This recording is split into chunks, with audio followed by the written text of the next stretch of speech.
In the beginning, there was nothing. No earth, no sky, no crashing waves upon forgotten shores. There was only Ginnungagap, the yawning void, a chasm of potential stretching endlessly between realms not yet born. To the north of this emptiness lay Niflheim, a realm of ice and mist, where frozen rivers called Ilivagar flowed from a spring named Virgelmer. To the south burned Muspelheim, a world of fire and flame, guarded by the giant Surtur with his flaming sword. And between these opposites, in the heart of the void, something miraculous began to happen. The ice of Niflheim met the fire of Muspelheim. Where cold touched heat, the frost began to melt, and from those first drops of water, life emerged. The ice dripped and formed, and from this union of elements arose Ymir, the first of the frost giants. As Ymir slept in that primordial place, he began to sweat, and from the sweat of his body came more giants. A son and daughter grew beneath his arm, and his legs produced another son.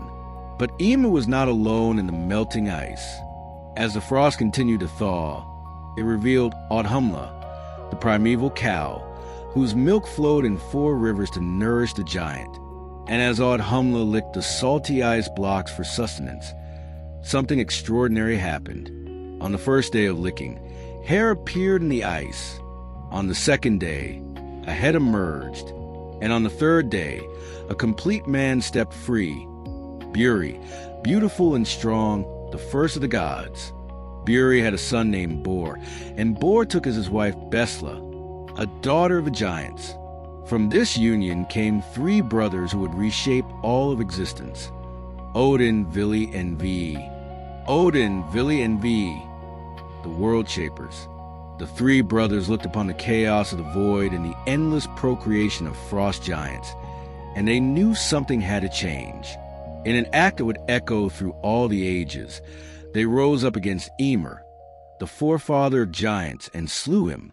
The blood that poured from Ymir's wounds was so vast, so overwhelming, that it drowned nearly all the frost giants. A great flood of crimson swept through the void, and only one giant escaped, Bergelmir, who fled with his wife in a hollowed tree trunk, riding the tide of blood to safety. From them, the race of giants would continue, forever bearing a grudge against the gods. But the 3 brothers were not finished. From Ymir's and Norma's body, they crafted the world itself. His flesh became the earth, rich and fertile. His blood formed the seas and lakes. His bones were broken and shaped into mountains, and his teeth became cliffs and stones. They took his skull and held it high, creating the dome of the sky, placing a dwarf at each of the 4 corners, Nori, Suri, Austra, and Vestri, to hold it aloft. From Ymir's brains, they fashioned the clouds that drift across the heavens.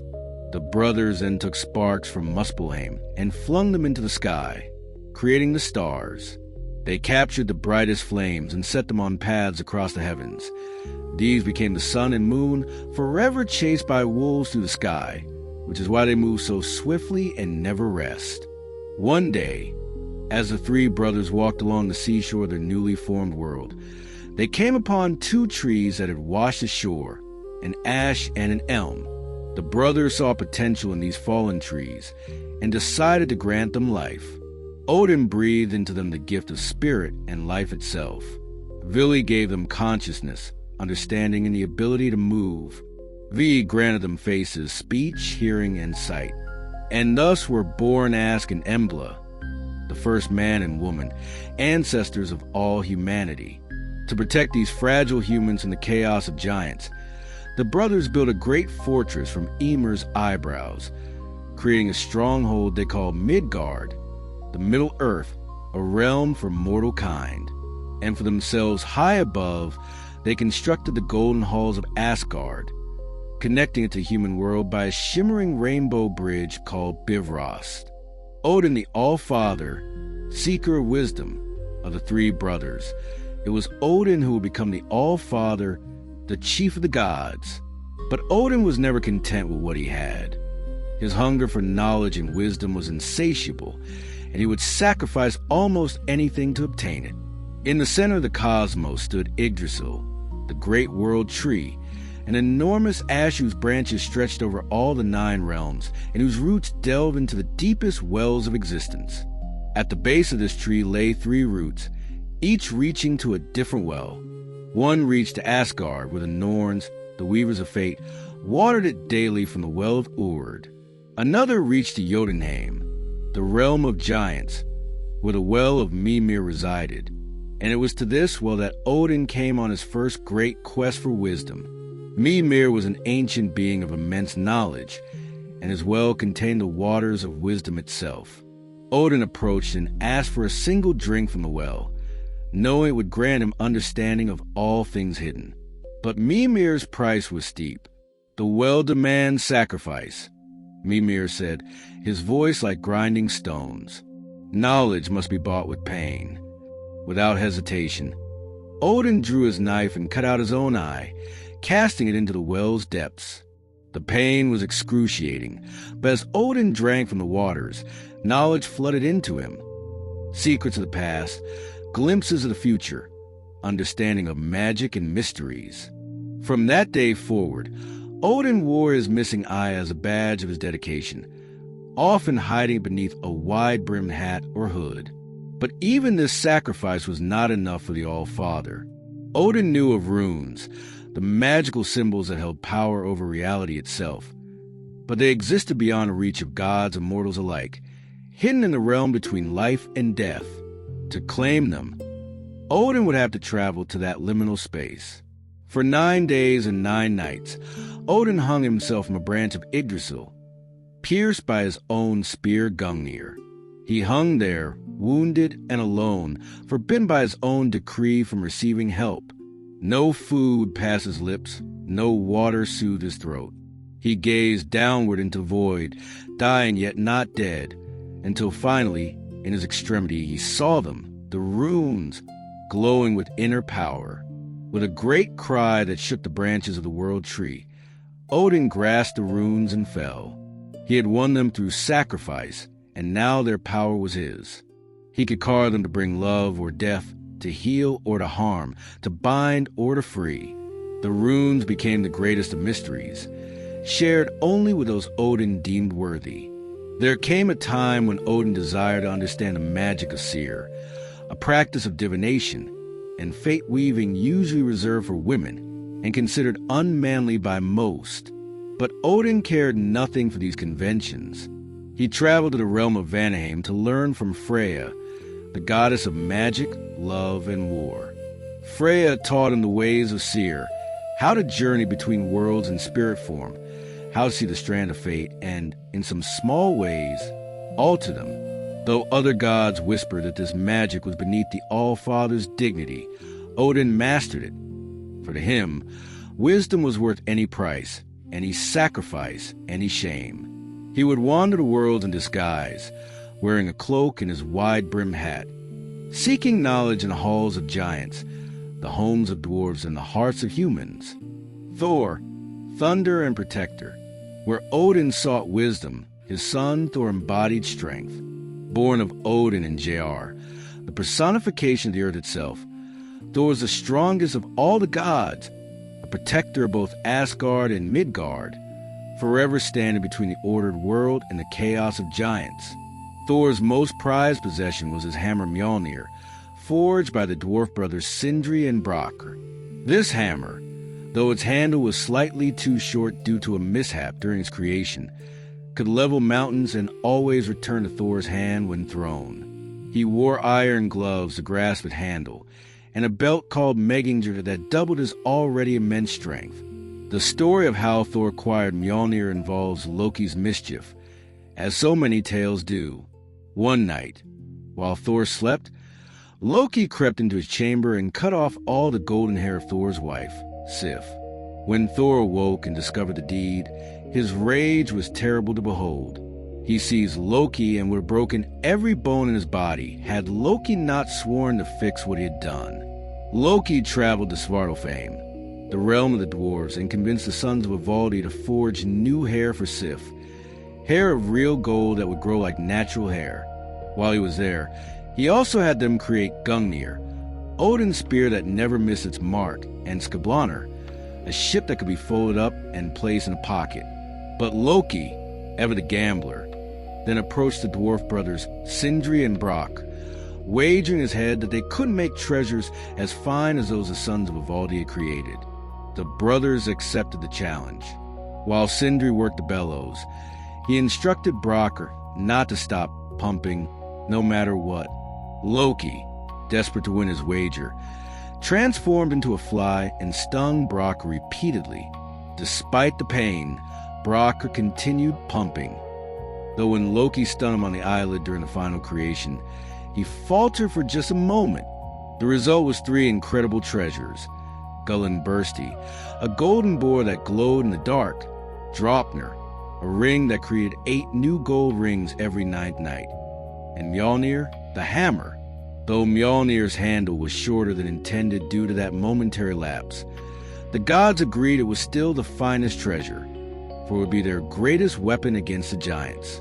Thor claimed it immediately, and it became as much a part of him as his own arm. The giants tested Thor often, for they resented the gods' power. One of the most famous contests came when Thor and Loki traveled to the hall of Tgarloki, a giant king. There, Thor was challenged to 3 seemingly simple tasks: to drain a drinking horn, to lift a cat, and to wrestle an old woman. Thor drank from a horn with all his might, but the level barely dropped. He tried to lift the cat, but could only raise one of its paws from the ground. And when he wrestled the old woman, she brought him to his knees. Humiliated, Thor prepared to leave, but Tgarloki revealed the truth. The horn had been connected to the ocean, and Thor had lowered the sea level, creating the tides.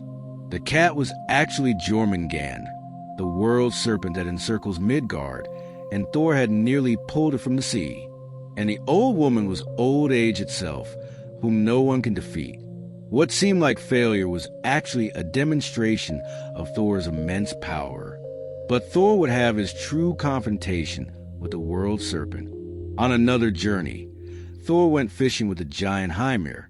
While Hymir wanted to catch mere whales, Thor baited his line with an ox head and cast into the deepest part of the ocean. Something took the bait, something enormous. Thor pulled with all his might, his feet crashing to the bottom of the boat as he braced himself, and up from the depths rose Jormungand, the serpent's venomous eyes meeting Thor's furious gaze. Thor raised his hammer to strike the killing blow, but at that moment, terrified, Hymir cut the line. The serpent sank back into the depths, and Thor was so angry he struck Hymir and threw him overboard. The prophecy said that Thor and the serpent would meet again at Ragnarok, the end of days, and then their battle would be finished once and for all. These are but the first threads in the great tapestry of Norse mythology: the creation of the world, the wisdom-seeking All-Father, and the thundering protector of mankind. But to understand the gods fully, we must also understand their ancient adversaries, the Jotun, the giants who came before the gods and who will stand against them at the end of all things. The Jotun, children of chaos. The giant, or Jotun, are older than the gods themselves. Where the gods represent order, craftsmanship, and civilization, the giants embody the raw, untamed forces of nature. Storms, mountains, winters bite in the deep, dark places of the world. Yet they are not merely monsters. They are complex beings capable of wisdom, magic, and even love. We have already spoken of Ymir, the first giant, whose body became the world. But Ymir was not simply a brutish creature. He was the ancestor of all giants, and within his lineage lay beings of great power and cunning. The Frost Giants, or Hrimthasar, descended from him, dwelling in the realm of Jotunheim, a land of mountains, forests, and ancient strongholds. Among the most significant of the giants was Bergelmir, who survived the flood of Ymir's blood. His descendants would include some of the most formidable opponents the gods would ever face. But the relationship between gods and giants was complicated, not merely one of pure enmity. The gods themselves carried giant blood in their veins. Odin's mother, Besla, was a giantess, daughter of the giant Boldhorn. This made the All-Father himself half-giant, a fact that perhaps explains his complex relationship with the Jotun, sometimes battling them, sometimes seeking their wisdom, sometimes taking them as lovers. One of the most powerful giants was Mimir, keeper of the Well of Wisdom, whose knowledge was so vast that even after he was killed in a war between the gods, Odin preserved his head with herbs and magic so he could continue to consult him. Mimir's counsel would prove invaluable, especially when Odin sought to know the future and the coming of Ragnarok. Another significant giant was Skadi, daughter of the giant Jotzi. Her story reveals the strange bonds that could form between Asgard and Jotunheim. When the gods killed her father for stealing the goddess Iron and her apples of youth, Skadi came to Asgard in full armor, demanding recompense. The gods, respecting her courage and not wanting another war, offered her a choice of husband from among them, but she could only see their feet to choose by. Skadi hoped to choose Baldur, the most beautiful of the gods, but she instead selected the feet she thought most handsome, which belonged to Engerar, god of the sea. Though the two married, their union was difficult. Skadi loved the mountains and the hunt, the howling of wolves and the bite of winter, while Engerar loved the sea, the cry of gulls and the gentle shores. They tried to compromise, spending 9 nights in the mountains and 9 by the sea, but neither could truly be happy in the other's realm. Eventually, Skadi returned to mountains, where she hunted on skis with her bow, forever the winter huntress. Yet she earned a place among the gods, and her fierce independence was respected in both realms. Then there was Geir, a giant king who once captured Loki and forced him to bring Thor to his hall without the thunder god's weapons. The giant planned to kill Thor, but on the way, Thor was warned by a friendly giantess named Gerar, who lent him her own belt of strength, iron gloves, and staff. When Thor arrived at Geir's hall, the giant's daughters tried to crush him by raising the seat where he sat until it pressed against the ceiling. Thor used Gerar's staff to push down, breaking the backs of both daughters beneath his chair. Then Geir threw a molten iron bolt at Thor, but the thunder god caught it with the iron gloves and threw it back, passing through an iron pillar, through Geir himself and into the wall beyond. The giant died, and Thor walked away victorious, proving that cunning and borrowed strength could triumph over even careful planning. The giants would always represent the chaos that lurked at the edges of the ordered world, the reminder that the gods' creation was fragile and must be defended. Yet they were also sources of ancient wisdom, powerful magic, and worthy opponents who kept the gods sharp and strong. Baldur the beautiful, the beloved. If Thor was the god's strength and Odin their wisdom, then Baldur was their light. Beloved by all, gracious, wise, and so beautiful that he seemed to shine. He was the son of Odin and Frigg, and no one in all the 9 realms could speak ill of him, for there was no darkness in his heart. Baldur dwelt in Breidablik, a hall in Asgard where nothing impure could enter. His judgments were final, and his wisdom in settling disputes was unmatched. When he spoke, even the most bitter enemies would pause to listen. He was married to Nanna, and they loved each other with a devotion that was celebrated throughout the realms. But Baldur began to have dreams, terrible dreams of his own death. Night after night, he woke trembling, haunted by visions of darkness and ending. When he told his mother Frigg of these dreams, she was filled with dread, for the dreams of gods often carried the weight of prophecy. Frigg could not bear the thought of losing her beloved son, so she embarked on a mission that would take her across all the 9 realms. She extracted oaths from everything in existence, fire and water, iron and all metals, stones and earth, trees and plants, diseases and poisons, beasts and birds. She made them all swear never to harm Baldur, and everything agreed, for all things loved the shining god. When she returned to Asgard, the gods decided to test his protection. They made a game of it, throwing stones, shooting arrows, striking with weapons, and every projectile simply bounced off Baldur harmlessly or veered away. Baldur stood in the center of their gathering, laughing, and all the gods laughed with him, celebrating his invulnerability. But Loki, the trickster, felt no joy in this. Where others saw a celebration, he saw an opportunity for mischief, or perhaps something darker stirred within him. Disguising himself as an old woman, he went to Frigg and engaged her in conversation.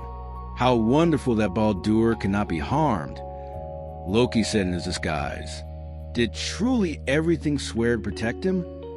Frigg, proud and relieved, spoke freely. Everything swore, she said, except for one small plant growing west of Valhalla, a tiny thing called mistletoe. It seemed too young and harmless to ask. Loki immediately left, found the mistletoe, and fashioned it into a dart. He returned to where the gods were still celebrating, throwing things at Baldur. There he found Hr, Baldur's blind brother, standing apart from the festivities. Why don't you join in honoring your brother? Loki asked. I cannot see where he stands, Hr replied, and I have no weapon to throw. I will help you, Loki said, his voice smooth as silk. I will guide your hand, and here, throw this twig. It will show you respect like all the others. Hr, trusting and wanting to participate, took the mistletoe dart. Loki guided his hand, and Hr threw. The dart flew true, pierced Baldur's heart, and the beautiful god fell dead. The silence that followed was absolute. Then came the wailing, such grief as had never been heard in Asgard. Frigg collapsed, and even Odin, who knew so much, who had glimpsed this moment in his visions, felt the weight of the loss. Nanna's heart broke at the sight of her fallen husband. The gods built a funeral pyre on Baldur's ship, Ringhorni, the greatest ship ever built. They tried to launch it, but it was so massive that they couldn't move it until they called for Hyrroken, a giantess who rode a wolf bridled with serpents. She pushed the ship with such force that fire burst from the rollers and the earth shook. They placed Baldur on the pyre with his horse and his treasures, and Odin laid his ring Draupnir beside his son and whispered something in his ear, words that no one else heard and that remain a mystery to this day. When they lit the pyre, Nanna's heart finally gave out, and she fell dead from grief. The gods placed her beside Baldur, and the ship was pushed out to sea, flames consuming the two lovers together. Even Thor wept, and his tears fell like rain. But Frigg was not without hope. She asked if anyone would ride to Hel, the realm of the dead, to beg for Baldur's return. Hermr, another of Odin's sons, volunteered. He rode Odin's 8-legged horse Sleipnir for 9 days and 9 nights through dark valleys until he reached the gates of Hel's realm. There he found Baldur sitting in the seat of honor in Hel's hall, for even in death he was treated with reverence. Hermr pleaded with Hel, the goddess who ruled the dead, to release Baldur. Hel listened and finally spoke. If all things in the world, living and dead, weep for Baldur, then he shall return to Asgard. But if even one thing refuses to weep, he shall remain with me. Messengers were sent throughout all the realms, and everything wept. People, animals, plants, stones, metals. Tears flowed from all things as they mourned the beautiful god. But in a cave, the messengers found a giantess named Kk, and when they asked her to weep for Baldur, she refused. Let Hel keep what she has. Kk said coldly, I never got good from Baldur, living or dead. Many believe that Kk was actually Loki in disguise, having his final revenge. Because of this one refusal, Baldur remained in Hel's realm. The light had gone out of Asgard, and though the gods still lived and ruled, nothing was quite the same. They knew now that even they could fall, and the shadow of Ragnarok grew longer. Loki, the trickster. No figure in Norse mythology is more complex than Loki. He is not truly a god, though he lives among them. He is a giant by birth, son of the giant Farbauti and the goddess Laufey, yet he became Odin's blood brother through an ancient oath. He is called the trickster, the liesmith, the sly one, and yet countless times he has saved the god with his cleverness, even as he has endangered them with his schemes. Loki is a shapeshifter, able to take the form of animals, other people, even objects. He is charming, witty, and unpredictable. Sometimes a god's best friend, sometimes their worst enemy, and often both in the same tale. We have already heard how Loki's mischief led to the creation of Thor's hammer Mjolnir. But another tale shows both his talent for causing problems and his cleverness in solving them. The story of how the gods acquired Sleipnir, Odin's 8-legged horse. The gods needed a wall to protect Asgard from the giants, but none wanted to do the backbreaking work. Then a builder came to them, offered to construct a wall so strong that Asgard would be impregnable, but his price was steep. He wanted the sun, the moon, and the goddess Freya as his wife. The gods would never agree to such terms, but Loki persuaded them to make a counteroffer. The builder could have his payment if he completed the wall in a single winter, with no help from any man. They thought this impossible, so they'd get a partially built wall for free. But the builder had one condition. He could use his horse, Svaelfari. The gods agreed, thinking one horse couldn't make that much difference. They were wrong. Svaelfari was no ordinary horse. He was immensely strong and worked twice as hard as any man. As winter drew to a close, the wall was nearly complete, and the gods panicked. They would have to surrender the sun, the moon, and Freya. In their anger, they turned on Loki, who had persuaded them to make the deal, and they threatened him with death if he didn't find a solution. That night, as the builder worked with his horse to lay the final stones, a mare appeared at the edge of the forest, whinnying alluringly. Svaelfari, captivated, broke away from his master and chased the mare into the woods. The builder, furious, ran after them, but they had vanished into the darkness. Without his horse, the builder couldn't finish the wall by dawn. When the builder flew into a rage, his true nature was revealed. He was actually a giant in disguise. Thor wasted no time in crushing his skull with Mjolnir, and the threat was ended. The mare that had lured Svaelfari away was Loki in disguise, and months later, Loki returned to Asgard having given birth to an 8-legged foal, Sleipnir, who would become the swiftest horse in all the worlds and Odin's favored steed. But Loki's tricks grew darker over time. His children were monsters born of his union with the giantess Angerboa, Fenrir the wolf, Jormungandr the world serpent, and Hel, the goddess of death. When the gods learned of these offspring, they saw in them the seeds of destruction. They cast Jormungandr into the ocean, where he grew so large he encircled Midgard. They sent Hel to the underworld, where she became ruler of those who died of sickness or old age. But Fenrir they tried to keep in Asgard, hoping to control him. Only Tyr, the god of war and justice, was brave enough to feed the growing wolf. Fenrir grew larger and stronger, and the gods became afraid. They decided to bind him, disguising it as a test of strength. They created strong chains and challenged Fenrir to break them, which he did easily. They forged even stronger chains, and again Fenrir burst free. Finally, the gods sent a messenger to the dwarves, who created Gleipnir, a ribbon made from impossible things. The sound of cat's footfall, the beard of a woman, the roots of a mountain, the sinews of a bear, the breath of a fish, and the spittle of a bird. Gleipnir looked like a simple silk ribbon, but it was unbreakable. The gods challenged Fenrir again, but the wolf had grown suspicious. He agreed to be bound only if one of the gods would place their hand in his mouth as a pledge of good faith. The gods looked at each other, unwilling, until Tyr stepped forward and placed his right hand between Fenrir's jaws. They bound Fenrir with Gleipnir, and when the wolf tried to break free, he could not.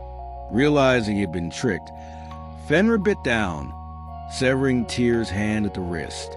The gods laughed, all except Tyr, who had sacrificed his sore hand for the safety of the realms.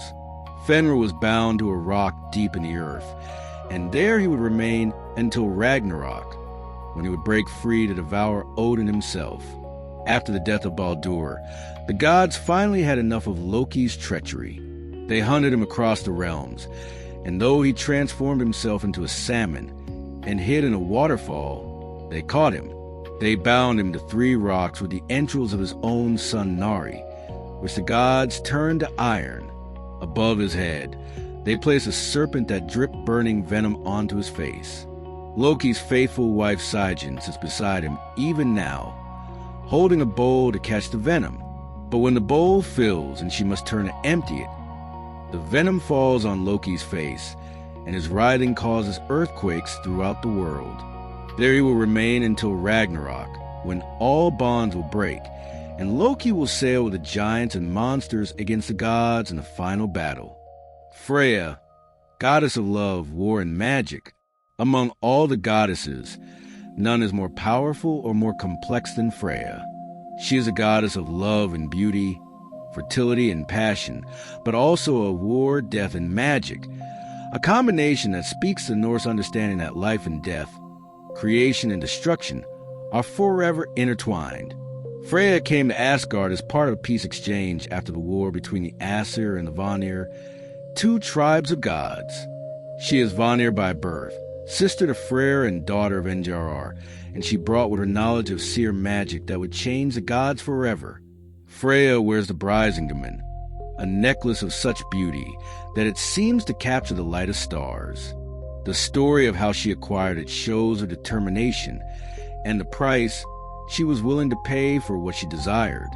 One day, Freya discovered 4 dwarves, Alfred, Dvalin, Berling, and Grur, who had crafted a necklace of gold so beautiful it took her breath away. She had to have it, and she asked what price they would take. The dwarves conferred and gave their answer. Each of them would spend 1 night with her. For any other goddess, this might have been unthinkable, but Freya valued the necklace and made the bargain. She spent 4 nights in their hall, and in the morning, the Brisingmen was hers. When she returned to Asgard wearing the necklace, it became part of her legend. She was never seen without it, and its light enhanced her already radiant beauty.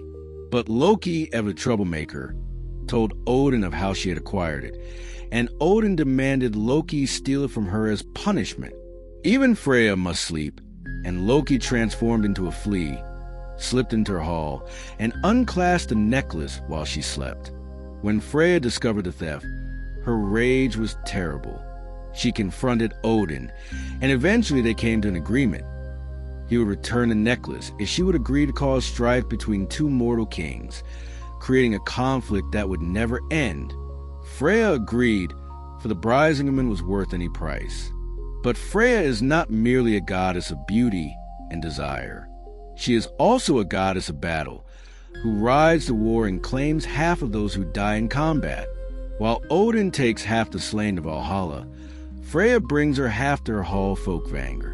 The warriors she chooses are no less honored than those in Valhalla.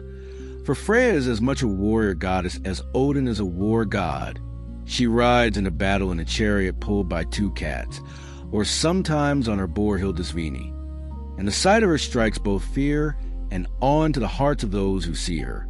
Perhaps the most telling story of Freya concerns the giant Arweimar, who stole Thor's hammer Mjolnir. When Thor awoke to find his weapon gone, panic spread through Asgard. Without Mjolnir, they were defenseless against the giants. Loki flew to Jotunheim in Freya's falcon cloak and discovered that Arweimar had taken a hammer and buried it 8 miles beneath the earth. "I will return it," Arweimar said, "if Freya will come to Jotunheim as my bride." When the gods presented this demand to Freya, her fury shook the halls of Asgard. The Brisingmen snapped from her neck and scattered across the floor. "Do you think me so desperate for a husband that I would marry a giant?" she roared. "I will not go."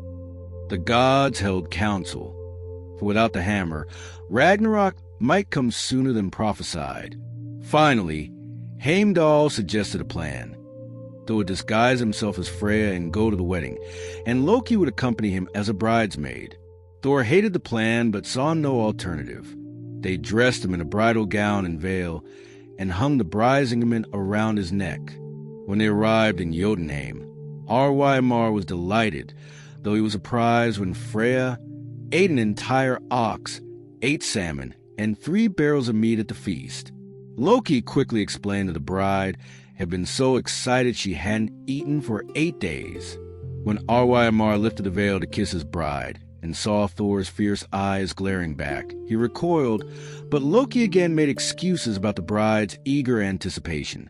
Finally, Arwaimar called for Mjolnir to be brought forth and laid in the bride's lap to consecrate the marriage. As was the custom, the moment Thor's hand closed around the hammer's handle, he threw off the veil, and his laughter was like thunder. He slew Arwaimar and all the giants at the wedding feast, and returned home victorious, though he made the other gods swear never to speak of his time in a wedding dress. This tale shows Freya's fierce independence and her refusal to be bartered, even for the safety of Asgard. She is a goddess who knows her own worth and will not compromise it, and the gods respect her for it. The stories of the Aesir are filled with triumph and tragedy, wisdom and folly, courage and treachery, from the ancient Jotun who preceded them to the shining gods who carved order from chaos. Each figure plays their part in the great saga that leads inevitably toward Ragnarok, the twilight of the gods. Yet even knowing their fate, they live with honor, fight with courage, and love with passion, for that is the way of the Norse gods. Tyr, the one-handed god of justice. Tyr is the god of war, but not in the way that Thor or Odin are gods of battle.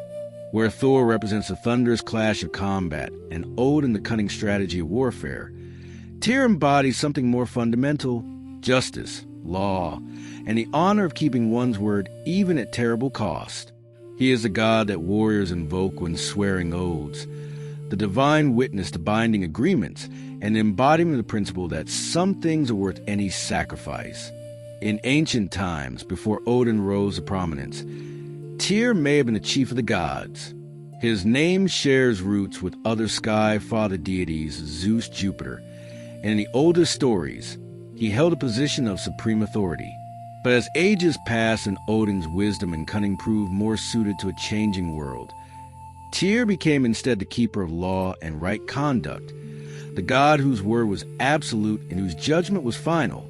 We have already heard how Tyr sacrificed his sword hand to bind Fenrir, but that story deserves deeper reflection. When the gods brought Fenrir to Asgard as a pup, only Tyr was brave enough to approach the wolf and feed him. Day after day, Tyr would bring meat to the growing monster, and a strange bond formed between them. Not quite friendship, but something based on mutual respect and trust. As Fenrir grew larger, the gods became afraid. They could see in his eyes the shadow of Ragnarok, the prophecy that this wolf would one day devour Odin himself. They began to speak of binding him, but they knew that Fenrir had grown too powerful to be restrained by force or trickery unless they could convince him to allow himself to be bound. When the gods presented Gleipnir, that magical ribbon forged from impossible things, Fenrir looked at it with suspicion. It seemed too delicate, too simple. He sensed a trap. The gods urged him to test his strength against it, saying that if he could not break such a fragile thing, then he had nothing to fear from it. But Fenrir was not fooled. If this ribbon is truly as weak as it appears, he said, then you have no reason to bind me with it. And if it is as strong as I suspect, then you will not release me once I am bound. I see no honor in this game. The gods protested, but Fenrir held firm. I will allow you to bind me with this ribbon on one condition. One of you must place your hand in my mouth as a pledge. If you are true to your word, and this is merely a test, then your hand is safe. But if you betray me, I will at least have my revenge on one of you. The gods looked at each other in silence. They all knew that they had no intention of releasing Fenrir once he was bound. No one moved. The moment stretched out, heavy with dishonor, until finally Tyr stepped forward. He looked into Fenrir's eyes, those eyes that had looked him for food and, in their way, for companionship, and he placed his right hand, his sword hand, between the wolf's jaws. The gods bound Fenrir with Gleipnir, And when the wolf tried to break free and could not, he knew he had been betrayed. The gods laughed at their success, all except Tyr. Fenrir closed his jaws, and Tyr's hand was severed at the wrist. The god did not cry out, did not curse, did not show any sign of regret. He had known what he was doing when he put his hand forward. He had chosen to break his word, to betray trust, because the safety of the 9 realms demanded it. From that day forward, Tyr bore his stump as a badge of the terrible price of justice. He could no longer wield a sword as he once had, no longer fight with a prowess that had made him famous. But he had done what was necessary, and he bore the consequence without complaint. In this, he became the ultimate symbol of sacrifice for the greater good. At Ragnarok, when Fenrir breaks free from his bonds and the final battle begins, it is not Tyr who will face him. That fate belongs to Odin. Instead, Tyr will face Garmr, the great hound that guards the gates of hell. The prophecy says that Tyr and Garmr will kill each other, and in this final act, Tyr will remain true to his nature, meeting death head-on, fulfilling his duty to the last breath. There is another tale that shows Tyr's commitment to justice and law. Once, a dispute arose between 2 powerful families, each claiming the same land. The arguments grew heated, and violence threatened to erupt. Both sides agreed to bring their case before the gods, and it was Tyr who heard their claims. He listened to each side with perfect attention, asking questions, examining evidence, considering every aspect of the dispute. When both had spoken, he sat in silence for a long while, weighing everything in his mind. Finally, he pronounced his judgment, a complex ruling that gave each side part what they claimed while ensuring that neither could completely dominate the other. Neither side was entirely happy with the decision, but both recognized its fairness. What made the judgment remarkable was that one of the families had offered Tyr a substantial bribe before the hearing, promising him treasures and honors if he would rule in their favor. Tyr had refused, of course, but he did not expose them or punish them for the attempt. He simply made his ruling based on justice alone, as if the offer had never been made. When the family that had tried to bribe him realized that their gold had bought them nothing, they were ashamed, and they apologized publicly. Tyr accepted their apology and said no more about it. This is the essence of Tyr, incorruptible, fair, and more concerned with right conduct than with vengeance. In the old days, when warriors went into battle, they would carve the rune of Tyr onto their weapons and shields, invoking his name for victory. But they also invoked him when making treaties, swearing oaths, and establishing laws. For Tyr understood that true strength lies not in the sword arm, but in the integrity to keep one's word, and the courage to do what is right, even when it costs everything. Heimdall, the watchman of the gods. At the edge of Asgard, where the rainbow bridge Bifrost connects the realm of the gods to the other worlds, stands Heimdall, the watchman. He is called the White God, the brightest of the Aesir, and he is a guardian who never sleeps, whose senses are so keen that he can hear grass growing in the meadows and will growing on sheep's backs. Heimdall is a mysterious figure, even among the gods. He is said to be the son of 9 mothers, 9 sisters who were waves of the sea, and his birth was unlike any other. Some say he was strengthened by the earth, by the sea, and by the blood of a boar, making him something more than an ordinary god. His teeth are made of gold, and he shines with an inner light that never dims. Heimdall's dwelling is Himinjorg, a hall that stands at the edge of heaven where Bifrost touches Asgard. From this vantage point, he can see into all the 9 realms, watching for any threat to the gods. He requires less sleep than a bird, and his hearing is so acute that nothing can approach Asgard without his knowledge. Around his neck hangs a Gjallarhorn, a horn so powerful that when blown, its sound echoes through all the worlds. It is said that Heimdall will blow this horn only once, at the beginning of Ragnarok, to summon the gods to their final battle. One of the most important tales of Heimdall concerns his role in establishing the social order of humanity. One day, Heimdall disguised himself as a traveler named Rig and walked among mortals, visiting 3 different households to see how humans lived. The first house he came to was poor and humble.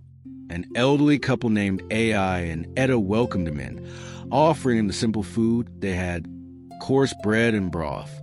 Heimdall stayed with them for 3 nights, sleeping between them in their bed, as was a custom for honored guests. 9 months later, Edda gave birth to a son, dark-skinned and strong, whom they named Thrall. Thrall grew up to be a worker, broad-shouldered and capable, and he married a woman named Thur. Their children became the Thralls, the laborers and servants who would work the land. The second house Heimdall visited was more prosperous. A couple named Afi and Alma welcomed him, offering better food, meat, and bread. Again, Heimdall stayed 3 nights, sleeping between them. 9 months later, Alma bore a son named Karl, who was ruddy and strong. Karl grew to be a farmer, skilled at building and working the land. He married a woman named Snor, and their children became the Karl, the free farmers and craftsmen, the backbone of society. The third house was a great hall, where a wealthy couple named Fair and Moir lived in comfort. They offered Heimdall the finest foods, white bread, pork, and wine in silver cups. Once more, Heimdall stayed 3 nights. 9 months later, Moir gave birth to a son named Jarl, who was fair and bright-eyed, with golden hair. Jarl learned the arts of war and rulership, and when he was grown, Heimdall returned to him and taught him runes and claimed him as a son. Jarl became the first of the Jarls, the nobles and leaders who would rule over others. In this way, Heimdall established the 3 classes of Norse society, and he was called Rig the King, for he had fathered the founders of each social order. This tale shows that Heimdall's watchfulness extends not just to the safety of the gods, but to the proper ordering of human civilization itself. But Heimdall's vigilance is not without its conflicts. He and Loki have long been enemies, their mutual hatred deeper than most can understand. The two are opposites in every way. Heimdall is constant, vigilant, and trustworthy, while Loki is changeable, cunning, and treacherous. The tension between order and chaos that they represent will come to a head at Ragnarok. There is a tale of their enmity that takes place long before the final battle. Loki had stolen the Brisingamen from Freya on Odin's command, and when Freya discovered the theft, the gods set out to recover it. Heimdall, with his sharp eyes and keen hearing, tracked Loki to the edge of the sea. Both gods transformed themselves. Loki became a seal and dove into the water, hoping to escape. But Heimdall transformed as well, becoming a seal himself, and he pursued Loki beneath the waves. The two fought in their seal forms, battling among the rocks and kelp, until finally Heimdall emerged victorious, the Brisingamen clenched in his teeth. He returned the necklace to Freya, and Loki nursed his wounds and his grudge. This was not their only confrontation, and it will not be their last. The prophecies say that at Ragnarok, when Heimdall blows the Gjallar horn and the gods ride out to battle, he and Loki will meet in single combat. Each will strike the killing blow against the other, and they will die together, their eternal enmity ending only in mutual destruction. Until that day comes, Heimdall stands watch at the edge of Bifrost, his golden teeth gleaming, his eyes scanning the horizons of all the worlds. He is the guardian who never fails, the watchman who never sleeps, and as long as he stands vigil, Asgard remains safe. The gods sleep peacefully in their halls, because Heimdall does not sleep at all. He is the first warning against danger and the last offense against chaos, and in this role, he is irreplaceable. Frigg, queen of the gods and keeper of fates. Frigg is the wife of Odin, the queen of Asgard and the mother of Baldur. She is a goddess of marriage, motherhood, and domestic life, but also of prophecy and fate. Her name means beloved, and she sits beside Odin in the high seat Hlidskjalf, from which they can see into all the 9 realms. Like her husband, Frigg knows the fates of all beings, but unlike Odin, She keeps this knowledge to herself, speaking of it to no one. Frigg dwells in her hall Fensler, the marsh halls, and she spins the clouds on her spinning wheel. She is attended by several goddesses who serve as her handmaidens, each representing aspects of domestic and personal life. Fulla carries her jewelry box and knows all her secrets. Gianna runs errands across the worlds. Hlyn protects those whom Frigg wishes to save from danger, and Air is the greatest of healers. Though Frigg is often seen as a goddess of the home, this should not diminish her power or importance. In Norse society, the woman of the house held the keys to all the storerooms and had authority over the household, which was the center of life and survival. Frigg's domain is therefore not a lesser one, but the very foundation of civilization, the place where children are raised, where food is stored, where the future is nurtured. Frigg's most famous story is, of course, her attempt to save her son Baldur.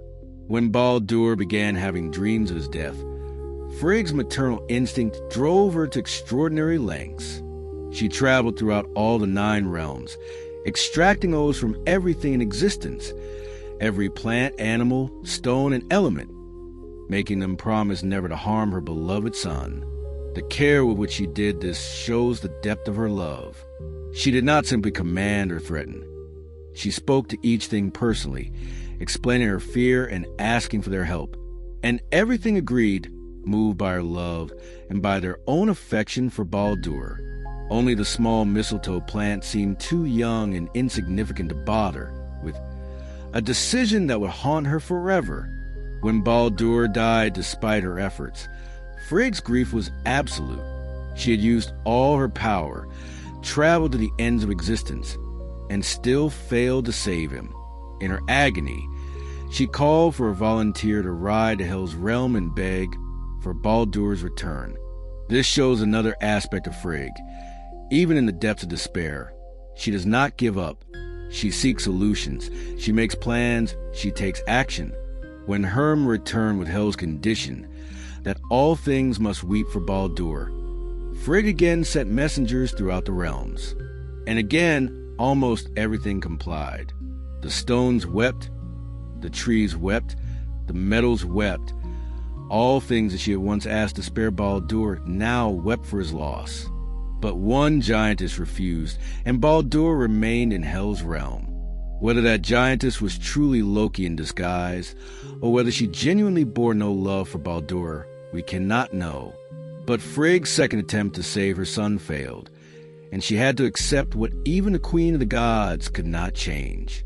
Yet Frigg's story is not only about loss. There is another tale that shows her cunning and her willingness to protect those she favors, even in opposition to Odin himself.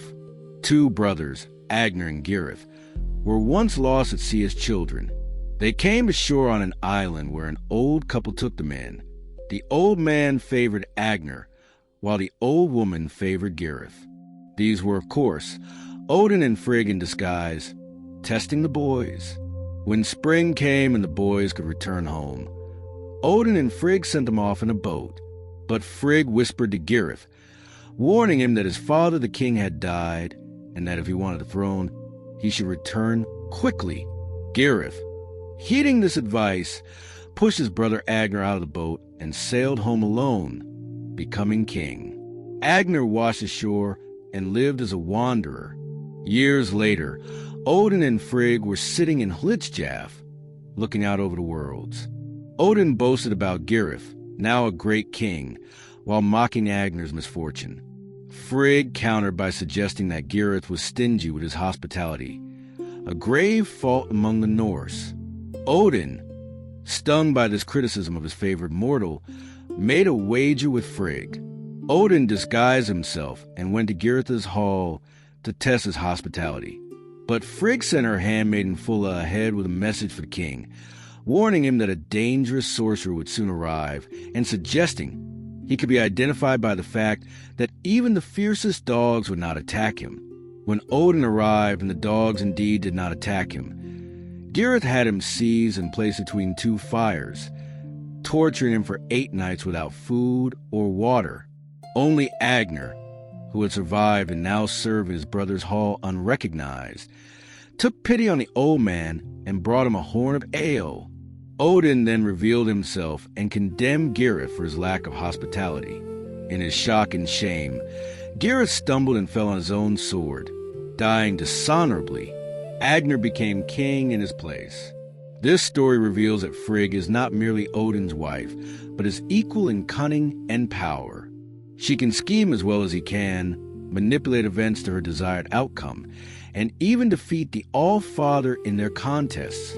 Their marriage is one of mutual respect, where neither can claim absolute authority over the other. There is another aspect of Frigg that is often overlooked: her knowledge of fate. Like Odin, she knows what is to come, including the doom of the gods at Ragnarok.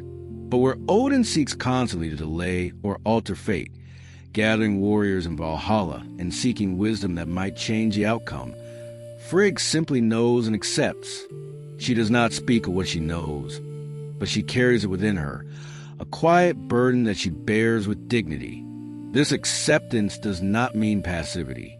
We have seen how she acts to protect those she loves, even when she knows the ultimate outcome.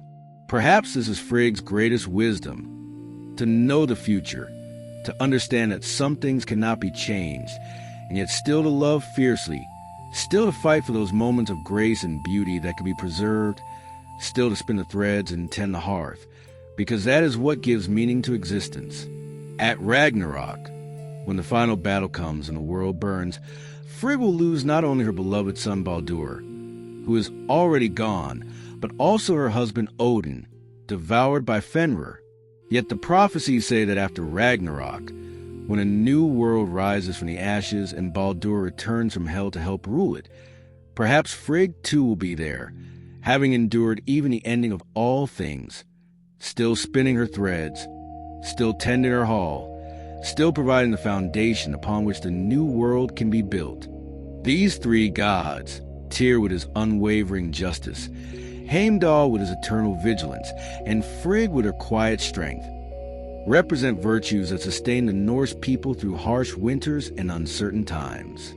They remind us that heroism is not only found in the thunder of battle or the quest for wisdom, but also in keeping one's word at any cost, in standing watch when others sleep, and in loving deeply even when fate has already written its ending.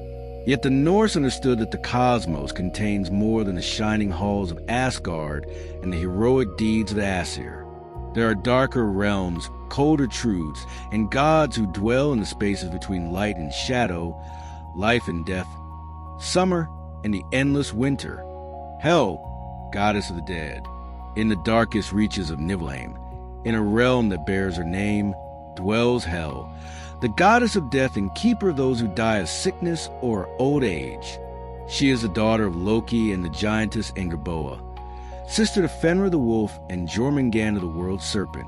Like her brothers, she was born of chaos, and like them, the gods feared what she might become. When the gods learned of Loki's monstrous children, they saw in them the seeds of Ragnarok. They cast Jormungandr into the ocean and bound Fenrir with chains. But for Hel, Odin chose a different fate. He took the young goddess and cast her down into the depths of Niflheim, giving her dominion over 9 worlds within that frozen realm. There she would rule over all who died of illness, age, or any death that was not glorious in battle. At first, this might seem like a punishment, but in truth, Odin gave Hel a kingdom and a purpose. Her realm would house the vast majority of the dead. For not every death can be a warrior's death, and not everyone can feast in Valhalla or Folkvanger. Someone must care for souls of the old who drift away in their sleep, the children who succumb to illness, the farmers who die in their beds.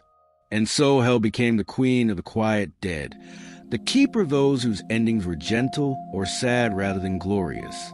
Hel herself is a striking figure, described as being half alive and half dead. One side of her body beautiful and vital, the other side dark as night, decayed and corpse-like. This duality represents her nature as a being who exists between worlds, neither fully alive nor fully dead, the guardian of the threshold that all mortals must eventually cross. Her hall is called Ljner, which means misery or damp, and her table is named Hunger, her knife Famine, her bed Sickbed, and her curtains Glimmering Misfortune.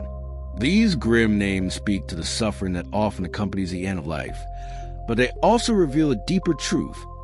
Hell does not shy away from the harsh realities of mortality. She accepts them, encompasses them, and provides a place for those whose deaths were marked by pain or loss. Despite the bleakness of her domain, Hell is not a cruel goddess. When Herm rode to her hall to plead for Baldur's return, she received him with honor, seating Baldur at the place of highest honor in her hall. This shows that even in death, even in her cold realm, there is dignity and respect. Hel listened to Hermrest's plea, and her response was not without compassion. If all things in the world, living and dead, weep for Baldur, she said, then he shall return to Asgard.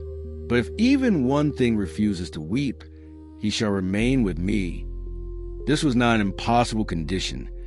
It was a test to see if Baldur was truly as beloved as the gods claimed. If every being in the cosmos mourned him, then surely that love could bridge even the gap between life and death. But when the giantess Keke refused to weep, Hel kept her word. Baldur remained in her realm, and she did not apologize for it. The rules of death are absolute, even for gods, and Hel enforces them without favoritism or sentiment. There is another tale that shows Hel's nature, though it is less well known. A young woman named Sigrun died of grief after her lover was killed. Her spirit descended to Hel's realm, but her sorrow was so great that it created a disturbance among the other dead. Hel appeared before Sigrun and asked why she mourned so loudly. "I cannot rest," Sigrun said, "knowing that my love has lost me forever." Hel considered this, and then she made an offer. "For one night, I will allow him to visit you from Valhalla. You may have this one night together, but when dawn comes, he must return to Odin's hall, and you must accept your place among my dead. Do you agree?" Sigrun agreed, and that night, her lover's ghost came to her in a burial mound. They held each other and spoke of their love, but as dawn approached, he had to leave. Sigrun watched him ride away, and though her heart still ached, she found a measure of peace. She returned to Hel's hall and took her place among the dead without further complaint. Hel had shown mercy in her own way, allowing a moment of grace within the strictness of death's laws. This is the essence of Hel. She is stern but not heartless, inflexible but not unjust.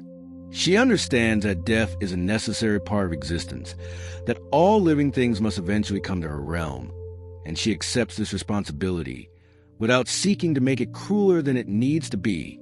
Her hall may be grim, but it is a place of rest for those who are weary, a place of peace for those whose lives were marked by suffering. At Ragnarok, when all bonds break and all realms shudder, Hel will release her dead to join the final battle. She will sail with them on Naglfar, a ship made from the fingernails and toenails of the dead, toward the battlefield where gods and giants will meet for the last time. In this, even death itself participates in the ending of all things, for nothing, not even Hel's realm, can stand apart from fate. Sol, the sun goddess, high in the sky, racing across the heavens in her chariot, is Sol, the goddess of the sun. She is the daughter of Mundilfari, a mortal man who was so proud of his children's beauty that he named them after the sun and moon. The gods, offended by his presumption, took the children and placed them in the sky to fulfill the roles for which they had been named. Sol drives a chariot that carries the sun across the sky each day. Her chariot is pulled by two horses, Arvakr and Alsfr, whose names mean early awake and very quick. These magnificent steeds race across the heavens from east to west, bringing light and warmth to all the 9 realms below. But Sol does not drive in peace. She is forever pursued by Skoll, a monstrous wolf who seeks to devour her. The chase between Sol and Skoll is eternal and desperate. This is why the sun moves so swiftly across the sky, never pausing, never resting. If Sol were to slow down, if she were to stop even for a moment, Skoll would catch her and the sun would be devoured. The gods placed shields, Svalin, in front of her chariot to protect the earth from the sun's full heat, for without this protection, the mountains and seas would burn. Every morning, as dawn breaks, Sol begins her race anew. She rides with determination and grace, her golden light spilling across Midgard, waking the world to life. Farmers plant their crops by her light. Travelers navigate by her position, and children play in her warmth. She is the giver of life, the measure of time, the constant presence that marks the passage of days. There is a story of a young girl who was dying of cold in the depths of winter. The snow had buried her village, and the nights were long and dark. In her fever, the girl had a vision of Sol, shining bright and warm in the sky. "Please," the girl whispered, "let me see the sun one more time before I die." Sol, who sees all that happens in the lands below, heard this plea. She could not change the season or make winter end early. That was not within her power. But on the next day, she drove her chariot closer to the earth than usual, just for a moment, and a shaft of brilliant sunlight broke through the girl's window, warming her face. The girl smiled, feeling the sun's warmth, and in that moment, her fever broke. She lived to see the spring, and she never forgot the blessing of the sun goddess. This tale illustrates that Sol, despite being pursued by a monster, despite having to race across the sky every single day without rest, still has compassion for the beings below. She is not merely a celestial object, but a goddess who cares about the life she nurtures. But the prophecy of Ragnarok hangs over Sol, as it does over all the gods. It is foretold that at the final battle, when the bonds of the world break and chaos is unleashed, Skoll will finally catch Sol and devour her. The sun will go dark, plunging the world into shadow.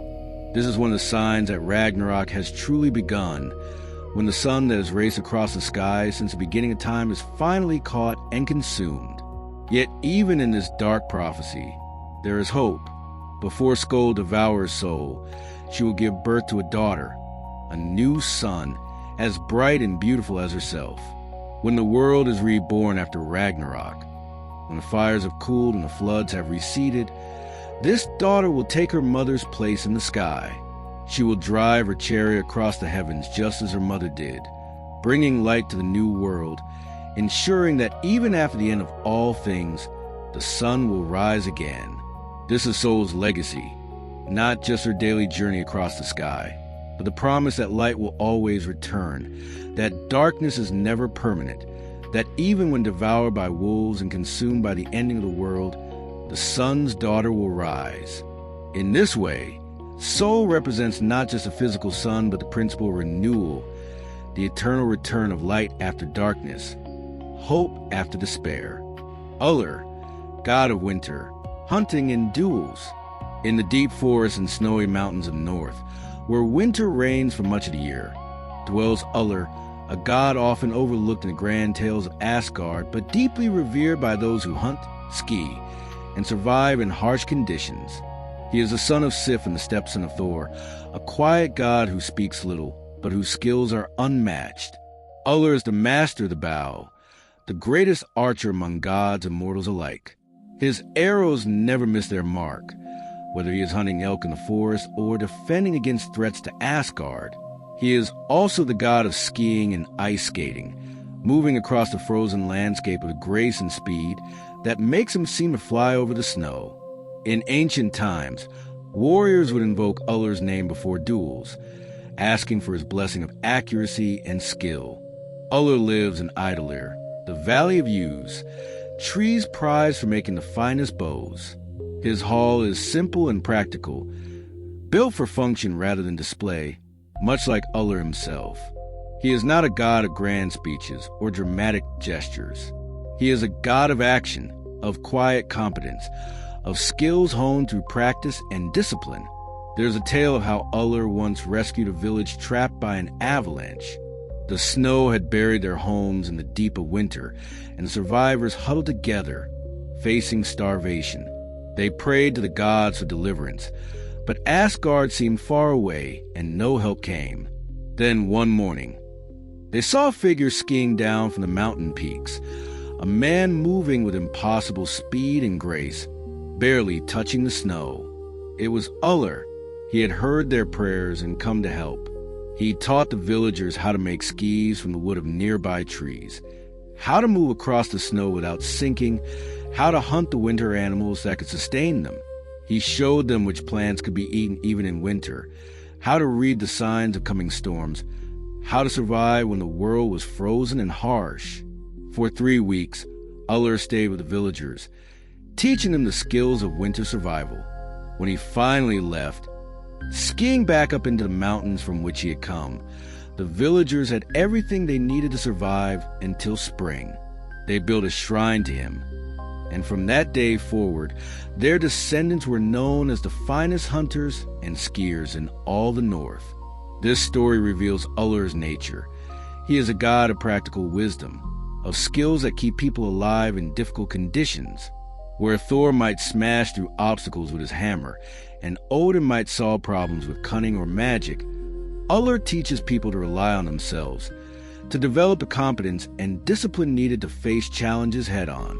Ullr is also the god invoked for oaths and duels. When two warriors had a grievance that could not be settled through words or law, they would meet in single combat, and both would swear oaths on Ullr's ring. This was a sacred duel bound by honor, and Ullr was said to watch over such contests to ensure they were fought fairly. The god of hunting understood that sometimes disputes must be settled through direct confrontation, but that such confrontation must follow rules and honor.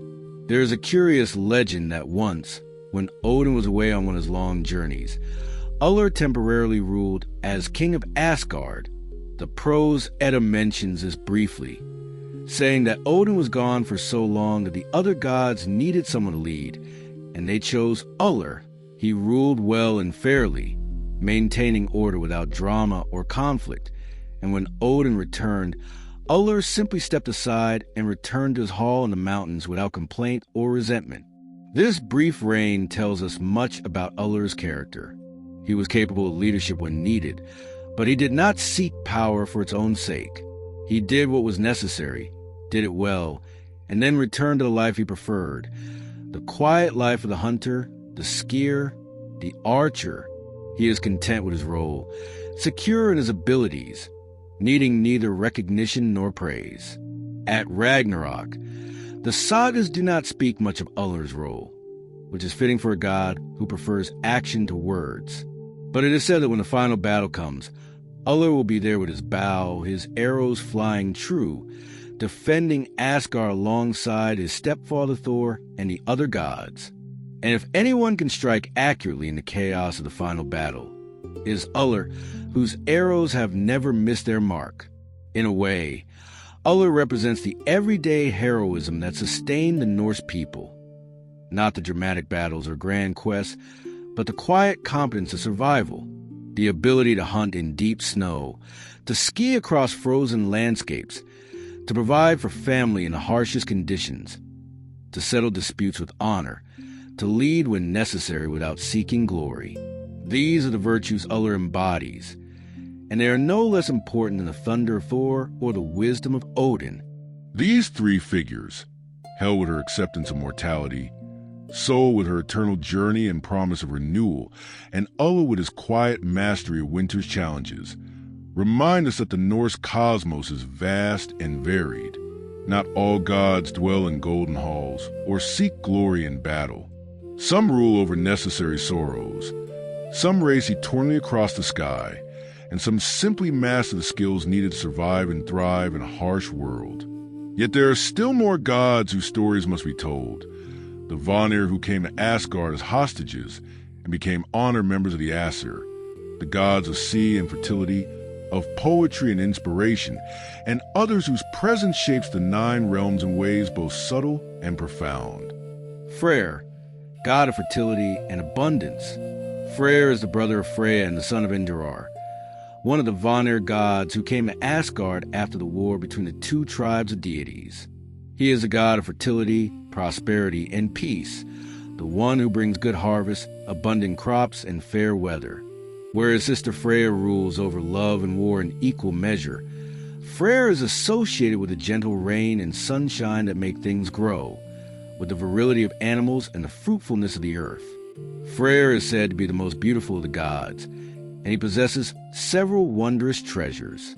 He owns Gullinbursti, a golden bull with bristles that shine in the dark, capable of running through air and water faster than any horse.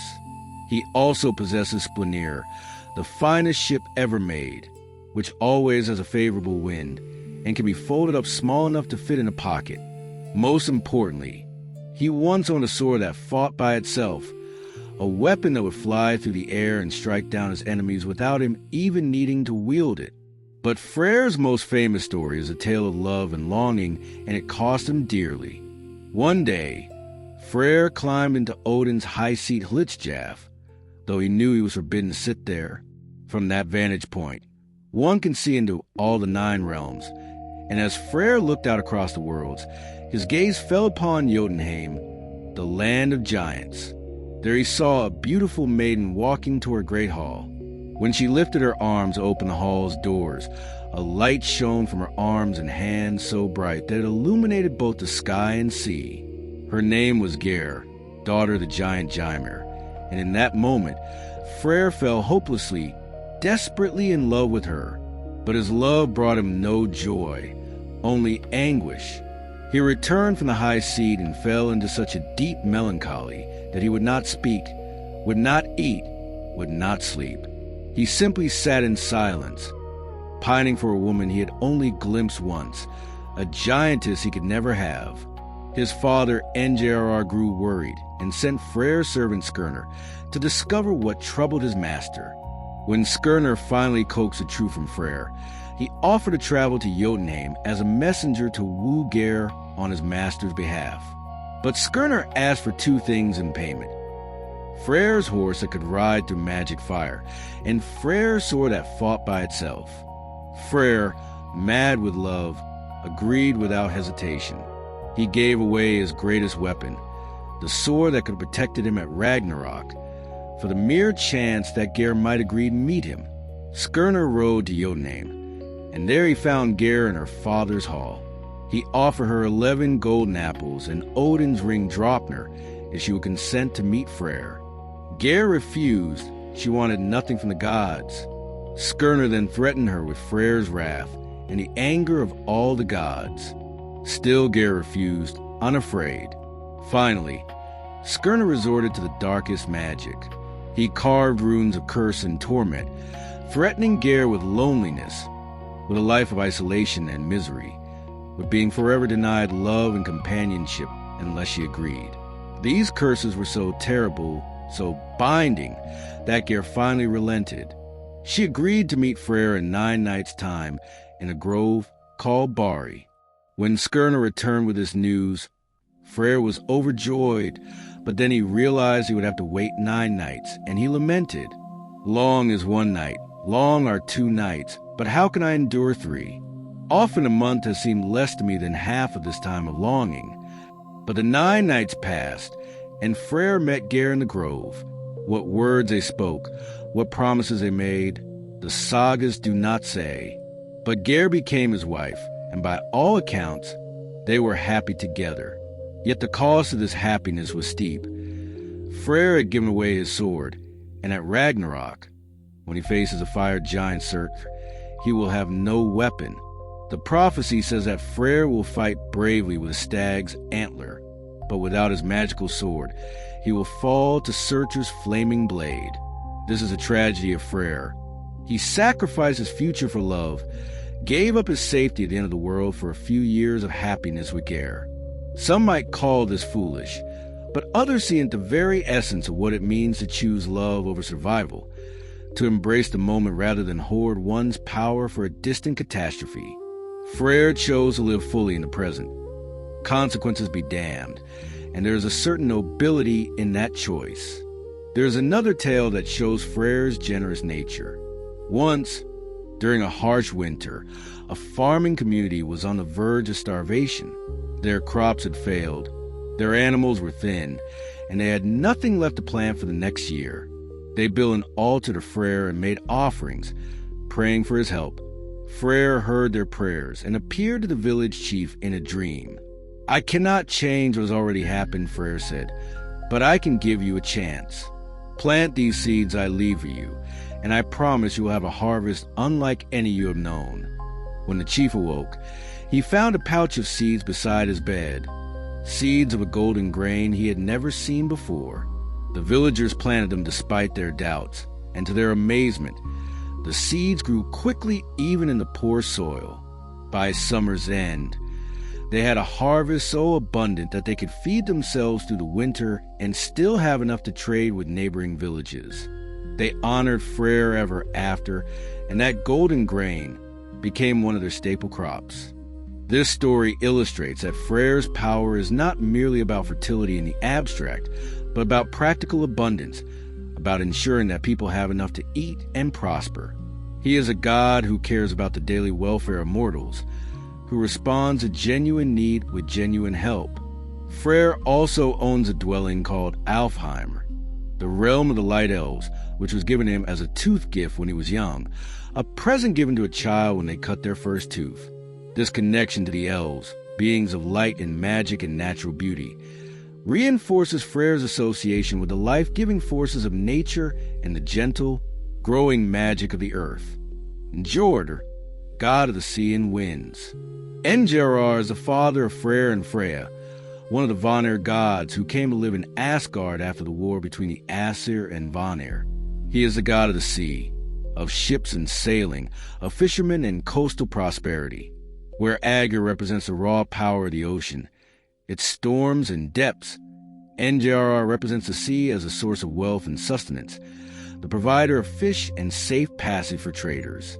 Engerar dwells in Noten, the ship enclosure, a hall by the sea where the sound of waves and the cries of seabirds are constant companions. He is invoked by sailors before they embark on voyages, by fishermen casting their nets, and by merchants whose wealth depends on safe passage across the waters. His blessing means calm seas and favorable winds, while his displeasure can mean storms and shipwrecks. The most famous story of Engerar concerns his marriage to the giantess Skadi, which we have touched upon before, but it deserves fuller telling. After the gods killed Skadi's father Jotzi for stealing Iron and her apples of youth, Skadi came to Asgard in full armor, demanding compensation for her loss. The gods, not wanting war with the giants, offered her a husband from among them. But as part of the bargain, she could only choose by looking at their feet. Skadi hoped to choose Baldur, the most beautiful of the gods, so she looked for the most beautiful feet. She saw a pair that were clean, well-formed, and elegant, and thought surely these must belong to Baldur. "I choose these," she said. But when the god stood up, it was Engerar. His feet were beautiful because he spent so much time in the sea, the water keeping them smooth and clean. Skadi was disappointed, but she had made her choice and would honor it. The gods also made Loki make her laugh to seal the bargain, which he did through crude antics, and they placed her father's eyes in the sky as stars, so he would be honored forever. But the marriage itself was trouble from the start. Engerar loved the sea, the gentle lap of waves, the cry of gulls, the smell of salt air, the bustling of ships coming and going. Skadi loved the mountains, the howl of wolves, the crunch of snow under her skis, the thrill of the hunt, the sharp cold of winter air. They tried to make it work, agreeing to spend 9 nights in the mountains at Rimheimer, Skadi's home, and then 9 nights by the sea at Noten. But after 9 nights in the mountains, Engerar complained, "Hateful to me are the mountains. I was not there for long, only 9 nights. The howling of wolves sounded ugly to me compared to the singing of swans." And Skadi replied, "I could not sleep in the beds of the sea, for the cries of birds woke me when they came from the waves each morning. The gull woke me when it came from the sea. Neither could be happy in the other's home." Eventually, they agreed to part ways, not with bitterness or resentment, but with mutual understanding that they were simply too different. Skadi returned to her mountains, where she hunted on skis and lived as she pleased. Enjr returned to the sea, where he remained content among the waves. Their separation was marked by respect, each recognizing that love alone is not always enough when two people need fundamentally different things to thrive. This story reveals something important about the Norse view of marriage and relationships, that it's better to part peacefully than to make each other miserable, that compatibility matters, and that sometimes even gods cannot overcome the differences in their natures. There's another tale of Enjr that shows a protective nature towards sailors. A young man named Eric went to sea against his father's wishes, joining a trading expedition. A terrible storm rose up, and the ship was in danger of being torn apart by the waves. As the ship began to break apart, Eric prayed to Enjr, promising to honor him always if he survived. Suddenly, the storm began to calm. The waves that had been crashing over the deck subsided to a gentle roll. A favorable wind filled the sails, and the ship limped safely to shore. When Eric and his crew landed, they built a small shrine to Enjr on the beach, thanking him for their deliverance. Years later, when Eric was an old man and a successful merchant, he never forgot that moment. He always made offerings to Enjr before sailing, and he taught his children and grandchildren to honor the god of the sea. His family's ships never sank. Their voyages were always profitable, and they attribute their prosperity to Enjr's continued blessing. This tale shows that Enjr, like his son Freyr, is a god who responds to genuine faith and keeps his promises. He is not capricious or cruel like the raw sea itself can be, but rather a protective force who rewards those who honor him. Enjr also plays a role in the ending and renewal of the world. Though the prophecies of Ragnarok speak little of his specific fate, it is said that the Vanir gods will survive the final battle, and when the new world rises from the sea after the fires have burned out, Enjr will still be there. He will watch as the land emerges from the waters, as life begins anew, as the survivors build again. The sea existed before the gods, and it will exist after them, and Enjr, as its guardian and master, will endure. Bragi, god of poetry and eloquence. Bragi is the god of poetry, eloquence, and the skilled use of words. He is said to be the son of Odin, though some tales suggest he was once a mortal skald, a poet who was so gifted that he was elevated to godhood after his death. Regardless of his origins, Bragi is the undisputed master of the spoken word, the one who can craft verses that make warriors weep and turn ordinary events into immortal legends. Bragi is married to Ion, the goddess who keeps the golden apples of youth that the gods must eat to remain young and vital. The two make an interesting pair, Bragi with his ancient wisdom and flowing words, Ion with her eternal youth and life-giving fruit. Together, they represent the power of art and story to keep ideas and memories alive across the ages, just as Ion's apples keep the gods themselves alive. Bragi's appearance is distinctive. He has runes carved on his tongue, a mark of his mastery over the spoken word. His beard is long and flowing, and he carries a harp with which he accompanies his verses. When the gods feast in Valhalla, it is Bragi who entertains them with songs and poems, recounting the great deeds of gods and heroes, preserving their stories for all time. One of the most important tales involving Bragi concerns the origin of the meat of poetry itself, though Odin plays a larger role in acquiring it. Long ago, when the Aesir and Vanir made peace after their war, they sealed their treaty by having all the gods spit into a vat. From this mixture, they created a man named Kvasir, who was so wise that he could answer any question. Kvasir traveled the world sharing his wisdom until two dwarves named Jailor and Galar grew jealous of him and murdered him. The dwarves drained Kvasir's blood and mixed it with honey, creating a mead that granted the gift of poetry and wisdom to anyone who drank it. They stored this precious mead in 3 vessels, Rear, Bon, and Sun. But the dwarves' cruelty did not end with Kvasir. They later killed a giant named Gilling and his wife, which brought the wrath of their son Sutungr down upon them. Sutungr seized the dwarves and set them on a rock that would be covered by the tide, threatening to leave them there to drown. They begged for their lives and offered him the mead of poetry as compensation for his parents' deaths. Sutungr accepted, taking the mead to his home and hiding it deep inside a mountain where his daughter Gunhild guarded it. Odin, learning of this mead and desiring its power, transformed himself and tricked his way into the mountain. He seduced Gunhild and persuaded her to let him take 3 drinks of the mead, 1 from each vessel. But Odin drained all 3 vessels in those 3 drinks, transforming into an eagle and flying back to Asgard with the mead in his belly. Sutungr chased him as an eagle as well, and in his haste, Odin spilled some of the mead, which fell to Midgard. This became the lesser gift of poetry that any person might possess.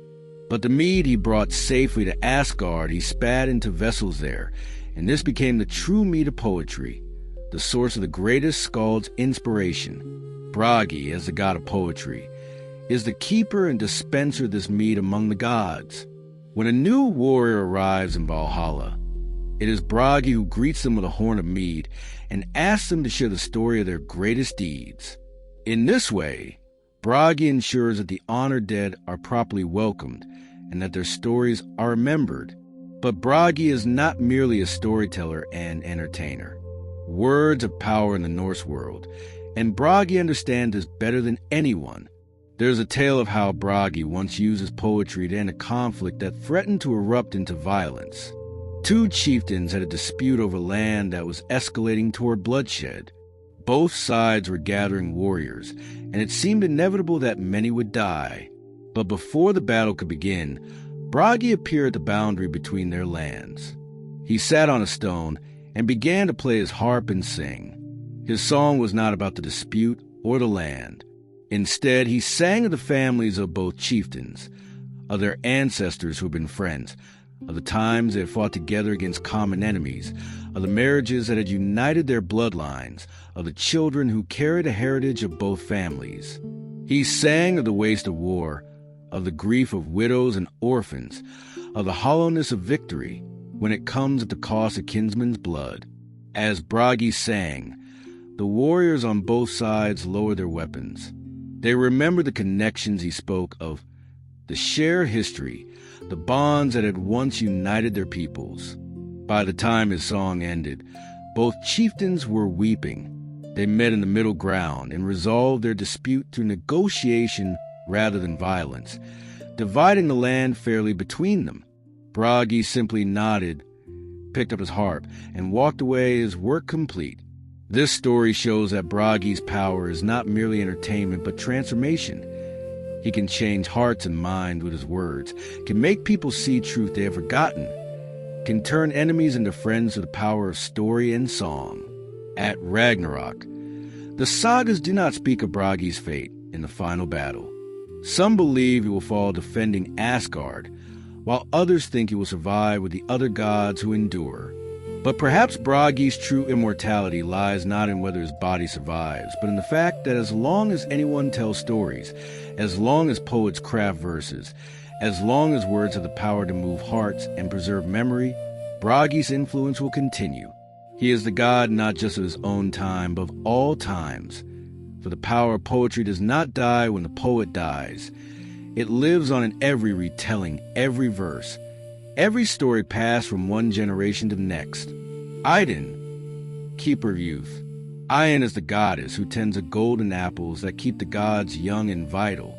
She is Bragi's wife, and together they represent a beautiful pairing. He preserves memory and story, while she preserves life itself.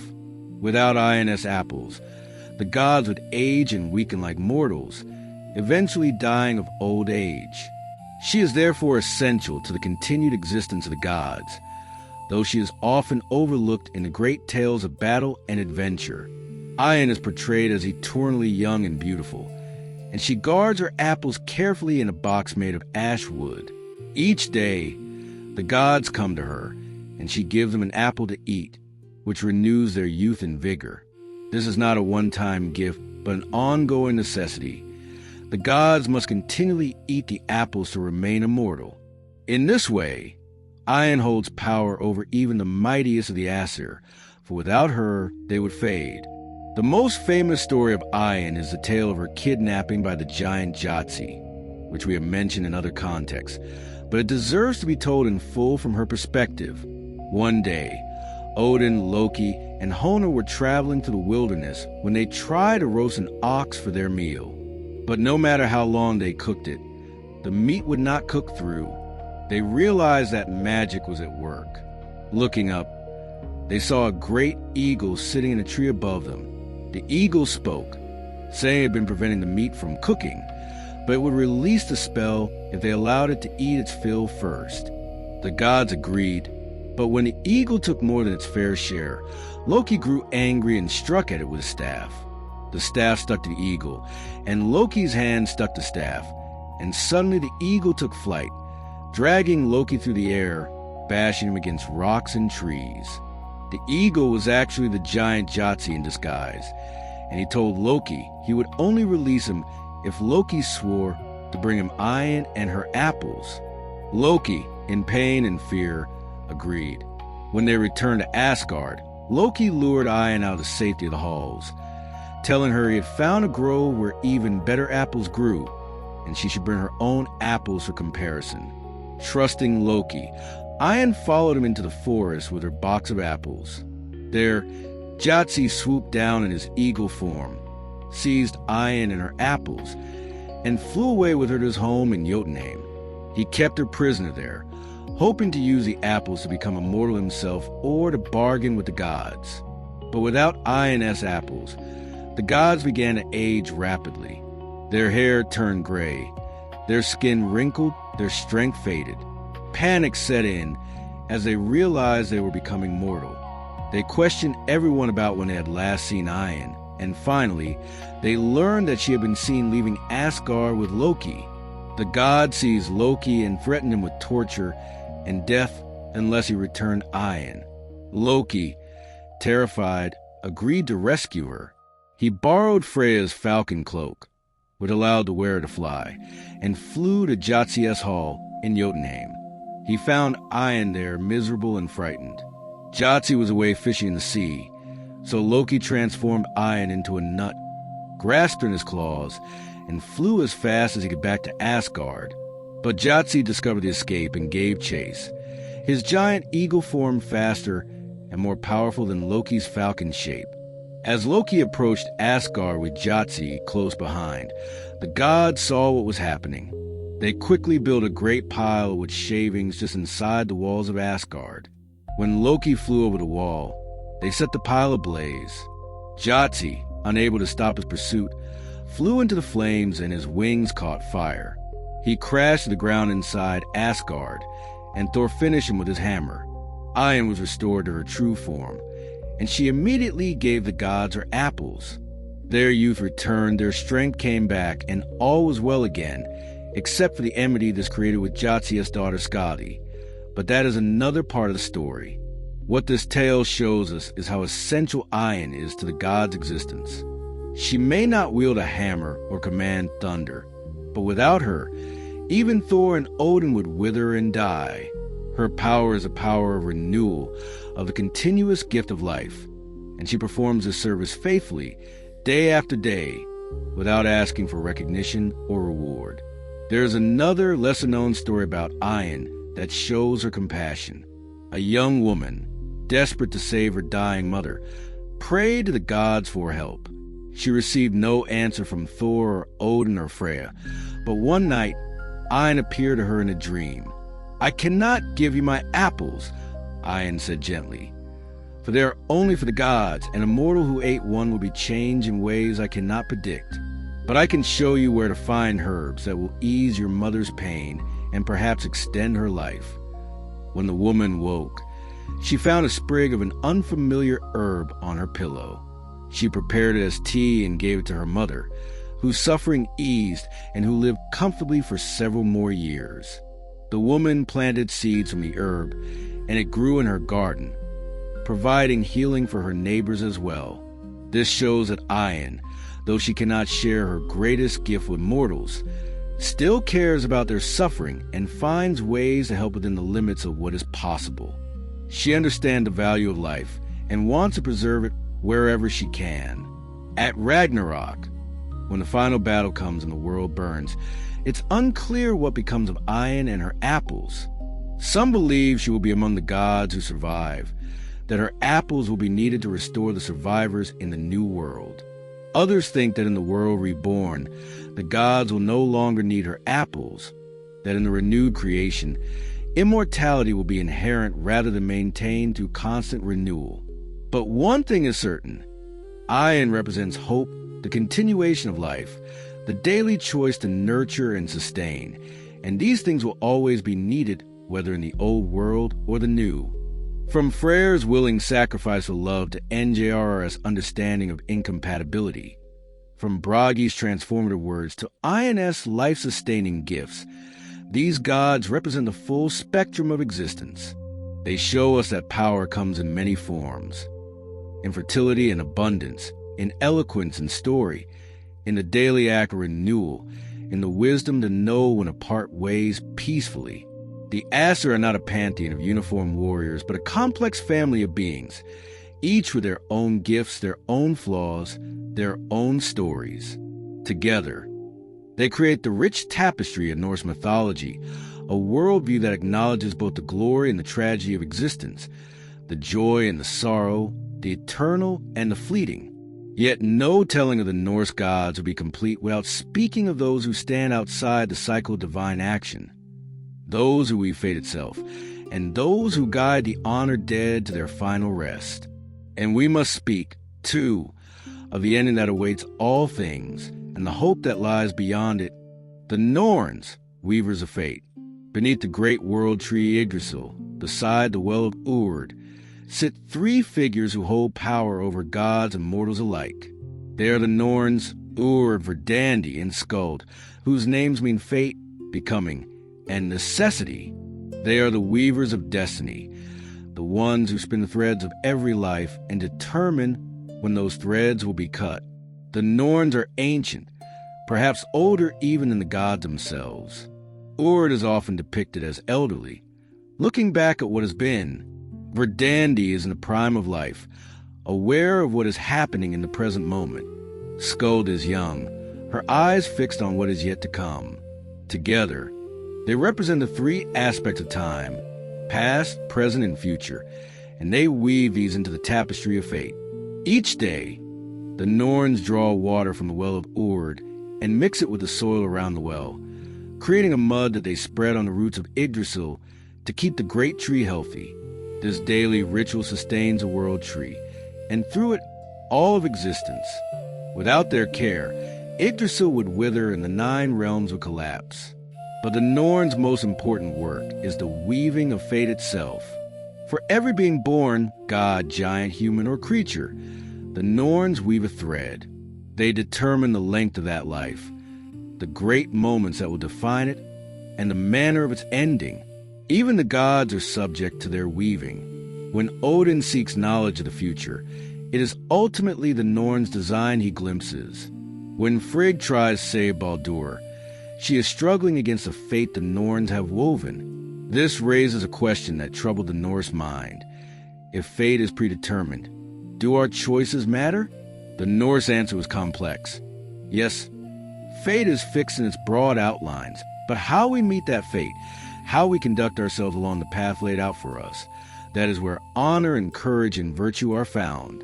A warrior knows he will die someday, this is certain, but he can choose to die well, to face his end with bravery, to leave behind a story worth telling. The Norns do not judge or intervene beyond their weaving. They are not cruel or kind. They simply are. They weave what must be without malice or mercy, without favoritism or prejudice. In this way, they represent the ultimate truth that all beings must accept. We do not control when or how our lives will end, but we do control how we live until that moment comes. The Valkyries, choosers of the slain, riding through the sky on swift horses, their armor gleaming, their spears held high, These are the Valkyries, the choosers of the slain. They are warrior maidens who serve Odin, flying to every battlefield to select which warriors will die and which will live, and to bring those who have died with honor to Valhalla. The Valkyries are both beautiful and terrible. Their names reflect their nature. Gunnar means battle, Hilda means combat, Gondel means wand wielder, and Skogul means shaker. When they ride forth, their presence is a blessing to some and a doom to others. To see a Valkyrie on a battlefield is to know that death is near, but also that glory awaits. When a warrior falls in battle, fighting bravely to the end, a Valkyrie descends to claim him. She touches his forehead, and his spirit rises from his body, his wounds healed, his strength restored. She helps him mount a horse, or sometimes he rides behind her, and together they fly through the air to Asgard, crossing the rainbow bridge Bifrost to Valhalla, Odin's great hall. In Valhalla, the Valkyries serve a different role. They become cupbearers and servers, bringing mead to the Einar jar, the honored dead who feast and fight in preparation for Ragnarok. Each day, the Einar jar practice combat in the fields outside Valhalla, fighting and killing each other, only to be resurrected at dinner time to feast together. The Valkyries serve them, honor them, and ensure that their time in Valhalla is glorious. But the Valkyries are not mere servants. They are fierce warriors themselves. There are tales of Valkyries who fell in love with mortal heroes, who intervened in battles to protect those they favored, who defied even Odin's will when their hearts demanded it. They are agents of fate, but they are also individuals with their own desires and loyalties. One famous tale speaks of a Valkyrie named Brynhildr, who disobeyed Odin by granting victory to a warrior he had not chosen. As punishment, Odin pricked her with a sleep thorn, declaring she would sleep until a brave man came to wake her, and when she woke, she would be mortal and have to marry. She was surrounded by a wall of flames that only the most courageous hero could pass through. This was both punishment and gift. She would lose her immortality, but gain the chance of the love that Valkyries are rarely permitted. The Valkyries remind us that death in battle, while tragic, is also an honor in the Norse worldview. To die old and sick in bed was called a straw death, dying on straw rather than on the battlefield, and it meant going to Hell's realm rather than Valhalla. But to fall with a weapon in hand, fighting for one's people or one's honor, this was a good death, and the Valkyries were there honored and carried the fallen to glory. Ragnarok, the twilight of the gods. All of these stories, all the gods and giants, all the heroes and monsters, all the love and betrayal, wisdom and folly, all of it leads inevitably to one event. Ragnarok, the twilight of the gods, the end of the world. The signs of Ragnarok have been prophesied since the beginning. First will come the Fimbul winter. 3 years of winter with no summer in between, a cold so terrible that it drives people to desperation. Brother will fight brother. Families will turn on each other, and all bonds of kinship and honor will break down. The wolves that chase Sol and her brother Mani, who drives the moon, will finally catch their prey and devour them. The sun and moon will go dark, and stars will fall from the sky. The earth will shake with terrible earthquakes. Mountains will crumble, and all bonds and chains will break. Fenrir the wolf will break free from Gleipnir, the magical ribbon that has held him since the gods bound him. His brother Jormungandr, the world serpent, will rise from the ocean, causing the seas to flood the land. Loki will break free from his bonds beneath the earth, where he has been tormented by serpent venom since Baldur's death. From Muspelheim, the realm of fire, will come Surtur and his sons, the fire giants, their swords blazing.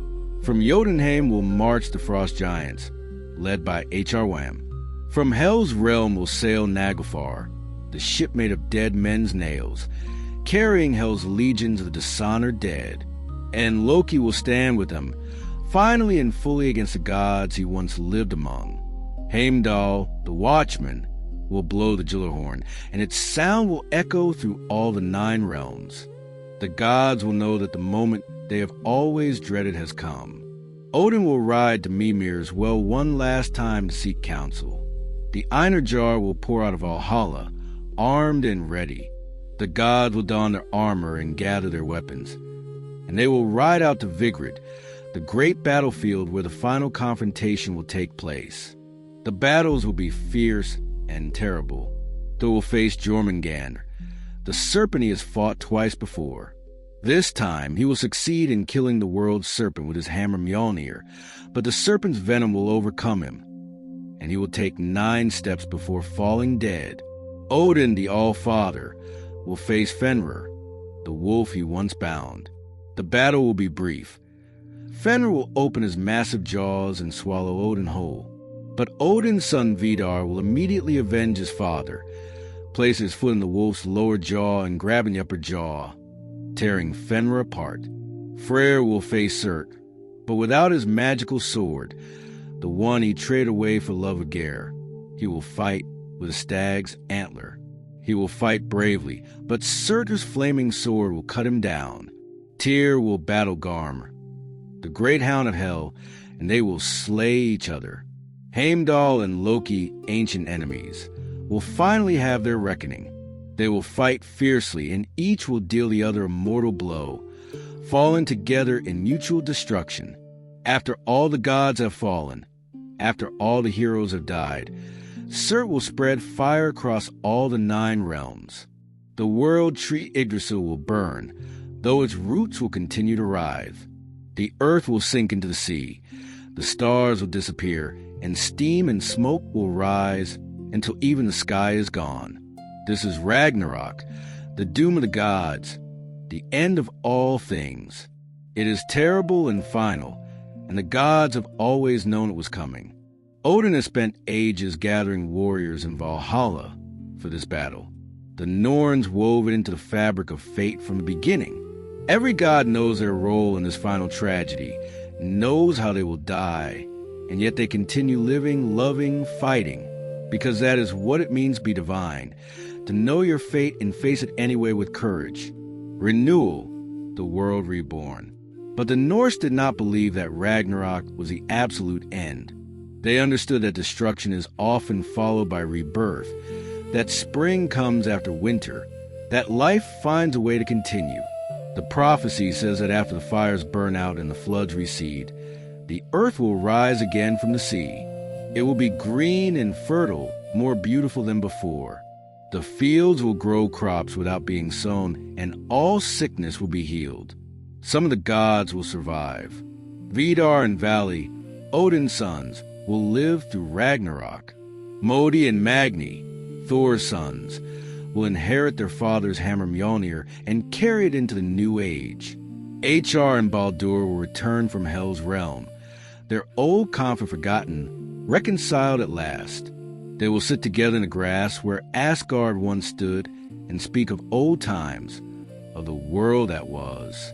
2 humans will also survive, hidden in a place called Hodmimis Wood, sheltered from the fire and flood. Their names are Lif and Fraser, life and eager for life, and from them will come a new human race to populate the renewed earth. Sol's daughter will take her mother's place in the sky, driving the sun across the heavens just as her mother did, bringing light to the new world. The cycle will begin again, but perhaps this time, with the wisdom learned from the old world's mistakes, things will be better. In the ruins of Asgard, the surviving gods will find golden gaming pieces scattered in the grass, remnants of the old gods' games, and they will pick them up and remember. They will rebuild, not Asgard as it was, but something new. They will create a world where the mistakes of the past need not be repeated. This is the final lesson of Norse mythology, that endings are not permanent, that destruction makes way for renewal, that even when all seems lost, hope endures. The Norse lived in a harsh world where winters were brutal, where survival was never guaranteed, where death came suddenly and often. They needed stories that acknowledged this reality, that didn't shy away from tragedy and loss, but that also promised that life would continue, that spring would eventually return, that the sun would rise again. The gods and goddesses of Norse mythology are not perfect beings on high pedestals, untouched by suffering or doubt. They are complex, flawed, passionate beings who love and hate, succeed and fail, sacrifice and endure. They make mistakes, terrible ones sometimes, but they also show remarkable courage, wisdom, and compassion. Odin teaches us that wisdom is worth any price, that the pursuit of knowledge and understanding is a noble quest, even when it costs us dearly. Thor reminds us that strength should be used to protect others, that standing between the innocent and chaos is the work of heroes. Frigg shows us the power of maternal love, the quiet strength of those who maintain homes and families, the dignity of carrying burdens silently. Tyr embodies the principle that justice and honor sometimes require terrible sacrifice, and that keeping one's word matters more than personal safety. Freya represents the complexity of femininity, that love and war, beauty and fierceness, gentleness and strength can all exist in the same being. Baldur reminds us that even the most beloved can be taken from us, and that loss is a part of existence we must learn to bear. Loki shows us the danger of chaos unchecked, but also that cleverness and cunning have their place, and that rigid order without flexibility can be just as dangerous as chaos. Each god, each story, each myth reveals another facet of what it means to exist, to struggle, to love, to fight, to endure, to eventually face our ending, and perhaps, if we're lucky, to leave behind something worth remembering.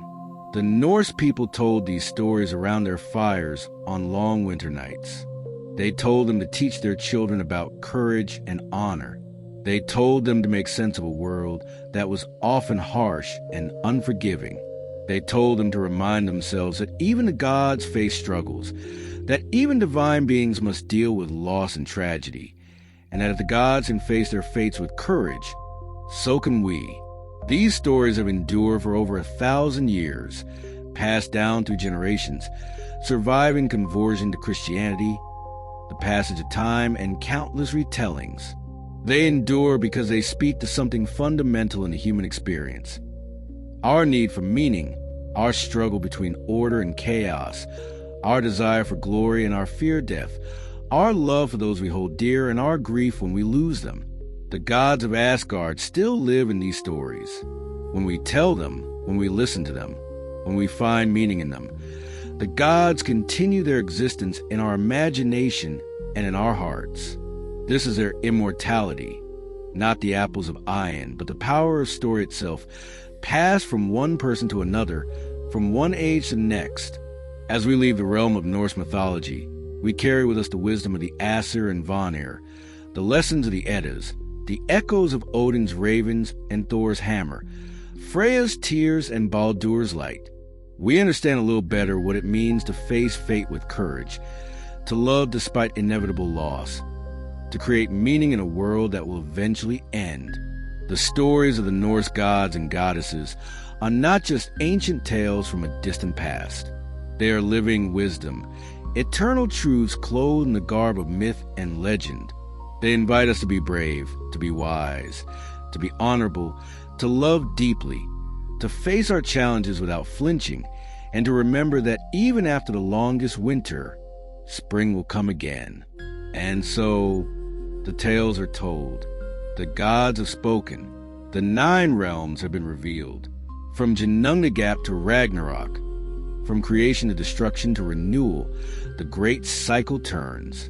The world tree stands eternal, its roots deep in the well of memory, its branches reaching toward possibility. May these stories bring you wisdom. May they bring you courage. May they bring you peace.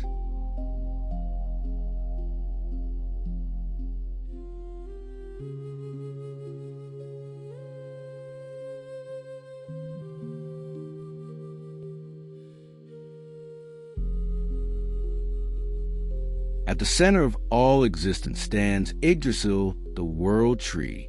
It is an ash tree of such immense size that its branches stretch over all the worlds, and its roots delve into the deepest wells of existence. Yggdrasil is not merely a tree. It is the axis upon which all reality turns, the connection between all things, the living embodiment of the cosmos itself.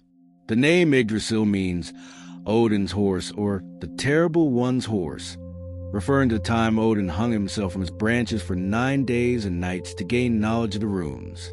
In this sense, the tree became his steed, carrying him on a journey not through space but through the realms of knowledge and death, to the very edge of existence and back again. Yggdrasil supports 9 realms, arranged in 3 levels along its massive trunk and branches. At the top are Asgard, home of the Aesir gods, and Vanaheim, home of the Vanir gods, along with Alfheim, realm of the Light Elves. In the middle level sits Midgard, the world of humans, along with Jotunheim, land of the giants, Svartalfheim, home of the dwarves, and Nidavellir, another realm of the dark elves and skilled craftsmen. At the lowest level are Niflheim, the realm of ice and mist, and Muspelheim, the realm of fire. Some sources also place Helheim, the realm of the dead, at this lowest level. The tree itself is constantly under threat, constantly being damaged, and yet it endures. This mirrors the Norse understanding of the cosmos, that existence itself is fragile, always under siege, requiring constant maintenance and care to survive. Yggdrasil trembles and groans, but continues to stand, holding the 9 realms in place through all the ages.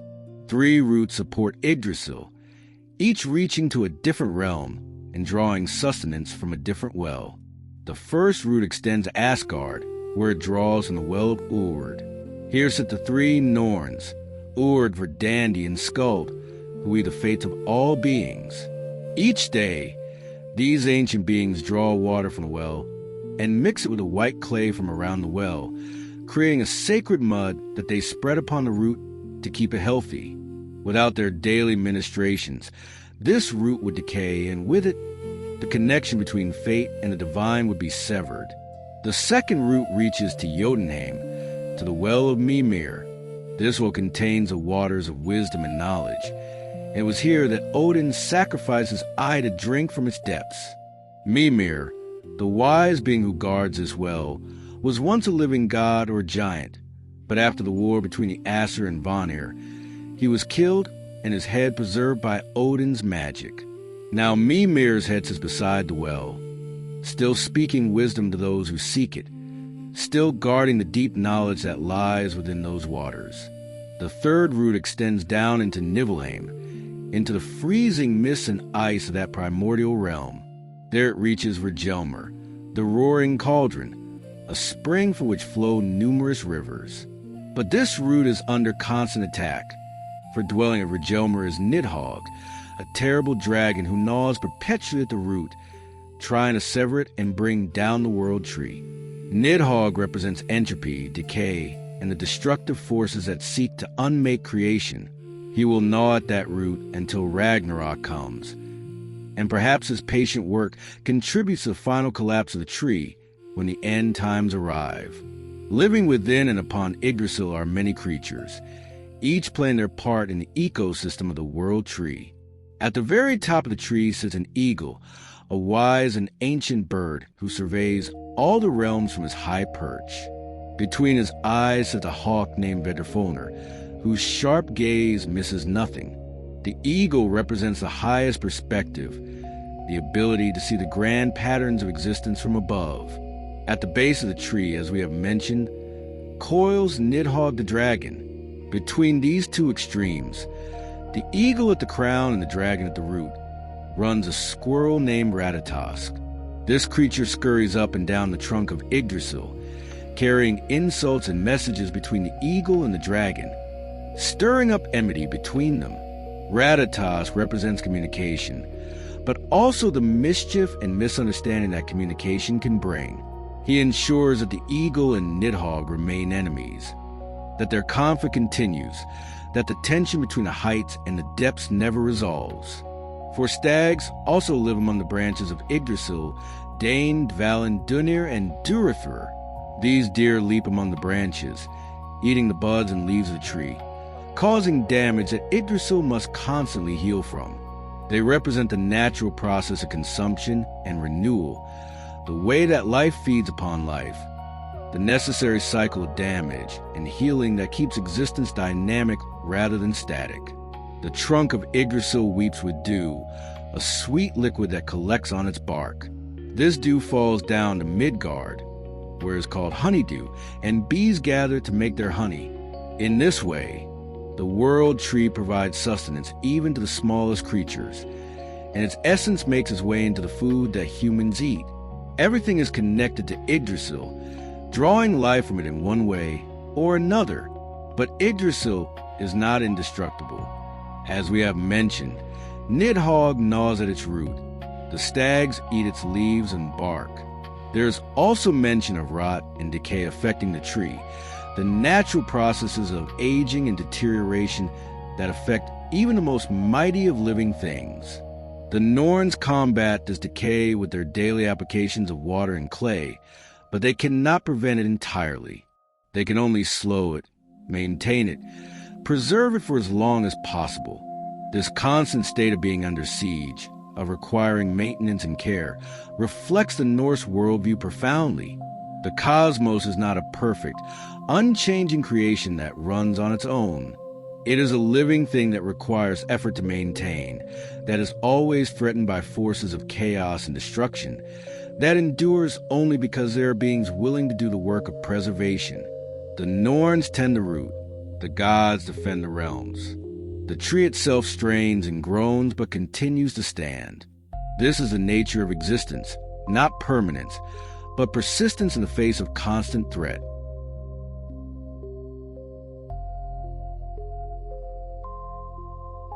When Odin hung himself from Yggdrasil's branches, wounded by his own spear, refusing all help for 9 days and nights, he was not just seeking the runes. He was experiencing the tree in a profound way, becoming one with it, understanding its nature through direct suffering. He hung on that windy tree, as the poem says, swaying in the void, neither fully alive nor fully dead, existing in the liminal space between worlds. And in that space, he glimpsed the runes, those symbols of power that underlie reality itself, and grasped them at the moment of his greatest extremity. This suggests that Yggdrasil is not just a physical tree, but a metaphysical principle. It represents the structure of reality, the connection between all things, the underlying pattern that gives form to chaos. To hang upon Yggdrasil is to experience existence in its rawest form, to understand the framework upon which the 9 realms are built. The tree also serves as a pathway between the worlds. The gods can travel along its branches or roots to reach different realms.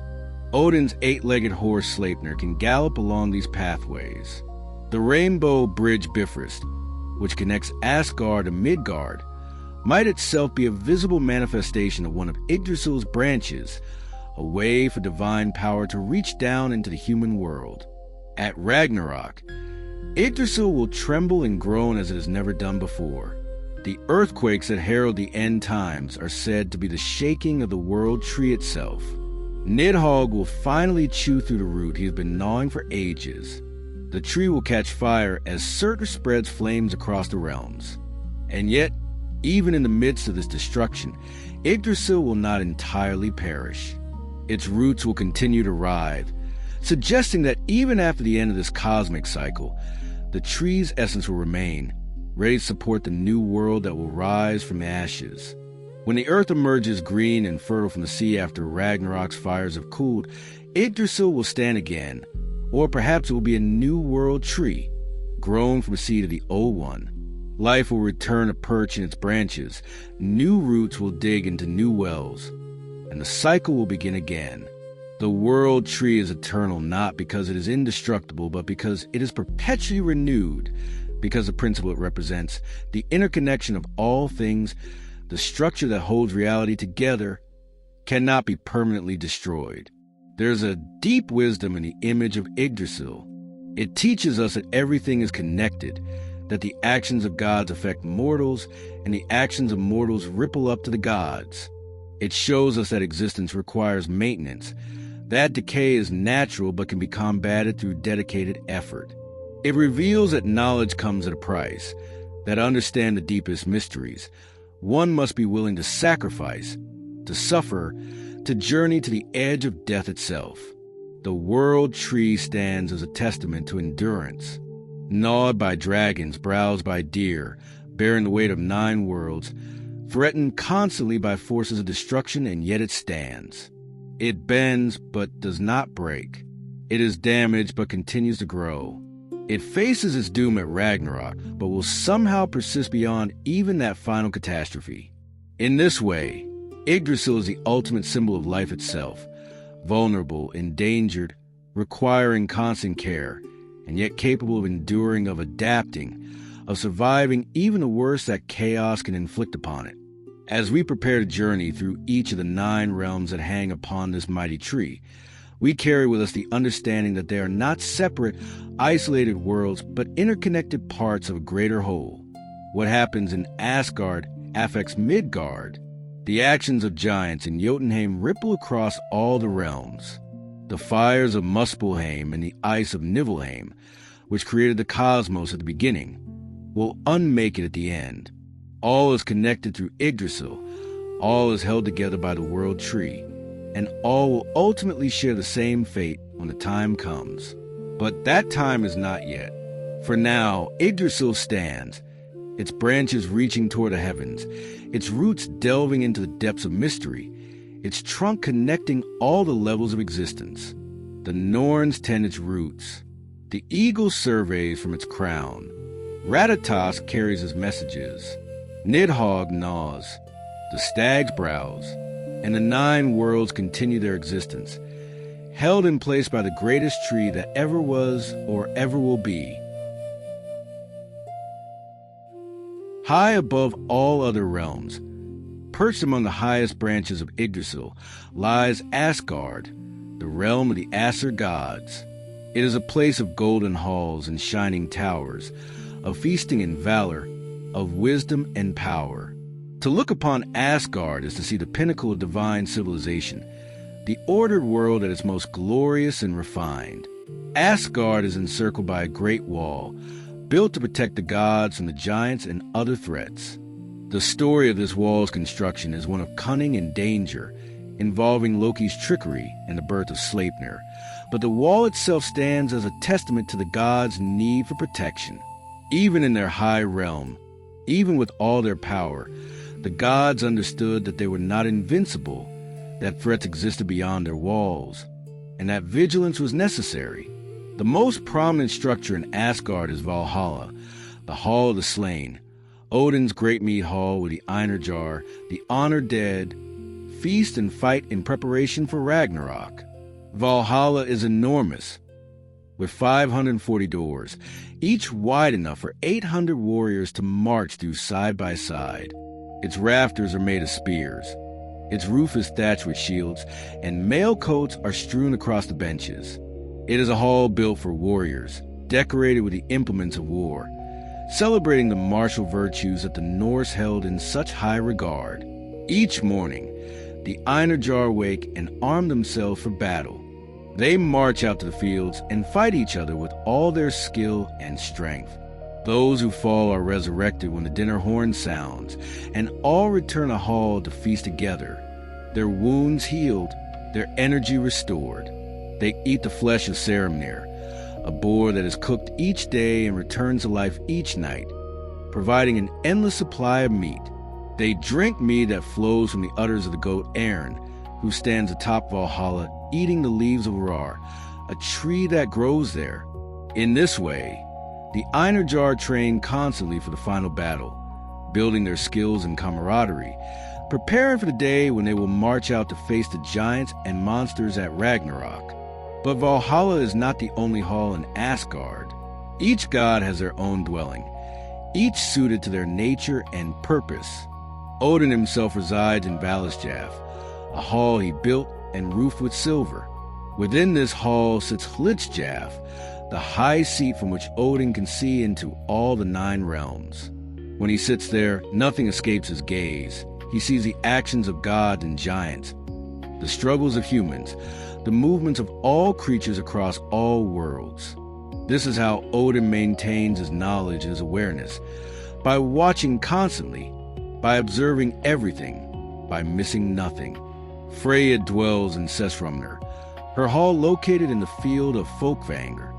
Half of those who die in battle come to her rather than Odin's Valhalla, and she welcomes them with no less honor. Her hall is said to be beautiful and spacious, a place of both martial honor and gentler pleasures, reflecting Freya's dual nature as goddess of both war and love. Thor lives in Bilskirnir, the largest building in all of Asgard, a hall with 540 rooms. This suits Thor's generous nature. He needs space for the many guests who seek his protection and hospitality. Thor is a defender of both Asgard and Midgard, and his hall reflects his role as the accessible god, the one whom mortals can approach more easily than the distant All-Father. Baldur's hall was called Breidablik, and it was said that nothing impure could exist within it. The hall matched its owner's nature, beautiful, bright, and perfect. After Baldur's death, the hall stood empty, a reminder of what had been lost, though the prophecy promises that when Baldur returns after Ragnarok, he will dwell there once again. Heimdall keeps his dwelling at Himinjorg, the hall that stands at the edge of heaven where Bifrost, the Rainbow Bridge, touches Asgard. From this position, Heimdall maintains his eternal watch, guarding the entrance to the realm of the gods. No one can enter Asgard without passing by Heimdall, and with his extraordinary senses, nothing escapes his notice. He sits there through day and night, requiring less sleep than a bird, listening and watching for any threat to the gods. The Rainbow Bridge Bifrost itself is one of the wonders of Asgard. It stretches from the realm of the gods down to Midgard, allowing the gods to travel easily to the world of mortals. The bridge is beautiful, shimmering with all the colors of the rainbow, but it is also strong, capable of bearing the weight of Thor and all his gear when he rides across it. However, Thor usually prefers to wade through rivers rather than use Bifrost, perhaps because his weight and the heat of his divine power might damage the delicate bridge. Bifrost is not merely a convenience, but a symbol of the connection between gods and mortals, between the divine realm and the human world. The gods do not remain isolated in their high realm, but involve themselves in the affairs of Midgard, traveling down the Rainbow Bridge to interact with humans, to father children, to fight giants, to shape events in the mortal world. This accessibility sets the Norse gods apart from more distant, transcendent deities. They are powerful but not remote, divine but not divorced from the concerns of mortals. At the center of Asgard stands a great ash tree, sometimes identified with Yggdrasil itself, though other sources suggest it is a separate tree that mirrors the world tree. Beneath this tree, or near it, the gods hold their court, their assembly called a thing, where they debate matters of importance and pass judgment on disputes. This reflects the Norse social structure, where free men would gather their own things to settle legal matters and make communal decisions. Even the gods govern themselves through council and debate rather than through the absolute decree. Ientenzr Grove somewhere in Asgard, the place where her precious apple trees grow. These trees produce the golden apples that keep the gods young and vital, and Ion guards them carefully, distributing them as needed to maintain the gods' immortality. Without her grove and her apples, the gods would age like mortals, and Asgard would become a realm of the elderly and dying rather than the eternally youthful and strong. There is also mention of Glacier, a grove or forest in Asgard where the trees have leaves of red gold. This beautiful place stands as a testament to the divine nature of Asgard. Even its vegetation surpasses anything found in mortal realms. The red gold leaves never wither or fall, remaining eternally beautiful, catching the light and creating an atmosphere of perpetual autumn glory. The forges of Asgard are also worth mentioning, for this is where many of the gods' greatest treasures were made or received.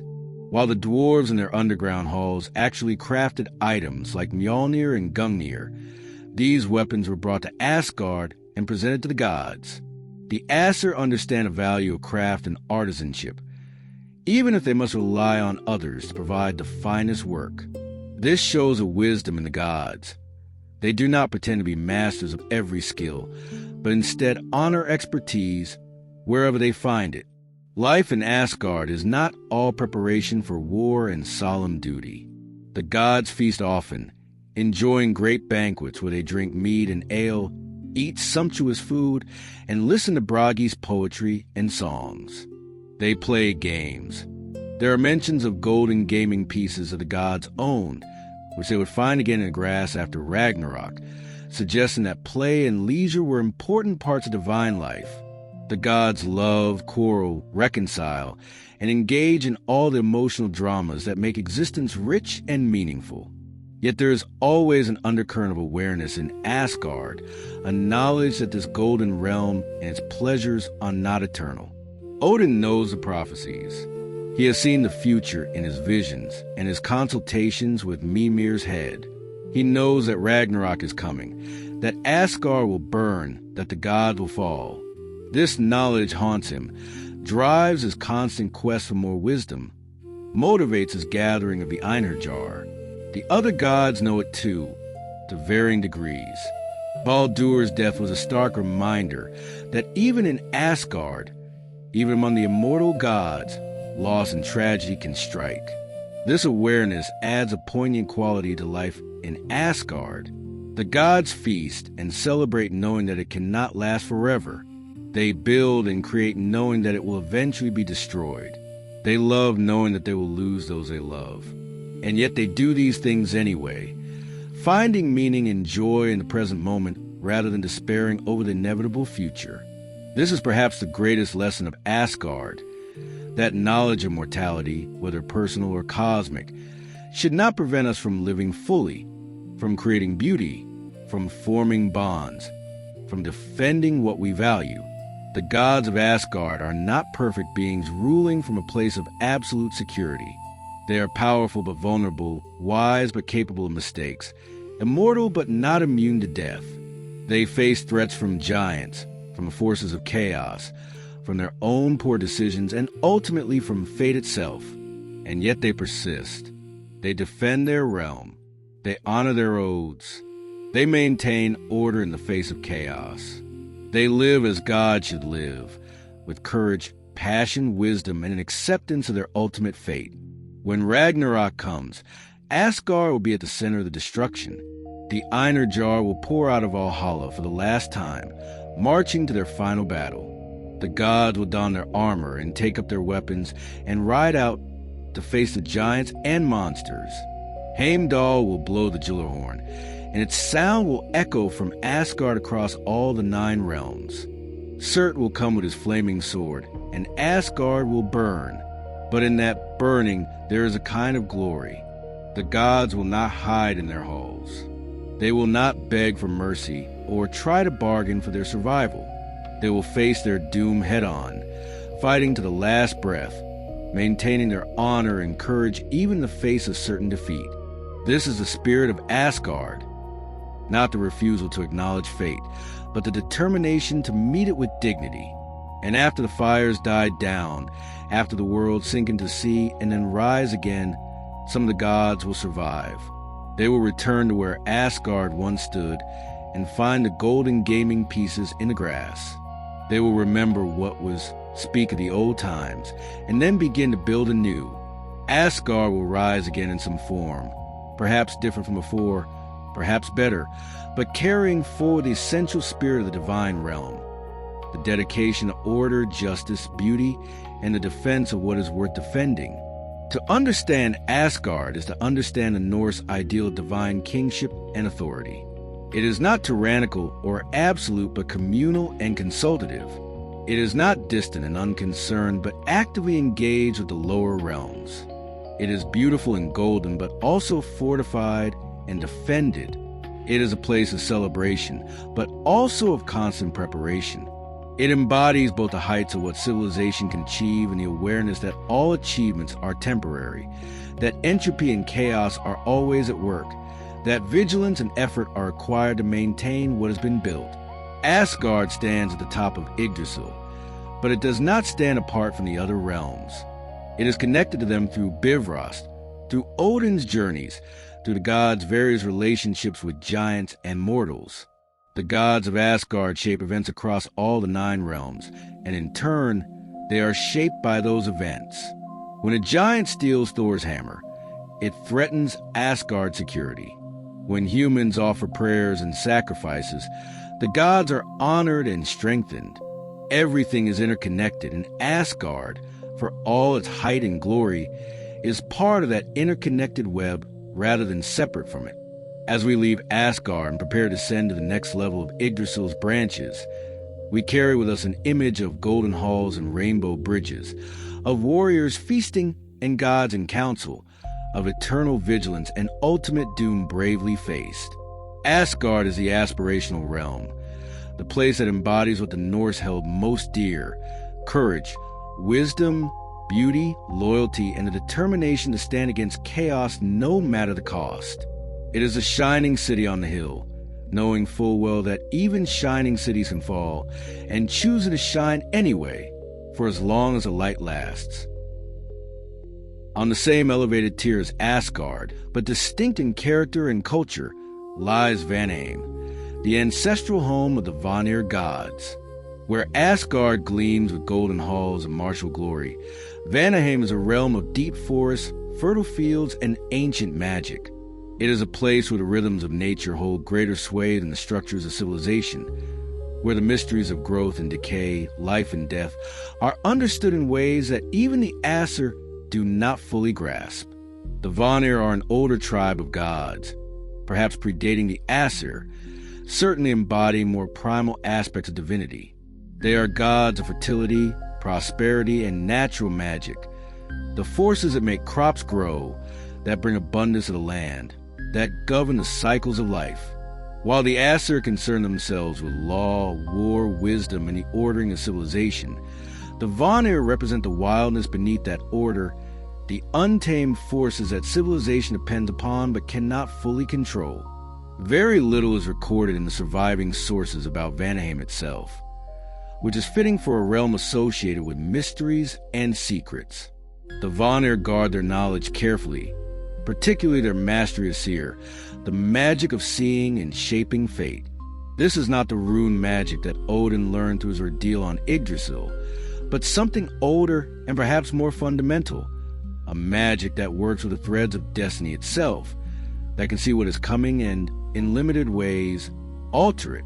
What we do know of Vanaheim comes primarily through the stories of those Vanir, who came to live in Asgard after the Great War between the 2 tribes of gods.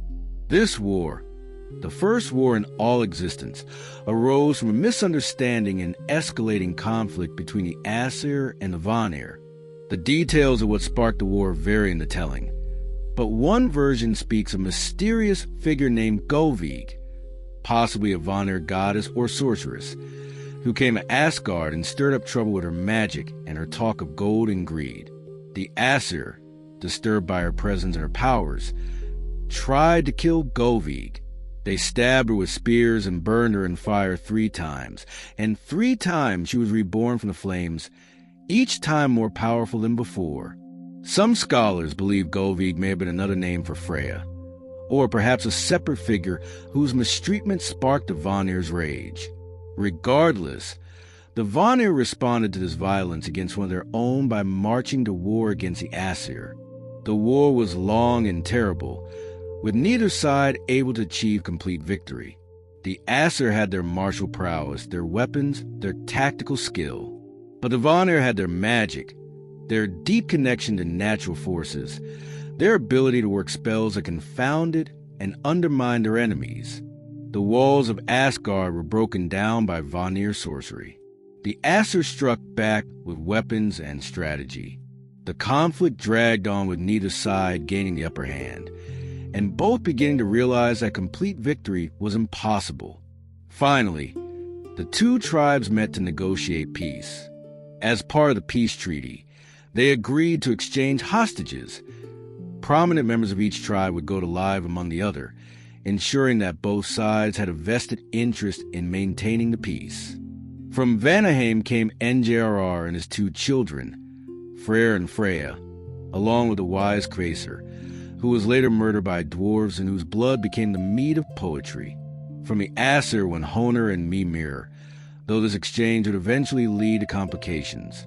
The Vanir who came to Asgard were welcomed and honored, given status among the Aesir. NJRR became the god of seafaring and coastal prosperity. Freyr was given Alfheim as a tooth gift and became beloved for his generosity and his association with peace and good harvests. Freya brought her knowledge of seer magic and taught it to Odin and others, revolutionizing the Aesir's understanding of magic and fate. The integration was so successful that in later times, the distinction between Aesir and Vanir became less important, with all simply referred to as gods. But Vanaheim itself remained the homeland of the Vanir, the place where their culture and traditions continued in their purest form. It is described as a realm of great beauty, with lush vegetation, clear waters, and abundant wildlife. Where Asgard is built and ordered, Vanaheim grows and flourishes. Its power is not the power of walls and weapons, but the power of root and seed, of seasonal change, of the patient work of growth. The magic of Vanaheim is central to understanding this realm. Seer, the art practiced most skillfully by the Vanir, involves entering trance states, journeying in spirit form, seeing distant events and future possibilities, and working subtle changes in fate and fortune. It is a shamanic practice, requiring altered consciousness and a willingness to operate outside the normal boundaries of reality. In the warrior culture of the Norse, this type of magic was seen as somewhat unmanly, associated more with women and the Vanir. Yet even Odin himself sought to learn it, recognizing its power despite any social stigma. Freya was the great teacher of seer, and the sources suggest she may have been a Volva, a seeress or wise woman, in addition to her other roles. When she came to Asgard, she taught the Aesir these mysteries, sharing knowledge that had previously been the exclusive domain of the Vanir.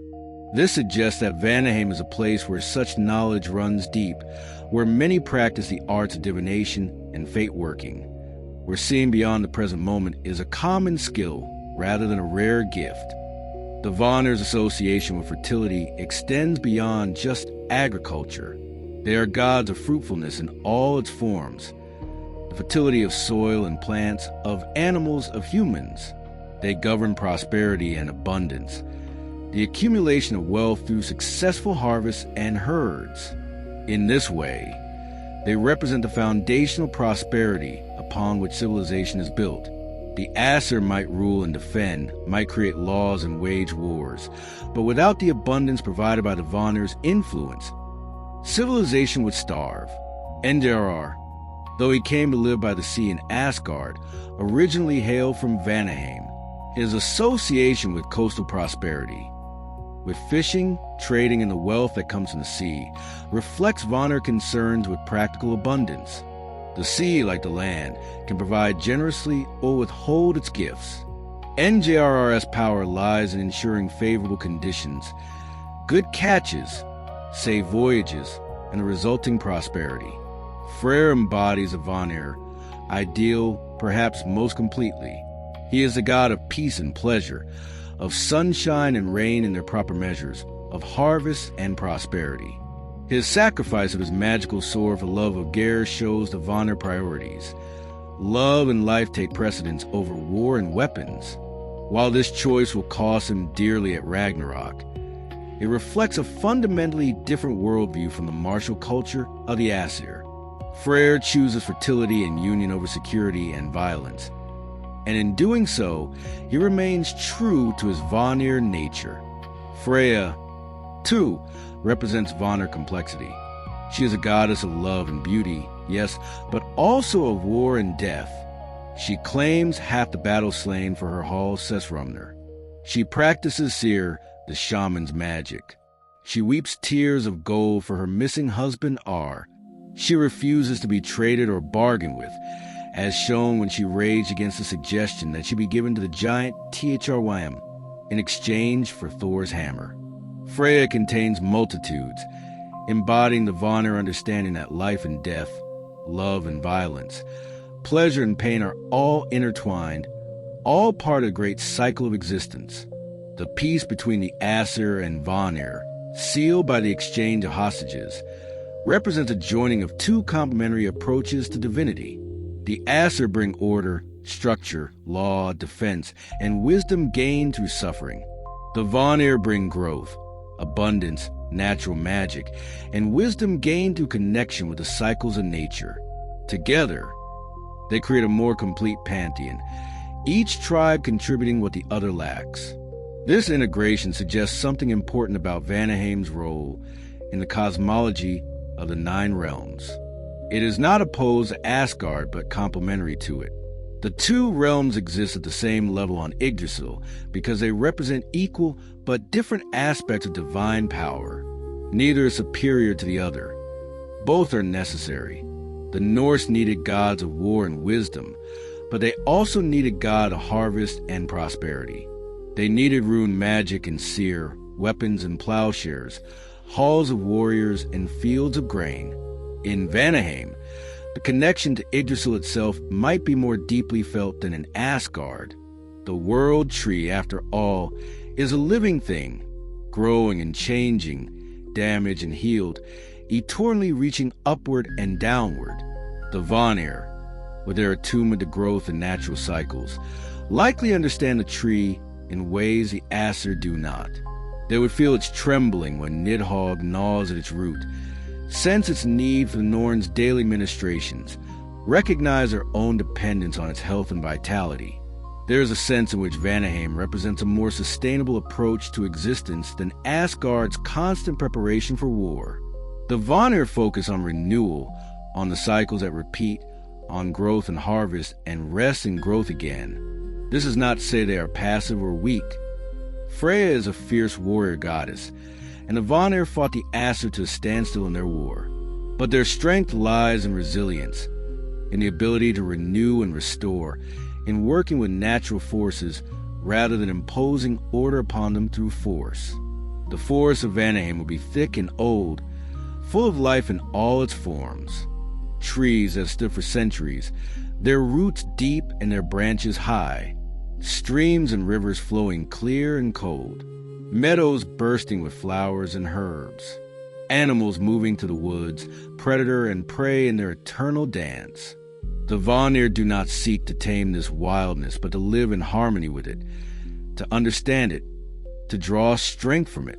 Perhaps in Vanaheim there are sacred groves where the Vanir practice their rites, places where the boundaries between the physical and spiritual worlds grow thin, places where seer is taught, where young gods learn to send their spirits wandering, where the future is glimpsed in visions and dreams.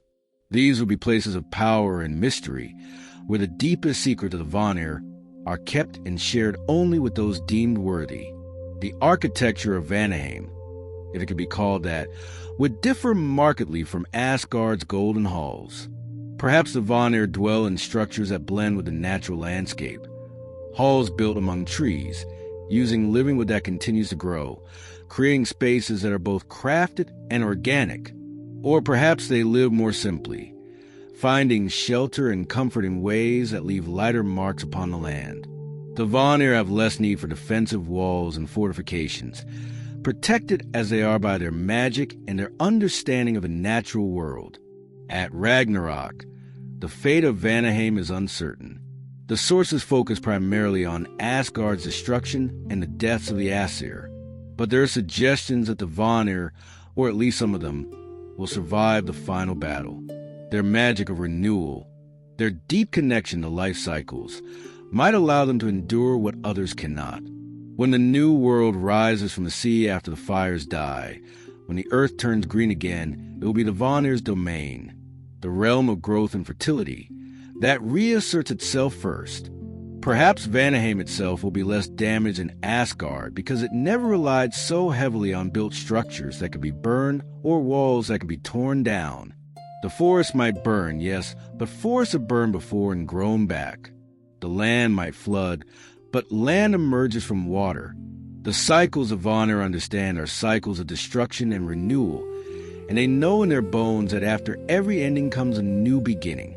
To understand Vanaheim is to understand the Norse appreciation for the forces that sustain life. For all their celebration of warriors and battles, the Norse were primarily farmers and fishermen, people whose survival depended on harvests and catches, on the prosperity that came from working with nature rather than against it. The Vanir gods represent this foundational reality, that courage and wisdom matter, yes, but so do fertile fields and full nets, so do successful births and healing herbs, so do the cycles of growth that make life possible.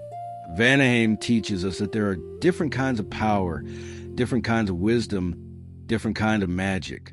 Not everything can be solved with a hammer or a spear. Not every problem yields to direct confrontation. Sometimes the solution lies in patience, in working with natural rhythms, in understanding that some things cannot be forced but must be allowed to unfold in their own time. This is the wisdom of the Vanir, the gift of Vanaheim to the broader cosmos.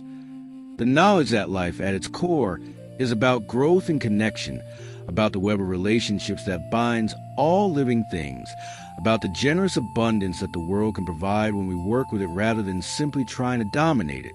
As we prepare to leave Vanaheim and continue our journey through the 9 realms, we carry with us an appreciation for the green and growing world, for the magic that works through connection rather than command, for the gods who understand that strength can be gentle and that the most powerful forces are often those that work slowly, patiently, inevitably, like a seed splitting stone as it grows toward the light.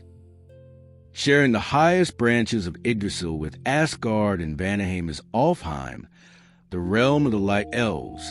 This is a place of luminous beauty, where everything seems touched by an inner radiance, where the very air shimmers with subtle magic. The Light Elves, or Josafar, are beings of grace and enchantment, associated with light beauty and the gentler aspects of nature. They exist somewhere between gods and mortals, powerful but not divine, immortal but not invulnerable, deeply magical but in ways that differ from both the rune magic of Odin and the seer of the Vanir. Alfheim was given to Freyr as a tooth gift when he was young, a present given to a child when they cut their first tooth.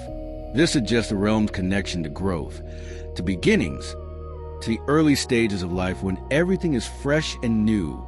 That such a realm was given to Freyr, the god of fertility and peace, tells us something about its nature. Alfheim is not a place of conflict or strife, but of harmony and beauty, of things growing as they should, of the world as it appears in its most perfect moments. The Light Elves themselves are described as being fairer than the sun to look upon. This is high praise in Norse poetry, where the sun was often invoked as the standard of beauty and brightness.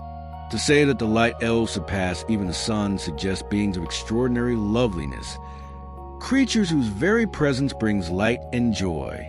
They are tall and slender, graceful in movement, with features that seem almost too perfect to be real, as if they were carved by a master artist rather than born through natural processes. Yet for all their beauty, the Light Elves are not mere ornaments or passive beings. They possess considerable magical power, particularly in matters relating to growth, healing, and blessing. They can encourage plants to flourish, can help wounds to close and illnesses to pass, can bring good fortune to those they favor. Their magic is subtle rather than forceful, working with natural processes to enhance and perfect rather than override or dominate. In this way, the Light Elves share something with the Vanir, and their realm's placement on the same level as Vanaheim seems appropriate. Both are associated with fertility and growth, with natural magic and the flourishing of life.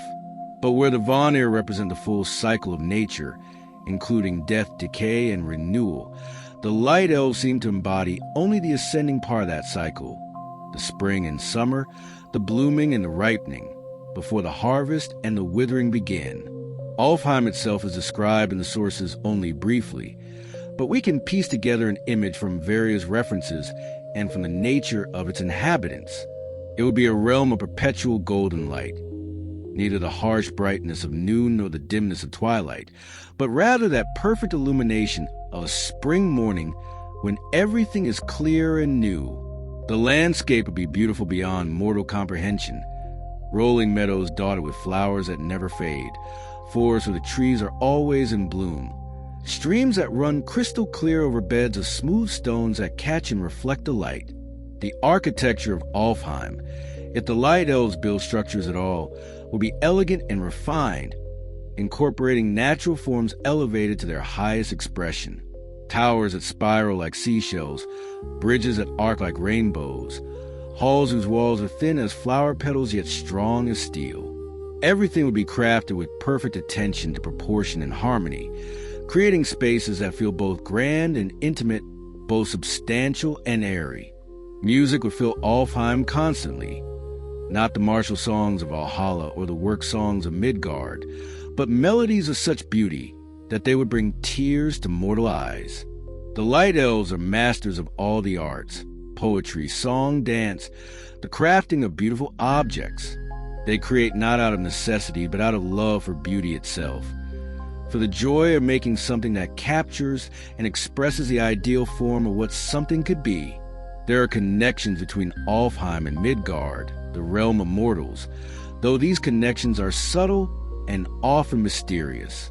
Humans sometimes encounter the Light Elves, or at least catch glimpses of them, particularly in liminal places and times, at dawn or dusk, in deep forests or beside still waters, in those moments when the boundary between the ordinary world and the magical world grows thin.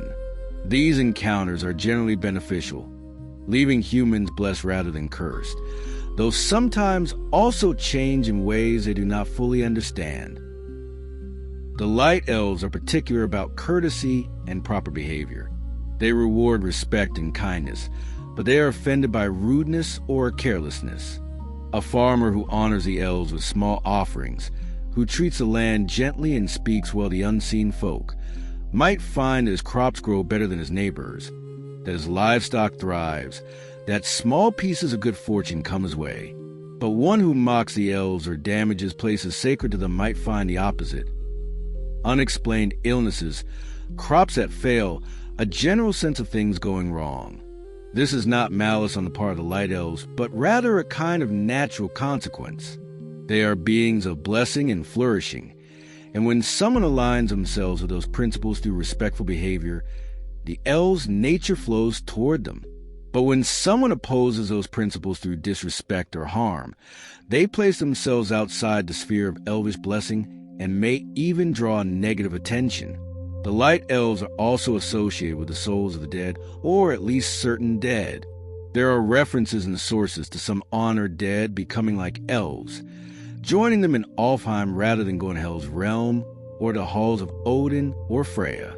This suggests that Alfheim is not merely a place for a separate species of beings, but also a kind of afterlife for those who live with particular grace or virtue, who embodied in their mortal lives the qualities that the Light Elves represent: beauty, harmony, creativity, kindness. If this is true, then Alfheim serves as a form of paradise, a reward for certain souls who showed special qualities during their lives. This would make it quite different from Valhalla, which honors warriors who died in battle, or from Freya's Sesrumner, which also receives battle dead. Alfheim would welcome those whose excellence lay in other directions: artists, healers, those who brought beauty into the world, those who lived gently and well. Freyr's rulership over Alfheim, or at least his association with it as its lord, adds another dimension to understanding this god. Freyr is not a warrior god, though he can fight when necessary. He is not a god of wisdom or magic, though he has his own powers. He is a god of peace, prosperity, and pleasure, of the good things in life that make existence joyful rather than merely survivable. That he should be connected to Alfheim, realm of beauty and blessing, seems entirely fitting. His presence there ensures that the realm serves its purpose, that its blessings flow out to the other worlds, that its light continues to shine. There are stories of mortals who were taken to Alfheim, either briefly or permanently, and who returned changed by the experience. A common thread in these tales is that time flows differently in Alfheim than in Midgard. A person might spend what seems like a single evening feasting in an elvish hall, only to return to the mortal world and discover that years or even decades have passed. Or the reverse might happen. A mortal might live for what feels like years in Alfheim, learning elvish arts and wisdom, only to return to Midgard and find that just a single night has elapsed. This time distortion speaks to Alfheim's nature as a place somewhat removed from the normal flow of the cosmos. It exists on the same level of Yggdrasil as Asgard and Vanheim, yet it seems to operate by different rules, to exist in a space that is adjacent to normal reality rather than fully part of it. This gives it a dreamlike quality, a sense that everything there is both more and less real than the solid, concrete reality of Midgard. The Light Elves have their own hierarchy and social structure, though it is less warlike than that of the gods and less concerned with clear chains of command. They seem to operate more through consensus and natural authority. Those who are wisest and most skilled in the elvish arts have influence and respect, but there is no mention of elvish kings waging wars or passing laws. Their society functions more like an artist collective or a community of scholars, with each member contributing what they do best and all working together to maintain the beauty and harmony of their realm. Magic in Alfheim is ubiquitous but rarely ostentatious.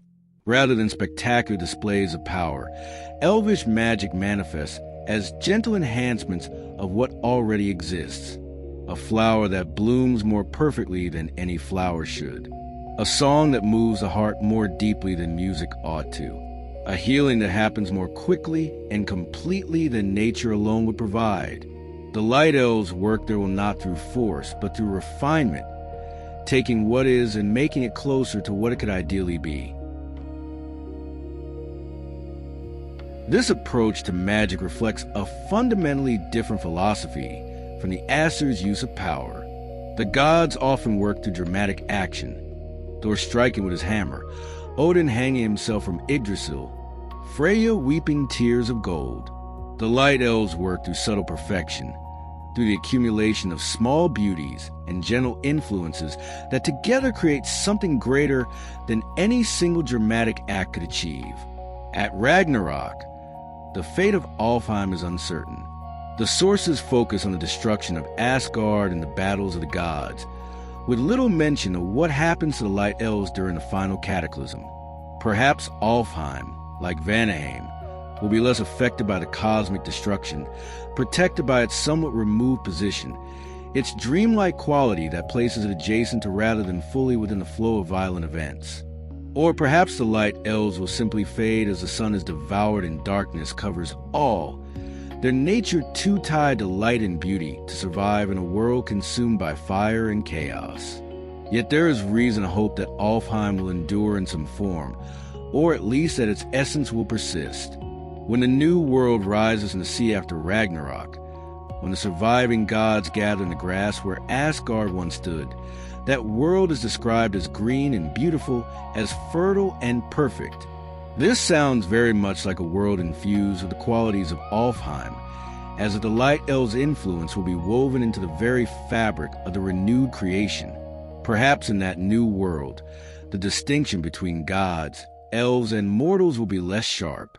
Perhaps the best of each will combine, creating beings who possess the strength of the Aesir, the connection to nature of the Vanir, the beauty and grace of the Light Elves, and the adaptability and resilience of humanity. This would be a true renewal, not merely a restoration of what was, but a transformation into something better. The Light Elves remind us that beauty matters, that grace and harmony are not mere luxuries, but essential aspect of a life worth living. In a mythology filled with battles and betrayals, with cosmic struggles and inevitable doom, Alfheim stands as a reminder that there is more to existence than conflict. There is also the perfect bloom of a flower, the soaring arc of melody, the gentle touch of healing hands, the quiet satisfaction of creating something beautiful. The Norse people, for all their reputation as warriors and raiders, also valued these things. They created intricate art, carved elaborate decorations on their ships and homes, composed complex poetry, appreciated the beauty of their harsh northern landscape. They understood that a life dedicated solely to fighting and surviving was not enough, that humans need beauty and joy and moments of transcendence to make life meaningful. Alfheim represents this understanding elevated to its highest form. It is what the world could be if beauty and harmony were allowed to flourish without interference. If every living thing could reach its fullest potential, if grace and perfection were norm rather than a rare exception. It stands as both an ideal to aspire to and a gift freely given.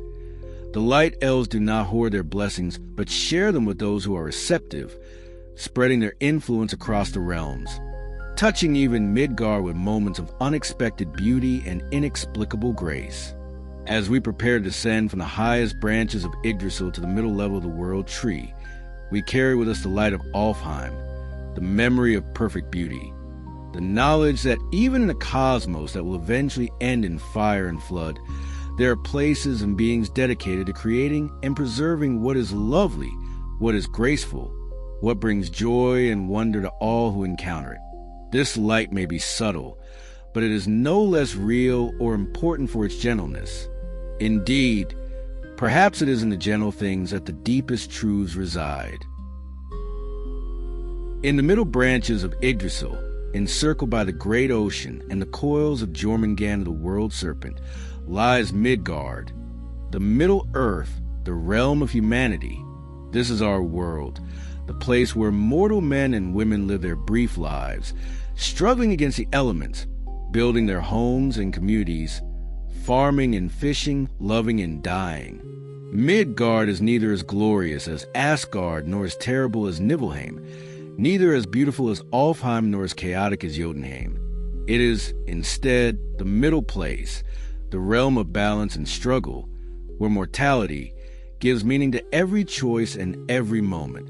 Midgard was created by Odin, Vili, and Vi from the body of the slain giant Ymir. His flesh became the earth, his blood the seas, his bones the mountains, his teeth and broken bones the cliffs and stones. But the creation of the land was not enough. The three brothers understood that this world needed inhabitants, beings who would dwell upon it and give it purpose. And so one day, as they walked along the seashore, they found two trees that had washed up on the beach, an ash and an elm. These trees held potential, but they were merely wood, without consciousness or spirit. The brothers decided to grant them life and form them into the first humans.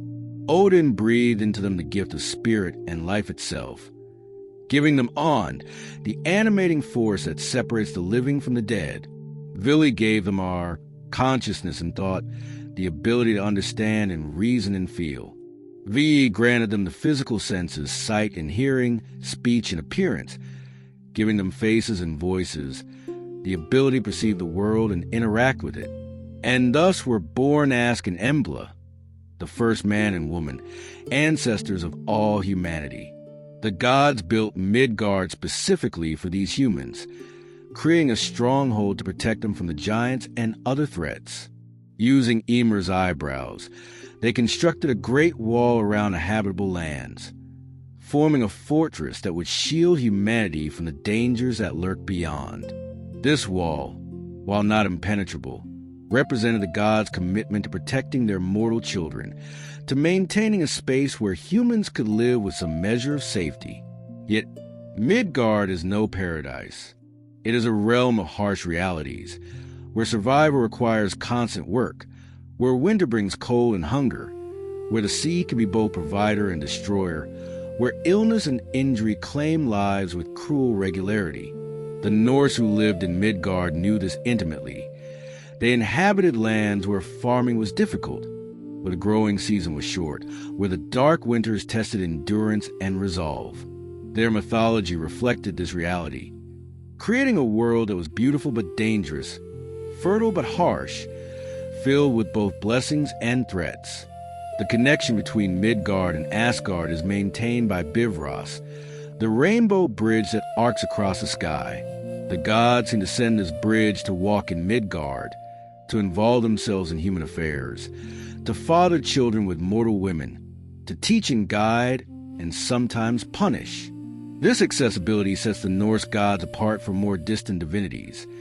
They are not remote beings who observe from afar, but active participants in the human world, invested in humanity's success or failure. Thor, in particular, is Midgard's great defender. While Odin may be the All-Father and the King of the gods, it is Thor whom humans call upon when they need protection. Thor's journeys to Jotunheim to battle giants are not mere displays of strength, but defensive actions, keeping the forces of chaos from overwhelming Midgard. Every giant Thor slays is one less threat to human farms and villages. The thunder and lightning of his passing, frightening as they might be, are signs that he is at work protecting the Middle Realm. The humans of Midgard honor the gods through worship and sacrifice, building altars and making offerings. They invoke Odin for wisdom in making difficult decisions, Thor for protection against threats, Freyr for good harvests, Freya for luck and love and prosperity. They swear oaths on Thor's hammer, call upon Tyr for justice, and look to Heimdall as the divine ancestor of their social order. In return, the gods grant their favor, or at least do not withhold it, allowing humans to prosper within the limits of their mortality. But Midgard is not solely defined by its relationship with Asgard. It exists in the middle not just physically, but conceptually, caught between the order of the gods above and the chaos of the giants beyond the wall. Humans must navigate between these forces, seeking the protection of the gods, while also dealing with the reality that giants and other dangerous beings exist in the world and cannot always be kept at bay. The great ocean that surrounds Midgard is both a boundary and a pathway. Beyond the familiar lands lie unknown regions, territories that might be inhabited by other peoples or by beings more strange and dangerous. The ocean itself is home to Jormungandr, the world serpent, who lies coiled around Midgard with his tail in his mouth. This serpent is so vast that he encircles the entire world, and his presence is a constant reminder that even in the Middle Realm, the forces of chaos are never far away. Sailors venturing out into this ocean face not just natural dangers, but supernatural ones. There are sea monsters and hostile beings, storms that might be the work of angry spirits or giants, whirlpools that could drag ships down to unknown depths. Yet the Norse were a seafaring people, and they braved these dangers constantly, trusting in their skill, their courage, and the favor of the gods to see them through. The forests of Midgard are deep and dark, filled with game but also with danger. Wolves and bears threaten livestock, and occasionally humans. The deep woods are places where one might encounter the supernatural, elves, dwarves, spirits of various kinds, or even giants who will wander too close to human habitation. These forests are necessary, providing wood for building and fuel, but there are also liminal spaces, boundaries between the safe and cultivated lands and the wild unknown. Within Midgard, humans create their own order and meaning. They build halls and homesteads, establish laws and customs, form families and communities. The social structure that Heimdall established, the three classes of thralls, carls, and jarls, provides a framework for human society, though individual humans can rise or fall based on their deeds and luck. Honor and reputation are paramount. For in a world where life is brief and death is certain, what one leaves behind in memory is all that endures. The Norse concept of Wird, fate or destiny, is particularly relevant in Midgard. Humans are subject to fate even more than the gods, lacking divine power to resist or alter what the Norns have woven. Yet this does not lead to fatalism or passivity. Instead, it creates a focus on how one meets one's fate, on the courage and dignity with which one faces the inevitable. A person cannot choose when or how they will die, but they can choose to face death bravely, to maintain their honor, to leave behind a story worth telling. The heroes of Midgard, mortal men and women whose deeds are remembered in saga and song, embody this principle. They are not superhuman, not possess of divine powers, yet through courage, cunning, and strength of will, they accomplish great things. They slay monsters, undertake impossible journeys, maintain their honor in the face of overwhelming odds, and ultimately accept their mortality with grace. These heroes serve as models for how humans should live, demonstrating that even in a realm of limitation and death, Greatness is possible. Magic exists in Midgard, though it is rarer and more difficult than in the divine realms. Some humans learn the runes and can carve them for protection or power. Vulvas, female seers, practice seer and can see the future or work subtle spells. There are herbs and charms, rituals and invocations, ways of appealing to the spirits and powers that inhabit the world. But magic is not the dominant force in Midgard that is elsewhere. Humans must rely primarily on their own strength, skill, and courage, with magic as a supplement rather than a solution. The cycle of seasons governs life in Midgard, perhaps more than in any other realm. Spring brings planting and hope. Summer brings growth and long days of work. Autumn brings harvest and preparation. Winter brings darkness and the constant threat of starvation and freezing. These cycles are not mere background but matters of life and death. A failed harvest means hunger. A hard winter means people die. The gods can influence these cycles. Freyr's favor brings good harvest. Thor's thunder brings rain. But they do not control them absolutely. Nature in Midgard has its own rhythms, and humans must work with them as best they can. Death is a defining characteristic of Midgard, the reality that separates humans from gods and elves. Mortals age, sicken, and die, their time limited to a few decades at best. This mortality gives urgency and meaning to human life. Choices matter because there is limited time to make them. Relationships are precious because they will end. Achievements are significant because they are wrested from a brief span of years against the constant threat of death. Where humans go when they die depends on how they lived and how they died. Warriors who fall in battle might be claimed by the Valkyries and taken to Valhalla or Sesrumner, there to feast and fight until Ragnarok. Others go to Hell's realm, where they dwell in quiet halls, neither punished nor particularly rewarded, simply existing in a shadowy reflection of life. The specific destination matters less than the understanding that death is not an ending but a transition, that some part of the person continues beyond the failure of the body. Midgard is where the great stories happen, where heroes rise and fall, where humans struggle against their limitations and sometimes transcend them. The gods watch these struggles with interest, sometimes intervening, sometimes merely observing. They see in humanity something that even the divine do not possess, the poignancy that comes from limitation, the courage that only mortality can create, the fierce determination to matter despite knowing that death is certain and time is short. At Ragnarok, Midgard will suffer terribly. The Fimbulwinter will bring 3 years of unrelenting cold, causing starvation and conflict as humans fight over dwindling resources. Families will turn on each other. Brothers will slay brothers. All social bonds will dissolve. When the final battle comes and Jormungandr rises from the ocean, the seas will flood the land. The earth will sink beneath the waves. Most of humanity will perish in these catastrophes, die in the cold or the floods or the violence that precedes the end. But not all will die. 2 humans, Lif and Fraser, whose names mean life and eager for life, will survive by hiding in Hodmimis Wood, a sacred grove that will be protected from the destruction. They will shelter there through the worst of the cataclysm, sustaining themselves on morning dew. And when the earth rises again from the sea, green and fertile and new, Lif and Fraser will emerge to repopulate the world. This promise of renewal is essential to understanding Midgard's place in the cosmic story.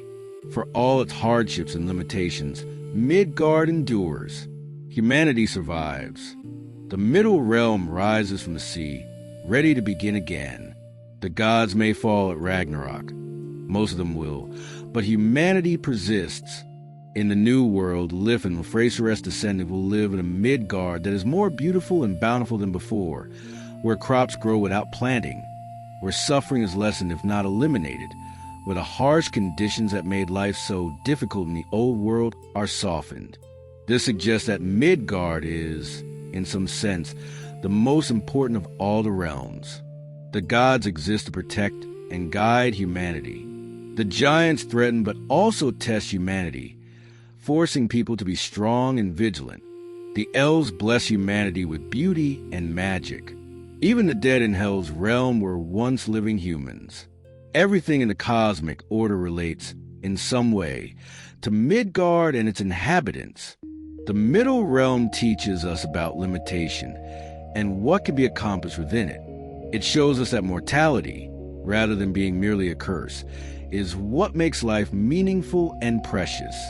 It demonstrates that ordinary people, without divine powers or supernatural abilities, can nonetheless live lives of courage, honor, and significance. It reminds us of the struggle to survive, to protect what we love, to create meaning in a world that offers none. This is the essential human story, and it is no less important than the grand dramas of gods and giants. Midgard is where we live. It is the realm we know intimately, the world of earth and sky, of seasons and storms, of birth and death. The Norse mythology places this human realm at the very center of the cosmic tree, surrounded by the serpent, protected by the gods, connected to all other realms. We are not peripheral to the story of existence, but central to it. Our brief lives, our struggles and triumphs, our capacity to face mortality with courage. These matter not just to us, but to gods themselves, who watch and sometimes weep a human tragedy, who celebrate human victories, who recognize in humanity something essential and irreplaceable. As we prepare to continue our journey through the 9 realms, exploring the lands of giants and dwarves, of fire and ice, we remember that Midgard is the measure against which all other realms are judged. It is the middle place, the balance point, the realm that contains both great suffering and great joy, both harsh limitation and transcendent meaning. It is quite simply home and all the beauty and tragedy that word contains. Beyond the protective walls of Midgard, in the wild and untamed regions of the middle branches of Yggdrasil, lies Jotunheim, the home of the giants, the Jotun. This is a realm of towering mountains and deep forests, of fierce rivers and harsh weather, of ancient strongholds carved into stone and halls built on a scale that dwarfs anything in the human world. Jotunheim represents the forces of nature in their rawest, most powerful form, untamed, unpredictable, and often hostile to the ordered world of gods and humans. The giants themselves are beings of immense size and strength, though not all are literally gigantic in stature. The word Jotun is better understood as meaning something like devourer or one who eats, suggesting beings whose appetites, whether for food, power, or chaos, are larger than life. They are the original inhabitants of the cosmos, predating the gods, descended from Ymir, the first being whose body became the world itself. In this sense, the giants are more primordial than the gods, representing the fundamental forces of existence before they were shaped into order. The relationship between the gods and the giants is complex and contradictory. They are enemies, locked in eternal conflict, with the gods defending civilization against the chaos the giants represent. Yet they are also interrelated through blood and marriage. Odin's mother was a giantess. Many gods have taken giant wives or lovers. Loki, who lives among the gods, is himself a giant by birth. This intricate web of kinship and enmity suggests that the boundary between order and chaos, between gods and giants, is not as clear as it might first appear. Jotunheim is divided into different regions, each with its own character. There are mountain ranges so high that their peaks pierce the clouds, where frost giants dwell in halls carved from ice and stone. There are deep forests where giants hunt game of prodigious size.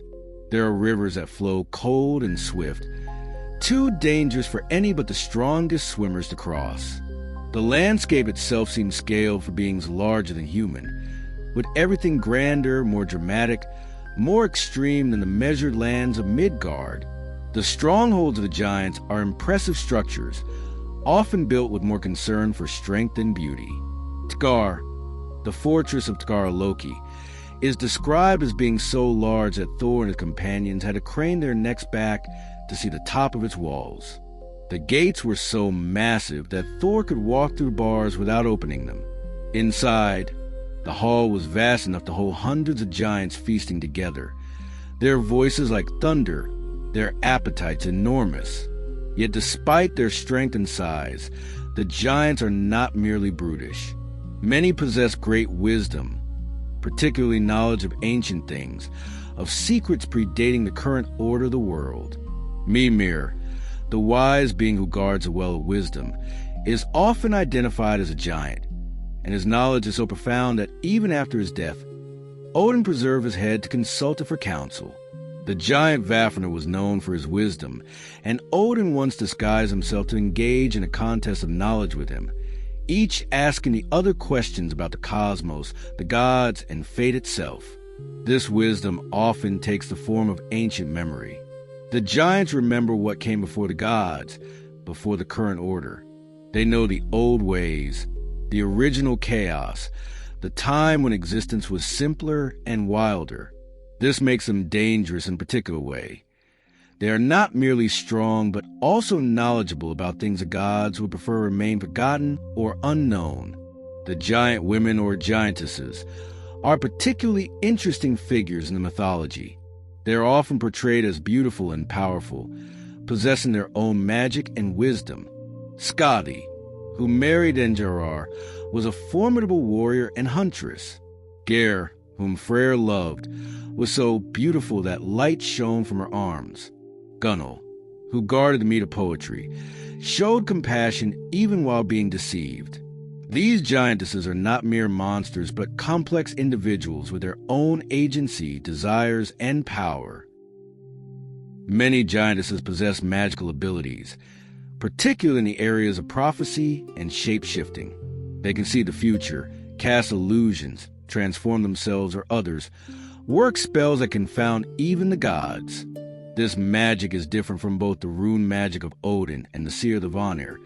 It seems more primal, more directly connected to the fundamental forces of existence, less refined but perhaps more potent for that very lack of refinement. The frost giants, or Hermerser, are associated with winter, ice, and cold. They embody the harsh northern winter that the Norse knew well, the season that could kill through cold and starvation, that tested endurance and will.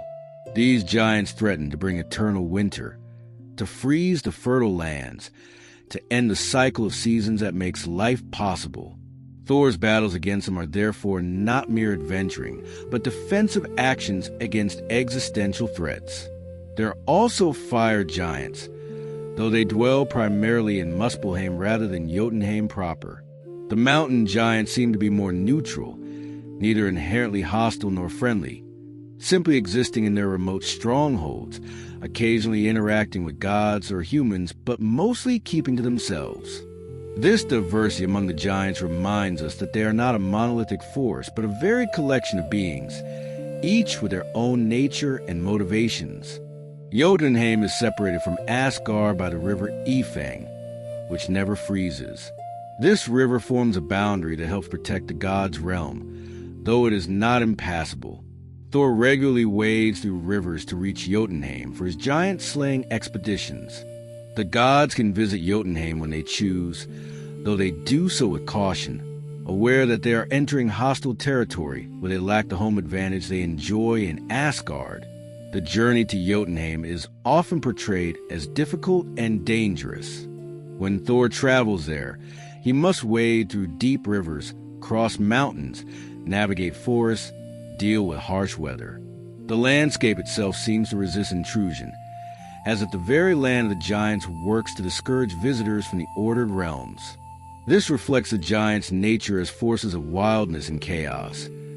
Even their homeland is untamed, challenging, resistant to easy passage. Despite the enmity between gods and giants, there are moments of peaceful interaction, even hospitality. Giants sometimes host God in their halls, offering food and drink, engaging in contests and conversations. These moments reveal that the conflict between order and chaos is not absolute, that there are spaces where the two can coexist, at least temporarily. The tension is always present, the possibility of violence always near. But there are also moments of truce, of mutual respect, even of friendship. The giant's appetite for destruction is often checked not by inability, but by the gods' active defense. Left unchecked, the giants would overwhelm Midgard and even threaten Asgard itself. It is Thor's constant vigilance, his regular expeditions into Jotunheim to slay troublesome giants, that keeps the forces of chaos at bay. Without these defensive actions, the delicate balance between order and wildness would collapse, and the giants would devour the ordered world. Yet the giants serve an important purpose in the cosmic order. They provide opposition, challenge, the testing force that keeps the gods sharp and strong. Without the threat of giants, the gods would have no purpose, no reason to maintain their vigilance and power. The existence of Jotunheim and its inhabitants gives meaning to the gods' role as defenders and maintainers of order. In this dialectical relationship, each side defines and gives purpose to the other. There are stories of giants who show unexpected nobility or kindness. The giantess Grr, who warned Thor about Gareth's trap and lent him her staff and gloves, acted against her own kind's interests to help the god. This suggests that individual giants can transcend their chaotic nature, can choose to align themselves with order rather than destruction. It also complicates the simple narrative of gods as good and giants as evil, suggesting instead a more nuanced understanding where individual choices matter more than categorical allegiance. The giants possess treasures and knowledge that the gods sometimes need. The meat of poetry was held by the giant Suttinger before Odin stole it. The giant Hymir owned a cauldron large enough to brew ale for all the gods, which they needed for their feasts. The giants control access to certain places and things that even the gods cannot simply take by force, but must acquire through cunning, theft, or negotiation. This gives a giant a kind of power that does not depend solely on physical strength, the power of possession, of controlling access to necessary resources. In Jotunheim, time and space seem to work differently than in the ordered realms. The Hall of Tgar Loki demonstrated this when Thor's companions discovered that their challenges were not what they seemed. The drinking horn was connected to the ocean. The cat was actually the world serpent. The old woman was age itself. This suggests that Jotunheim exists in a space where reality is more fluid, where appearances deceive, where the fundamental nature of things can be masked or transformed. It is a liminal realm, a place of threshold and transformation, where the rules that govern Asgard and Midgard do not fully apply. The giants' halls often contain wonders, magical items, ancient artifacts, beings of strange and terrifying power. These are places of both danger and opportunity, where a clever visitor might gain something of great value, but where a careless one might lose their life. The gods' expeditions into Jotunheim often have this quality of questing into the unknown, of venturing beyond the safe and familiar into a realm where anything might happen. As Ragnarok approaches, Jotunheim will empty as the giants march to war. They will be led by H.R. Wyam, sailing on the ship Naglfar made from dead men's nails. The Frost Giants will march alongside the Fire Giants from Muspelheim, united in their assault on Asgard. This coalition of giants represents the ultimate triumph of chaos over order, the moment when all the forces of wildness and destruction combine to overthrow the gods' rule. The giants will break the walls that separate their realm from the ordered world. They will cross boundaries that should not be crossed, violate the careful balance that has been maintained since the beginning. This is not merely revenge for the death of Ymir or for the many giants slain by Thor over the ages, though those grievances certainly factor in. It is, more fundamentally, the reassertion of chaos, the return to primordial state before order was imposed, before the world was shaped and structured and made safe for gods and humans. Yet even in the destruction of Ragnarok, the giants' role is ambiguous. They fight to destroy the gods, yes, but in doing so, they also destroy themselves.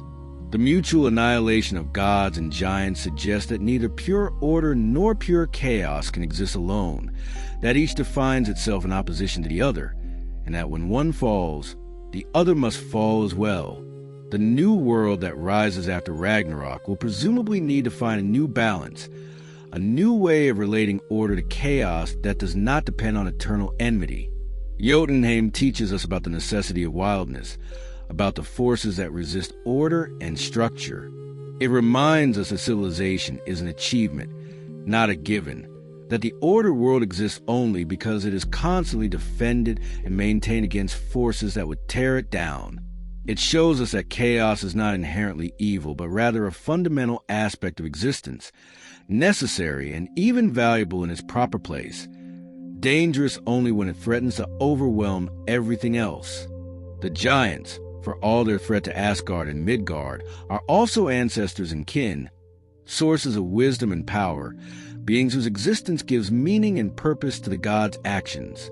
They represent the untamed natural world, the forces of storm and winter and wild growth, the ancient memory of what came before civilization. They are necessary opponents, necessary others, without whom the gods themselves would have no role to play. As we prepare to continue deeper into the 9 realms, we remember Jotunheim not as a realm of pure evil, but as a place of raw power, ancient wisdom, and necessary opposition. It is a wilderness that surrounds a cultivated garden, the storm that tests the strength of structures, the chaos that makes order meaningful. It is vast and dangerous and beautiful in its own terrible way, and it is as essential to the cosmos as any of the realms of light and order. Deep within the middle branches of Yggdrasil, beneath mountains and stone, lies Svartalfheim, the realm of the dark elves and dwarves. This is a world of caverns and tunnels, of forge fires glowing in the darkness, of underground halls carved from living rock.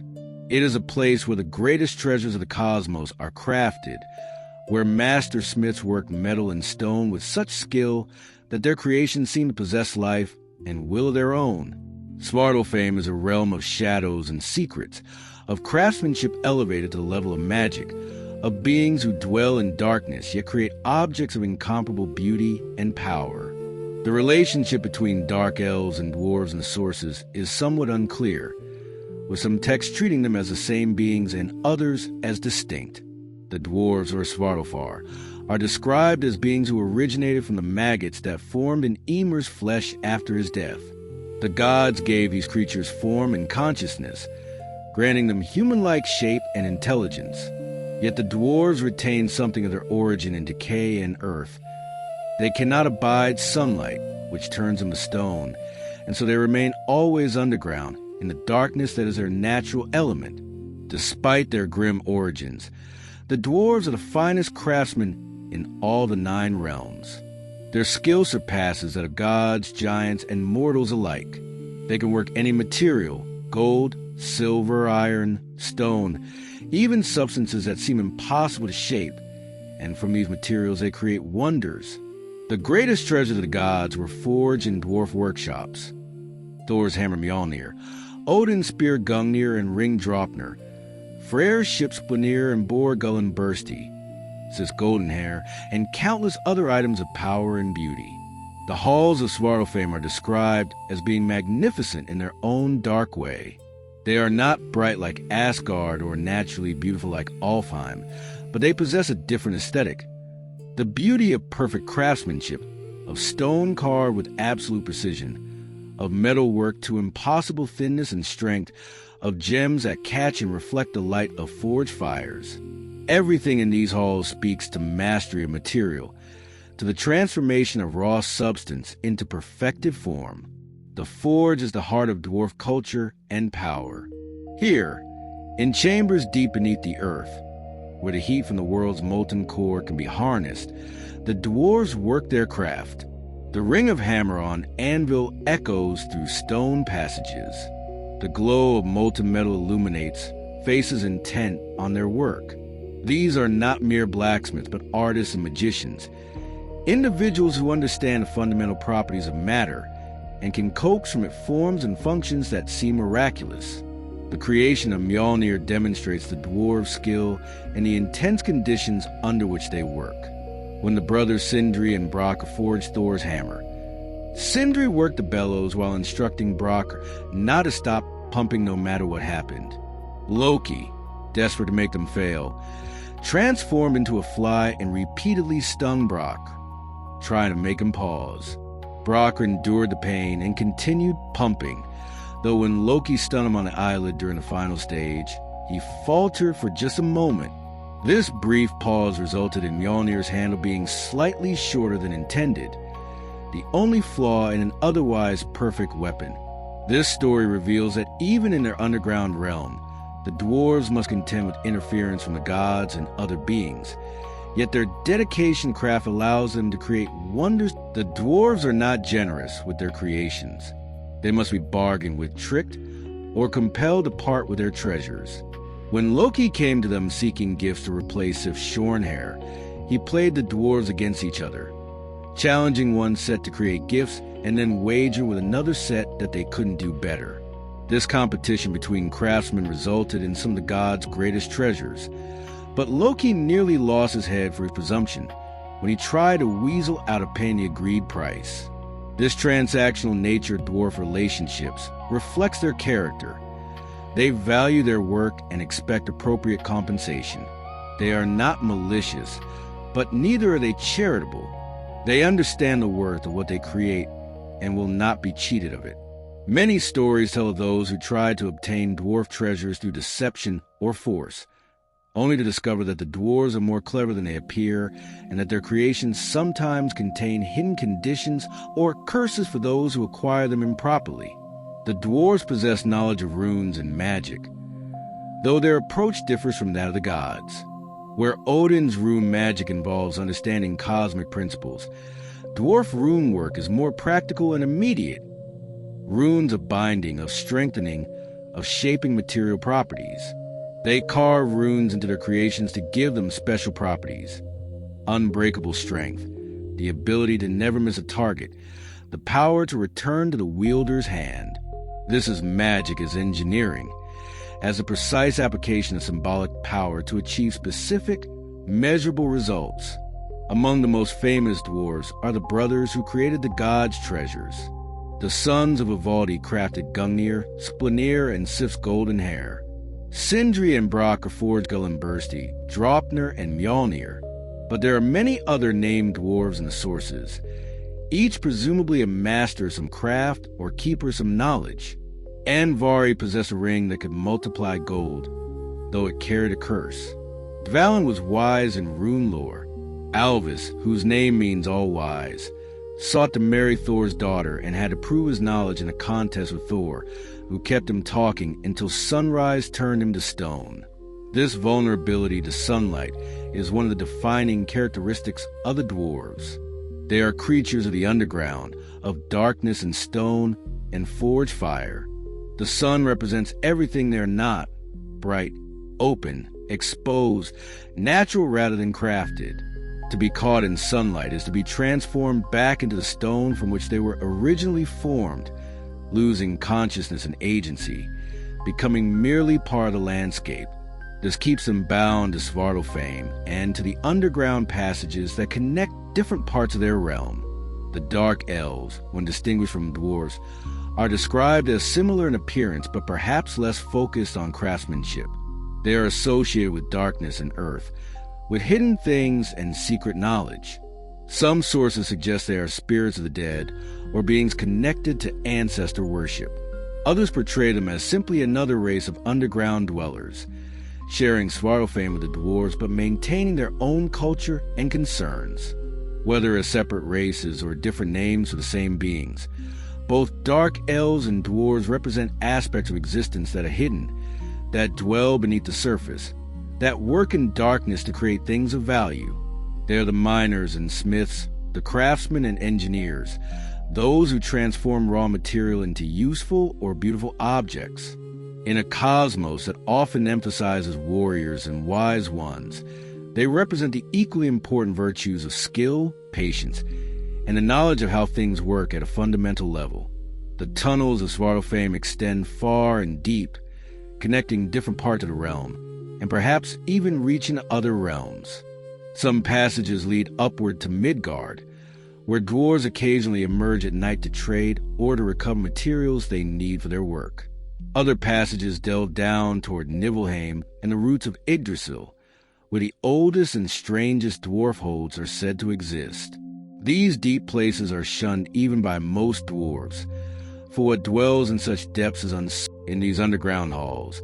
The dwarves have accumulated vast hoards of treasure: gold and silver, precious gems, weapons and armor, magical items of every description.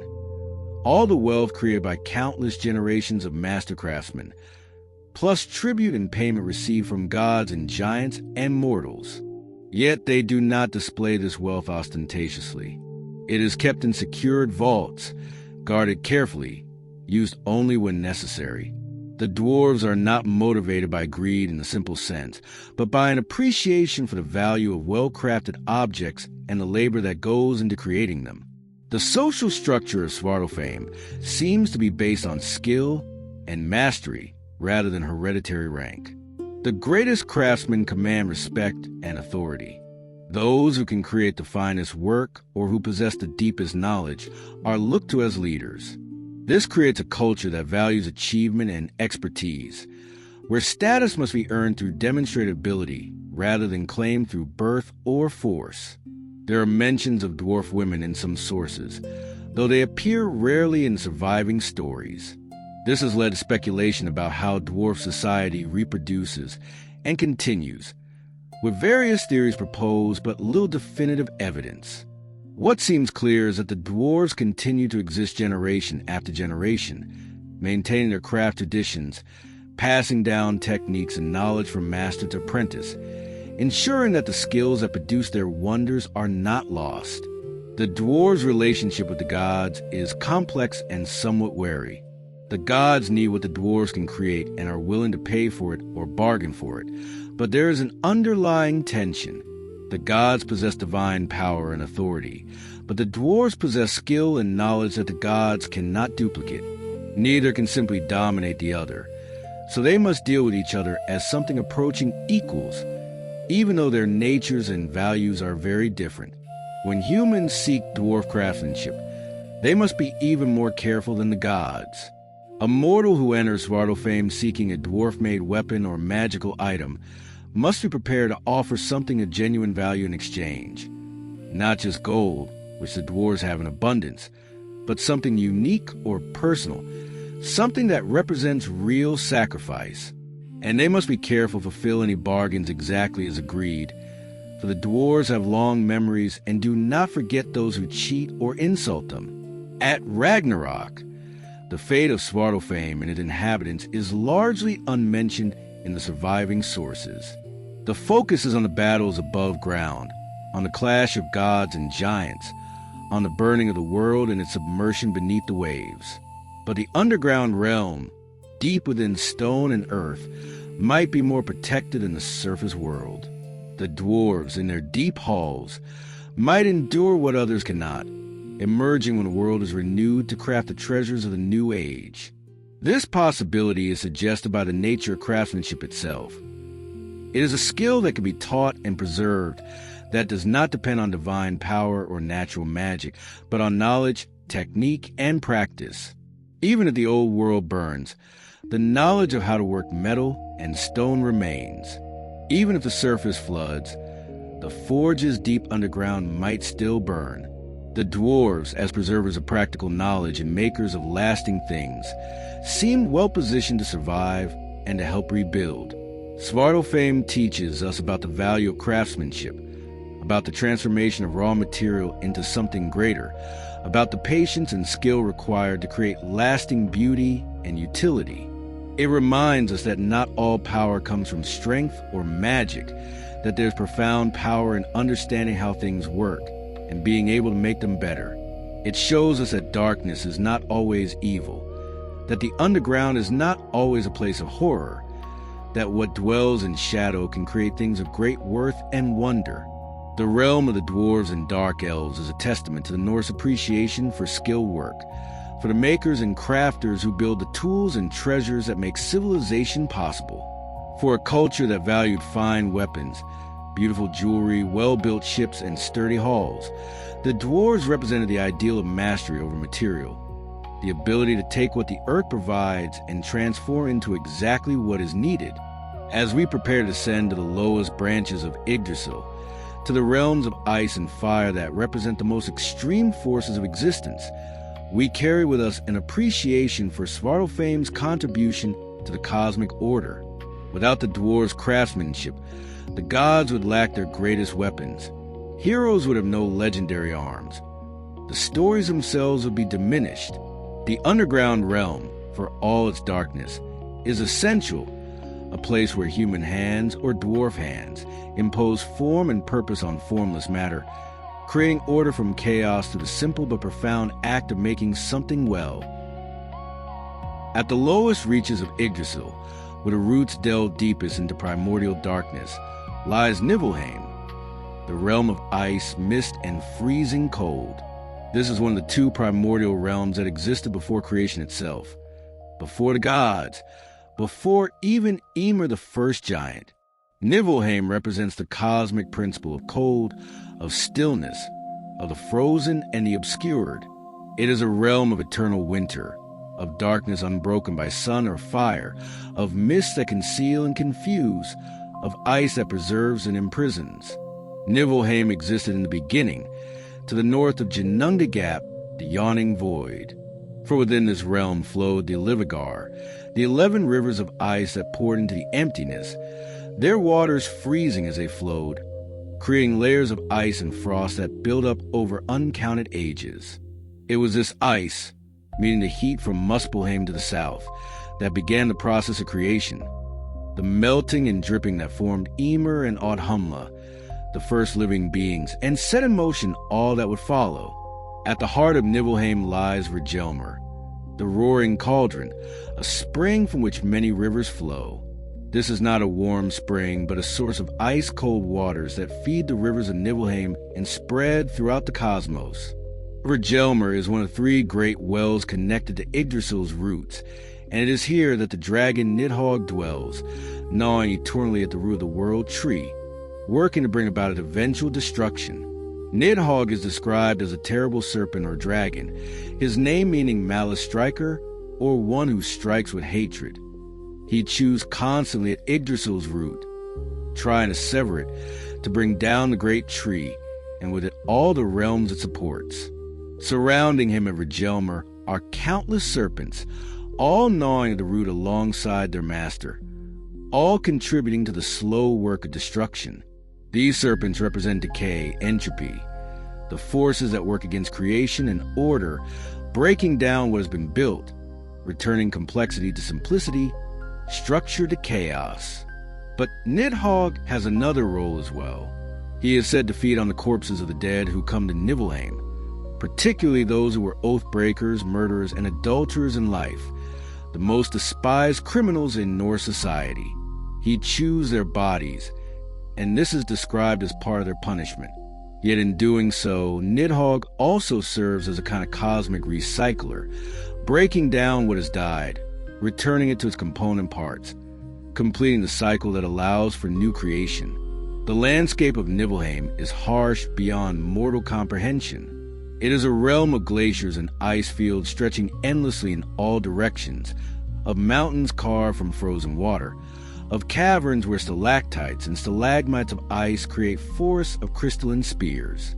The mist that gives the realm part of its name rolls constantly, thick and impenetrable, obscuring vision, muffling sound, creating a sense of isolation and disorientation. Nothing grows here, no plants or trees, no life as it exists in the warmer realms above.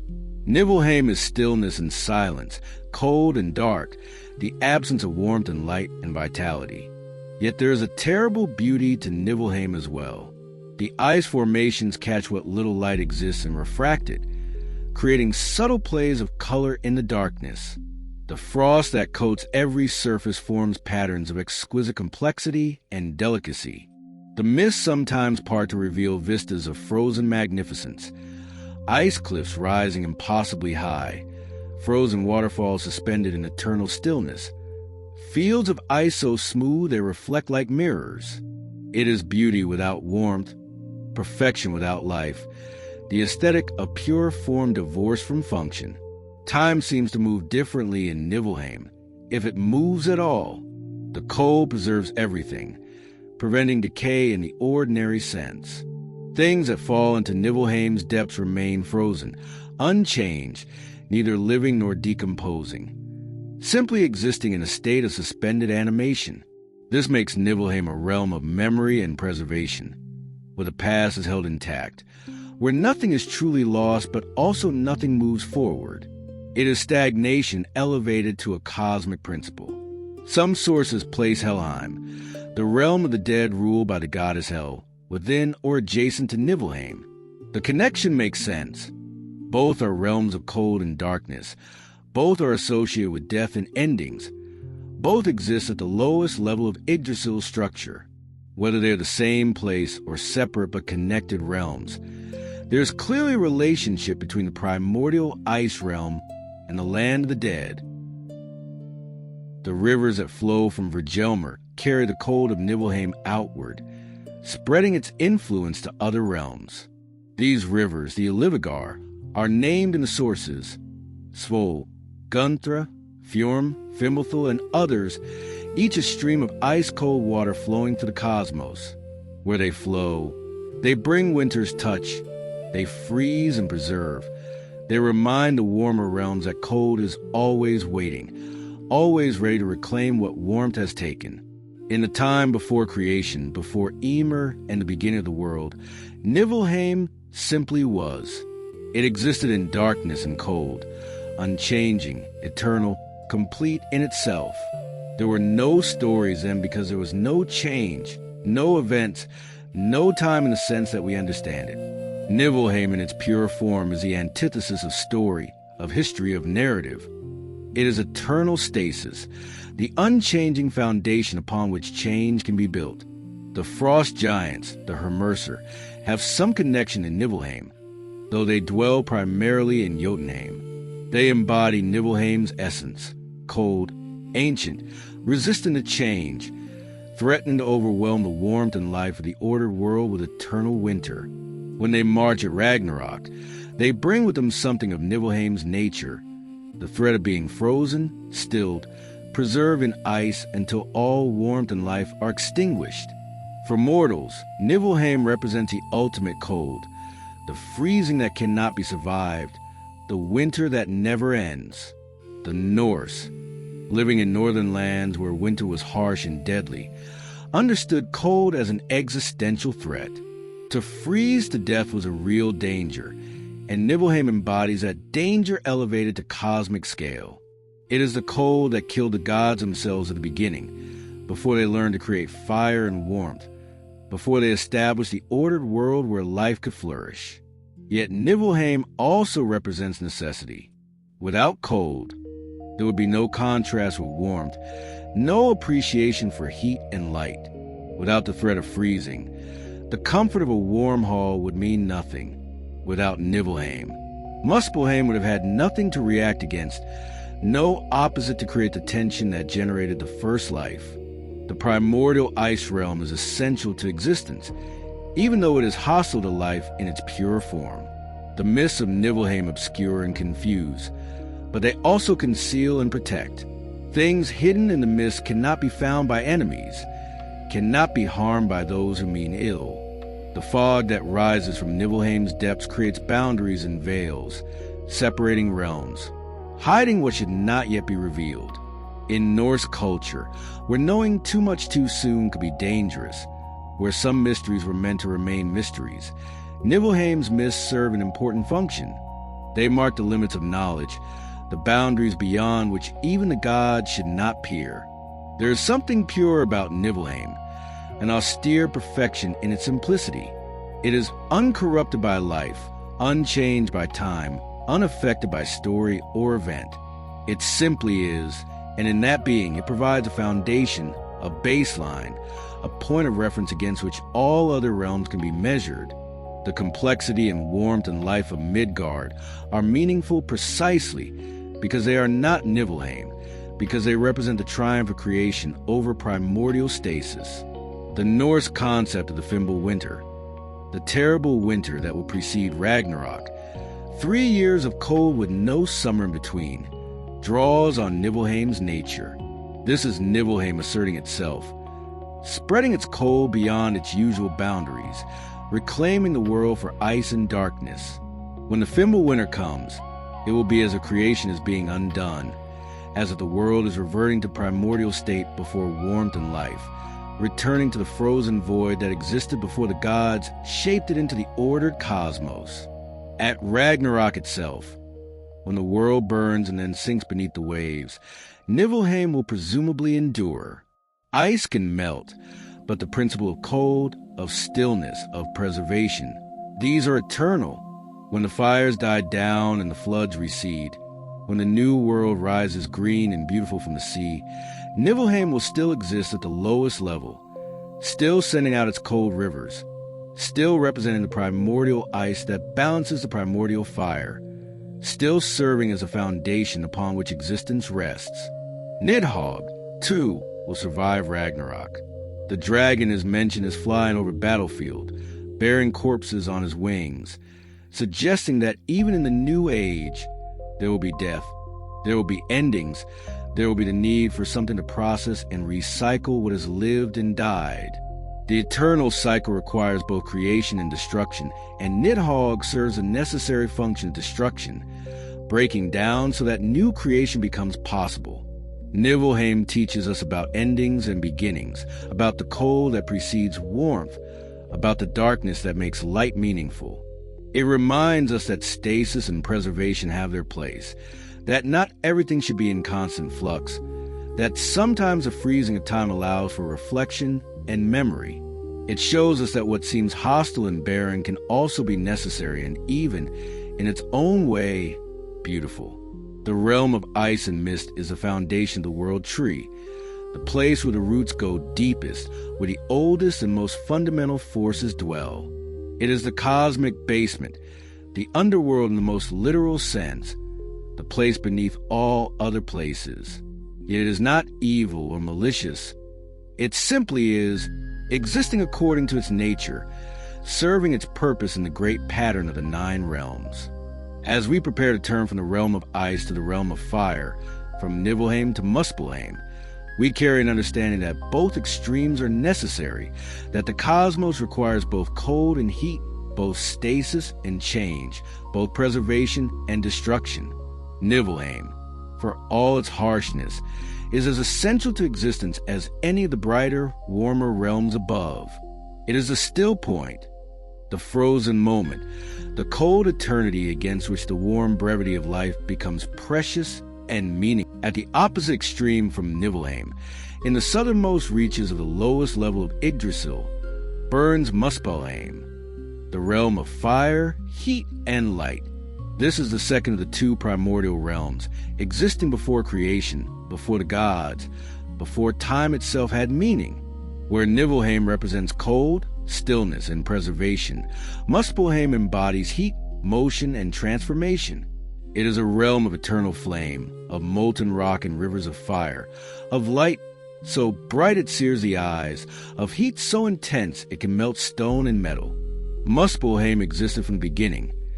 To the south of Ginnungagap, the yawning void, while ice poured forth from Niflheim, sparks and embers flew from Muspelheim, carried on waves of heat that pushed back against the cold.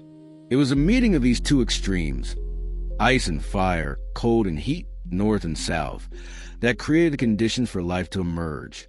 Where the frost from Niflheim met the heat from Muspelheim, ice melted into water, and from those first drops came Ymir and Audhumla, the beginning of all that would follow. The landscape of Muspelheim is hostile to all but those born of fire. Rivers of lava flow through channels of black stone.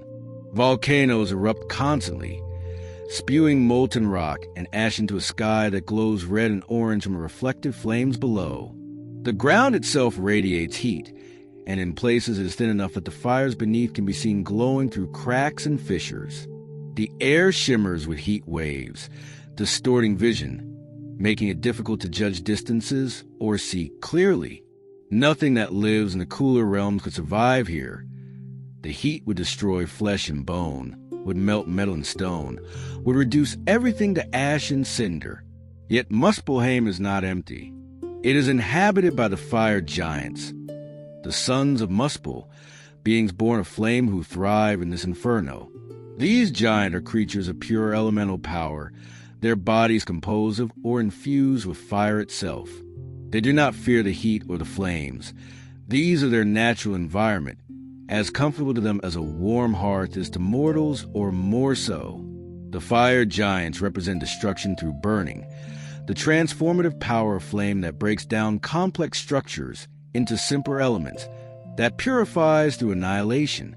At the entrance to Muspelheim, guarding the border between the realm of fire and the void beyond, stands Surtur. He is described as a giant, even among giants, wielding a flaming sword so bright it outshines the sun. Surtur stood at his post since before the creation of the world, watching, waiting, knowing that he has a role to play at the end of all things. He is patient in the way that fire is patient, always ready to consume, always prepared to spread, simply waiting for the opportunity, for the fuel, for the moment when the barriers that contain it fail. Surtur's name means the Black One, or the Swarthy One, which seems paradoxical for being associated with fire and light, but it likely refers to the blackened, charred state of things after fire has passed, or perhaps to the black smoke that accompanies flames, or to the darkness that follows when the fire finally burns out and leaves only ash and void. Surtur represents fire's ultimate conclusion, not warmth and light, but destruction, and the absence that follows destruction. The fire giants of Muspelheim have no love for the gods or for the ordered world the gods created. From their perspective, the gods took the raw material of existence, the ice of Nibelheim and the fire of Muspelheim, and shaped it into something constrained and controlled, something that denied the essential nature of both elements. The gods built walls, established laws, created boundaries and limitations. This was anathema to fire's nature, which is to spread, to consume, to transform without restriction or rule. Yet the fire giants remained in Muspelheim, contained within their realm, while the gods built and ruled in the levels above. This was not because they lacked the power to leave, but perhaps because the timing was not yet right, or because Surtur understood that their moment would come, that patience would be rewarded at the appointed time. Fire can wait. Fire can smolder for ages before bursting into full flame. The fire giant's restraint is not weakness, but the confidence of those who know that eventually, inevitably, fire consumes all. The relationship between Muspelheim and creation is fundamental. The sparks that flew from Muspelheim into the void became the stars that light the night sky. The brothers Odin, Vili, and Vi captured these sparks and flung them into the dome of heaven, creating the constellations that guide travelers and mark the passage of seasons.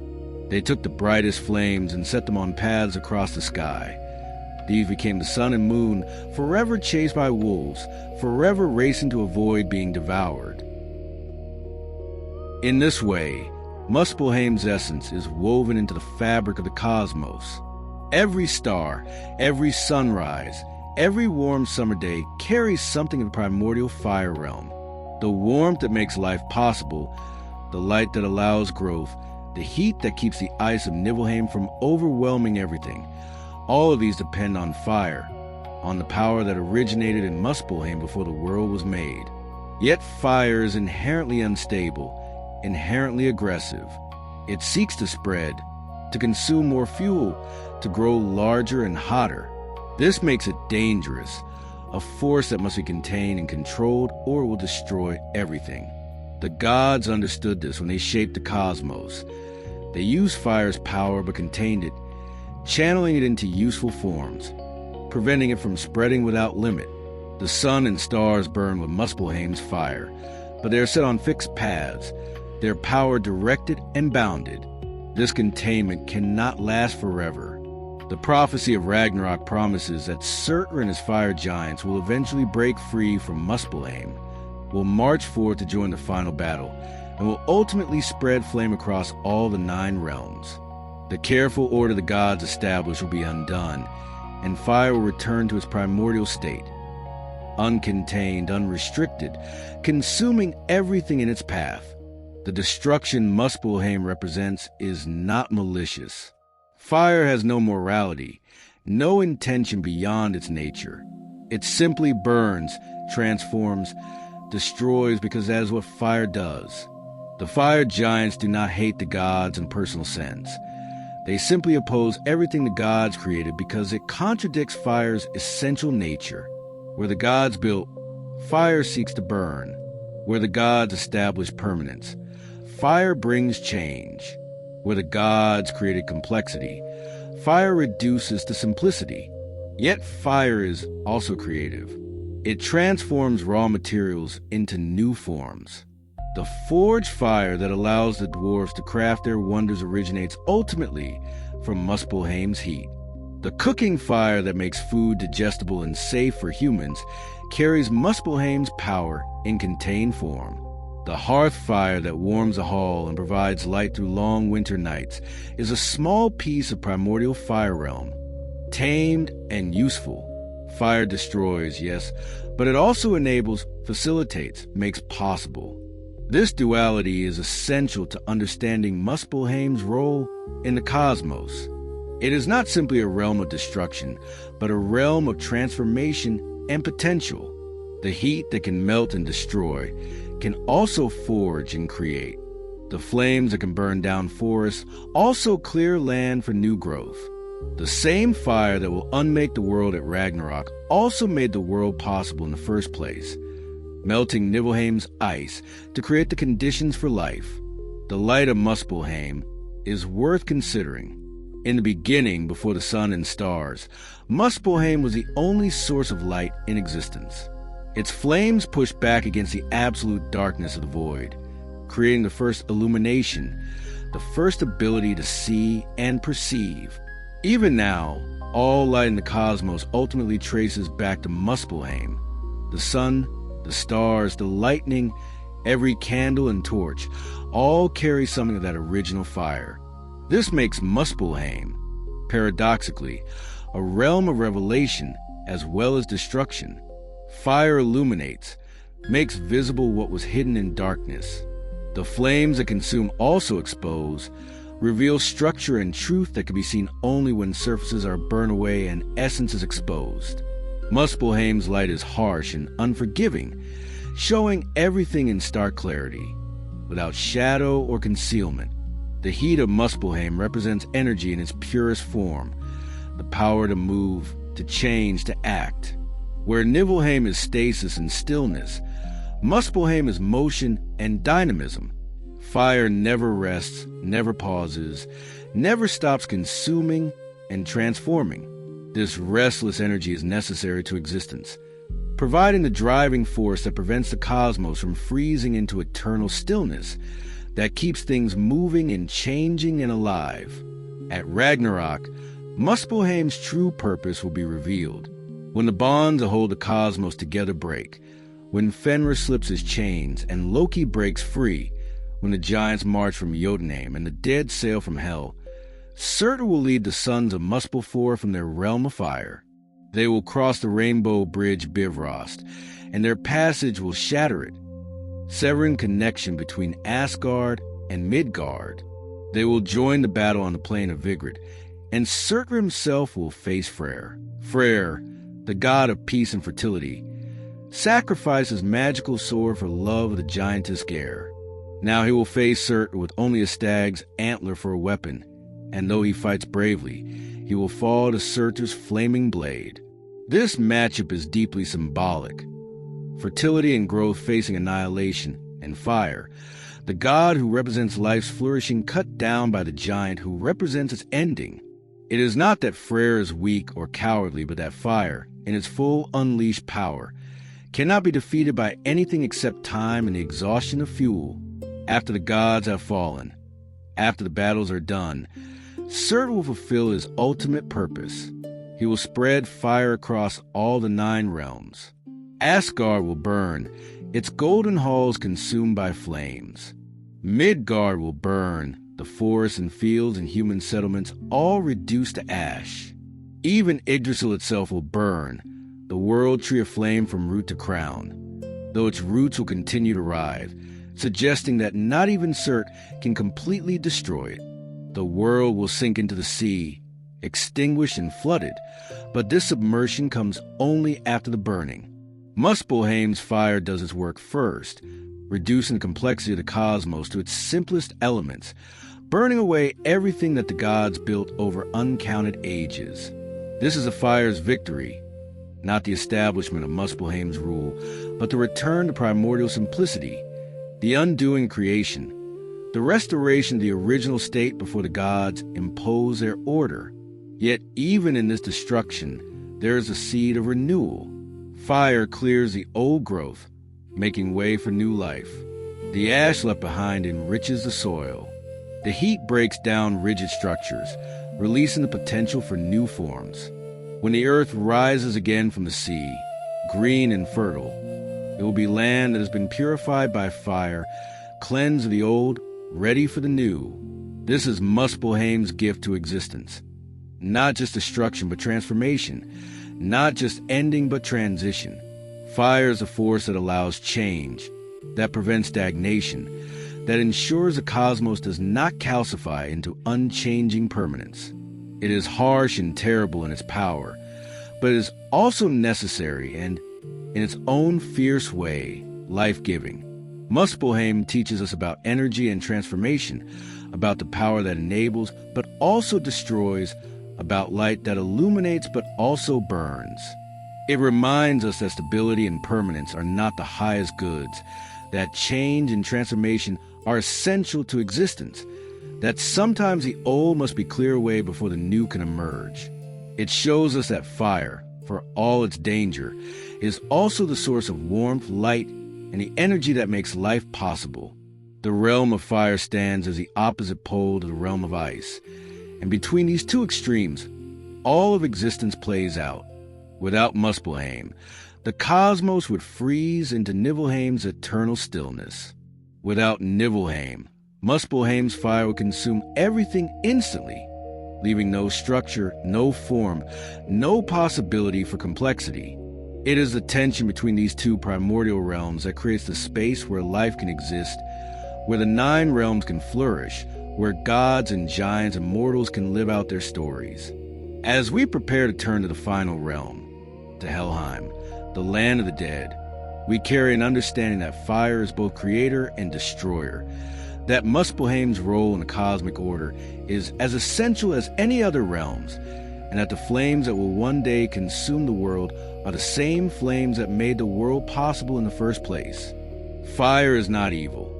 It is simply fire, eternal and elemental, forever burning, forever transforming, forever revealing the essential truth that nothing lasts forever, that all things change, that the only constant is in the darkest depths of Yggdrasil's roots, in the cold and misty regions that border or exist within Niflheim, lies Helheim, the realm of the dead, the final destination for most of humanity and many others who leave the world of the living. This is a domain of Hel, daughter of Loki and the giantess Angerboa, sister to Fenrir the wolf and Jormungandr the world serpent. Helheim is a realm of shadows and silence, of memory and loss, where those who do not die gloriously in battle come to dwell in the halls of the dead.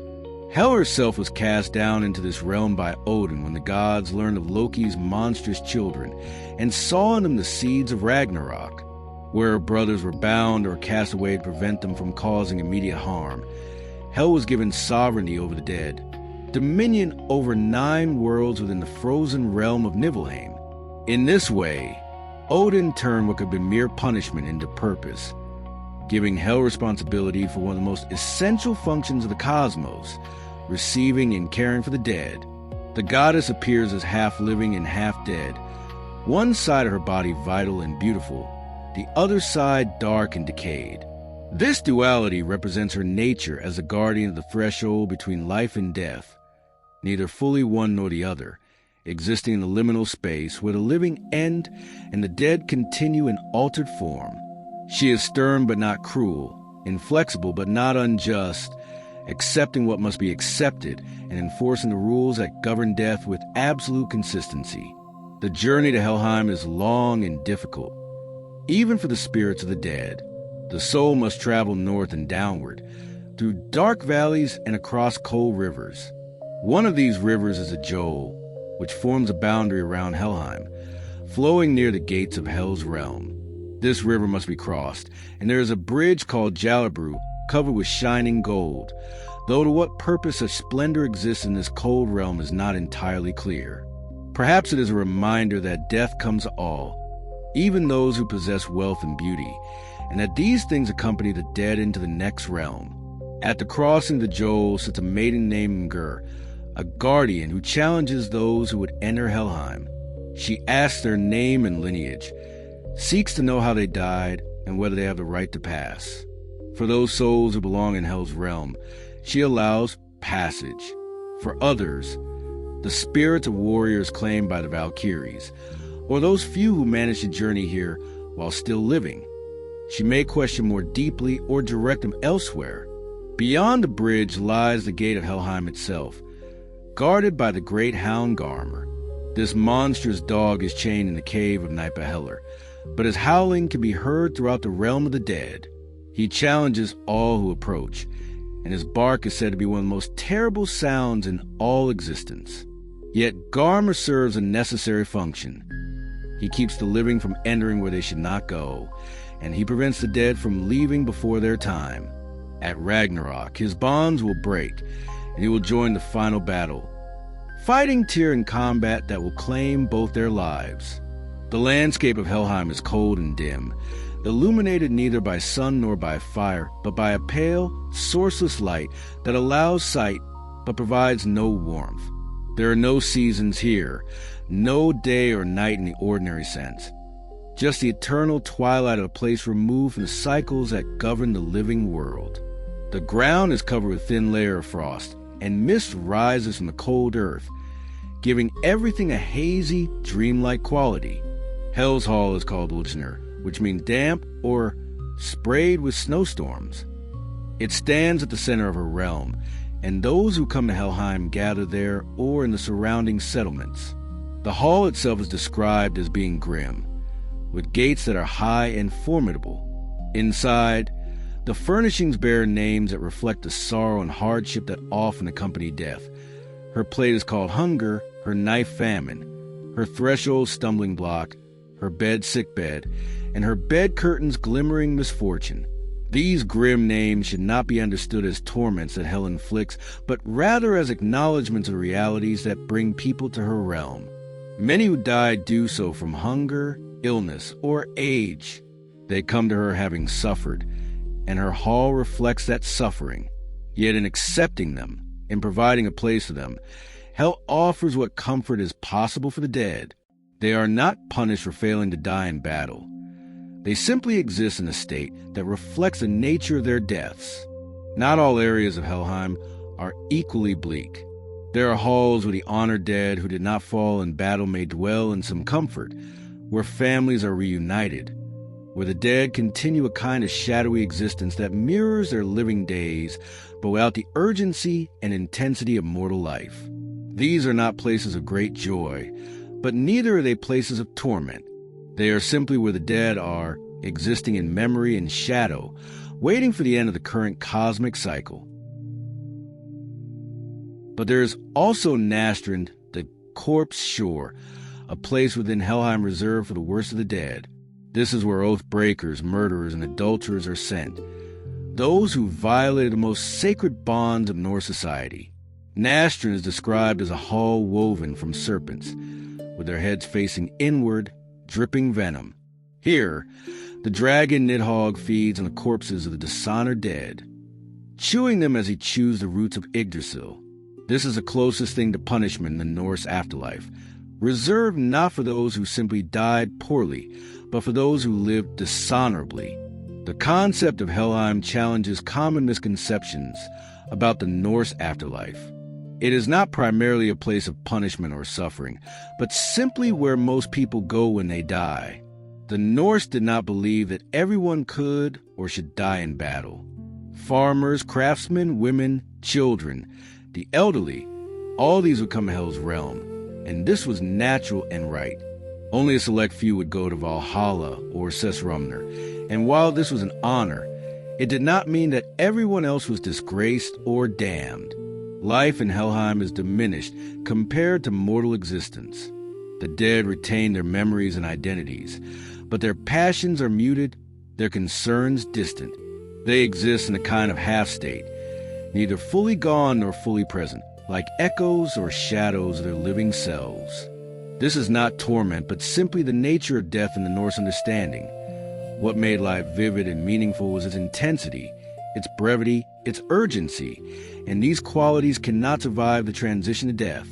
When Herm rode to Helheim seeking Baldur's return, he found the beautiful god seated in the place of honor in Hell's Hall.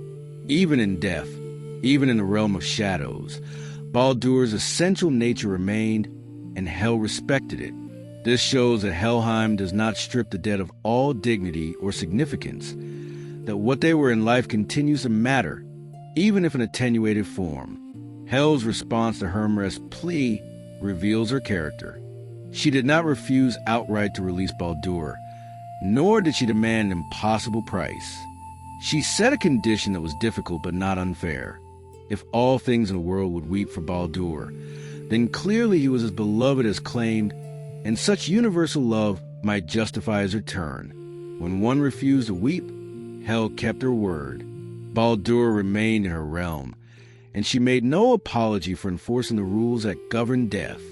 This inflexibility is essential to Hel's nature and role. Death must have rules, boundaries, consistency. If the dead could simply be brought back at will, death would lose its meaning, and with it, much of what makes life significant. Hell enforces a natural order, maintains a boundary between life and death, ensures that what is meant to be cannot be undone simply because the living wish it otherwise. This is not cruelty but necessity, the hard truth that even gods must accept. The dead in Helheim can communicate with the living under certain circumstances. Seeresses and those skilled in seer magic can call up spirits from Hell's realm to answer questions, to provide prophecies, to share knowledge they gained before death or learn in the realm of shadows. Odin himself practiced this art, calling up dead Volvas to question them about the future, about Ragnarok, about his own fate. The dead, removed from the immediacy of life, sometimes see more clearly, understand patterns that the living are too immersed in events to perceive. There are also mentions of the dead riding out from Helheim on certain occasions, particularly at times when the boundaries between worlds grow thin. These spectral processions are omens, signs that the normal order is disturbed, that events of great significance are unfolding. The dead are not entirely cut off from the living world, but maintain a connection, weak but real, that can be activated under special circumstances. At Ragnarok, Helheim will disgorge its inhabitants. The ship Naglfar, built from the fingernails and toenails of the dead, will sail from Hell's realm carrying the legions of the dishonored dead. Loki will stand among them, finally and fully opposed to the gods he once lived among. Hel herself may join them, though the sources are unclear about her personal role in the final battle. What is certain is that death itself will participate in the ending, that the accumulated dead of ages will join the assault on the ordered world, that even the quiet realm of shadows will contribute to the cosmic catastrophe. This participation suggests that death, too, has been constrained, kept within bounds, forced to serve the order the gods established. At Ragnarok, these constraints break, and death spreads without limit or rule. The careful boundary between living and dead dissolves, and the two realms mix in ways they should not, contributing to the chaos that consumes everything. Yet death, like fire and ice, is not ultimately destroyed by Ragnarok. When the new world rises from the sea, when Baldur returns from Hell's realm to join the surviving gods, death continues to exist. It must, For mortal beings will live in the new world, and mortals must die. But perhaps death in a renewed cosmos will be different, gentler, less fearful, more accepted as a natural transition it is rather than the loss and sorrow it so often represents. Helheim teaches us about endings and acceptance, about the reality that all living things must eventually die, about the necessity of respecting the boundaries between different states of existence. It shows us that death need not be torture or punishment, but can be simply the next stage, different from life, but not inherently terrible, a realm of rest for those who are weary, a place of memory for those whose time of action has passed. The realm of the dead is the final destination for most of humanity, the place where the stories that define individual lives come to their conclusion. It is not glorious like Valhalla or beautiful like Alfheim, but it is honest.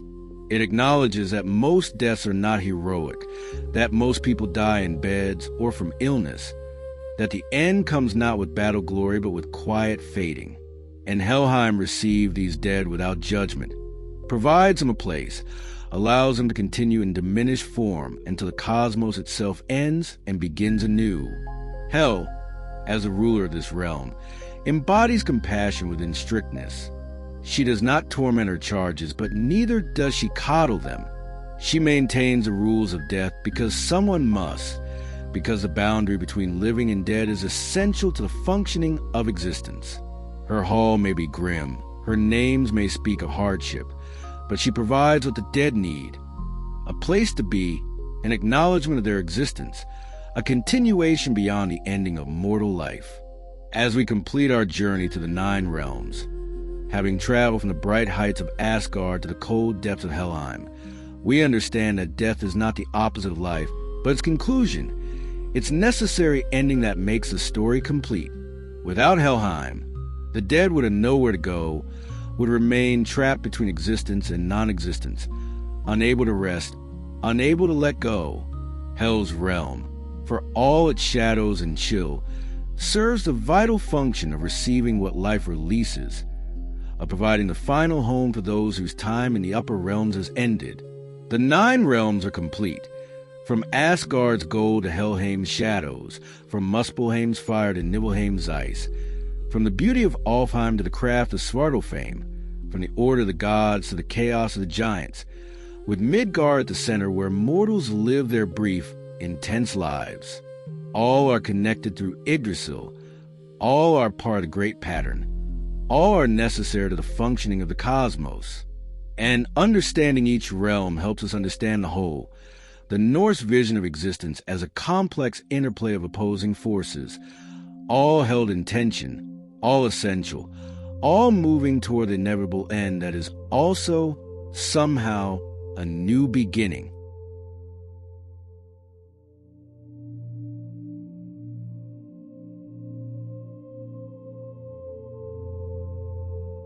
We have walked among the gods of Asgard, witnessed their triumphs and tragedies, explored the 9 realms that hang upon Yggdrasil's branches. We have seen the cosmic architecture of Norse mythology, the grand structure that holds existence together. But the gods alone do not fill the Norse cosmos. Between the divine and the mortal, in the spaces between the realms, in the dark forests and deep waters, dwell countless other beings.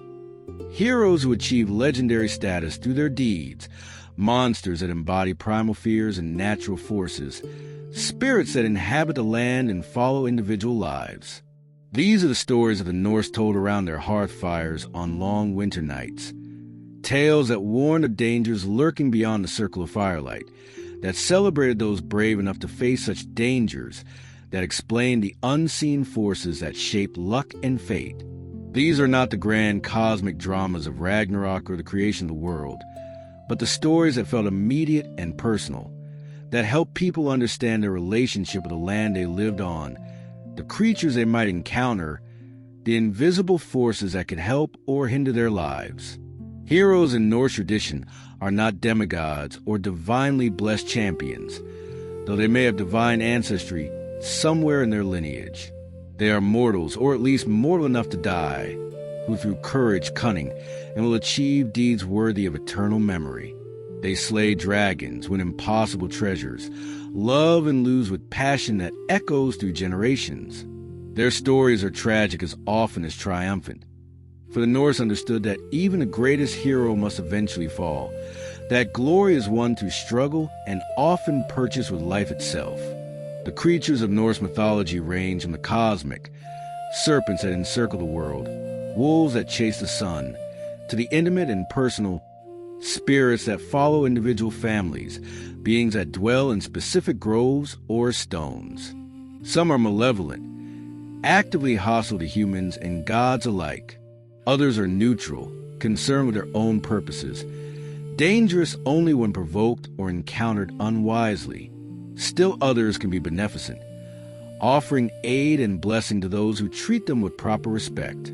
Understanding these beings helps us understand the Norse worldview more completely. The gods might shape the grand patterns of fate, but it was these creatures and spirits that filled daily life, that made every journey potentially perilous, every success potentially aided by unseen allies, every piece of land inhabited by consciousness that must be acknowledged and honored. The Norse world was alive in ways that modern secular thinking struggles to comprehend. Every mountain had its spirit, every family its follower, every act of fortune or misfortune its explanation in the invisible realm. As we journey now through these stories and beings, we move from the realm of cosmic mythology into the realm of legend and folklore, from the concerns of gods to the experiences of mortals who must navigate a world filled with wonders and terrors. We begin with perhaps the greatest of all Norse hero tales, a saga of love and betrayal, of cursed gold and dragon slaying, of a hero whose deeds would echo through centuries of storytelling. Long before the gods marched to Ragnarok, in the ages when heroes walked the earth and dragons guarded hordes of gold, there lived a lineage called the Volsungs, descended from Odin himself. Their saga is one of the greatest in all Norse literature, a tale that weaves together fate and free will, love and vengeance, glory and doom in patterns so intricate that even the Norns might marvel at their complexity. The saga begins with Sigi, a son of Odin, but the tale truly gains its power with his descendant Volsung, who built a great hall with a massive oak tree growing through its center. Into this hall one day came an old man, Odin in disguise, though none recognized him, who thrust a sword into the oak's trunk and declared that whoever could draw it forth would own the finest blade ever forged. Many tried and failed, but Volsung's son Sigmund drew the sword easily, claiming it as his own. This was Gram, a blade of such power that it could cut through stone and steel as if they were cloth. Sigmund's life was marked by tragedy and triumph in equal measure. His sister Signy was married against her will to King Siggeir, who betrayed and murdered most of the Volsung clan. Only Sigmund survived, and with Signy's help, he eventually took revenge, burning Siggeir and his men in their hall. But Signy, having sacrificed everything for vengeance, chose to die in the flames alongside her hated husband, her duty to family finally fulfilled. Sigmund lived long and ruled well, but in his final battle, the old wanderer appeared again, Odin, reclaiming what he had given. The god shattered Gram with his spear, and Sigmund fell, mortally wounded. He told his pregnant wife Hjordis to keep the broken pieces of the sword, for their unborn son would need them. That son would be Sigurd, the greatest hero of the Volsung line. Sigurd was raised by the dwarf Regan, a master smith who was also a schemer with his own dark purposes. Regan told Sigurd of a great treasure guarded by the dragon Fafnir, and he told him that Fafnir was Regan's own brother, transformed by greed and the curse that lay upon the gold he guarded. Regan offered to reforge Gram from the shattered pieces if Sigurd would slay Fafnir and claim the treasure. But what Regan did not say was that he intended to betray Sigurd afterward and take the gold for himself. The treasure Fafnir guarded had a dark history. It had belonged originally to the dwarf Andvari, who lived as a pike in a waterfall, using a magical ring called Andvernaut to accumulate gold. Loki, traveling with Odin and Honir, had accidentally killed another dwarf and needed treasure to pay the Were Guild, the blood price demanded by the dead dwarf's father. Loki caught Andvari and forced him to give up all his gold, including the ring. As Andvari surrendered it, he cursed the ring and all the gold, declaring that it would bring death to whoever possessed it. The gold passed to the family of the slain dwarf, but the curse worked quickly. Fafnir and Regin's brother Otter had been killed. He was a dwarf whose death started this chain of events, and their father Hreidmar received the cursed gold as compensation. But Fafnir, consumed by greed, murdered his father and claimed the treasure for himself. He transformed into a dragon to better guard his hoard, growing larger and more terrible over the years, until he was one of the most fearsome creatures in all the lands. Regin reforged Gram, making it stronger than ever, and Sigurd tested the blade by striking the anvil, cleaving it in two. With this mighty weapon, the young hero set out to face Fafnir. Following Regin's advice, Sigurd dug a pit in the path where Fafnir traveled to drink from the river. When the dragon crawled over the pit, Sigurd thrust Gram upward into Fafnir's soft underbelly, the only place where his armored scales did not protect him. As Fafnir lay dying, he and Sigurd spoke. The dragon warned the hero about the cursed gold, told him that the treasure would bring his death. But Sigurd, young and confident, did not heed the warning. All men die eventually, he reasoned, and why should he not have the treasure while he lives? This is the tragic confidence of heroes, knowing the danger but believing themselves strong enough to overcome it. Regin then asked Sigurd to roast Fafnir's heart for him to eat, hoping to gain the dragon's wisdom and strength. As Sigurd cooked the heart, he touched it to see if it was done, burning his thumb. When he put his thumb in his mouth to ease the pain, Fafnir's blood touched his tongue, and suddenly Sigurd could understand the speech of birds. The birds were speaking about him, warning him that Regin intended to betray and kill him. They advised him to kill Regin first, eat the dragon's heart himself, and take all the treasure. Sigurd, understanding the treachery that awaited him, struck off Regin's head with Gram, ate Fafnir's heart, and claimed the cursed treasure as his own. Among the treasures was Anvarinot, the cursed ring, and a magical helmet called the Helm of Awe, which struck terror into the hearts of enemies. Sigurd loaded all the gold onto his horse Grani, a descendant of Odin's eight-legged Sleipnir, and rode away, the greatest dragon slayer of his age, possessing wealth beyond measure, and bearing a curse he did not truly understand or fear. The birds told Sigurd of a woman sleeping on a mountain, surrounded by a ring of fire.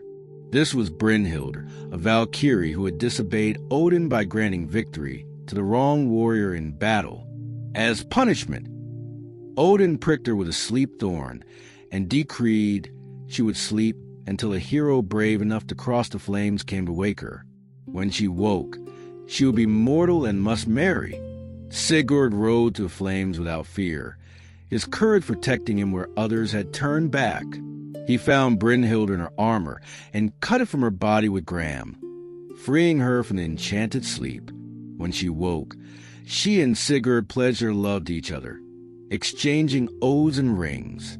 Sigurd gave her Anvarinot, binding them together with the cursed ring, though neither knew what doom this would bring. But Sigurd rode on, and in his travels he came to the court of King Juki, whose wife Grimhild was a sorceress. She saw in Sigurd a worthy match for her daughter Gudrun, and gave the hero a potion of forgetting. Sigurd, his memories of Brynhildr magically erased, fell in love with Gudrun and married her, becoming the son of Juki and brother to Juki's sons Gunnar and Hogni. Grimhild then suggested that Gunnar should marry Brynhildr, knowing this would bind Sigurd's power to her family. But Brynhildr had vowed to marry only the man who could ride through the flames, and Gunnar's horse refused to approach the fire. Sigurd, ever loyal to his new brother, used magic to exchange shapes with Gunnar and rode through the flames a second time. He spent 3 nights with Brynhildr, but placed his sword Gram between in the bed, honoring his oath to Gunnar by not touching the woman who had once been his own betrothed. Brynhildr, believing she was wedding the man who had braved the flames, married Gunnar and came to Juki's court. But when she saw Sigurd there, married to Gudrun, her heart broke with the realization that she had been deceived. The curse of the ring began to work its poison. Jealousy and resentment grew between the women. In a bitter argument by the river, Gudrun revealed that it was Sigurd who had ridden to the flames for Gunnar, not Gunnar himself. Brynhildr's rage and grief were terrible. She had been betrayed, her vows made meaningless by deception, her love stolen by magic and trickery. She goaded Gunnar and his brothers to kill Sigurd, claiming her honor demanded it, though the brothers loved Sigurd as their own, bound by oaths and shared glory. The demand of honor and Brynhildr's unrelenting fury eventually overcame their reluctance. They arranged with their younger brother Guttorm, who had not sworn oaths of brotherhood to Sigurd, to be the killer. They fed him wolf and snake meat, working him into a berserk fury, and sent him to Sigurd's bedchamber. Guttorm struck, while Sigurd slept beside Gudrun. But even dying, Sigurd grabbed Gram and threw at his killer, cutting Guttorm in half. Sigurd died, the greatest hero of his age, brought down not in fair combat with monsters or enemies, but through treachery and the working of the curse he had ignored. Gudrun's grief was absolute, but Brynhildr's was greater still, for she understood too late that her rage had destroyed the only man she had ever loved.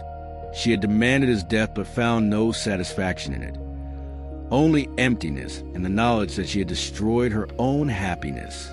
Brynhildr declared that she would die and be burned on the same pyre as Sigurd. Despite attempts to dissuade her, she drove a sword into her own heart. The funeral pyre was built, and Sigurd was laid upon it with his sword and his treasures. Brynhildr was placed beside him, and as the flames consumed them both, it was said that they would be together in death as they should have been in life. But the curse did not end there. The treasure passed to Gudrun's brothers, and with it came continued strife. Gudrun was married again, against her will, to the mighty King Atli, who coveted the Volsung gold. Atli invited Gunnar and Hogni to his court, and then betrayed them, demanding they reveal where the treasure was hidden. The brothers refused, and both died under torture. Gunnar cast into a pit of serpents where he played a harp with his toes until the snakes finally killed him. Gudrun took terrible vengeance on Atli. She killed their own sons and served their hearts to their father to feast, then revealed what she had done before setting fire to his hall with him and all his men inside. The curse of Andvari's gold continued to work, destroying family after family, bringing death and betrayal wherever it went, until finally the treasure was cast into the Rhine River, lost to the world but with its curse still active, waiting for someone new to find it and begin the cycle again. The saga of the Volsungs teaches us about the nature of curses and fate, about how great deeds and great treasures come with great prices. Sigurd was the mightiest hero of his age, a dragon slayer, fearless and strong.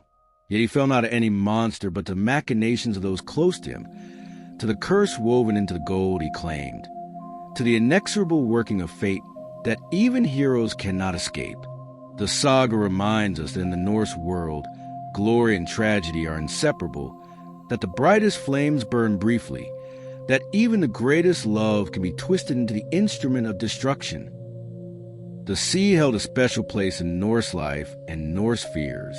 For a seafaring people who depended on ships for trade, exploration, and raiding, the ocean was simultaneously a highway and a graveyard, a source of wealth and a realm of death.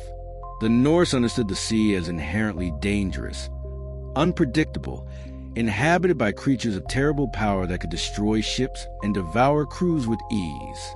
These sea monsters represented the ocean's hostility made manifest, the embodiment of all the dangers that lurk beneath the waves. We have already encountered Jormungandr, the world serpent who encircles Midgard, the greatest of all sea monsters, and one whose fate is tied to the ending of the world itself. But Jormungandr is not alone in the ocean. The depths are filled with other creatures, smaller than the world serpent perhaps, but still formidable still deadly, still capable of pulling ships down into the darkness from which there is no return. The Hafgufa, or sea mist, is one of the most feared sea monsters in Norse tradition.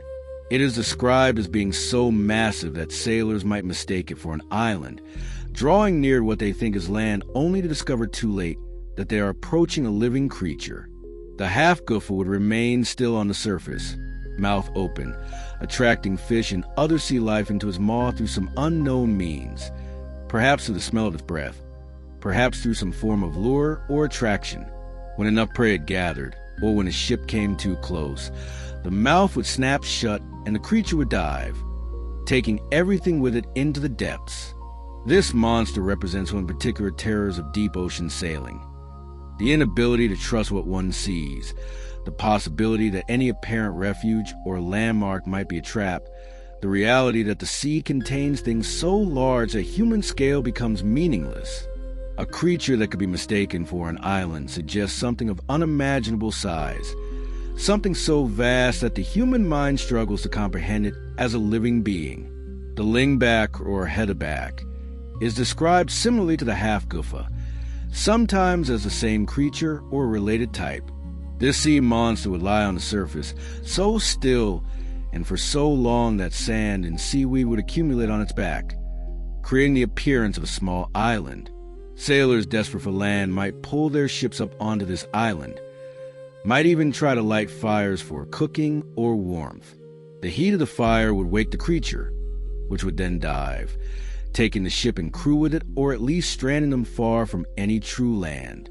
These stories served as warnings to sailors about the dangers of approaching anything in the open ocean too carelessly, about the importance of being cautious even when salvation seems near, about the reality that the sea is fundamentally alien territory where normal rules do not apply, and where danger can wear the appearance of safety.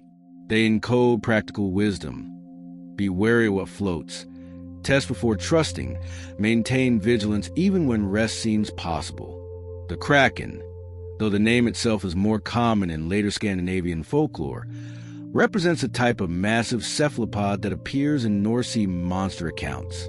These creatures, described as having many arms or tentacles, could reach up from the depths to wrap around ships, pulling them under or crushing them with irresistible strength. The size attributed to these creatures varies. Some stories describe them as merely large squids or octopi, dangerous but not impossibly so, while others portray them as beings of such magnitude that a single tentacle could wrap around an entire longship.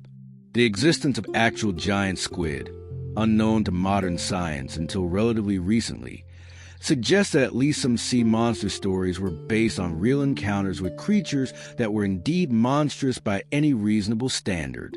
A crew that witnessed a giant squid would have seen something that matched many of the descriptions in monster lore: massive size, many tentacles, the ability to drag prey underwater, sudden appearance from the depths. The embellishment of these encounters and retelling would have created stories that were partly truth and partly exaggeration, but the core experience, that the ocean contains vast and dangerous creatures, was entirely accurate. The sea serpent of Norse tradition, distinct from Jormungandr, but similar in basic form, appear throughout the folklore and sagas. These creatures are described as being long and sinuous, capable of raising their heads high above the water, sometimes described as having manes or fins that run along their backs. They could overturn ships by swimming beneath them and rising suddenly, could attack sailors with tooth and coil, could create whirlpools or waves that endanger vessels. Some were said to be as long as several ships placed end to end, others even larger. These sea serpents were not necessarily always aggressive. Some stories describe them as being territorial, attacking only those who intruded into their domains or who provoked them.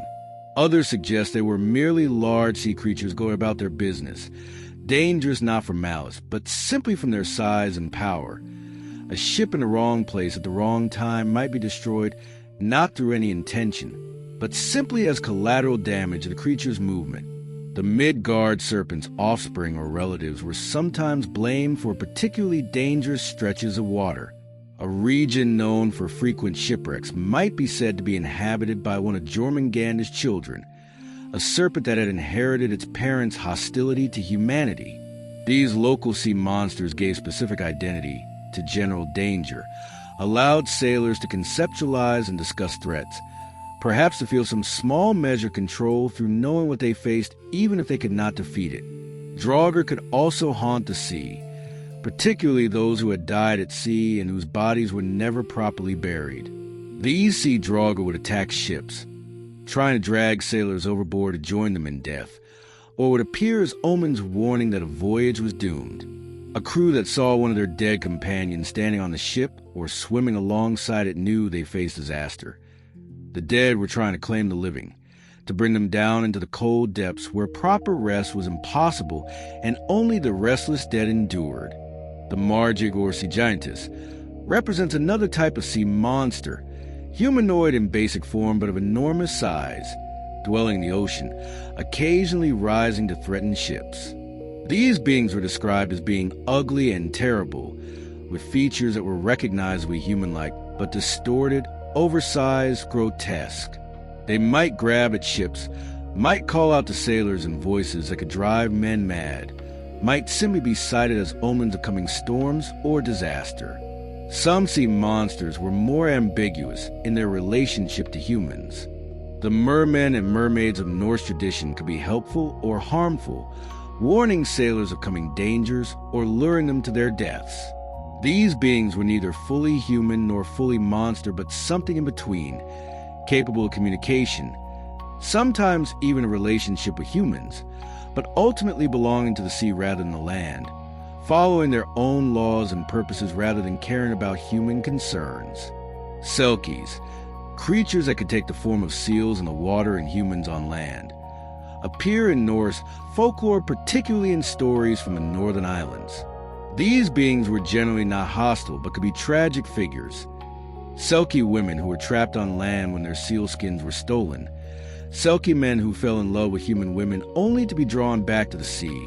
Relationships between humans and Selkies that were beautiful but doomed by the fundamental incompatibility of land and sea.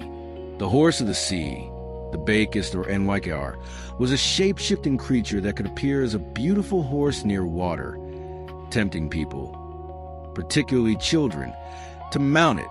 Once someone climbed onto the water horse back, they would find themselves unable to dismount, and the creature would plunge into the water, drowning its victim. This creature represents the danger of the liminal spaces where land meets water, the places where one element transitions to another and where normal safety does not apply. Whirlpools were sometimes attributed to sea monsters, particularly to creatures that created them through their movements or through their breathing. The Maelstrom, the great whirlpool off the coast of Norway, was said to be caused by a sea monster or by some mechanism in the ocean floor that pulled water down into the underworld. Ships caught in such whirlpools had no escape. They would be pulled down into the spiral, drawn deeper and deeper until they were crushed or drowned, lost forever in the ocean's depths. The sea itself was sometimes personified as Aegir, a being who could be counted among the gods or the giants, or as something unique and separate. Aegir's wife Ron used a net to catch sailors who fell overboard, dragging them down to her halls beneath the waves. Those who drowned at sea were said to go to Ron's realm, and a drowning man who saw gold would know he was going to Ron, gold being the light of her hall, the last thing drowning men would see. Sailors sometimes carried gold to ensure they would be well received if they drowned, turning what would be a terrifying fate into something at least bearable. The children of Aegir and Ron were the waves themselves, 9 daughters whose names reflected different aspects of the sea. Himingliva, sky clear; Dufa, the pitching one; Blughada, bloody hair, perhaps red sea foam, and others. These wave maidens were both beautiful and deadly, could be gentle or violent, represented the sea's fundamental duality as both provider and destroyer. Sailors would invoke them, would try to appease them with words and offerings, would hope for their mercy even while fearing their power. The Norse understanding of sea monsters reflects the reality of their relationship with the ocean. The sea was necessary. It connected communities, enabled trade, allowed for expansion and exploration. But it was also deadly, claiming lives regularly, offering no guarantee of safe passage, hiding dangers that could emerge without warning. Sea monsters gave form to these dangers, made them concrete and specific, allowed people to think about and discuss what threatened them even if they could not ultimately control or prevent it. Stories of sea monsters also serve practical purposes. They warned sailors about dangerous waters, about behaviors that increased risk, about the importance of vigilance and proper seamanship. They provided explanations for disasters. When a ship was lost with all hands, when sailors disappeared without trace, when wrecks were found but causes were unclear, the sea monster provided an answer that satisfied the need to understand while acknowledging the ocean's fundamental mystery and danger. The greatest sea monsters, the Hafgufa, the Kraken, the unnamed serpents of tremendous size, represented the ultimate inadequacy of human power in the face of nature's might. No matter how skilled the sailor, how well-built the ship, how favorable the weather, there were things in the ocean that could destroy everything with ease. This enforced a necessary humility, a recognition that human control had limits, that there were domains where humanity was not master, but merely visitor, tolerated only as long as the true powers of that realm allowed. As we conclude our journey through the creatures and spirits of Norse mythology, from the tragic heroes who face them to the vast monsters that embody natural forces, we understand that the Norse cosmos was densely populated with beings of every kind. Some were helpful, some harmful, most were ambiguous, capable of either depending on circumstances, on how they were treated, on the workings of fate. To live in this world was to live among countless presences, seen and unseen, to navigate relationships not just with other humans, but with the spirits of land and sea, with the followers of individual fate, with the restless dead and the denizens of the deep. It was a world that was never empty, never simple, never fully knowable, and the stories of its inhabitants reveal people who understood that they were part of something vast and strange, that mysteries existed beyond human comprehension, and that wisdom lay in acknowledging this reality rather than pretending to master. Not all who died depart peacefully to Helheim or the halls of the honored dead. Some remain, trapped between life and death, their bodies animated by malevolent will, their spirits unable or unwilling to accept the finality of death. These are the Draugr, the undead, among the most feared creatures in Norse folklore. They are not spirits or ghosts in the ethereal sense, but physical bodies that continue to move and act after death, possessed by something dark and hungry, dangerous to the living in ways both physical and spiritual. The word Draugr is related to dreams and to ghosts, but these beings are far more substantial than mere phantoms. A Draugr has weight and solidity, can manipulate physical objects, can fight with terrible strength. They dwell in their burial mounds, jealously guarding whatever treasures were interred with them, emerging to attack those who disturb their rest or who wander too close to their domains. Some Draugr remain in or near their former homes, haunting the places they knew in life, unable to leave, unwilling to rest. The creation of a Draugr typically involves some failure in the proper ordering of death, a person who dies with great bitterness or unfinished business, who was buried improperly, who had been particularly greedy or cruel in life.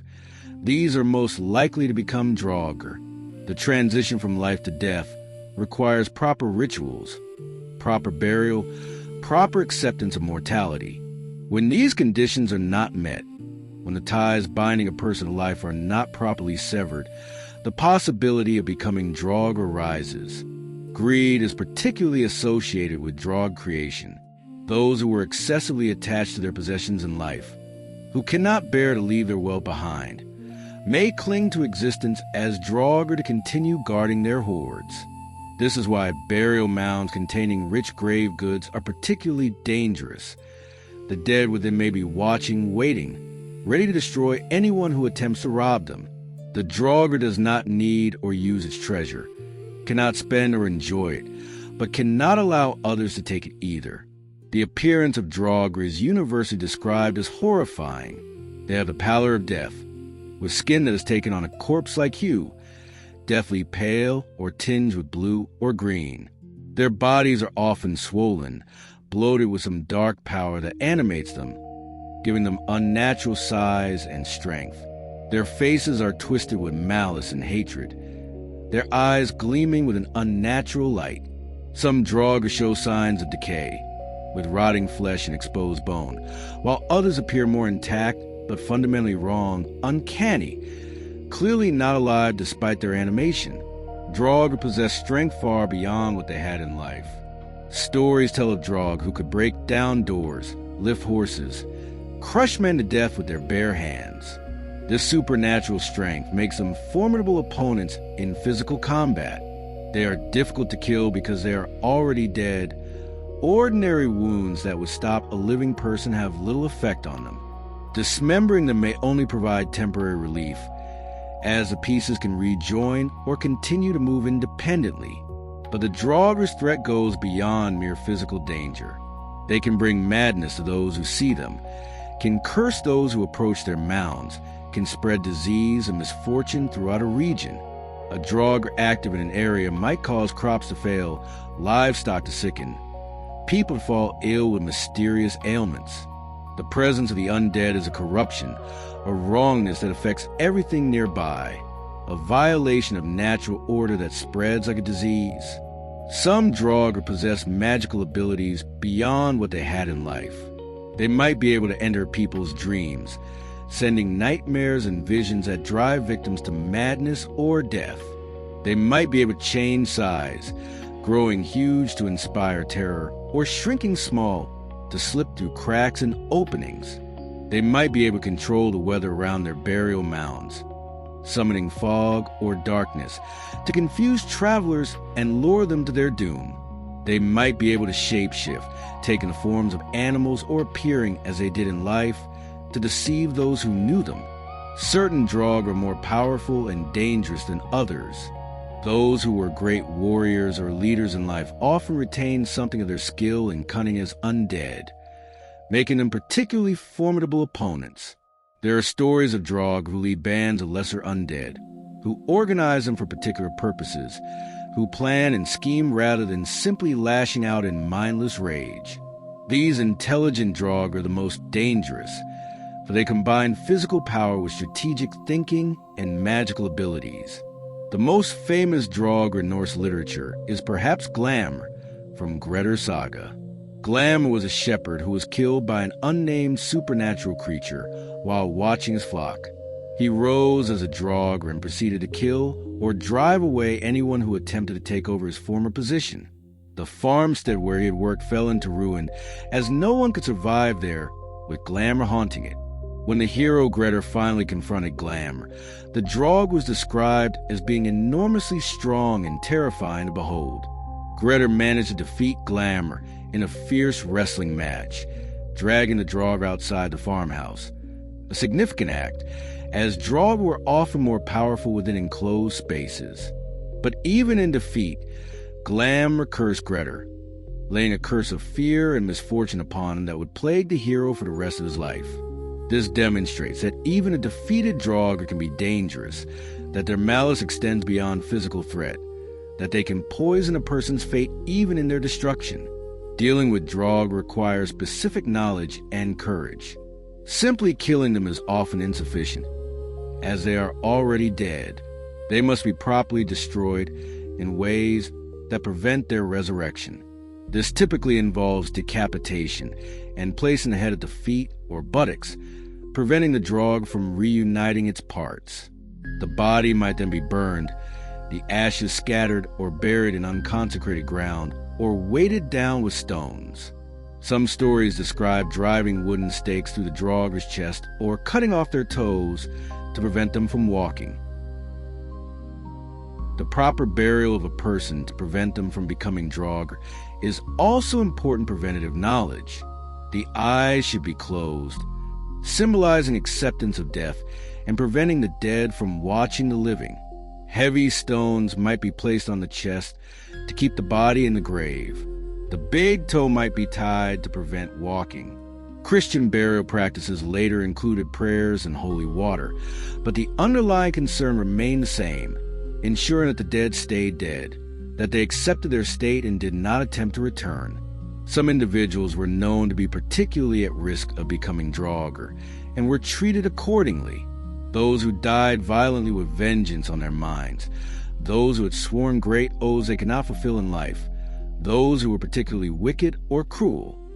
These might receive special burial practices designed to keep them from rising. In extreme cases, a person known to be at high risk might be buried far from any settlement, in a place where they could do little harm even if they did rise. The draugr reflect Norse anxieties about death and the dead. Death should be final, should be accepted, should lead to proper rest in whatever afterlife is appropriate.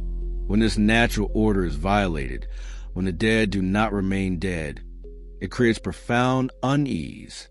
The draugr represents the failure of death to bring closure, the possibility that hatred and greed and unfinished business can persist beyond the grave, the fear that what is buried might not stay buried. But the draugr also serves a moral function in the stories.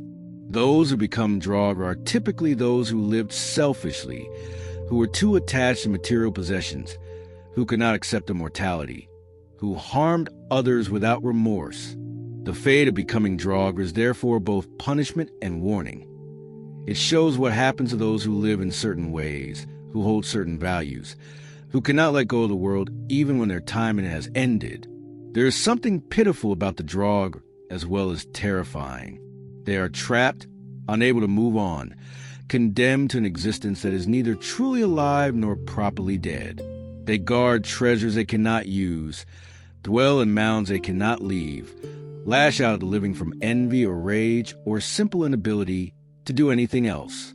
They are prisoners of their own greed, their own bitterness, their own refusal to accept what cannot be changed. In this sense, the draugr is a tragedy as well as a horror. The draugr remind us that in the Norse worldview, proper death requires proper life. How one lives determines not just how one dies, but what happens after death. Greed, cruelty, bitterness. These create conditions that can lead to the worst possible afterlife. Not torment in some distant hell, but the living death of the draugr, trapped in a decaying body, consumed by impossible hungers, forever denied the rest that should come with death. It is a fate to be feared and avoided through right living, through proper death rituals, through acceptance of mortality, and a letting go of what cannot be taken into death. As we prepare to turn from the land-bound undead to the creatures of the sea, we carry with us this understanding that death in Norse belief was complex, that the boundary between life and death could be violated, that the dead could be dangerous if not properly honored and laid to rest. The draugr stand as guardians of that boundary in their own twisted way. By being so terrible, so clearly wrong, they reinforce the importance of dying properly, of accepting death, of maintaining the natural order that keeps the living and the dead in their separate realms. Where the Landvetter are spirits bound to places, the Fylgja are spirits bound to people, personal followers, guardian spirits, external manifestations of an individual's fate, luck, or essential nature. The concept of the Fylgja is complex and multifaceted, representing one of the most intimate and personal aspects of Norse spiritual belief. To understand the Fylgja is to understand that in Norse thought, a person was not a single, unified entity but a composite of multiple aspects, some of which could exist independently or semi-independently. The word Fylgja is related to the verb to follow, and this captures something essential about these beings. They follow their person throughout life, accompanying them unseen, connected to their fate and fortune. A Fylgja is not chosen or summoned, but is simply part of who a person is, born with them or attached to them in early life, remaining until death and sometimes beyond. To see one's own Fylgja was often considered an omen of impending death, a sign that the connection between spirit and body was loosening, that the follower was preparing to depart. Fylgja could appear in various forms. most commonly as animals. The type of animal reflected something about the person's character, nature, or fate. A warrior might have a bear or wolf as a filja, representing strength and ferocity. A wise woman might have an owl or raven, representing knowledge and connection to the hidden. A cunning trader might have a fox, representing cleverness and adaptability. These animal forms were not arbitrary, but deeply meaningful, revealing something true about the person's essential nature. The appearance of a person's filja to others could be significant. If someone saw another person's filja before meeting the person themselves, it served as advance warning of that person's character and likely behavior. A farmer who saw a wolf filja approaching his farm would prepare for the arrival of a dangerous warrior. A household that glimpsed a raven filja might ready themselves for a visit from someone with news or prophecy. The filja, in appearing ahead of the person, provided information and allowed for preparation. But filja were more than just external markers of internal character. They were active participants in a person's life, connected to their luck and success. A strong filja brought good fortune, protection from harm, success in endeavors. A weak or damaged filja meant vulnerability, bad luck, likely failure. Certain individuals, particularly those skilled in magic or with strong personal power, could actively work with their filja, sending them out to gather information, to influence events, even to fight spiritual battles on their behalf. There are stories of magical duels where practitioners sent their filja to battle each other in animal form. These spirit combats were as real and as dangerous as physical fights, and the winner of the spiritual battle often prevailed in the material world as well. A person whose filja was defeated in such combat might sicken, weaken, even die, their spiritual protection shattered, their luck broken. These battles were invisible to ordinary sight, but could be witnessed by those with the appropriate magical vision. Filja could also be inherited, passed down through families. A powerful ancestor's filja might attach itself to a descendant, particularly one who showed similar characteristics or aptitudes. This created lines of spiritual as well as physical inheritance, with certain families known to have particularly strong or distinctive filja. A family might be known as bear people or raven folk based on the typical form their filja took, and this was understood as more than mere nickname.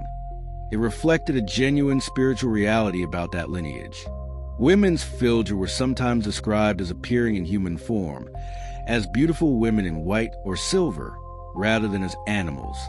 These female filja, called kin filja, were specifically associated with families and lineages, passing from generation to generation, particularly through the female line.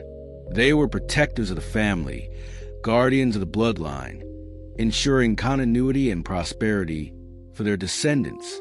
To see such a filja was to receive a visit from a family's guardian spirit, often with important messages or warnings about the family's fate. The concept of the filja connects closely with the Norse understanding of the self as composite rather than unitary. A person consisted of multiple parts: body, breath, soul, mind, soul, shadow, and these various spiritual aspects, including the filja. These parts could, under certain circumstances, separate from each other. In sleep, parts of the self could journey while the body remained behind. In trance or magical working, the practitioner might send their filja forth while remaining physically present. At death, these various aspects separated permanently, each going to its own destination or state. This multiplicity of self explains certain Norse beliefs that might otherwise seem contradictory. How could a person be in one place while their filja appeared elsewhere? Because the filja was genuinely a separate entity, though bound to and dependent on the person. How could someone see their own filja? Because under extreme circumstances, great danger, approaching death, powerful magical working, the separation between the aspects of self would become visible even to the person themselves. The relationship between a person and their filja was not entirely passive. While the filja reflected one's nature, one's actions, and character could also affect the Fylgja. Living honorably, acting courageously, maintaining one's reputation. All of these strengthened the Fylgja, made it more powerful, more effective in its protective role.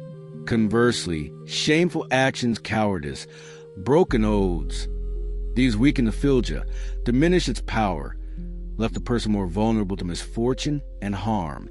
This created a spiritual dimension to the concept of honor that went beyond mere social reputation.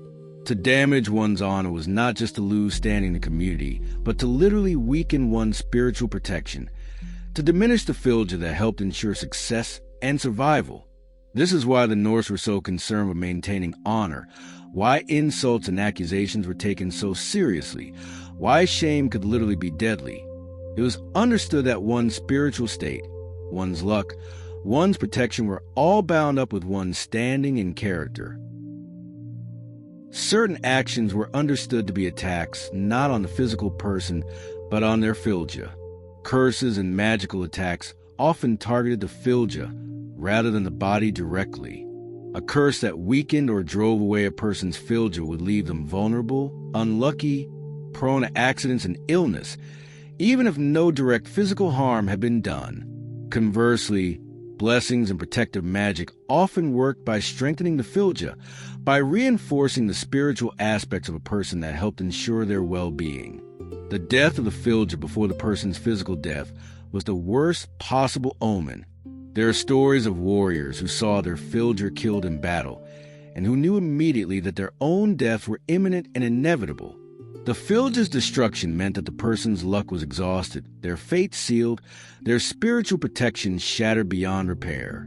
Such warriors often chose to fight all the harder, knowing they would not survive but determined to die well, to maintain honor even as their doom approached. After death, the fate of the Fylgja was uncertain. Some sources suggest that it dissipated, having fulfilled its purpose. Others suggest that it might linger, particularly around the person's burial place, or might pass to a descendant, particularly one named after the deceased. Still others suggest that the Fylgja might accompany the person's other spiritual aspects to whatever afterlife awaited them. The ambiguity itself is revealing. The Norse were more concerned with the practical understanding of how Fylgja worked in life than with creating a consistent theology about their ultimate fate. The Fylgja represents a profound understanding that personal fate and fortune are not entirely random, but are influenced by one's character, actions, and spiritual state. It provides a framework for understanding luck not as mere chance, but as something that can be strengthened or weakened, that responds to how one lives, that has its own quasi-independent existence while remaining intimately connected to the person. To have a strong Fylgja was to be fortunate, protected, likely to succeed. To have a weak or absent Fylgja was to be vulnerable, unlucky, likely to fail.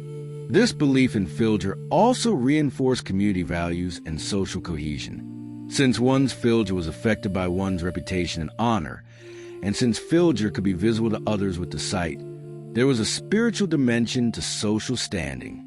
A person known to have a powerful Fylgja would be respected, feared, sought as an ally. A person whose Fylgja was known to be weak would be avoided, not necessarily out of cruelty, but out of practical concern. To associate closely with someone whose luck was bad might bring that bad luck to oneself. The Fylgja also provided a way of thinking about inherited traits and family resemblances that went beyond mere physical characteristics. When people noticed that a child showed the same strengths or weaknesses as an ancestor, the same aptitudes or inclinations, they might understand this as the working of inherited Fylgja, as spiritual legacy expressing itself through the generations. This gave meaning to family continuity, to the importance of ancestors, to the sense that the past lived on not just in memory, but in active spiritual reality. In modern terms, we might understand the Fylgja as a way of conceptualizing aspects of personality, of luck and fortune, of the intangible qualities that make some people seem blessed with success, while others struggle despite equal effort. The Norse gave this a concrete form, understood it as an external entity that could be seen, affected, strengthened, or weakened. whether understood literally or metaphorically. The concept of the Filja provided a sophisticated framework for thinking about personal fortune, spiritual state, and the complex relationship between character, fate, and success in life. As we continue our exploration of the spirits and beings that populate the Norse cosmos, we move from the external, land spirits and elves, to the deeply personal, the Filja that accompanies each individual. Yet we will see that there are still more categories of beings, more layers of reality, more ways that the Norse understood the world to be filled with consciousness and agency beyond the merely human or divine. The Filja is part of a rich and complex spiritual ecology, one piece of the intricate web of relationships between the visible and invisible, the material and the spiritual. While the elves occupy a broad category of supernatural beings spread across the Norse cosmos, the Landvetter are more specific, more localized, more intimately connected to particular places. These are the land spirits, the wights of the earth, the guardian beings that inhabit specific locations, mountains, valleys, rocks, waterfalls, islands, and stretches of coastline. They are not visitors to these places, but are intrinsic to them, as much a part of the location as the soil and stone themselves. The Landvetter are ancient, predating human settlement, existing since the land itself was formed. They are neither gods nor elves, though they share characteristics with both. They are bound to their specific locations, unable or unwilling to leave, their existence intertwined with the place they guard. To understand a Landvetter is to understand that in the Norse worldview, land is not inert matter but living presence, that every place has its own spirit, its own consciousness, its own will that must be acknowledged and respected. The appearance of Landvetter varies widely, for they often take forms that reflect their environments. A mountain spirit might appear as a giant figure of stone, or as a great bear, or as an old man with a long beard that resembles lichen and moss. A waterfall spirit might appear as a woman whose hair streams like falling water, or as a salmon of unusual size, or as mist that takes vaguely humanoid shape. A forest spirit might manifest as a massive stag, as a tree that moves and speaks, as a presence felt rather than seen. The Landvetter are shapeshifters by nature, appearing in whatever form suits their purpose or matches their domain. These spirits are fiercely protective of their territories. They do not welcome intrusion lightly, and they respond with hostility to those who damage or despoil the places they guard. A Landvate might tolerate human presence if humans show proper respect, making offerings, speaking words of acknowledgement, moving to the land gently without leaving scars. But those who come with axes to clear-cut forests, with plows to break virgin ground, with mines to hollow out mountains, with no thought for the spirits who dwell there, these will face the wrath of the Landvetter.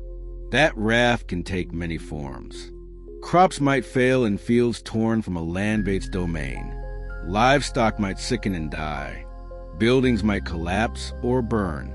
People might be plagued by nightmares, by illnesses that have no natural cause, by accidents that seem too frequent to be coincidence. The Landvetter do not always act directly, but can make a place unlucky, can turn the subtle forces of fate against those who have offended them, can make life in their territory so difficult that humans eventually abandon it. Yet the Landvetter are not inherently hostile to humans. They can be powerful allies and protectors for those who live in harmony with the land, who show proper respect, who understand that they are guests in a place that belongs first to the spirits. A farmer who honors a Landvetter of his fields might find that his crops grow better than his neighbors, that his livestock thrives, that his family prospers. A sailor who acknowledges a Landvetter of the coastline might find safe harbors in storms, might be warned of danger by signs and portents, might receive protection on dangerous voyages.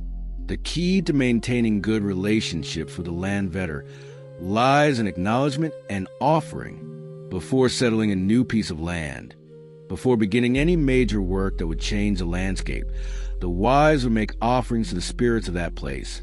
Food, drink, valuable objects, even just words of respect and requests for permission. These offerings serve multiple purposes. They acknowledge the land vetter's existence and rights. They ask for blessing on the work to be done. They establish a relationship of mutual respect rather than conquest and exploitation. There is a famous story from the settlement of Iceland that demonstrates the importance of the land vetter. When King Harald Bluetooth of Denmark wanted to know about Iceland, possibly to plan an invasion, he sent a wizard in the form of a whale to spy on the land. As the whale wizard approached different parts of Iceland's coast, he was met by the land vetter of those regions. A dragon in the east, a giant bull in the west, a huge bird in the north, and rock giants in the south. These spirits, protecting their land and the humans who had settled there respectfully, drove the whale wizard away, and the king abandoned his plans of invasion. This story reveals much about the land vetter. They are powerful enough to intimidate even royal wizards and deter foreign kings. They are diverse, each region having its own type of guardian spirit. And crucially, they protect the humans who live on their land, not out of any abstract principle, but because those humans have established proper relationships with them, because they have honored the spirits and earned their protection in return. The land vetter could also be consulted for wisdom and advice. Those with the sight, those skilled in seer magic or other forms of divination, could sometimes communicate with the spirits of the land, asking for guidance, for warnings about future events, for help in making important decisions. The land vetter, being ancient and bound to their places, had witnessed much, remembered long histories, understood patterns that shorter-lived beings might miss. Their counsel was valuable to those who knew how to seek it properly. Individual land vetter might have names, particularly those associated with prominent features of the landscape. A mountain might have a named guardian, a famous waterfall its own specific spirit, an island its particular wight. These named spirits might be honored for generations, with families passing down stories about them, traditions for appeasing them, warnings about behaviors that offended them. The relationship with a specific landmate could become part of a community's identity, part of what made their place unique and special. When Christianity came to Scandinavia, the land vetter presented a particular challenge for the new religion. Unlike the gods, who could be reinterpreted as demons or simply denied, the land vetter were too immediate, too localized, too connected to daily survival to be easily dismissed. People might agree to stop worshiping the Aesir, but they were reluctant to stop honoring the spirits of their own land, the beings they had relationships with, the guardians who protected their farms and families. This led to a long period of syncretism, where Christian practices and the honoring of land vetter coexisted. People might pray to Christian saints while also leaving offerings for the land vetter. They might attend church on Sunday while still acknowledging the spirits on their land throughout the week. The land vetter were too practical, too directly relevant to daily life, to be easily abandoned for an abstract theology that offered no immediate protection for crops and livestock. Even in later times, long after official conversion, beliefs about land vetter persisted in folklore and practice. Farmers would leave corners of their fields unplowed as homes for the spirits.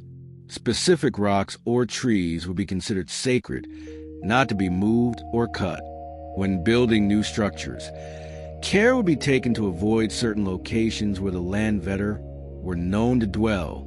These practices continued not out of explicit religious belief, but out of practical wisdom passed down through generations. Offending the land vetter led to misfortune. Honoring them led to prosperity.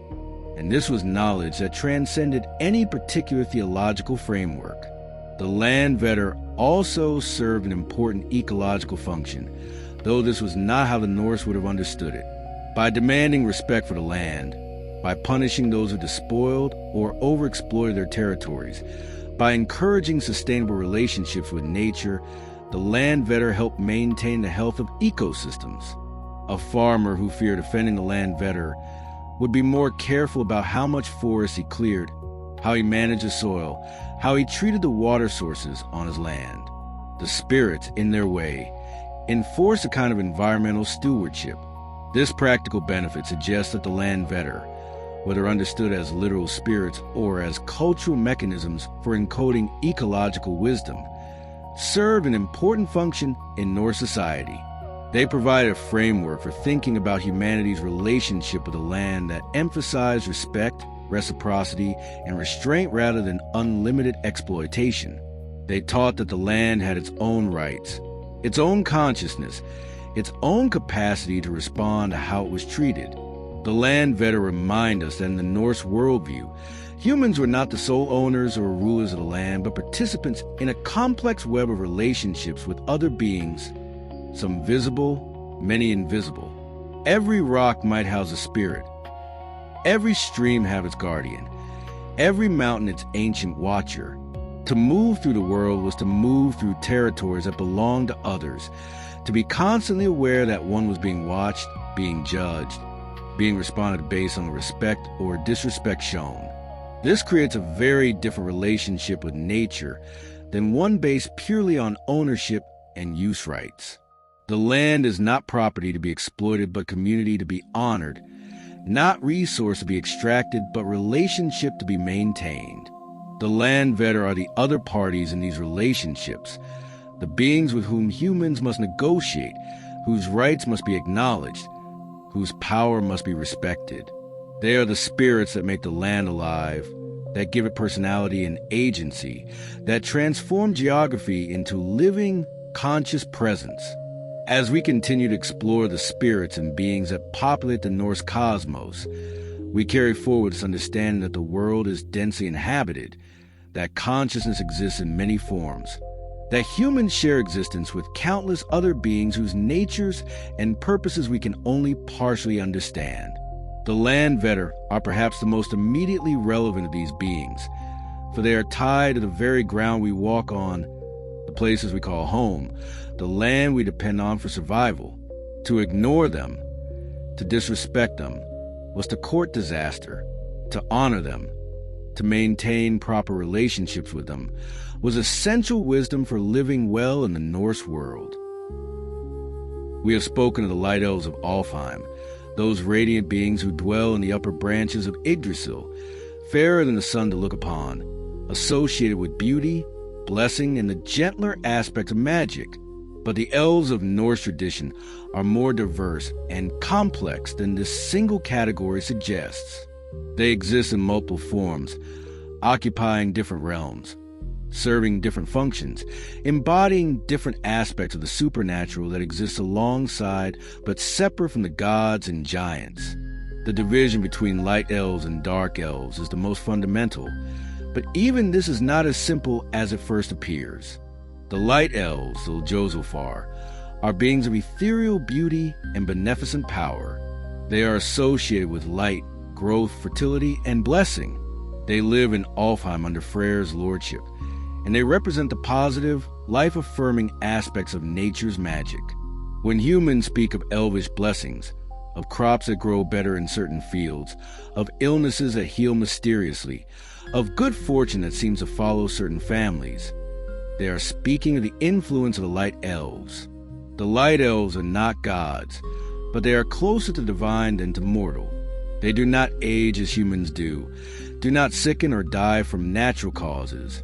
Though they can be killed, they possess magical abilities that surpass those of most mortals. They can encourage growth, heal wounds, bring good fortune, see things hidden from ordinary sight. They are skilled in all the arts, creating objects of surpassing beauty, composing poetry and music that can move even the hardest heart, dancing with a grace that seems to defy the laws of nature. But the light elves are also particular about respect and proper behavior. They reward courtesy and punish rudeness. They notice when humans honor them with small offerings or kind words, and they notice when humans mock them or desecrate places sacred to them. A farmer who leaves out a bowl of milk for the elves, who speaks well to hidden folk, who treats the land gently, may find that his crops flourish, his livestock thrives, his family prospers. But one who speaks ill of the elves, who cuts down a tree sacred to them, who builds where he should not, may find himself plagued by small misfortunes that accumulate into genuine hardship. The dark elves, the Dalkalfar or Svartalfar, are more ambiguous figures. In some sources, they seem to be identical with the dwarves, those master craftsmen who dwell beneath mountains and cannot abide sunlight. In other sources, they appear to be a separate race, related to but distinct from dwarves, occupying their own niche in the cosmic order.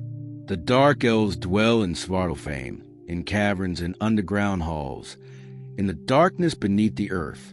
Where the light elves represent the beneficial aspect of nature, the dark elves represent the hidden, the underground, the things that dwell in darkness. They are not necessarily evil, but they are more dangerous than their light cousins, less predictable, less inclined to help humans.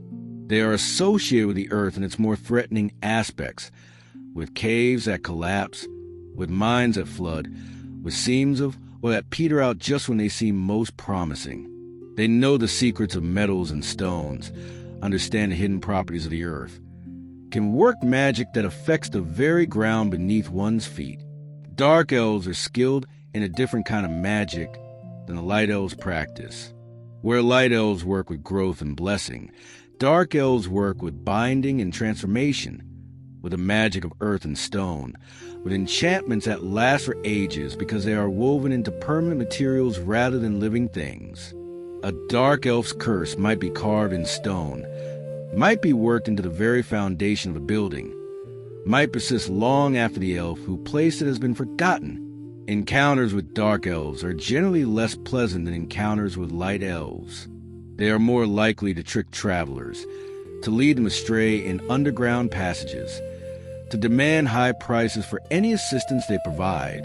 They are jealous of their territory and their knowledge, quick to take offense, slow to forgive, yet they can be bargained with, and they do honor their agreements, if those agreements are worded carefully and fulfilled exactly. Many of the great treasures of gods and heroes were created by dark elves or dwarves, which suggests that despite their difficult nature, they can be valuable allies if properly approached. Beyond these two main categories, there are other types of elves mentioned in the sources and folklore. There are the wood elves who dwell in deep forests, who are neither as radiant as the light elves nor as dark as the underground folk. These elves are associated with trees and wild game, with the deep woods where sunlight filters through leaves in dappled patterns, with places where human settlements end and true wilderness begins. Wood elves are elusive, rarely showing themselves to humans, preferring to remain hidden among the trees they protect. They are dangerous to those who harm the forest, woodcutters who take more than they need, hunters who kill for sport rather than sustenance, travelers who leave trails of destruction behind them. But they can also be helpful to those who move through their territory with respect, who take only what is necessary, who understand that the forest is not merely a resource to be exploited, but a living realm with its own inhabitants and its own rights. There are stories of hunters who have been led astray by wood elves, wandering in circles until they collapse from exhaustion, only to wake at the forest's edge with no memory of how they got there. There are tales of those who have been helped by wood elves, a lost child guided home, a wounded traveler finding a path when none was visible, a hunter given a shot at game that seems almost to present itself.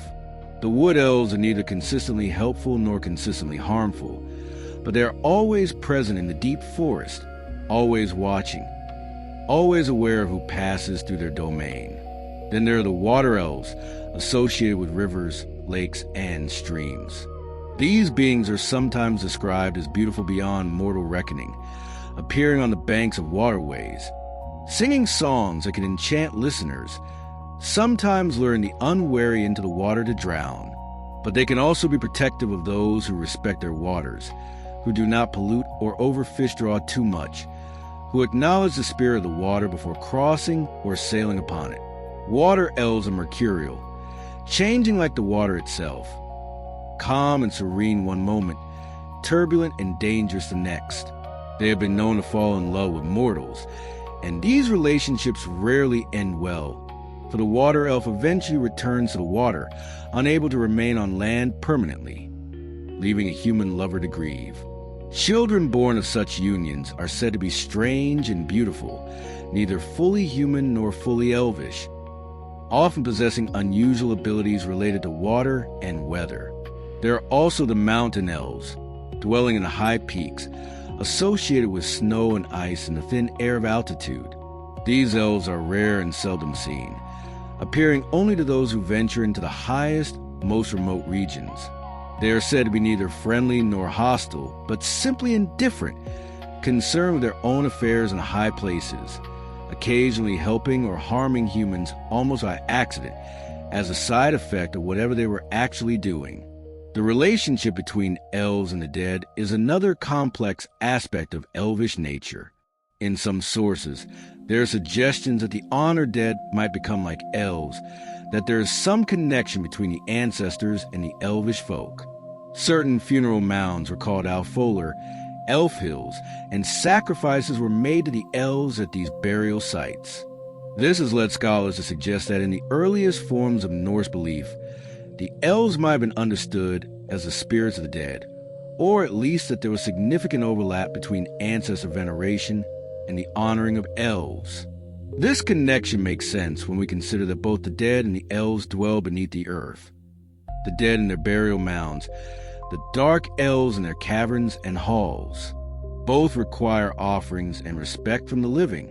Both can bring blessing or curse to their descendants. Both represent a connection to the past, to those who came before, to the accumulated wisdom and power of previous generations. Some families claim special relationships with specific elves, lines of connection that pass from parent to child, obligations and privileges that were inherited along with property and position. A family might have an elf associated with their land, a being that had dwelt there since ancient times, that must be honored and appeased to ensure the family's prosperity. Moving away from such land might mean leaving the elves' protection, breaking a connection that had existed for generations. The elves also play a role in certain illnesses and afflictions. There was a concept of elf shot, the idea that mysterious pains or sudden illnesses might be caused by invisible arrows shot by elves. Livestock might be elf taken, meaning they had been touched by elvish magic and would sicken and die unless the magic was countered. These beliefs reflect the understanding that the elves, while often benign, were also powerful and could be dangerous, that illness and misfortune might have supernatural causes that required supernatural remedies.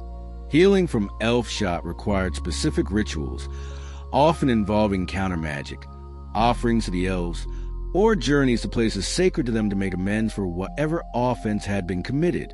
The wise women and cunning folk who knew how to treat such afflictions held important positions in their communities, serving as intermediaries between the human world and the realm of the elves, negotiating on behalf of those who had somehow run afoul of the hidden folk. The elves, in all their varied forms, represent the numinous quality of nature, the sense that the world is alive and aware in ways that go beyond the merely physical. Every forest has its guardians, every stream its spirits, every field its hidden watchers. The Norse understood that they shared the world with other forms of consciousness, other types of being, and that success in life required maintaining proper relationships with these beings, showing respect, making offerings, acknowledging their existence and their rights. This worldview is fundamentally different from one that sees nature as mere backdrop or resource. To the Norse, the land was not empty space to be filled with human activity, but was already occupied, already home to countless beings who had their own purposes and concerns. Humans were not the sole inhabitants of the earth, but shared it with elves, with spirits, with invisible forces that must be acknowledged and honored. Failing to do so was not just impious, but impractical. It invited misfortune. It made enemies of potential allies. It violated the fundamental understanding of how the world actually worked.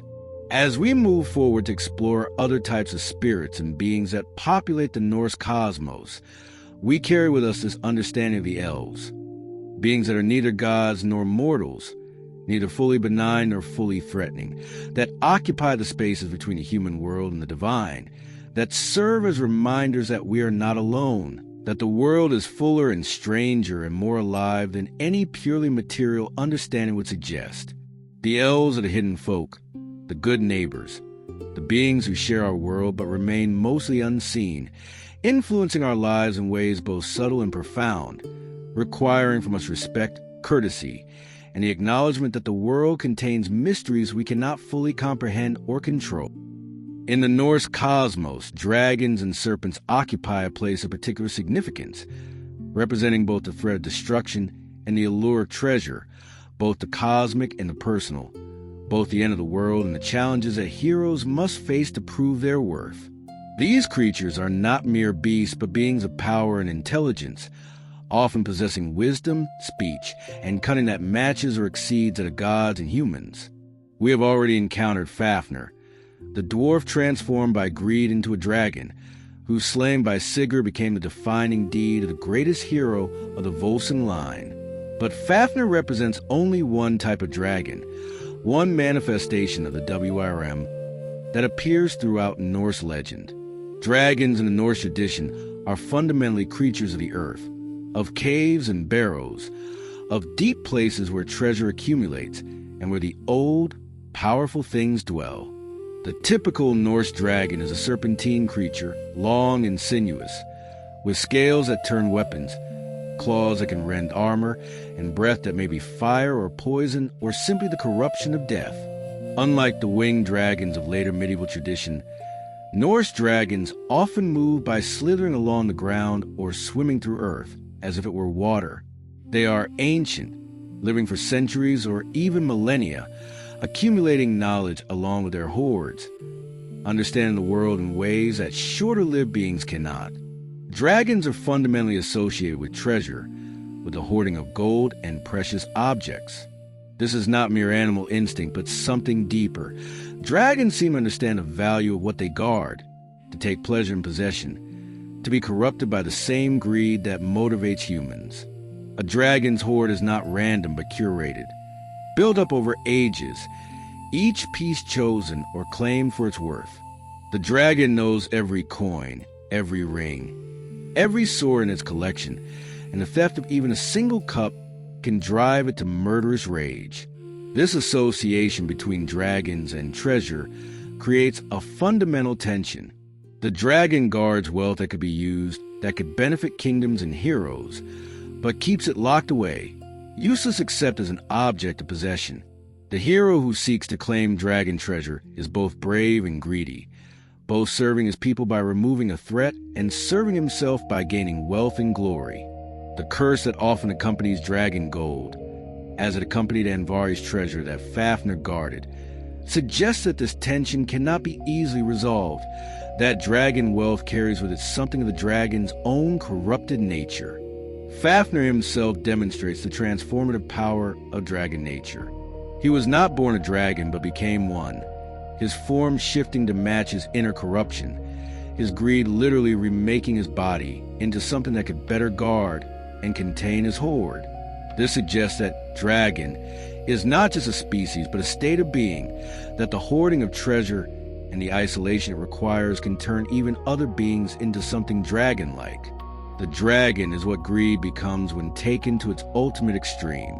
When Sigurd spoke with the dying Fafnir, the dragon displayed not just intelligence but a certain grim wisdom. He knew about the curse on his treasure, knew that it would destroy whoever possessed it, and he warned Sigurd even as he died.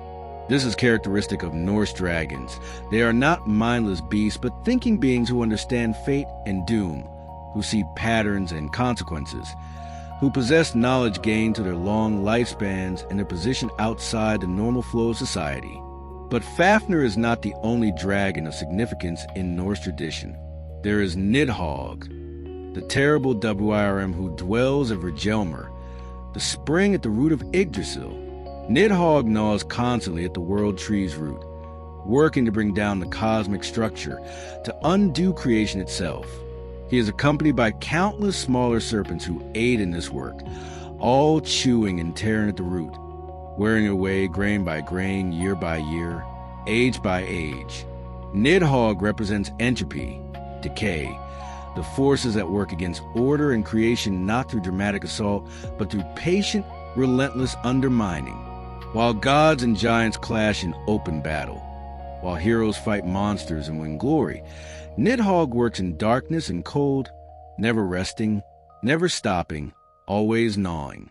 His work is the slow corruption that affects all things, the gradual wearing down that no defense can completely prevent, the reality that everything built will eventually fall, not necessarily through violence, but simply through time and patient destruction. Yet Nidhogg serves another purpose as well.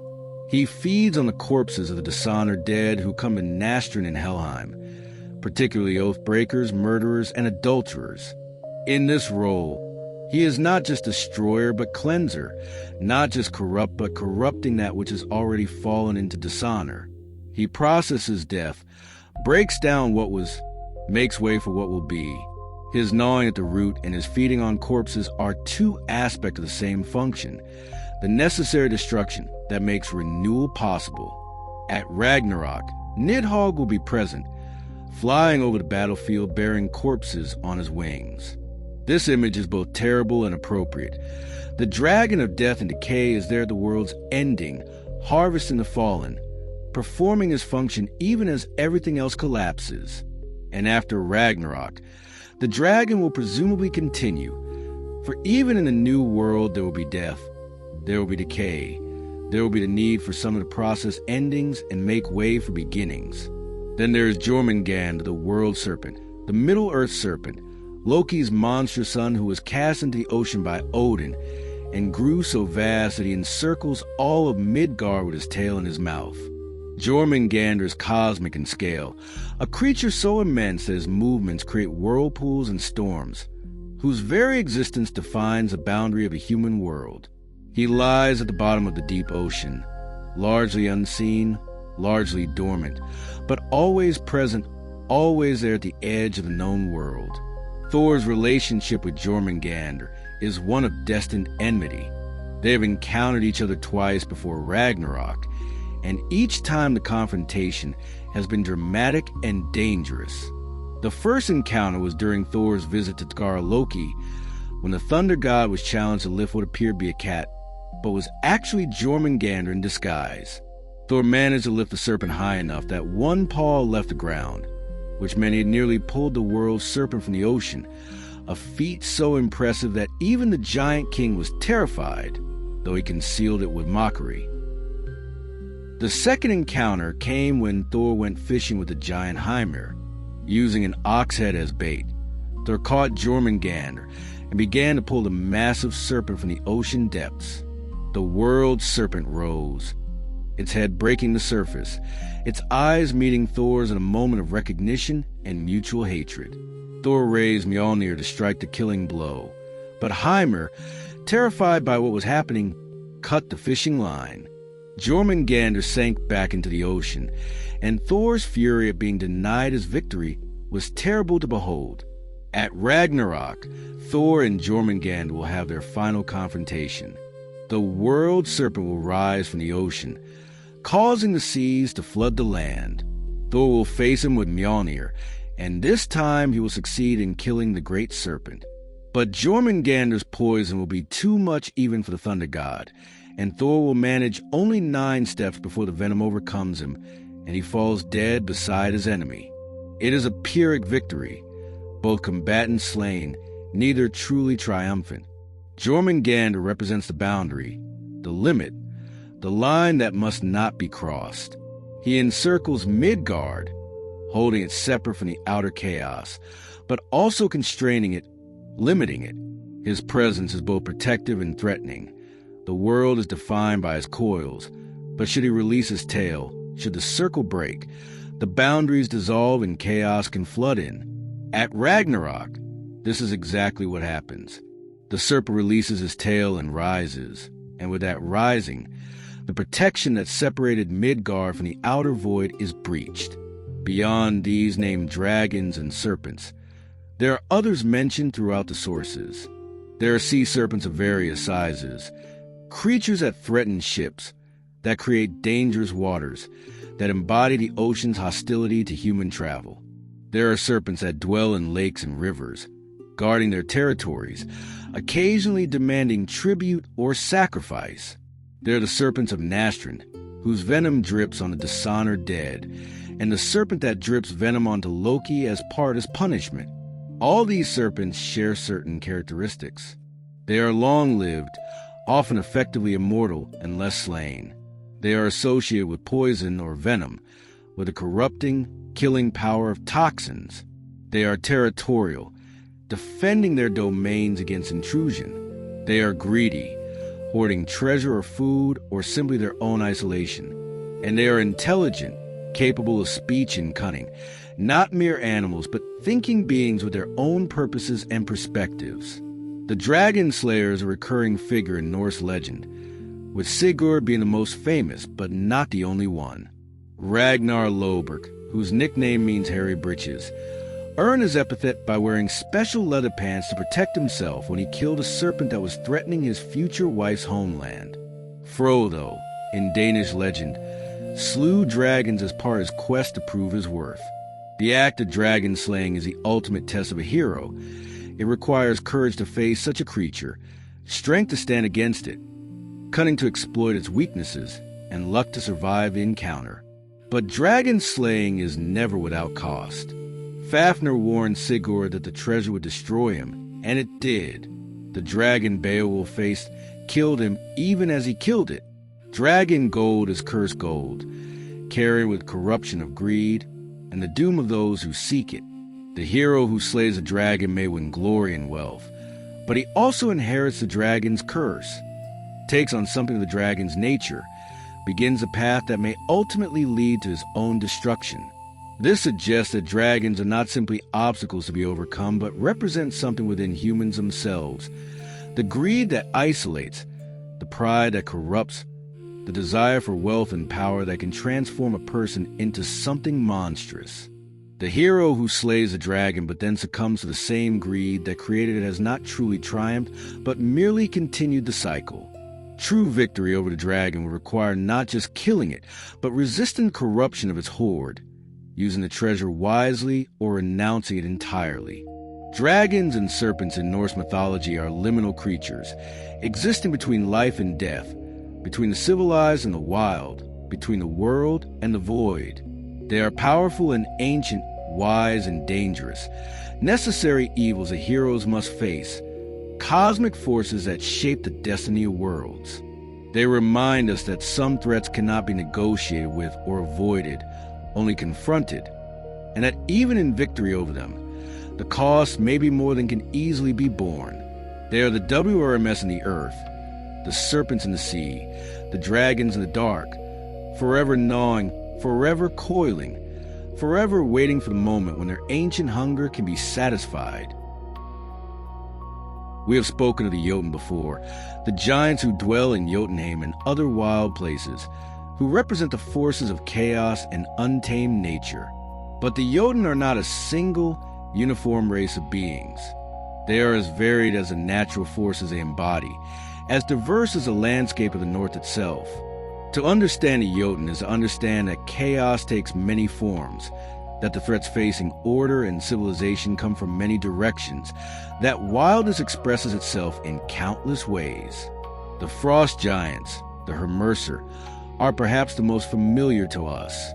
They embody winter's deadly cold, the ice that can kill, the storms that bury settlements under snow, the freezing that makes the land barren and inhospitable. These giants are descended from Ymir himself, born from his sweat as he slept in primordial cold, and they carry forward his legacy as beings of ice and winter. Their bodies are often described as being pale as ice, their breath freezing the air around them, their touch capable of causing frostbite or worse. The frost giants dwell in the coldest regions of Jotunheim, in halls carved from glacial ice, in fortresses built on frozen mountains where the wind howls eternally. They wear the pelts of winter beasts, wield weapons made from ice that never melts, and can summon blizzards and ice storms as easily as humans might gesture with their hands. In battle, they are formidable not just for their size and strength, but for their ability to freeze their enemies. to create treacherous ice underfoot, to blind opponents with driving snow. Thor battles the frost giants more than any other type of Jotun, for they pose the greatest immediate threat to both Asgard and Midgard. A frost giant who breaks free from Jotunheim and marches into human lands can bring winter's devastation with them, destroying crops, freezing livestock, making survival impossible. Thor's hammer strikes them down again and again, defending the realms of order against the encroachment of eternal winter. The battle between Thor and the frost giants represents the annual struggle between winter and the return of spring, between cold that kills and warmth that allows life. But not all frost giants are mindlessly hostile. Some are wise in the ancient ways, remembering times are for the gods, possessing knowledge that even Odin seeks.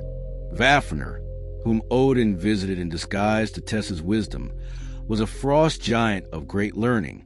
The giantess Skadi, who married Enderar, was a frost giant associated with winter hunting, skiing, and mountain wilderness, yet she earned a place of respect even among the Aesir.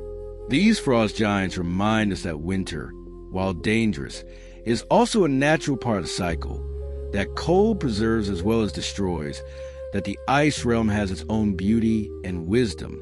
The fire giants, by contrast, are beings of flame and heat, embodying the destructive power of fire taken to its extreme.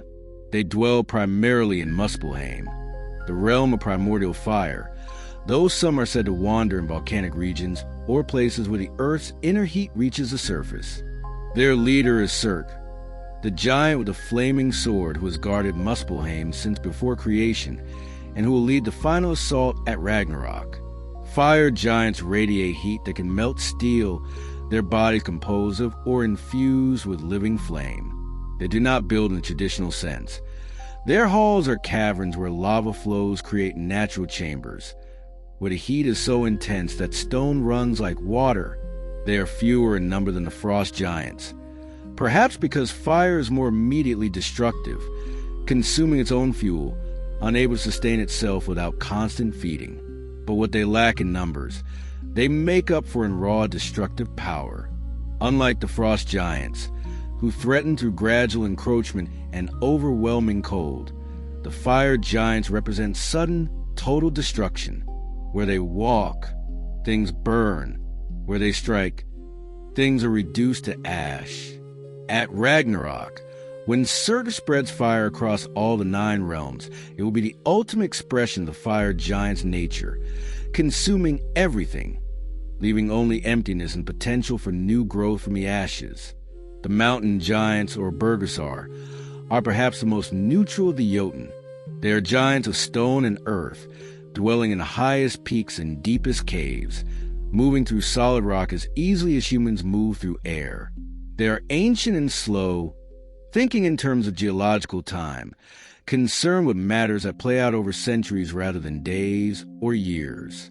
A mountain giant might remain still for so long that trees grow upon their shoulders, birds nest in their hair, and travelers mistake them for part of the landscape itself. These giants rarely involve themselves in the conflicts between gods and Jotun.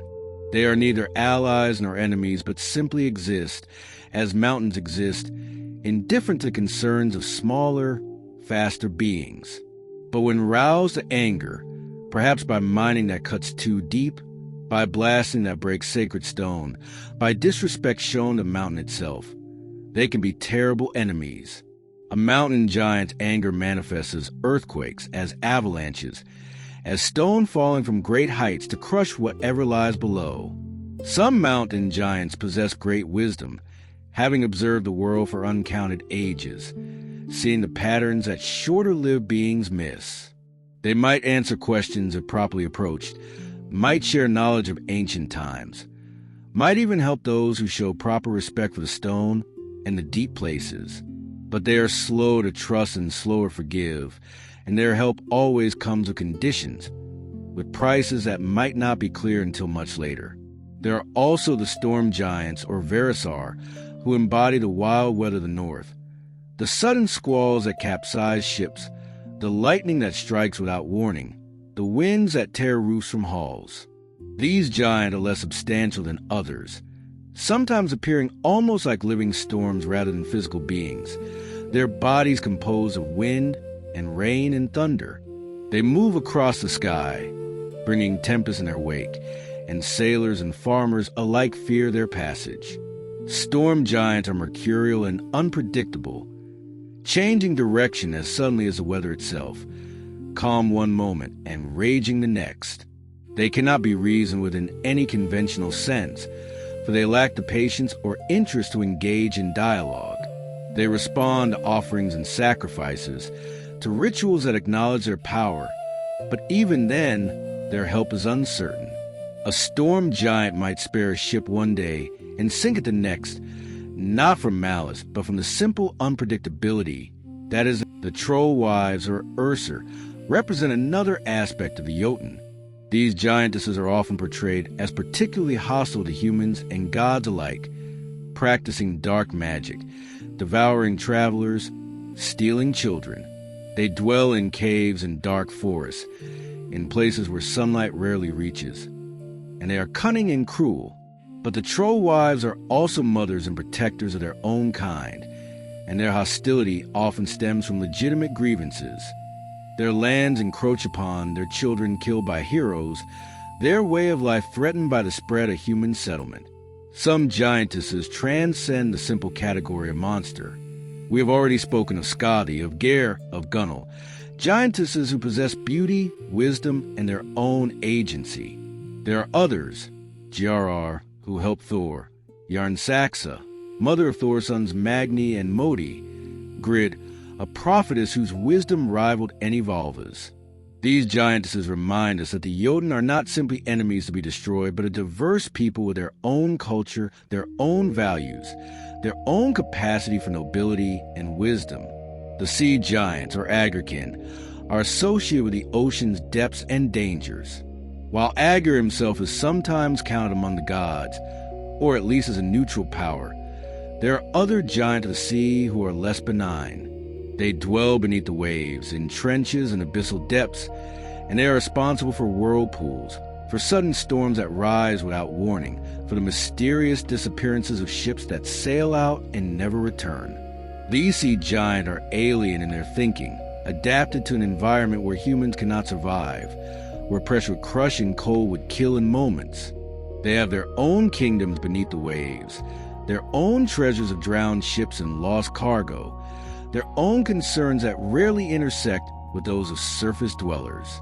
But when they do rise to the surface world, when they take an interest in the affairs of ships and sailors, they bring the ocean's terrible power with them. There are also the cliff giants, who dwell in the sheer rock faces overlooking the sea, and the forest giants, who are sometimes indistinguishable from the ancient trees themselves, and the cave giants, who guard deep places and ancient passages. Each type of giant embodies a different aspect of the natural world, a different threat or challenge that the inhabitants of Midgard must face. What unites all these types of Jotun is their fundamental otherness, their existence outside the ordered world of gods and humans. They are the wild that resist domestication, the natural forces that cannot be fully controlled, the ancient powers that predate civilization and will likely outlast it. They remind us that for all the gods' power and human ingenuity, there are aspects of existence that remain untamed, that resist order, that operate according to their own laws rather than the laws imposed from Asgard. The Jotun teach us about respect for natural forces, about the danger of hubris, about the reality that civilization is an island of order in an ocean of chaos. They show us that the world is not arranged for human convenience, that there are powers that care nothing for our concerns, that survival requires constant vigilance and the wisdom to know when to fight and when to flee, when to oppose and when to negotiate. As we turn now to the specific creatures that embody these wild forces, the dragons and serpents, the spirits and monsters, we carry with us an understanding that the Jotun provide context for all these beings. Whether descended from giants, allied with them, or simply sharing their wild nature, all these creatures exist in the spaces between the ordered realms, in the liminal zones where civilization's rules do not fully apply, where the ancient and the wild. The tale of Beowulf stands at the intersection of Norse mythology and heroic legend, a story composed in Old English but deeply rooted in Scandinavian tradition and Germanic heroic culture. While Beowulf himself may have been a historical figure, or at least based on historical memory, his story is woven through with elements of the supernatural, with monsters that embody primordial threats, with heroic values that reflect the same worldview we see in the Norse sagas.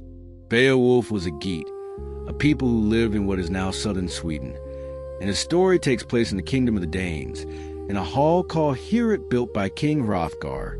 This hall was a wonder of its age, a symbol of civilization, of human achievement, of order imposed upon the wilderness.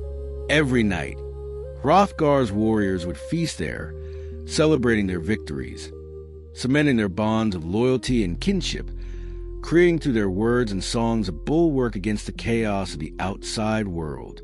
But that chaos would not be kept at bay. In the darkness beyond the hall, in the marshes and wild places where human order did not reach, dwelt a creature named Grendel. He was described as a descendant of Cain, the first murderer in biblical tradition, but in the context of Norse mythology, we might understand him as something older and more primal, a being of the wilderness, hostile to human civilization, driven to destroy what humans create. Grendel was tortured by the sounds of joy and fellowship emanating from Heorot, the songs, the laughter, the celebration of human bonds.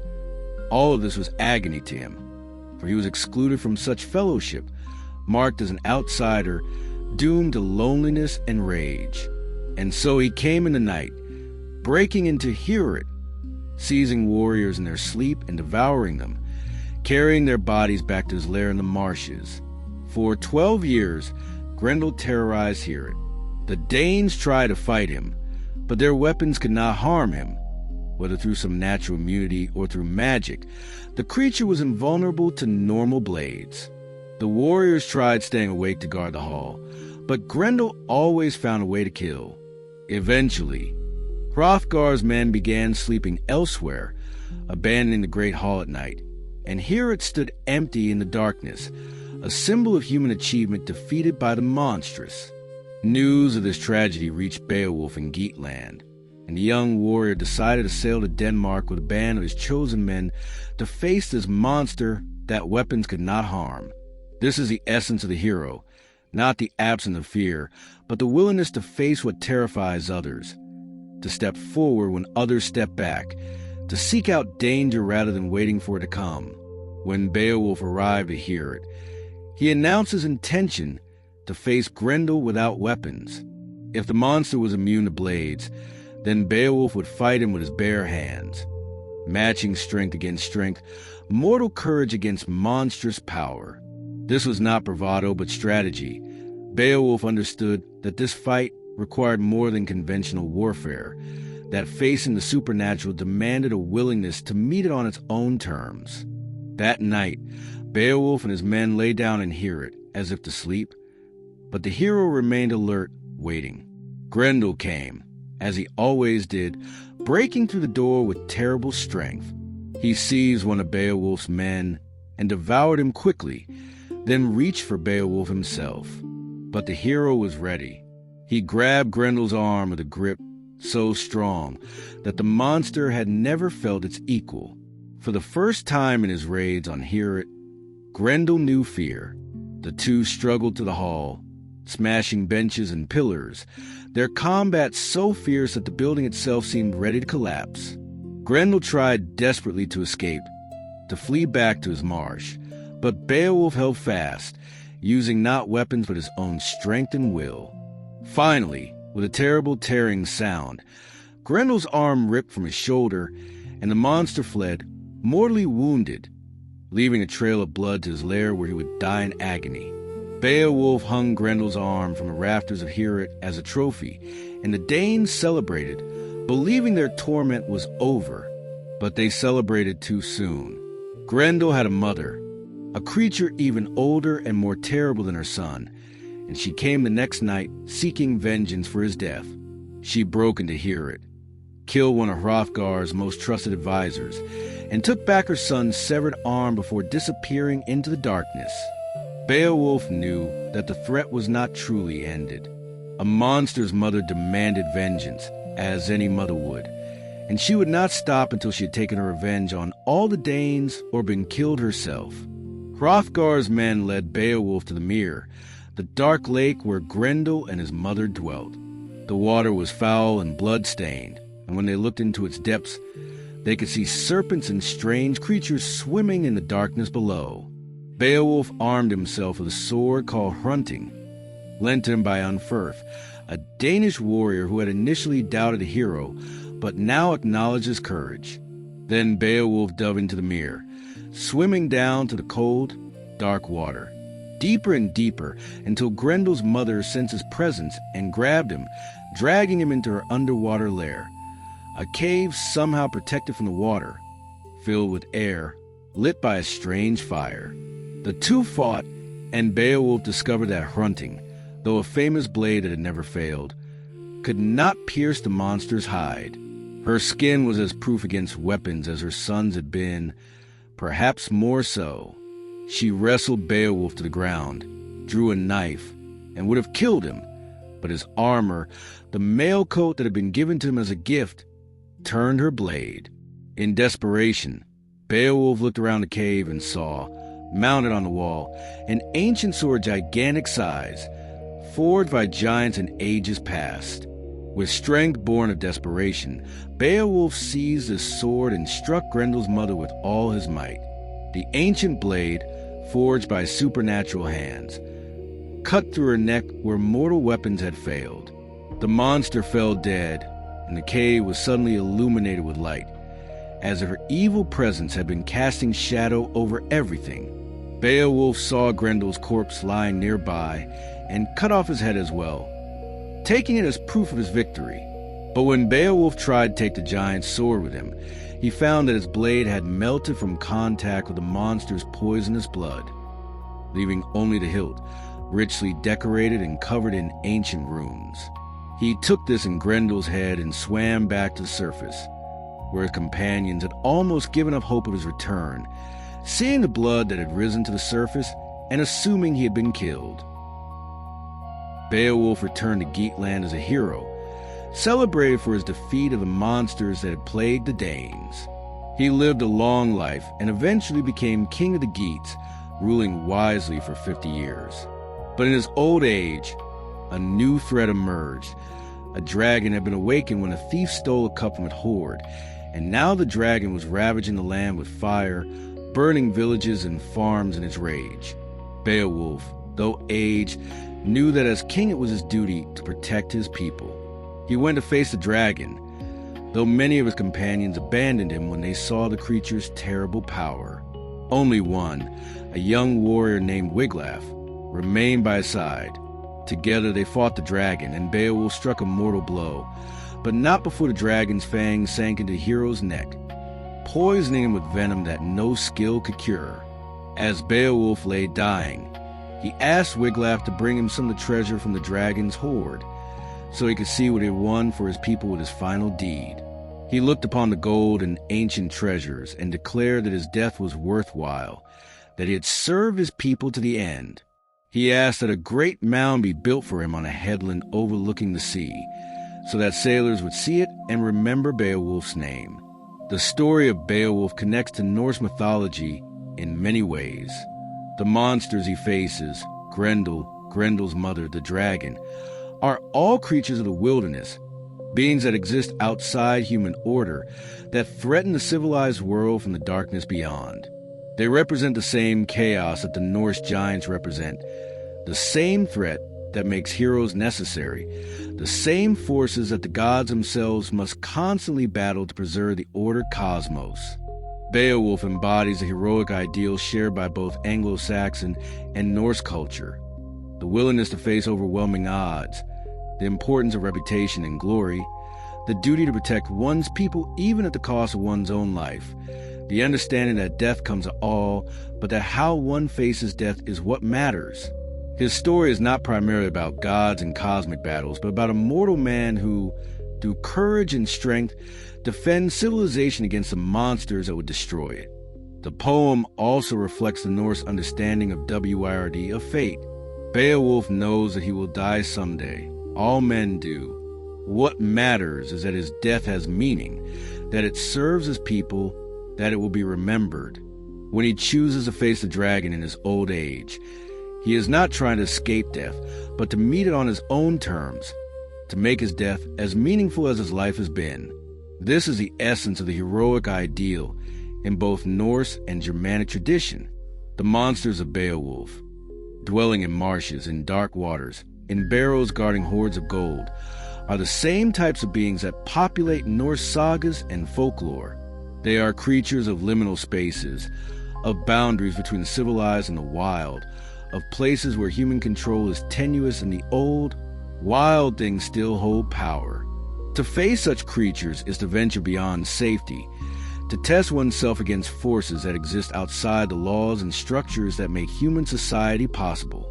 Beowulf's story reminds us that the Norse heroic tradition extended beyond Scandinavia, that the same values, the same understanding of honor and duty, the same types of monsters and challenges appeared throughout the Germanic world. Whether in Denmark or Geatland, whether facing Grendel or a dragon, whether told in Old English or Old Norse, the essential story remains the same: mortal humans, limited by time and strength, choosing to stand against chaos, to protect what they love, to face death with courage, knowing that glory and reputation are the only immortality mortals can achieve.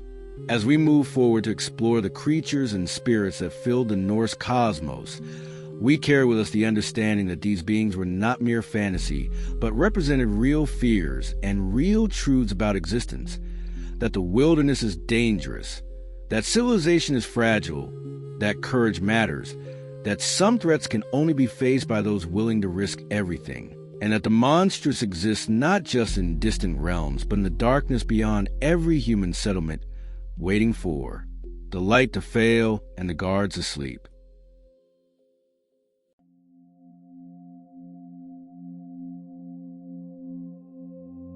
We have journeyed far through the Norse understanding of the world beyond the gods, exploring the heroes who achieved legendary status through courage and deed, the creatures that embody natural forces and primal fears, and the spirits that populate every corner of existence from the highest mountains to the deepest seas. What emerges from this exploration is a vision of a cosmos that is alive in every part, conscious in ways both familiar and utterly alien, filled with presences that demand acknowledgement and respect. The heroes, Sigurd with his dragon slaying and tragic love, Beowulf with his monsters defeated and final sacrifice, remind us that mortals can achieve greatness despite their limitations, that courage will overcome even supernatural threats, but also that glory comes with price, that curses follow treasures, that even the mightiest hero must eventually fall. These stories celebrate human potential while acknowledging human mortality, finding meaning not in escaping death, but in how death is faced and what legacy is left behind. The giants in their varied forms, frost and fire, mountain and storm, stone and sea, represent the raw power in nature that cannot be tamed, only respected or opposed. They are older than the gods, embodying forces that existed before civilization, that will outlast it, that remind us constantly that order is an achievement requiring constant defense, that chaos always waits at the edges, patient and powerful. Yet the giant are not merely enemies, but also sources of wisdom, partners in unlikely marriages, individuals with their own agency and dignity. The dragons and serpents, from Fafnir guarding cursed gold to Nidhogg gnawing at the world tree's root to Jormungandr encircling Midgard, embody greed and entropy, boundaries and endings. They are creatures of deep time and deep power, intelligent and dangerous, representing both the allure of treasure and corruption that comes from hoarding it, both the slow decay that affects all things and the sudden catastrophe that could destroy everything. To face a dragon is to face one's own greed, one's own mortality, one's own relationship with wealth and power. The elves and their diversity, light and dark, wood and water, mountain and sea, populate the spaces between human and divine, between material and spiritual. They remind us that beauty and blessing exist alongside danger and curse, that nature is alive with consciousness that must be honored, that help and harm often come from the same sources, depending on how we approach them. The elves teach respect, courtesy, the importance of maintaining proper relationships with forces we cannot control but must live alongside. The land vetter, those spirits bound to specific places, transform geography into relationship, turning landscape into living presence. Every mountain has its guardian, every valley its watcher, every stream its spirit. To live in a world is to live among these beings, to be constantly in relationship with consciousnesses that predate human arrival and will continue after human departure. The land vetter teach that the land is not property but community, not resource but relationship, that thriving requires acknowledgement of all who dwell in a place. The filger, those personal followers bound to individual fates, represent the Norse understanding that a person is not a single unified thing, but a composite of multiple aspects, some of which exist semi-independently. One's luck, one's fortune, one's spiritual protection. These have their own quasi-independent existence, can be strengthened or weakened, can be seen and affected. The Filja teaches that character matters not just socially but spiritually, that how we live affects not just our reputation but our actual fortune in the world. The Draug, those restless dead who cannot or will not accept death's finality, embody the failure of proper death and the consequences of greed and bitterness taken beyond the grave. They are tragic as well as terrifying, trapped in a state neither living nor dead, consumed by impossible hungers, forever denied rest. The Draugr teach the importance of dying well, of letting go of what cannot be taken into death, of accepting mortality rather than clinging desperately to existence beyond its natural term. The sea monsters, vast and terrible, emerging from depths that human eyes cannot penetrate, represent the ocean's fundamental otherness, its capacity to destroy even the most skilled sailor, its resistance to human mastery. They remind us that there are domains where humanity is not dominant, where our technology and courage mean little against forces of such magnitude, where survival depends on luck and favor as much as on skill and preparation. The sea monsters teach humility before natural power, respect for what cannot be controlled, acceptance of risk as the price of venturing beyond safe boundaries. Together, these beings create a vision of existence as complex, interconnected, and filled with consciousness at every level. The Norse did not see themselves as alone in the world, as the only thinking beings among mindless matter. They understood themselves as one type of consciousness among many, sharing existence with gods and giants, elves and spirits, monsters and followers, the honored dead and the restless dead, creatures of land and sea and air. Every action rippled outward, affecting these other beings, creating or destroying relationships, strengthening or weakening the bonds that held existence together. This worldview created obligations. One could not simply exploit the land without considering the land vetter. One could not live dishonorably without weakening one's filja. One could not die badly without risking becoming Draugr. One could not sail carelessly without inviting attack from sea monsters. One could not ignore the elves without losing their blessing. Every choice had spiritual consequences. Every act affected relationships with being seen and unseen. Every decision either maintained or violated the intricate web of connections that made life possible. But this worldview also created possibilities. The land vetter could be allies as well as obstacles. The elves could bless as well as curse. One's filja could be strengthened through right action. The spirits of land and water could be approached for aid and wisdom. Even the giants, for all their threat, could be negotiated with, married into, learned from. The world was dangerous but not implacably hostile. It responded to how it was treated. It rewarded respect and punished desecration. offered help to those who... The heroes who populate these stories understood this. Sigurd succeeded not just through strength, but through understanding. He learned the speech of birds, gained wisdom from Fafnir's blood, navigated relationships with dwarves and gods and giants. Beowulf triumphed not by refusing all help, but by accepting weapons and armor as gifts, by working with others, by adapting his approach to the nature of each enemy.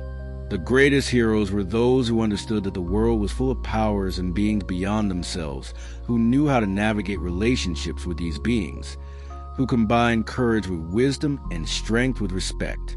As we conclude this exploration of heroes, creatures, and spirits, we carry forward an understanding of the Norse cosmos as densely populated, as alive and aware, as a place where consciousness takes countless forms and where humans are participants in a vast community of beings.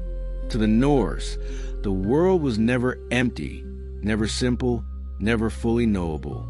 It was filled with presences that must be acknowledged, with relationships that must be maintained, with forces that must be respected even when they could not be controlled.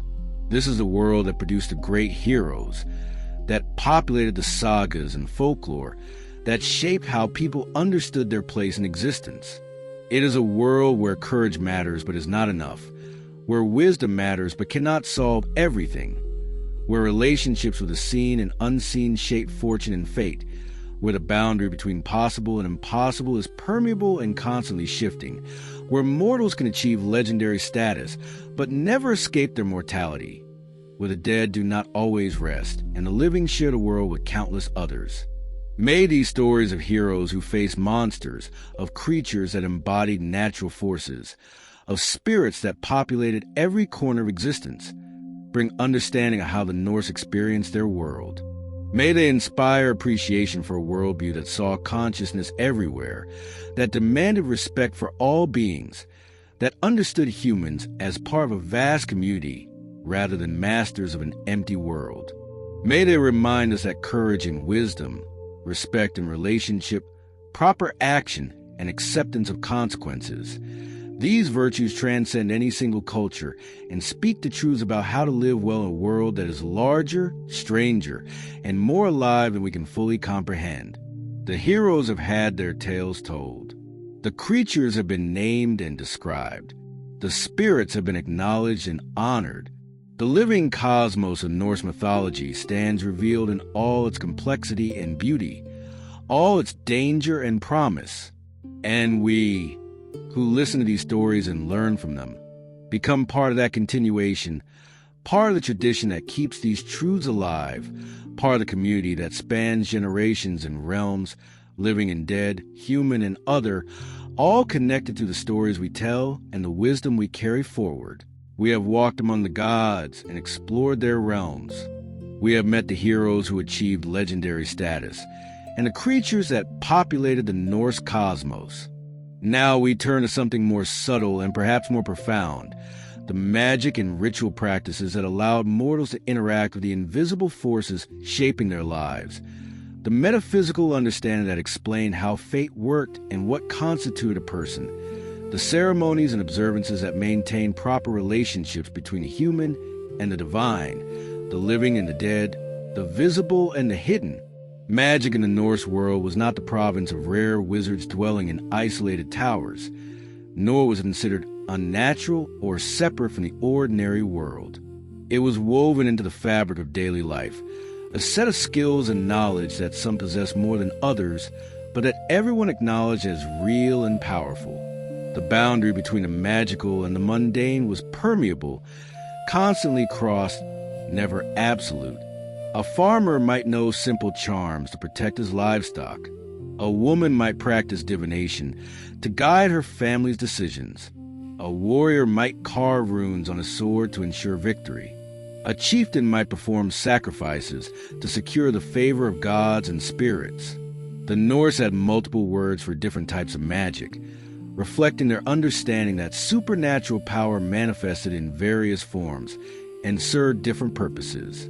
Seer was the shamanic magic of trance and prophecy, of sending one's spirit forth, of seeing and shaping fate. Gald was the magic of spoken words and songs, of incantations that could bind or free, heal or harm, depending on how they were crafted and delivered. Rune magic involved the carving and consecration of these ancient symbols, each rune carrying its own power and meaning, capable of affecting reality when properly employed. These practices were not merely superstition or primitive belief, but represented sophisticated systems of understanding how the world worked at levels beyond the immediately physical. The Norse recognized that words had power, that symbols could affect reality, that consciousness could operate independently of the body, that fate was not entirely fixed, but could be seen and, in limited ways, influenced. Their magical practices encoded this understanding, providing techniques for interacting with these hidden dimensions of existence. Magic was gendered in complex ways. Seer, the most powerful and prestigious form of magic, was primarily associated with women and was considered somewhat unmanly for men to practice. Yet Odin himself learned from Freya and practiced extensively, showing that even social taboos could be transcended when the pursuit of power and knowledge demanded it. Rune magic and Gald, by contrast, were more acceptable for men, being associated with warfare, leadership, and the direct application of will upon the world. These gender associations reveal much about Norse society, about what was considered appropriate for each gender, and about how individuals like Odin could transgress these boundaries when necessity or ambition required it. The practice of magic required certain qualities beyond mere technical knowledge. The practitioner needed strong will, the ability to focus intention, and direct it toward specific ends. They needed courage, for magical work often involved journeying to dangerous spiritual realms or dealing with powerful entities that could destroy the unwary. They needed wisdom to know when magic should be used and when it should not, for power misuse could bring consequences worse than any problem it might solve. And they needed respect for forces they worked with, understanding that magic was not simply a tool to be wielded, but a relationship with powers that had their own agency and purposes. The metaphysical framework underlying these practices was complex and sophisticated. The Norse understood the self as composite rather than unitary, consisting of multiple souls or aspects that could separate under certain conditions. They understood fate as layered. Some things were fixed by the Norns and could not be changed, while others remained fluid and subject to influence. They understood time not as a simple linear progression, but as something more complex, where past, present, and future were interconnected, where actions in the present could echo backward and forward, where prophecy was possible because future events cast shadows that could be. This worldview created a particular relationship with ritual and ceremony. Rituals were not mere symbolic gestures, but effective actions that accomplished real results in the spiritual realm, which then manifested in the material world. A sacrifice was not just giving up something valuable, but creating a bond of the divine, establishing reciprocity, opening channels through which power and favor could flow. An oath was not merely a promise, but a binding of fate itself, creating obligations that had spiritual force beyond any merely social contract. A funeral was not just disposing of a body, but ensuring proper transition for the various aspects of the deceased, maintaining boundaries between living and dead, honoring ancestors, and seeking their blessing. The Norse were pragmatic about their magical and ritual practices. They were not concerned with theological consistency or creating systematic philosophy, but with what worked, with techniques that produce results, with practices that have been proven effective over generations. If a particular charm protected livestock, it was used regardless of whether it fit into any larger theoretical framework. If a certain type of sacrifice produced the desired results, it was performed even if the mechanism behind it was not fully understood. This pragmatism meant that Norse magical practice was diverse, adaptable, incorporating new techniques when they proved effective while maintaining core practices that had demonstrated their worth. The coming of Christianity created profound challenges for these practices. The new religion condemned magic as demonic, rituals as pagan, metaphysical beliefs about multiple souls as heretical. Yet many practices persisted, sometimes openly, more often in modified forms that could be reconciled with Christian theology, or simply in secret among those who maintain the old ways. The runes were reinterpreted. Magical practices were disguised as folk custom. Sacrifices were transformed into other forms of offering. The underlying understanding that the world contained hidden forces, that these forces could be influenced, that proper relationships with them required specific practices. This survived even when the specific forms changed. Today, as we explore these magical and metaphysical aspects of Norse tradition, we are recovering knowledge that was deliberately suppressed, piecing together from fragments and hints what was once common understanding. The sources that remain, the Eddas, the sagas, the fragmentary charm collections, give us glimpses of a rich and complex system of magical knowledge, but much has been lost. What we can recover, however, is valuable not just as historical curiosity, but as a sophisticated approach to understanding reality, one that recognized dimensions of existence that purely materialist worldviews ignore or deny, as we journey now through specific practices and beliefs. Through seer and runes, through concepts of fate and soul, through rituals of sacrifice and ceremony, we approach them with respect for the wisdom they contain, understanding them not as primitive superstition, but as sophisticated techniques for navigating a world understood to be far more complex and mysterious than the surface level reveals. The Norse magical tradition represents an entire epistemology, a way of knowing and interacting with reality that differs fundamentally from modern scientific materialism, while offering its own valid insights into the nature of existence, consciousness, and power. The hidden arts await, the mysteries call, the ancient knowledge preserved in rune and ritual, in trance and ceremony, in the practices of Volvas and wisdom keepers, stands ready to reveal itself to those who approach with proper respect and genuine curiosity. Let us begin our exploration of the magical and metaphysical heart of Norse tradition, understanding that we are not merely studying dead practices from a vanished past, but encountering living wisdom that can still speak to fundamental truths about existence, consciousness, and a relationship between the visible and invisible worlds. Of all the magical practices in Norse tradition, seer is perhaps the most powerful, the most mysterious, and the most complex. It is the magic of trance and transformation, of sending the spirit forth while the body remains behind, of seeing into the hidden realms and the distant future, of shaping fate itself within the limits that even magic cannot transcend. Seer is shamanic practice, closely related to the spiritual techniques found among other circumpolar peoples, adapted to the specific worldview and needs of Norse society. The word seer is difficult to translate precisely. It encompasses divination, prophecy, spirit journey, fate working, and various forms of consciousness alteration that allow the practitioner to perceive and interact with realities beyond the ordinary. A practitioner or seer, called Psychona if female or Simar if male, could see events happening far away, could perceive the threads of fate woven by the Norns, could communicate with spirits and the dead, could send their consciousness ranging across the 9 realms while their bodies sat in trance. Seer was primarily associated with women, and the most powerful practitioners were female. The Volva, the seeress, was the archetypal seer worker, a woman who traveled from community to community, performing divination ceremonies, answering questions about the future, providing guidance on important decisions. The Volva held a position of great respect and some fear, for she dealt with powers that most people preferred not to confront directly, and her pronouncements could shape the fate of individuals and communities.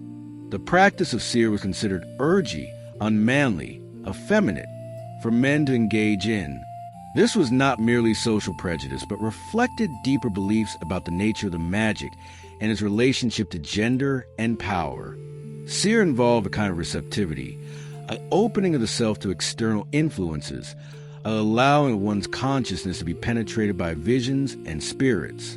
In the strongly masculine warrior culture of the Norse, this receptive stance was uncomfortable, associated with a feminine role in a way that made it problematic for men to adopt. Yet Odin himself practiced seer, having learned it from Freya, the Vanir goddess who was its greatest mistress. This created an interesting tension. The chief of the gods engaged in a practice that was considered unmanly, and he was sometimes mocked for it. Yet his pursuit of wisdom and power was so relentless that he accepted even this social cost. Odin's practice of seer demonstrates that the boundaries of acceptable behavior could be transgressed when the stakes were high enough, that even the most deeply held social norms could bend when confronted with the need for knowledge and power. The performance of seer typically involved elaborate ceremony. The Volva would sit on a high platform or special chair called a sea jar, elevated above the assembly. She wore distinctive clothing, often a blue or black cloak, gloves made of cat skin, a hood, and boots of calfskin. She carried a staff, often decorated with brass and precious stones, which served both as a symbol of her office and as a tool for her work. These material objects were not mere costume, but were understood to be necessary implements for the work, objects of power that helped the practitioner focus and direct their magical intention. The ceremony would often involve singing. A group of women, sometimes the entire female portion of the community, would sing special songs called varlikr, spirit songs, or ward songs. These songs were designed to attract spirits, to call them to the ceremony, to create the conditions under which the Volva could enter trance and make contact with the hidden realms. The singing would continue, providing a rhythmic foundation, holding the space, protecting practitioner while she journeyed. In trance, the Volva's consciousness would separate from her body. Her spirit would rise up, would perceive the threads of fate, would see across distances and into futures, would communicate with entities that existed beyond the ordinary world. The trance state was genuine. This was not performance or pretense, but an actual alteration of consciousness, achieved through a combination of singing, focus and tension, and techniques of mental discipline that had been passed down through generations of practitioners. What the Volva saw in trance, she would then communicate to those who had gathered. She might answer specific questions about the future. Will the harvest be good? Will a voyage be successful? Will a marriage be fortunate? Will an enemy attack? She might provide guidance on important decisions, describing the likely consequences of different courses of action. She might identify the causes of illnesses or misfortunes, revealing which spirits have been offended or what curses have been laid. She might communicate messages from the dead, allowing the living to receive counsel or closure from departed relatives. The accuracy of Volva prophecies was taken very seriously. The sagas contain many examples of Volva predictions that came true exactly as stated, even when those receiving the prophecy tried to avoid the predicted outcome. This was understood as evidence that the Volva truly saw fate, that her visions were genuine rather than fabricated. Yet there was also understanding that prophecy revealed what was likely or fated, but did not necessarily dictate every detail. There was room for human action and choice within the larger patterns that the Volva perceived. Seer could also be used more actively, not just to see fate, but to influence it. This was the most controversial aspect of practice, for it approached the power that was properly the Norns alone. A skilled practitioner could work with the threads of fate, could strengthen or weaken them, could make certain outcomes more or less likely.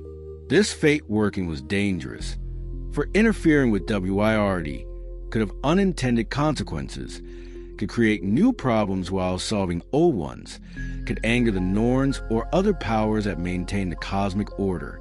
There are accounts of seer being used for harmful purposes, to curse enemies, to cause illness or madness, to destroy livestock or ruin crops, to undermine luck and fortune.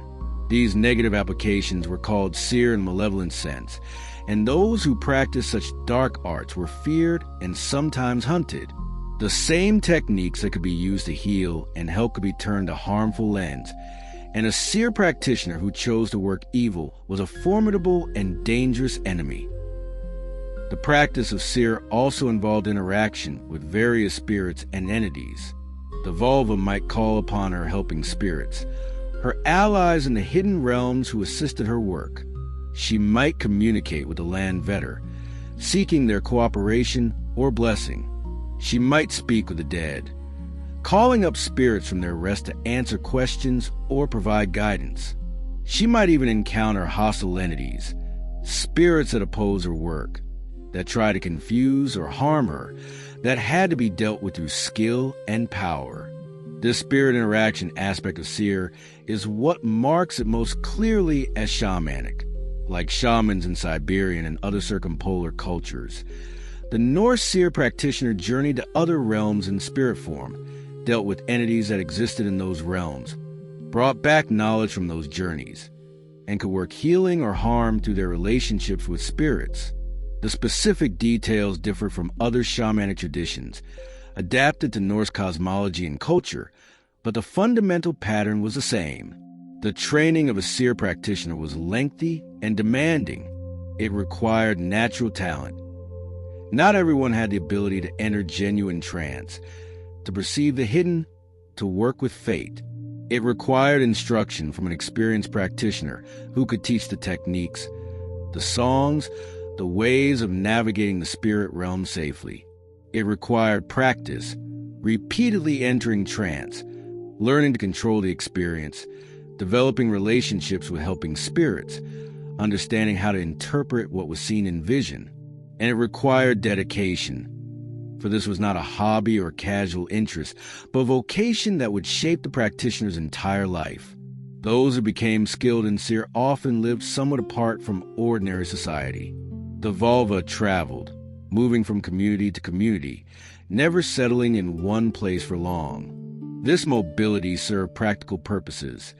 It allowed her to earn a living by performing ceremonies in different locations, but also reflected her liminal status, her position between worlds, her role as someone who dealt with powers and knowledge that ordinary people prefer to keep at a distance.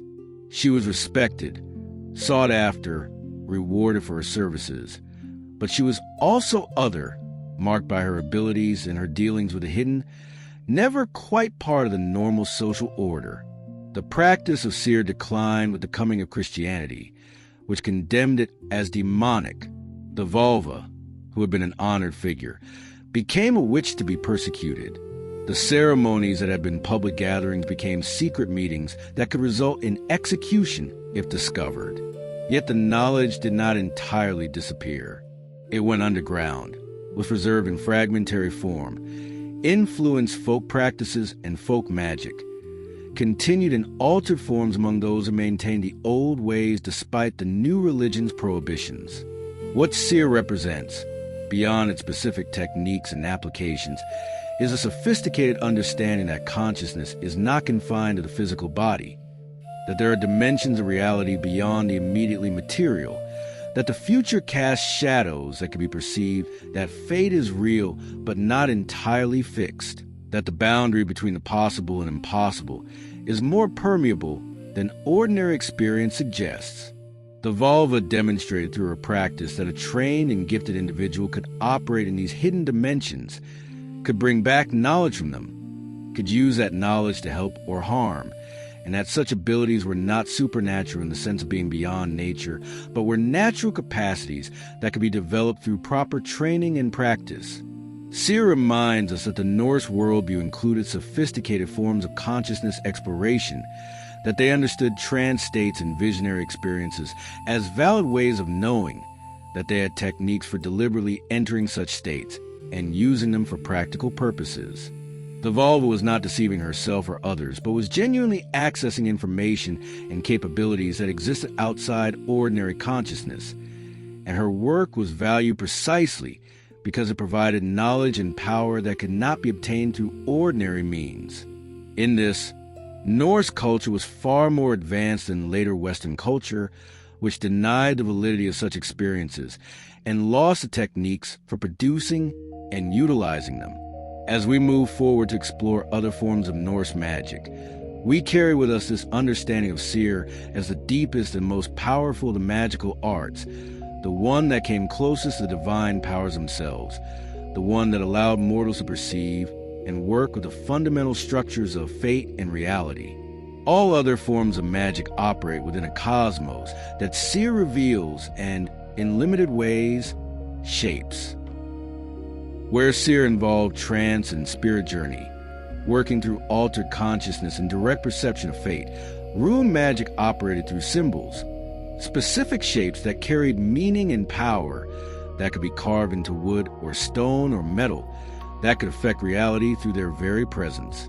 The runes were not merely an alphabet, though they served that function as well. They were keys to cosmic forces, each one embodying a particular principle or power, each one capable of manifesting its essential nature when properly inscribed and consecrated.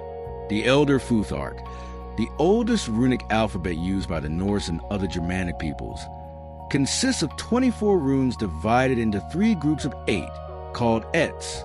Each Et was associated with particular deities and themes, creating a structure that was both practical writing system and mystical framework. The runes were not invented by humans or were discovered by Odin during his ordeal on Yggdrasil, when he hung for 9 days and nights, wounded by his own spear, sacrificing himself to himself, until in his extremity he perceived the runes and grasped them. This origin story is crucial to understanding rune magic. The runes were not arbitrary symbols created for convenience, but existed as fundamental patterns woven into the structure of reality itself. Odin's sacrifice allowed him to perceive what was always there, hidden from ordinary sight.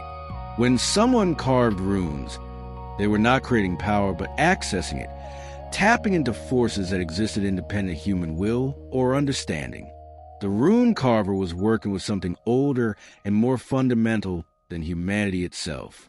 Let's explore each rune in turn, understanding not just its shape and sound, but its essential meaning, its power, its application in magic and daily life. Fehu is the first rune associated with cattle, wealth, and mobile property.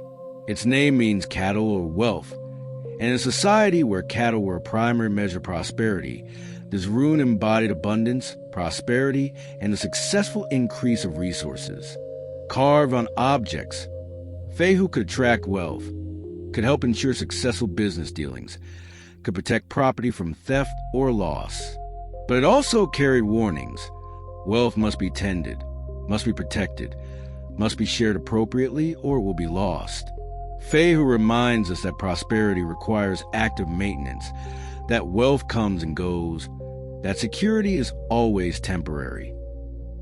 Urs represents the aurochs, the wild ox that once roamed the forests of Europe, a creature of immense strength and untamed power. This rune embodies raw strength, vitality, primal force, the power that exists before it is channeled or civilized. Ura speaks to health, to physical power, to the wild energy that must be harnessed but not entirely tamed. In healing, this rune could strengthen the life force, could help the sick recover their vitality. In magic aimed at empowerment, Uras would be central, channeling the primal strength of the wild into human purposes. Thurisaz is a thorn, the giant, the force that protects through threat and danger. This rune embodies defensive power, the strength that holds boundaries, that repels enemies, that makes one dangerous to attack. Thurisaz was carved for protection, but not gentle protection. This was a protection of thorns that tear, of giants that crush, of forces that destroy those who transgress boundaries. It was a warrior's rune, but also a rune for anyone who needed to establish and maintain boundaries, to defend what was theirs, to make themselves dangerous to their enemies. Ansuz represents the Aesir, the gods themselves, and particularly Odin as the god of wisdom and communication. This rune embodies divine inspiration, communication, the power of the spoken word, wisdom received from higher sources. Ansuz was a rune of poets and wisdom seekers, of those who needed to speak well or to receive insight. It connected the human to the divine. Open channels of communication between worlds allowed for the reception of knowledge that came from beyond ordinary understanding. To carve Ansuz was to invoke divine presence, to ask for wisdom and inspiration. Reidho means riding or journey, representing travel, movement, and the right order of things. This rune embodied both physical journeys and spiritual ones, both the literal paths one travels and the metaphorical journey of life. Reidho ensured safe travel, kept one on the right path, helped maintain proper order and rhythm.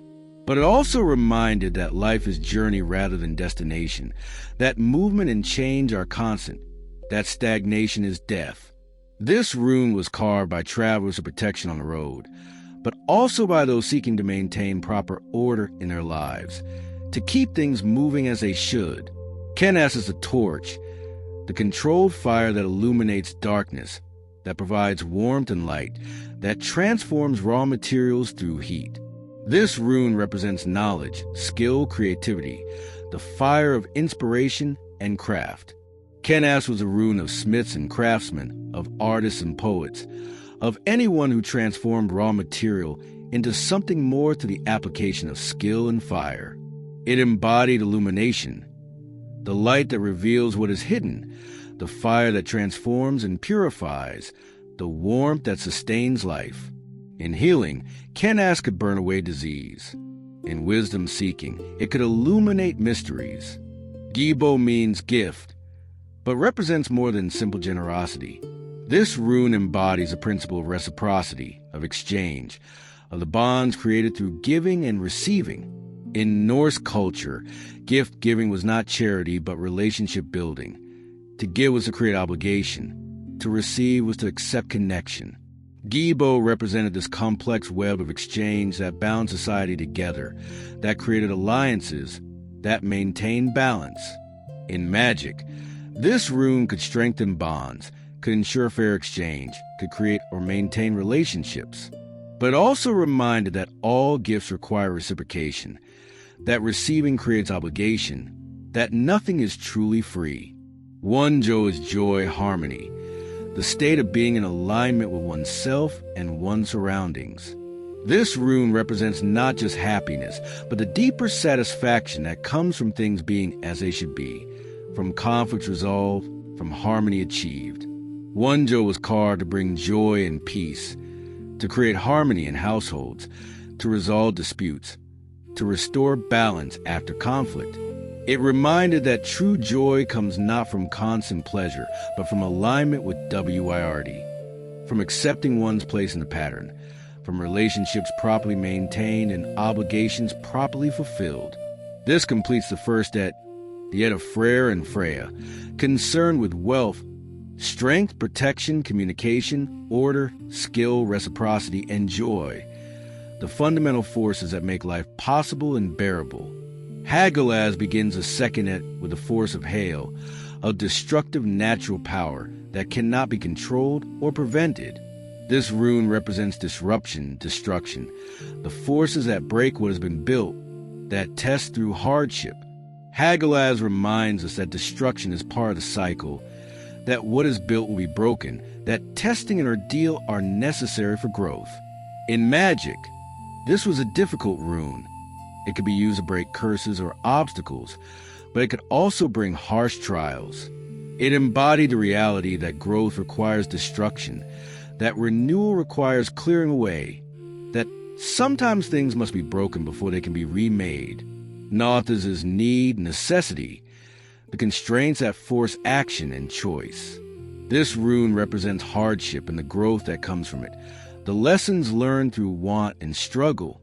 Nauthas was not carved to create suffering, but to acknowledge it, to work with it, to transform it into strength. This rune reminded that necessity is the mother of invention, that constraints force creativity, that the greatest growth often comes from the hardest times. In magic, Nauthas could help one endure hardship, could strengthen resolve, could help transform suffering into wisdom. Isa is ice, representing stillness, preservation, the frozen state where movement ceases and time seems to stop. This rune embodies patience, waiting, the understanding that not all times are times for action. Isa could be used to preserve something in its current state, to free situations that were developing in unwanted directions, to create stillness when chaos threatened. but also warned of stagnation, of the danger being too frozen, of becoming unable to move when movement was needed. Ice preserves but also imprisons. ISA contained both gifts and warnings. Jera means year, representing the cycle of seasons, the harvest that comes after planting, the rewards that follow effort. This rune embodies patience, proper timing, the understanding that there are natural rhythms that cannot be rushed. Jera was carved by farmers to ensure good harvests, but its meaning extended beyond agriculture. It represented any situation where patient effort would eventually yield results, where one must work with natural cycles rather than against them. This rune taught that timing matters, that there's a season for everything, that forcing results before their time leads to failure. Iwaz is a yew tree, associated with death and endurance, with a connection between life and death, with the axis that connects different realms. The yew is poisonous, but also produces some of the finest wood for bows. It is both deadly and useful, both dangerous and necessary. This rune represents transformation through ordeal, death, and rebirth, the vertical axis connecting upper and lower worlds. Iwaz was a rune of protection through connection to deeper powers, of strength that comes from accepting death as part of life, of endurance through the darkest times. It was particularly associated with seer and with the kind of spiritual work that required journeying between worlds. Perthro is perhaps the most mysterious rune associated with fate, with Wyrd, with a cup that contains the lots that determine destiny. This rune represents the unknown, the hidden, the secrets that will be revealed in time. Perthro was connected to divination, to the mysteries of fate, to the understanding that some things are hidden until the proper moment for their revelation. It reminded that we do not control fate, but can sometimes perceive it, that the future exists in potential until it manifests, that mystery is part of existence and should be respected rather than feared.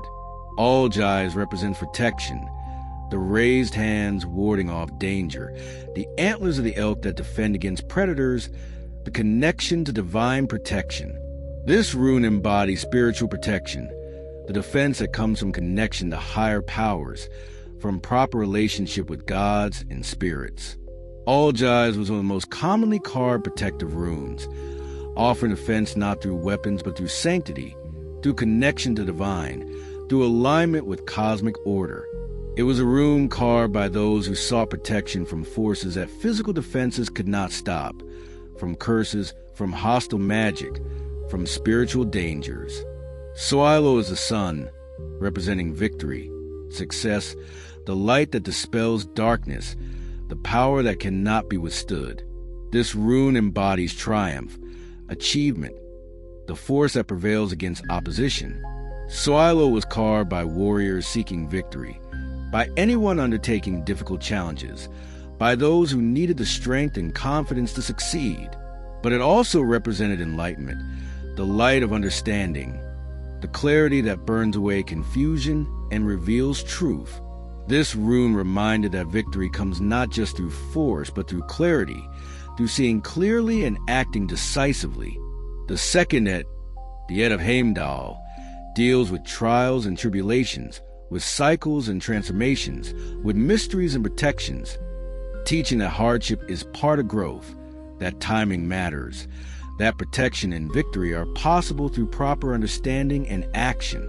Tawaz represents Tyr, the god of justice and warfare, embodying courage, justice, the warrior spirit guided by law and honor. This rune was carved on weapons to ensure victory, but victory achieved through justice, through proper conduct, through honor maintained. Tawaz reminded that might without right is merely violence, that true victory requires moral authority, that the warrior must also be just. This was a rune of sacrifice for greater good, of duty fulfilled despite personal cost, of honor maintained even when easier paths were available. Burkano is the birch tree, representing growth, fertility, new beginnings, the nurturing feminine principle. This rune embodies birth and regeneration, the protective care that allows new life to thrive, the gentle strength that supports growth. Burkana was carved for fertility, for protection of children, for healing that involved regrowth and renewal. It represented the mother, the nurturer, the force that protects and enables life. In magic, this rune can encourage growth in all its forms, physical, spiritual, emotional, and can help heal through nurturing and support. Iwaz means horse, representing partnership, trust, the relationship between rider and mount, between human and animal, between individuals working together toward common goals.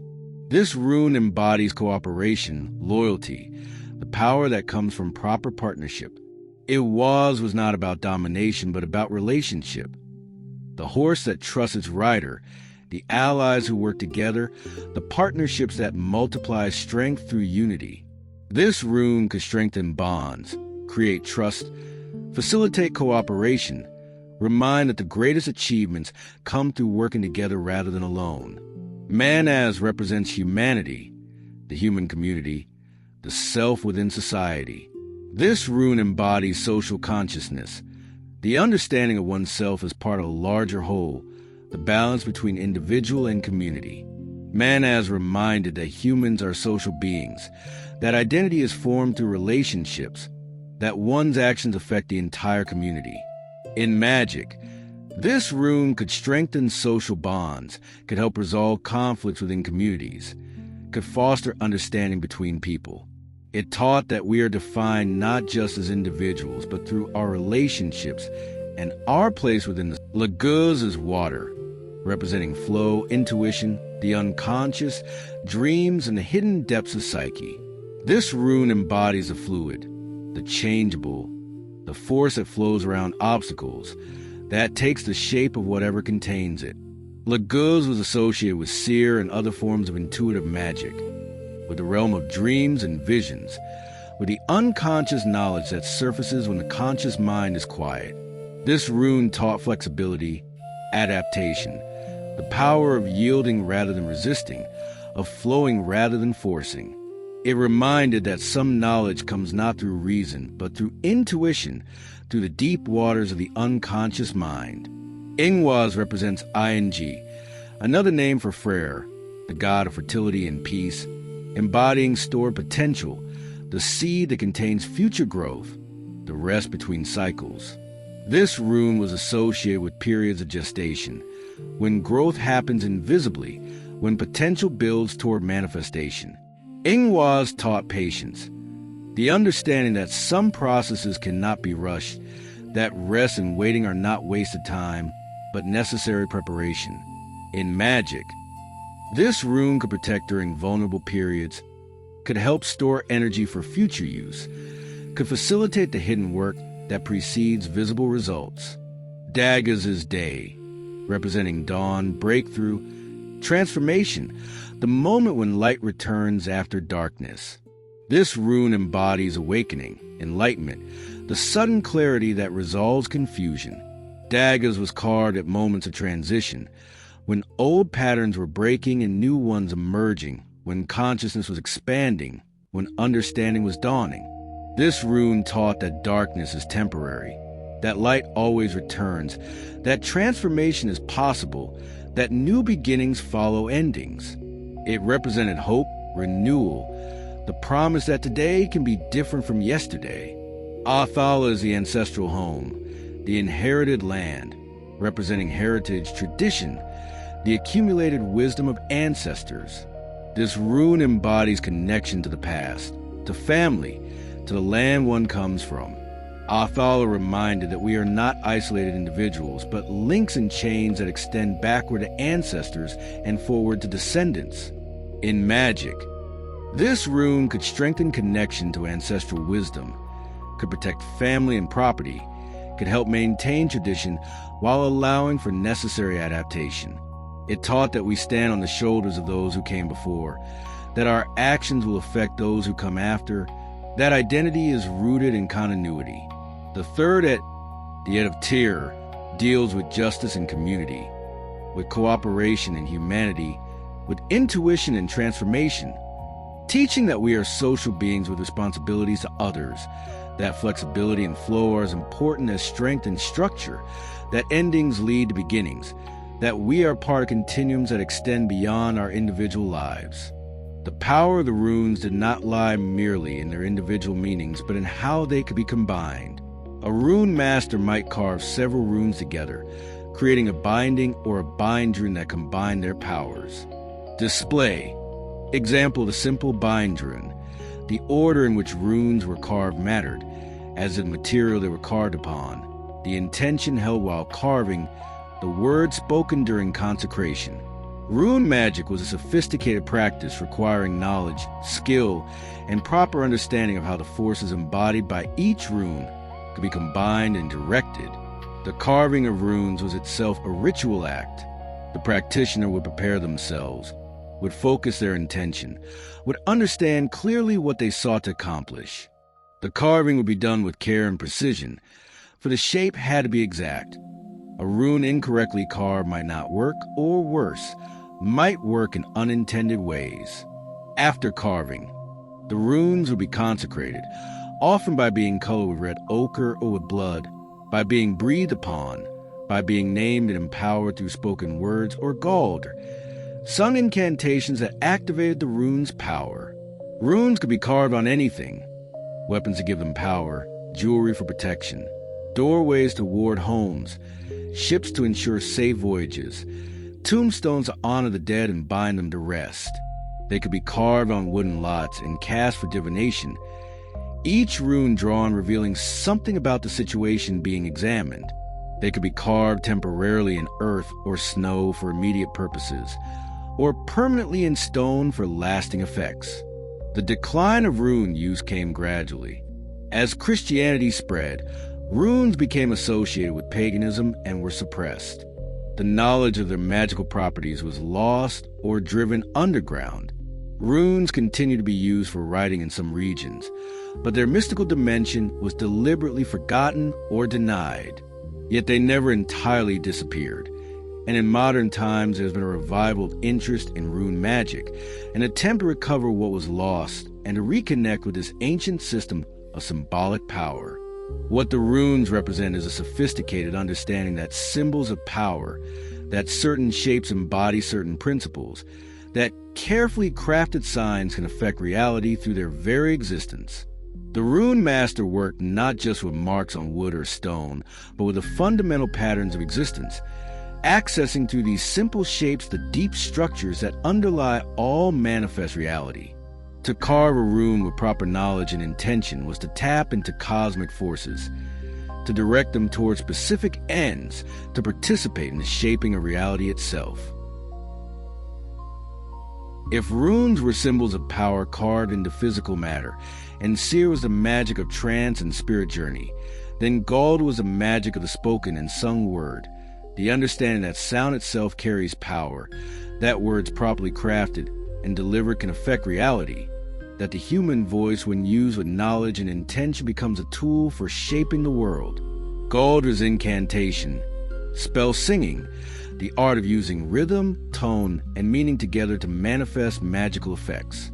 The word Gald is related to words meaning to crow, to sing, or to yell, suggesting sounds that are more than ordinary speech, sounds that carry extra weight, extra power, extra meaning. A Gald was not a casual statement, but a carefully crafted formula, often rhythmic or poetic, designed to focus and direct magical intention through the medium of sound. The practitioner who knew Gald or understood that reality responds to certain patterns of sound, that the right word spoken the right way at the right time could heal or harm, bind or free, reveal or conceal. Gald was closely associated with rune magic.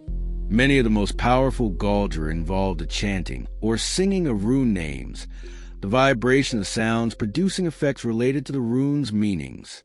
Each rune had its own sound, and when that sound was prolonged, when it was sung rather than merely spoken, it was believed to activate the rune's power more fully. A practitioner might carve a rune and then sing its Galdra over it, the sound completing what the carving had begun, bringing the symbol to full life and power.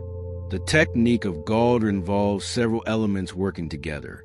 First was the words themselves, the actual content of the incantation, which might name what was desired, might invoke gods or spirits, might describe the effect to be manifested.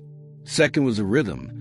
Galdr often had a strong rhythmic structure, with repetition and pattern that helped build and focus power. Third was the tone and pitch. Certain sounds were believed to be more powerful than others, and the skilled practitioner knew how to use their voice to maximum effect. Fourth was the intention. The practitioner's focus will, their clear understanding of what they sought to accomplish, their belief in the efficacy of their work. In the Havamal, the collection of Odin's wisdom sayings, there's a section called Uljedal, the list of songs, where Odin describes 18 powerful Galdr that he knows. He does not provide the actual formulas. Such knowledge was not to be written down for casual readers, but he describes what each Galdr can accomplish, giving us insight into the range and power of this form of magic. The first Galdr Odin mentions can heal, can help those who are hurt or sick. The second protects in battle, ensuring that the warrior cannot be harmed. The third can bind enemies, making them unable to move or fight. The fourth can free the user from bonds, allowing escape from any imprisonment. The fifth can turn aside arrows in flight, sending projectiles harmlessly astray. The sixth can turn curses back on those who sent them, using the enemy's own malice against them. The seventh Galdr can extinguish fires, protecting buildings and people from burning. The eighth can calm hatred and resolve disputes, bringing peace where there was conflict. The ninth grants the power to control winds and weather, particularly useful for sailors who need favorable conditions. The 10th can reveal and banish harmful spirits, protecting against supernatural threats. The 11th can protect friends in battle, ensuring their safety even in the midst of combat. The 12th allows communication with the dead, calling up spirits to answer questions. The 13th is a water blessing, ensuring purity and safety. The 14th reveals the nature of all the gods, providing divine knowledge. The 15th gives strength and endurance, allowing one to accomplish what would normally be impossible. The 16th can win the love of a woman, though Odin notes that such magic is dangerous and can have unintended consequences. The 17th preserves a woman's affection, ensuring that love once won will not be lost. And the 18th, Odin says, is one he will never teach to anyone. It is a secret even from other gods, known only to himself and perhaps to his sister or his wife. This suggests that there are levels of Galdr, or depths of power, that were kept secret even from most magical practitioners, known only to the greatest masters. These 18 Galdr represent a comprehensive magical toolkit, healing and protection, binding and freeing, turning aside attacks and redirecting them, calming conflicts and revealing truths, controlling nature and communicating with the dead, winning love and preserving it, accessing divine knowledge, and accomplishing the impossible together. They demonstrate that Galdr was not limited to one type of effect, but could address virtually any need or challenge that might arise. The practice of Galdr required training and skill. The voice had to be developed, learning to produce the right tones and sustain them for the necessary duration. The memory had to be trained, for Galdr were not written down but were transmitted orally, learned by heart, preserved through exact repetition. The understanding had to be developed, knowing not just the words but the principles behind them, the reasons why certain sounds produce certain effects, the cosmological framework that made Galdr possible. Galdr could be whispered or shouted, sung melodiously or chanted in a monotone, depending on the purpose. A protective Galdr might be whispered, keeping its power subtle and its presence undetected. A curse might be shouted, the force of the voice carrying the force of the magic. A healing Galdr might be sung gently, the soothing tones complementing the healing intention. The skilled practitioner knew which approach suited which purpose, adapting the delivery to the situation. There were Galdr for specific purposes woven throughout Norse culture. There were work songs that helped with repetitive labor, songs that kept rhythm and made the work easier. but that also carried a magical element. The belief that singing while working made the work more successful, that certain songs attracted the help of spirits or gods, that the right words at the right time could make difficult tasks possible. There were protective Galdrs spoken over children, blessing them and shielding them from harm. There were love Galdr, though these were controversial. Magic that manipulated affection was considered dangerous and potentially unethical, yet people still sought and used such spells when desire overwhelmed caution. There were cursing Galdr, dark words that could bring misfortune, illness, or death to enemies, though the use of such magic carried risks to the practitioner as well as the target. There were weather Galdr, particularly important in a seafaring culture where favorable winds could mean the difference between successful voyage and disaster. There were battle Galdr, words that gave courage to allies and struck fear into enemies, that blessed weapons and cursed opponents. There were Galdr for finding lost objects, for tracking game, for ensuring good harvests, for protecting livestock, practical magic addressing practical needs. The relationship between Galdr and poetry was close. Both involved careful crafting of words, attention to rhythm and sound, the understanding that how something is said matters as much as what is said. Many of the greatest skalds, Norse poets, were also practitioners of Galdr, understanding that the boundary between poetic beauty and magical power was thin or non-existent. A well-crafted poem could be a Galdr, and a powerful Gald was also poetry. This connection reveals something important about the Norse understanding of language.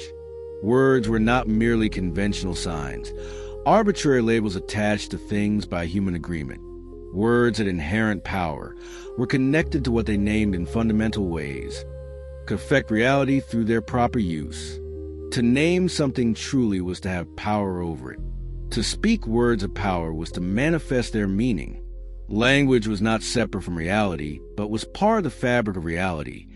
And those who mastered language mastered a significant portion of the power available to humans. The Ni, or curse poem, represents a particularly potent and feared form of Galdr. These were elaborate verbal constructions that attacked their targets to the power of words, to insult and accusation given magical force.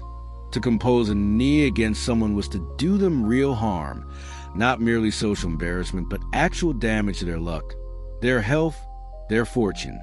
The creation of a Ni was taken so seriously that in Iceland it was made illegal, punishable by outlawry. Recognition that words could indeed harm, that verbal attacks were as dangerous as physical ones. A properly constructed Ni might be carved in runes on a pole, which would be set up facing the target's home, the carved words broadcasting their cursed day and night. It might be sung publicly, the community hearing and remembering the accusations and curses, the collective attention giving the magic additional power. The Ni attacked not just the individual, but their reputation, their social standing, their hamingja or luck. It was comprehensive destruction accomplished through words alone. But Gald could also be used for defense against such attacks.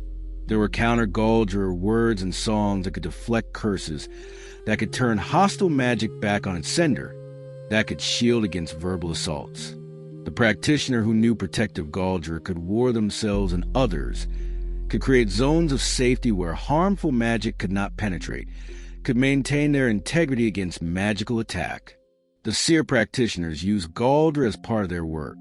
The Varliker, the spirit songs sung to call spirits and facilitate trance, were a form of Galdr, the words spoken while in trance, communicating prophecies and visions, carried power beyond their literal meaning. The invocations used to call spirits, to ask their aid or compel their obedience, were Galdr designed for that specific purpose. Seer and Galdr worked together, each enhancing the other, the trance state making the words more powerful and the words making the trance deeper and more effective. The gods themselves used Galdr. Odin was the greatest master of this magic, but other gods also knew and used it. Thor had his own battle Galdr, words that enhanced his already formidable strength. Freya knew love Galdr and protective spells.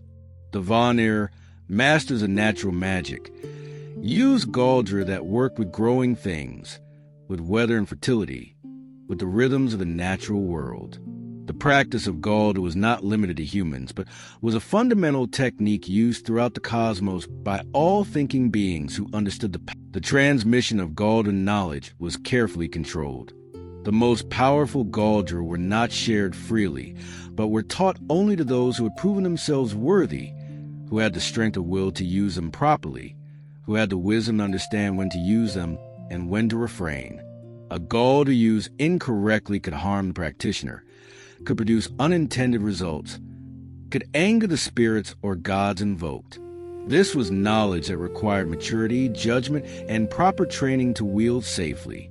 With the coming of Christianity, Galdra was condemned as demonic, as the work of the devil, as something to be suppressed and forgotten. Many of the old Galdra were lost, their exact formulas forgotten, as those who knew them died without passing the knowledge on. What survived did so in fragmentary form, in folk customs that preserved the rhythm and some of the words but had forgotten the original context and meaning, in charms written down by curious scholars who did not fully understand what they were recording, in practices that continued in secret among those who maintained the old ways. Yet the fundamental principle that Galdra represented, that words have power, that sound can affect reality, that properly crafted and delivered verbal formulas can manifest magical effects, this understanding never entirely disappeared. It survived in various forms, in folk magic and cunning craft, in the awareness that curses and blessings spoken with conviction carry weight, in the continued practice of using words for magical purposes even when the specific techniques of Galdra were lost.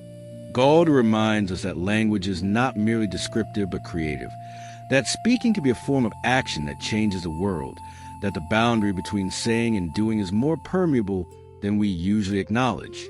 To practice Galdra was to participate in the ongoing creation of reality through the most distinctively human of all abilities, the capacity for meaningful speech. The words we speak, the songs we sing, the names we call, all of these have power, and those who understood Galdra understood how to use that power consciously, deliberately, effectively, making language into a tool for shaping reality according to human will. In our exploration of the Filja, we touched on the concept of personal luck and spiritual power that followed individuals through life.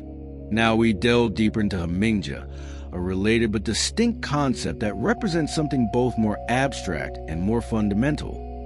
The accumulated power, luck, and spiritual capital that a person or family possesses, that can be strengthened or weakened through action, that can be inherited and passed down, that determines in large measure whether one's endeavors succeed or fail. The word Hamingja is complex to translate. It encompasses luck, but not luck as random chance. It includes fortune, but fortune that is earned and maintained rather than merely received. It embodies personal power, but power that comes from accumulated merit, from ancestral blessing, from right living rather than from force of will alone. Hamingja is the sum total of one's spiritual assets, the weight one carries in the unseen realms, the favor and protection one has accumulated through one's own deeds and through the deeds of one's ancestors. Hamingja was understood as something that could be quantified, though not in any simple numerical sense. A person's Hamingja could be strong or weak, abundant or depleted, intact or damaged. It affected every aspect of life, whether weapons struck true, whether harvests were abundant, whether journeys were safe, whether business dealings succeeded, whether children were healthy, whether one's plans came to fruition. Strong Hamingja meant things tended to work out. Obstacles tended to resolve themselves. Opportunities tended to present themselves. Weak Hamingja meant the opposite. Constant struggle, frequent failure, plans that somehow never quite succeeded despite best efforts. The sources often speak of individuals as being Hamingja-sam, full of Hamingja or Hamingja loss, lacking in Hamingja. This was not mere description, but diagnosis of a spiritual condition with practical implications. Someone known to be Hamingja-sam would be sought as an ally, as a business partner, as someone have on expeditions or in battles, for their luck would help ensure success. Someone known to be Hamingja loss might be avoided, for associating with them could diminish one's own Hamingja, could bring their bad fortune into contact with one's good fortune with unpredictable results. Hamingja could be transferred or shared under certain circumstances. A person with strong Hamingja might lend some of it to another, though this was not done lightly, for it temporarily weakened the giver while strengthening the recipient. A family's collective Hamingja could support individual members, providing them with luck and protection beyond what they had earned personally. A chieftain's Hamingja extended to his followers, one reason why serving a lucky leader was preferable to serving an unlucky one. The leader's fortune literally rubbed off on those close to them. The building of Hamingja happened through multiple means. Right action was primary. Living honorably, fulfilling one's obligations, maintaining one's word, treating others fairly, showing courage in the face of danger. Each honorable deed added to one's Hamingja, strengthened one's spiritual position, increased one's luck and fortune. Conversely, shameful actions depleted Hamingja. Oath-breaking, cowardice, cruelty without cause, failure to fulfill obligations all weakened one's spiritual power, damaged one's luck, made future success less likely. Success itself bred success in a feedback loop mediated by Hamingja. When someone with strong Hamingja undertook a task, they were more likely to succeed. That success further strengthened their Hamingja, making future successes more likely still. This could create a positive spiral where luck built upon luck, where one success led naturally to another, where the fortunate became more fortunate. But the reverse was also true. Failure could weaken Hamingja, making further failures more likely, creating a negative spiral that was difficult to escape. This understanding of luck as something that accumulated and depleted based on action provided a framework for making sense of fortune and misfortune. When someone consistently succeeded, it was not merely random chance, but the working of strong Hamingja. When someone consistently failed despite apparent ability and effort, it was evidence of weak or damaged Hamingja. This was not fatalistic. Hamingja could be rebuilt through honorable action, through the support of family, through the favor of gods and spirits, but acknowledge that current fortune affected future fortune, that one's spiritual state mattered, that luck was real, and had causes even if those causes were not always visible. Hamingja was particularly important in understanding family and lineage. A family with strong Hamingja, a fortunate family, would tend to succeed across generations. Their children would be healthy. Their ventures would prosper. Their members would distinguish themselves.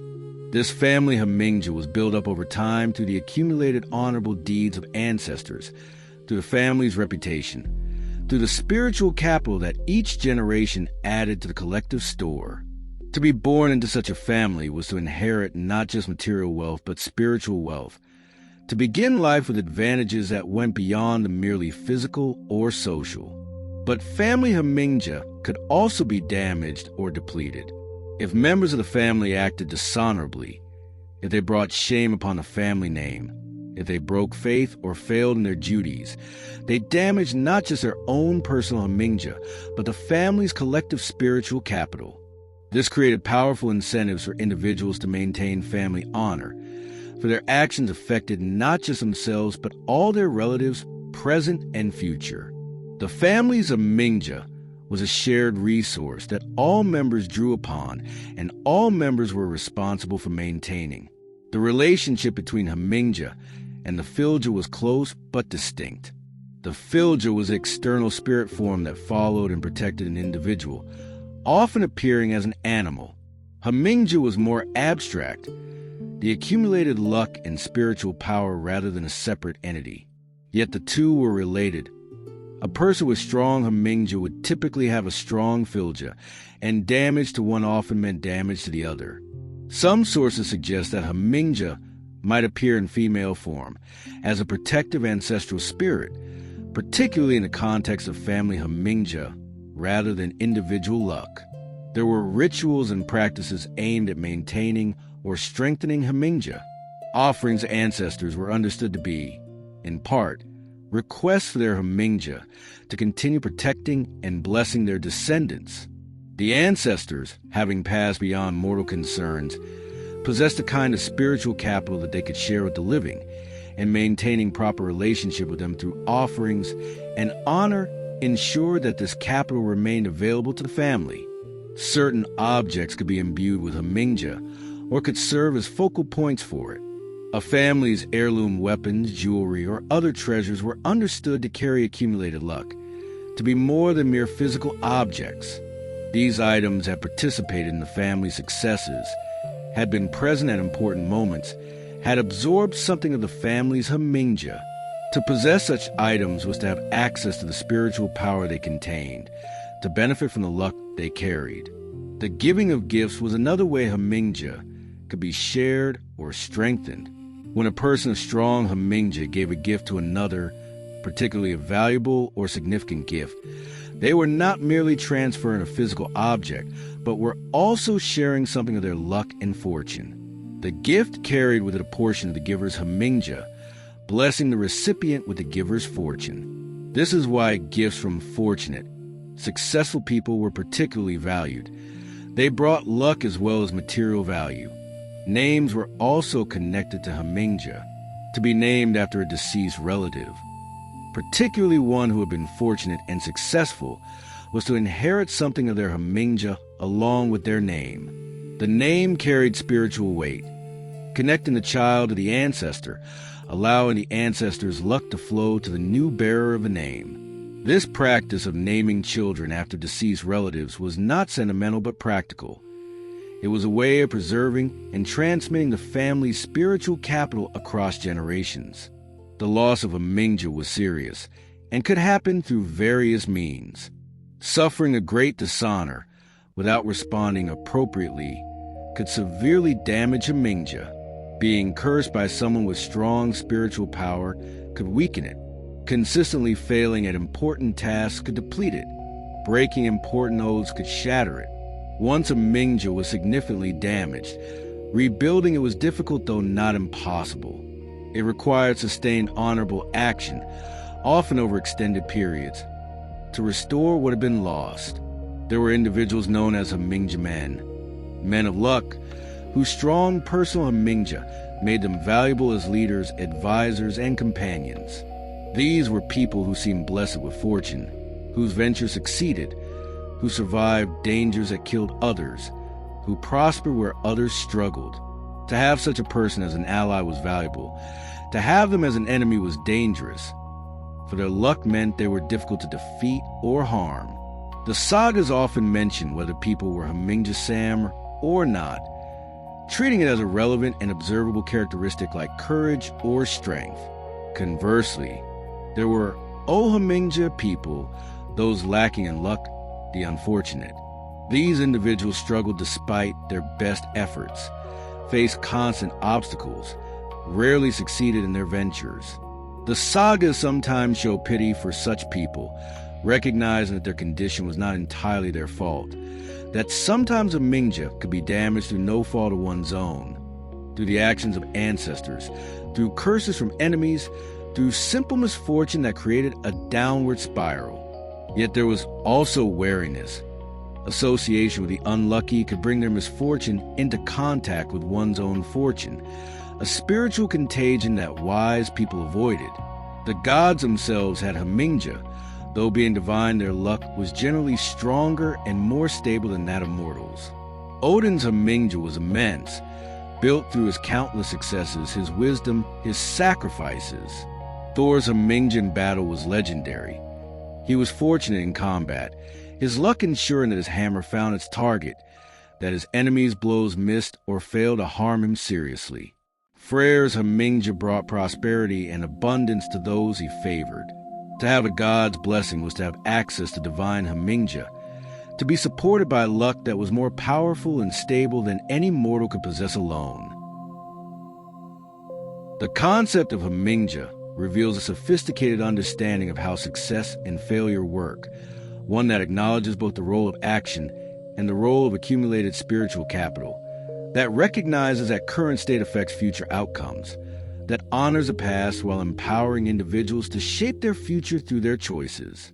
It provides a framework for understanding why some people seem blessed with fortune while others struggle, why some families prosper across generations while others decline, why personal character and reputation matter not just socially but practically. Hamingja also creates moral incentives. The knowledge that one's actions affect not just immediate outcomes, but one's accumulated luck, that dishonorable action has spiritual costs beyond social consequences, that maintaining honor and fulfilling obligations builds a spiritual capital that will support future endeavors. In a worldview where Hamingja is real and observable, virtue becomes pragmatic as well as ethical. Living honorably is not just right but effective, building the luck and fortune that makes success more likely. The Norse understanding of Hamingja offers insights that remain relevant. The idea that current success affects future success, that reputation matters, that accumulated trust and goodwill create advantages, that one's spiritual and ethical state affects outcomes. These observations accord with human experience, even for those who might not accept the metaphysical framework in which the Norse embedded them. Whether understood literally as a quasi-physical spiritual substance or metaphorically as the accumulated effects of reputation and character, Hamingja points to real phenomena that affect how lives unfold and how success is achieved or lost.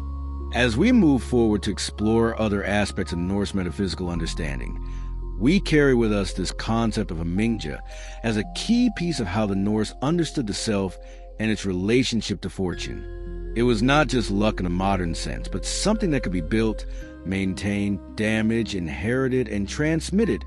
A spiritual reality with practical implications, a force that shaped individual lives and family destinies.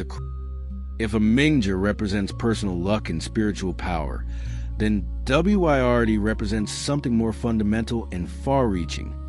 Fate itself, the intricate web of cause and effect that connects all things, the pattern woven by the Norns that shapes the course of existence. WYRD is perhaps the most profound and philosophically complex concept in Norse thought, representing an understanding of causality, destiny, and freedom that differs markedly from later Western conceptions while offering insights that remain deeply relevant. The word WRD is related to the verb to become and to the name Ord, the elders of the Norns who represents the past. This etymology is significant. WYRD is not fate in the sense of predetermined events written in advance by external authorities, but rather the accumulated weight of all that has already happened, the way that past actions create present conditions that constrain future possibilities. WYRD is the ongoing becoming of the world, the process by which what was shapes what is and what will be. The Norns, Urd, Verdandi, and Skuld, sit at the well of Ur beneath Yggdrasil's root, weaving the fates of all beings. But their weaving is not arbitrary decree. Urd represents the past, what has already happened and cannot be changed. Verdandi represents the present, what is happening now, the moment of choice and action. Skuld represents necessity, what must be, the consequences that follow from what has been and what is being done. Together, they represent a conception of fate as organic rather than mechanical, as emerging from the nature of things rather than imposed from outside. WYRD operates at multiple levels simultaneously. There's personal WYRD, the fate of each individual, shaped by their choices, their Hamingja, their character, and the circumstances into which they are born. There's family WYRD, the accumulated fate of a lineage, the patterns that repeat across generations, the tendencies and destinies that shape families as wholes. There's collective WYRD, the fate of communities, nations, peoples, shaped by their collective actions and collective character. And there is cosmic WYRD, the overall pattern of existence itself, leading ultimately to Ragnarok and beyond. The relationship between fate and free will in this framework is subtle and sophisticated. WYRD does not eliminate choice. The norms we base on what beings do. not independent of their actions. But it does mean that choices have consequences that extend beyond the immediate, that the past constrains the present, that some outcomes become inevitable once certain thresholds are crossed. A person can make choices, but cannot choose the consequences of those choices, which are determined by WYRD. A person can act, but cannot escape the pattern that their actions help to create. This is illustrated beautifully in the stories of prophecy and fate. Characters often receive prophecies about their futures, learn what WYRD has in store for them. They may try to avoid these fated outcomes, may take elaborate precautions, may change their behavior in attempts to escape what has been foretold. Yet, typically, their very attempts to avoid fate become the means by which fate is fulfilled. Their choices, made in response to prophecy, create the circumstances that make the prophecy come true.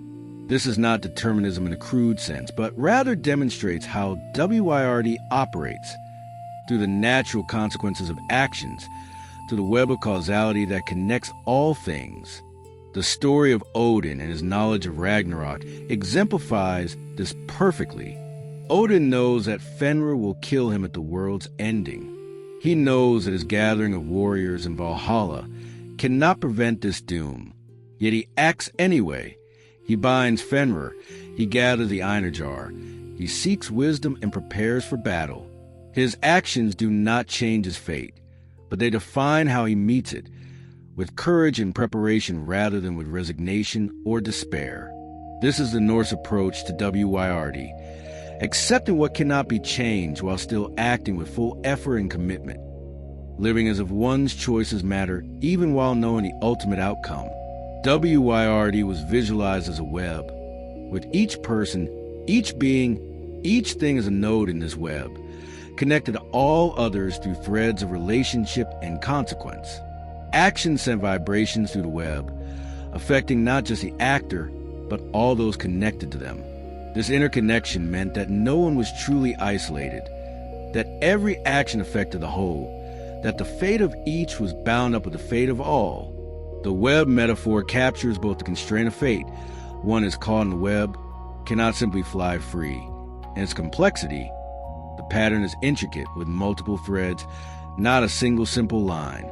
The concept of orlog, closely related to WYRD, refers specifically to the primal layers or fundamental law, the deepest patterns of fate, the foundational structures that determine how things must be.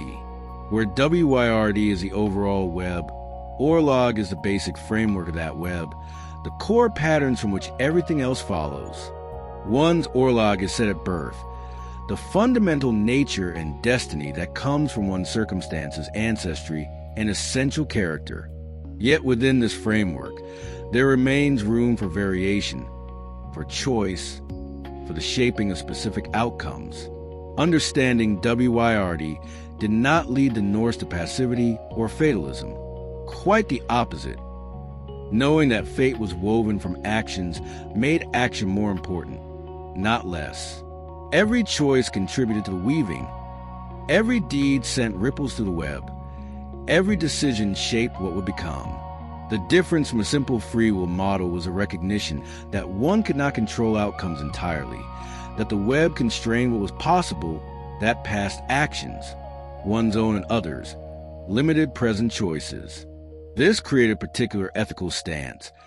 One should act with full effort and commitment, should strive for honorable conduct and worthy goals, should face challenges with courage, all while accepting that outcomes are not entirely under one's control.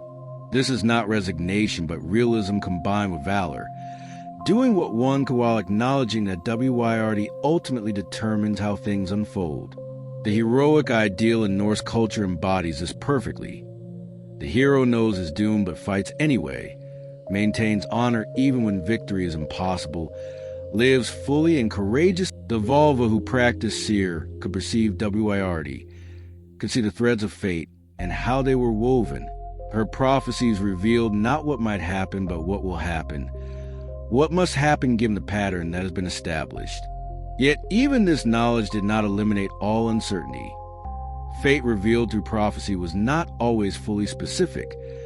did not always specify exact mechanisms or timing, left room for interpretation and variation within the overall pattern.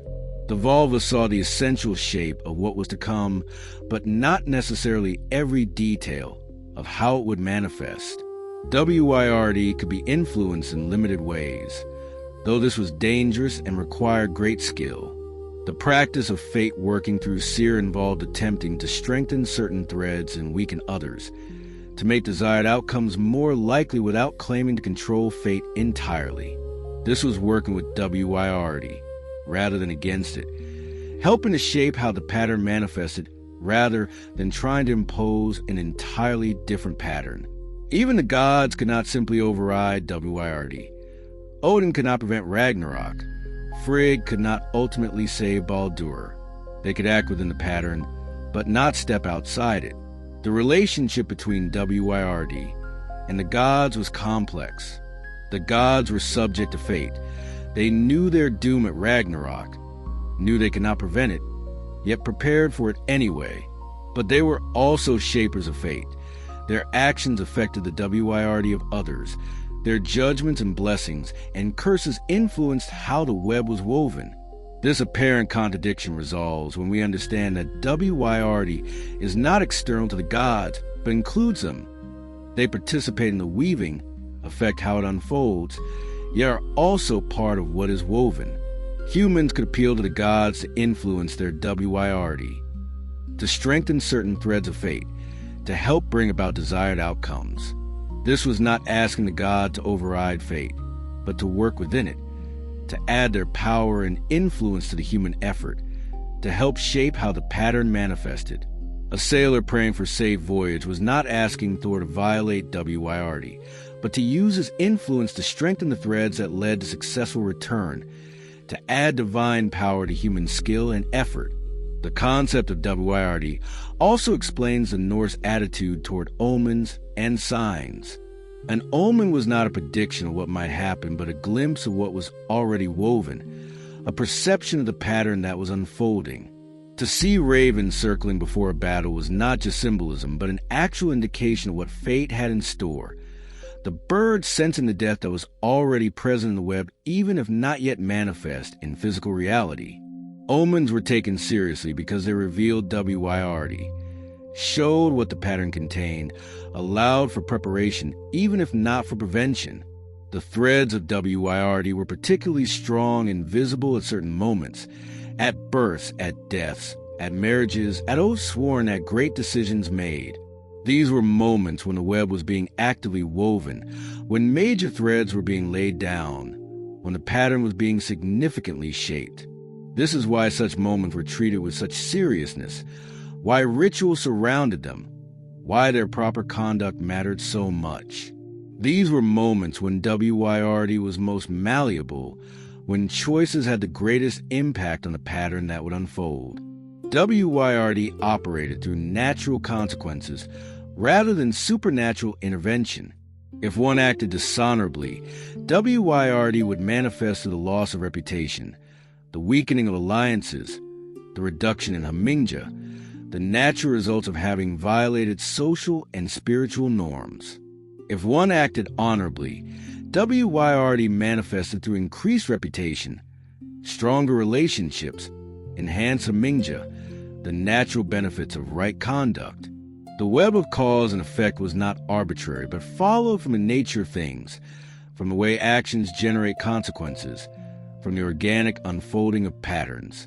This understanding of fate as natural law, rather than divine decree, has profound implications.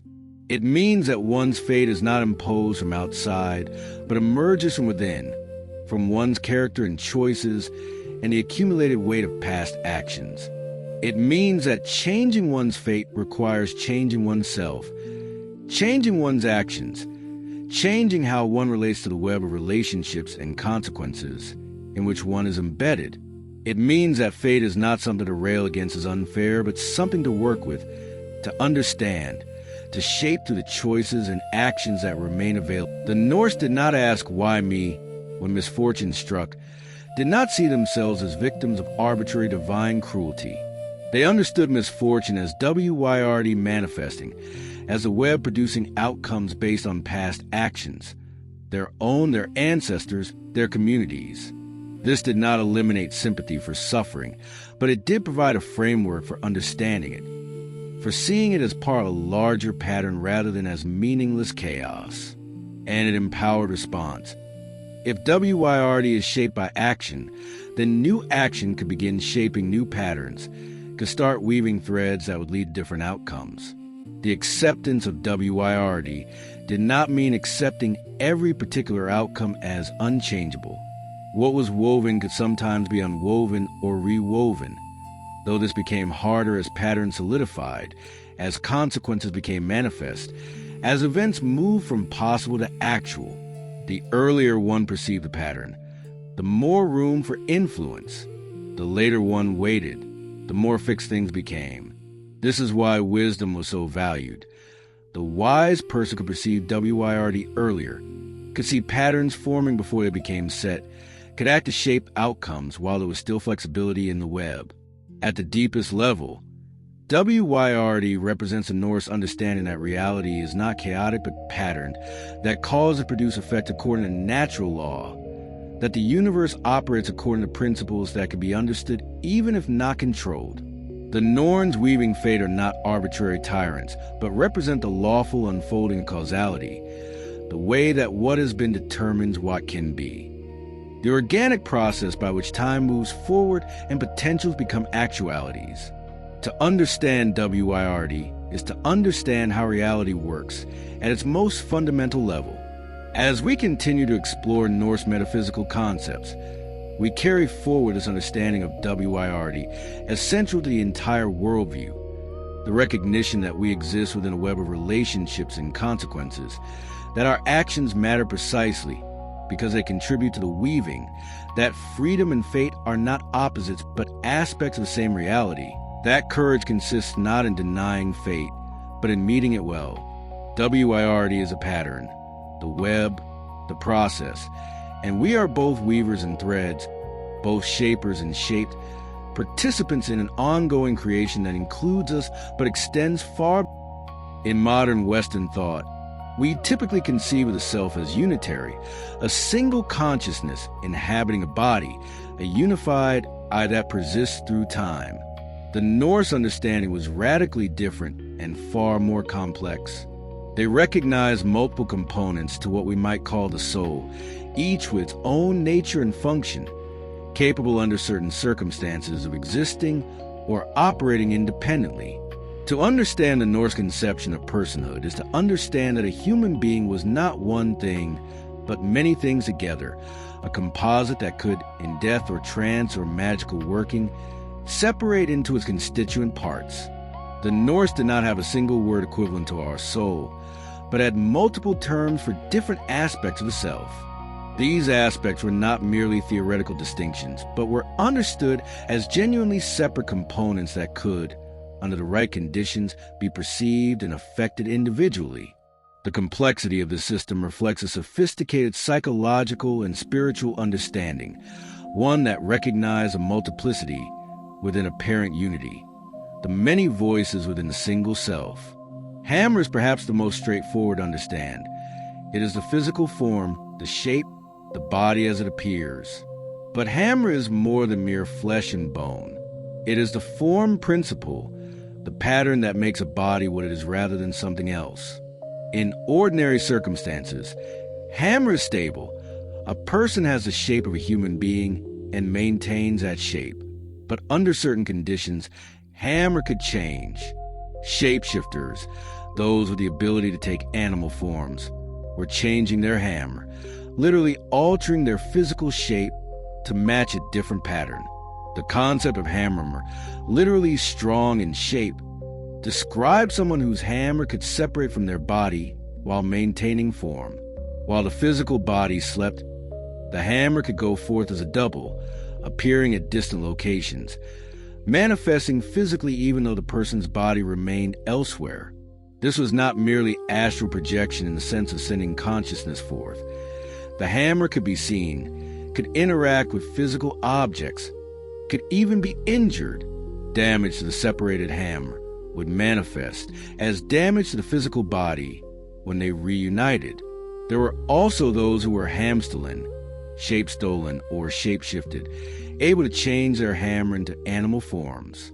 This was particularly associated with certain warriors who could take bear or wolf form, the berserkers and Ulf Hedner, whose ferocity in battle was attributed to their having assumed the hammer of these powerful predators.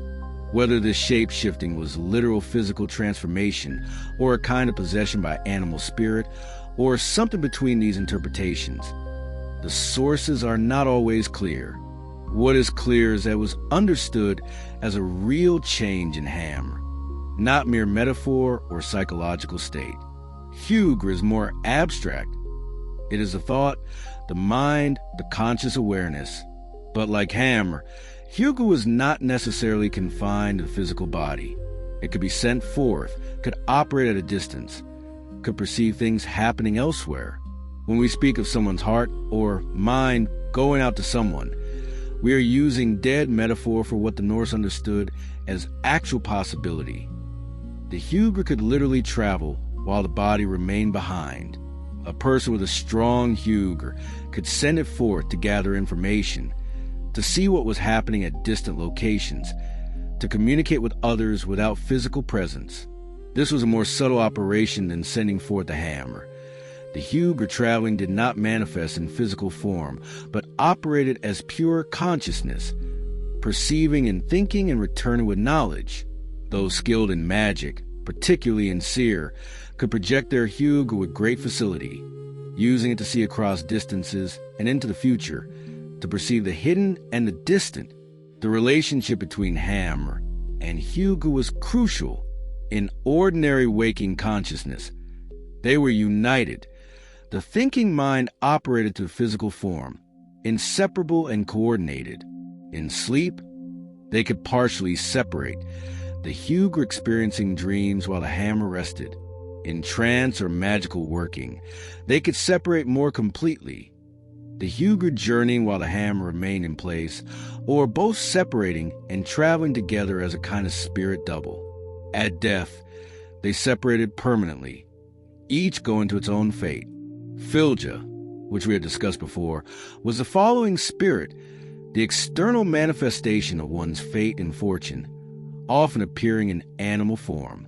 The Filja was distinct from both hammer and Hugr, but was intimately connected to the person, following them through life, visible to those with the sight, representing something essential about their nature and destiny. The Filja could appear to others as warning or omen, could fight spiritual battles on the person's behalf, could be damaged or destroyed through magical attack with corresponding harm to the person themselves. Hamingja, too, as we have explored, was a component of the self, the accumulated luck and spiritual power, the weight one carried in the unseen realms, the fortune that shaped outcomes. While less personal than Filja, more abstract than hammer or Hugr, Hamingja was nonetheless part of what made a person who they were, affecting every aspect of their life, capable of being strengthened or weakened through action and circumstance. On was the breath, the life force, the animating principle that separated the living from the dead. This was what Odin gave to Ask in Embla when he breathed life into the first humans, the basic vitality that makes matter into living being. When On left the body, death followed immediately. This was the most fundamental aspect of life, present in all living things, the simple fact of animation rather than stillness, of process rather than stasis. Orlog, which we touched on in discussing WIRD, was sometimes counted as a soul component. The primal layers of fate that were laid down at birth, the fundamental pattern that would shape one's life. This was not changeable through action, being determined by circumstances of birth, ancestry, cosmic timing, but provided the framework within which everything else operated. One's Orlog was one starting point. The hand one was dealt, the fundamental conditions that would shape many was memory, but understood as something more substantial than mere psychological recall. Memory was how the past lived on, how ancestors remained present, how one's identity persisted across time. Strong many meant connection to the past, to one's lineage, to the accumulated wisdom of ancestors. Weak many meant disconnection, forgetting, loss of identity and continuity. This is why remembrance was so important, why being forgotten was a kind of death, why reputation and legacy mattered so profoundly. They were how one's many persisted after physical death. Some sources also speak of MR, courage or battle fury, as something that could be understood as a distinct component, not merely an emotion, but a force that could possess or fill a person, could be called upon or cultivated, could be stronger or weaker as a fundamental aspect of one's nature. The berserkers were those whose MR was so powerful that it overrode normal consciousness, transforming them into something more than merely human, more like the savage beasts whose hammer they assumed. This multiplicity of soul components explains phenomena that would otherwise be puzzling. How could a person be seen in two places at once? Their hammer had separated and traveled while their body remained behind.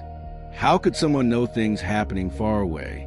Their Huger had journeyed to perceive them. How could damage be done to someone without touching their physical body? Their Filja or Hamingja had been attacked. How could death happen without visible cause? Their On had been driven out, or their various components separated beyond the ability to reunite. The components could be in harmony or conflict. A person whose Hammer, Huger, and Filja were all strong and working together was formidable, blessed with physical power, mental clarity, and spiritual protection. A person whose components were in discord, whose Huger wandered when it should be focused, whose hammer was weak while their Huger was strong, or vice versa, whose Filja was damaged or absent, would struggle, would be vulnerable, would find life difficult despite their best efforts. At death, these components separated and went to different fates. The hammer, the physical body, was buried or burned, returned to the earth or to smoke and ash. The Huger, the conscious awareness, went to the afterlife appropriate to how one had died and lived, to Valhalla or Sesrumner, if claimed by the Valkyries, to Hell's realm if death was not in battle, possibly to other locations depending on circumstances. The Filja might linger near the burial place, might attach to a descendant, might dissipate. The Hamingja might continue as part of the family's collective spiritual capital, supporting future generations. The Mini, the memory, persisted in the minds of the living, in the songs of skalds, in the stories told by descendants. This understanding of the divided self has profound implications. It means that consciousness is not absolutely bound to the physical body, that awareness can operate independently of flesh, that the boundary between self and world is more permeable than ordinary experience suggests. It means that a person can be affected at multiple levels. Physical harm to Hammer, psychological harm to Huger, spiritual harm to Filja or Hamingja, and that healing must address all affected components, not just the most obvious. It also means that magical practices make sense in ways they otherwise would not. If Huger can travel independently, then remote viewing and psychic perception become possible. If Hammer can separate and manifest at a distance, then various phenomena of bilocation and spiritual combat become explicable. If Filja can be attacked or defended, then magical warfare targeting spiritual rather than physical components becomes a rational strategy. The Norse magical system is built on this understanding of the divided self, working with these components intentionally rather than treating consciousness as an indivisible whole. The practice of seer, in particular, depends on this multiplicity. The vulva in trance separates her Huger from her hammer, sends it forth to perceive the threads of WIRD, allows spirits to communicate through her while her conscious awareness operates in other realms. Without understanding the divided self, this would be impossible. Consciousness would be trapped in the body, unable to journey, unable to perceive beyond immediate sensory input. But understanding that Huger can separate and travel, that one can be in two states of consciousness simultaneously, makes here not supernatural, but a natural capability of properly trained consciousness. The divided self also explains the Norse attitude toward oaths and reputation. If many, memory, reputation, the way one is remembered, is a genuine component of self that persists beyond death, then how one is remembered is not merely sentiment but spiritual reality. To live in a way that creates good many is to ensure that part of oneself continues well. To die dishonored is to damage one's many, to create a damaged persistence. This makes honor and reputation not just social concerns but spiritual ones, affecting what persists and how. Modern psychology has, in some ways, rediscovered this multiplicity. We speak of the unconscious and the conscious mind, of different aspects of personality, of internal conflicts between different parts of the self. We recognize phenomena like dissociation, where different aspects of consciousness can operate semi-independently. We acknowledge that people can be in conflict with themselves, that the self is not as unified as it appears. The Norse anticipated these insights, providing a vocabulary and framework for understanding the divided self long before modern psychology attempted to grapple with these phenomena. Yet the Norse understanding goes beyond modern psychology in recognizing that these components are not merely psychological, but of genuine independent existence, that they can separate not just metaphorically but literally, that they have their own natures and fates. This is not primitive animism, but sophisticated recognition that consciousness and identity are more complex than simple materialism allows, that the self extends beyond the physical body, that human being is participation in multiple dimensions of existence simultaneously. Understanding the divided self also provides insight into Norse attitudes toward death. Death was not the simple cessation of existence, but the separation of components that had been temporarily joined. What happened to these components varied. Some persisted in recognizable form, some transformed, some dissipated. But death was transition and separation rather than simple ending, and different practices and beliefs related to ensuring that each component went to its appropriate fate, that the separation was clean and proper rather than producing drog or other problematic conditions. As we move forward to explore the ritual practices of Norse tradition, we do so with this understanding of the divided self as foundation. The rituals make sense only in this context.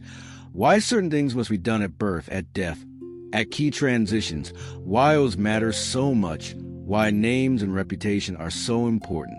All of these practices work with the understanding that a person is multiple components that must be properly maintained, protected, and honored if the individual and the community are to thrive.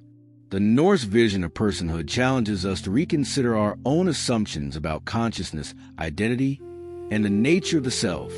Perhaps we, too, are more multiple than we usually acknowledge. Perhaps consciousness is less bound to matter than we assume. Perhaps the various aspects of self have more independence than modern thought typically grants. The Norse understood this millennia ago, and their sophisticated framework for working with a divided self remains relevant for those willing to look beyond the limitations of simple materialism. Having explored the metaphysical framework of Norse belief, the nature of magic, the structure of fate, the components of the soul, we turn now to how these understandings manifested in practice, in the rituals and ceremonies that maintain proper relationships between the human and divine, the living and the dead, the visible and invisible worlds. Chief among these practices was blot, the sacred sacrifice, the giving of gifts to gods and spirits in exchange for their favor, protection, and blessing. The word blot is related to blessing and blood, capturing the dual nature of the practice. It was both holy ceremony and violent offering, both spiritual communion and practical transaction. Blot was not worship in the Christian sense of pure adoration or submission, but rather relationship building through reciprocity, the creation and maintenance of bonds through the exchange of gifts. The gods gave protection, prosperity, victory, good harvests. Humans gave offerings, honor, sacrifice. This exchange created obligation on both sides, bound divine and human together in mutual relationship. Blot could be performed at many scales, from private household ceremonies to great public gatherings involving entire communities.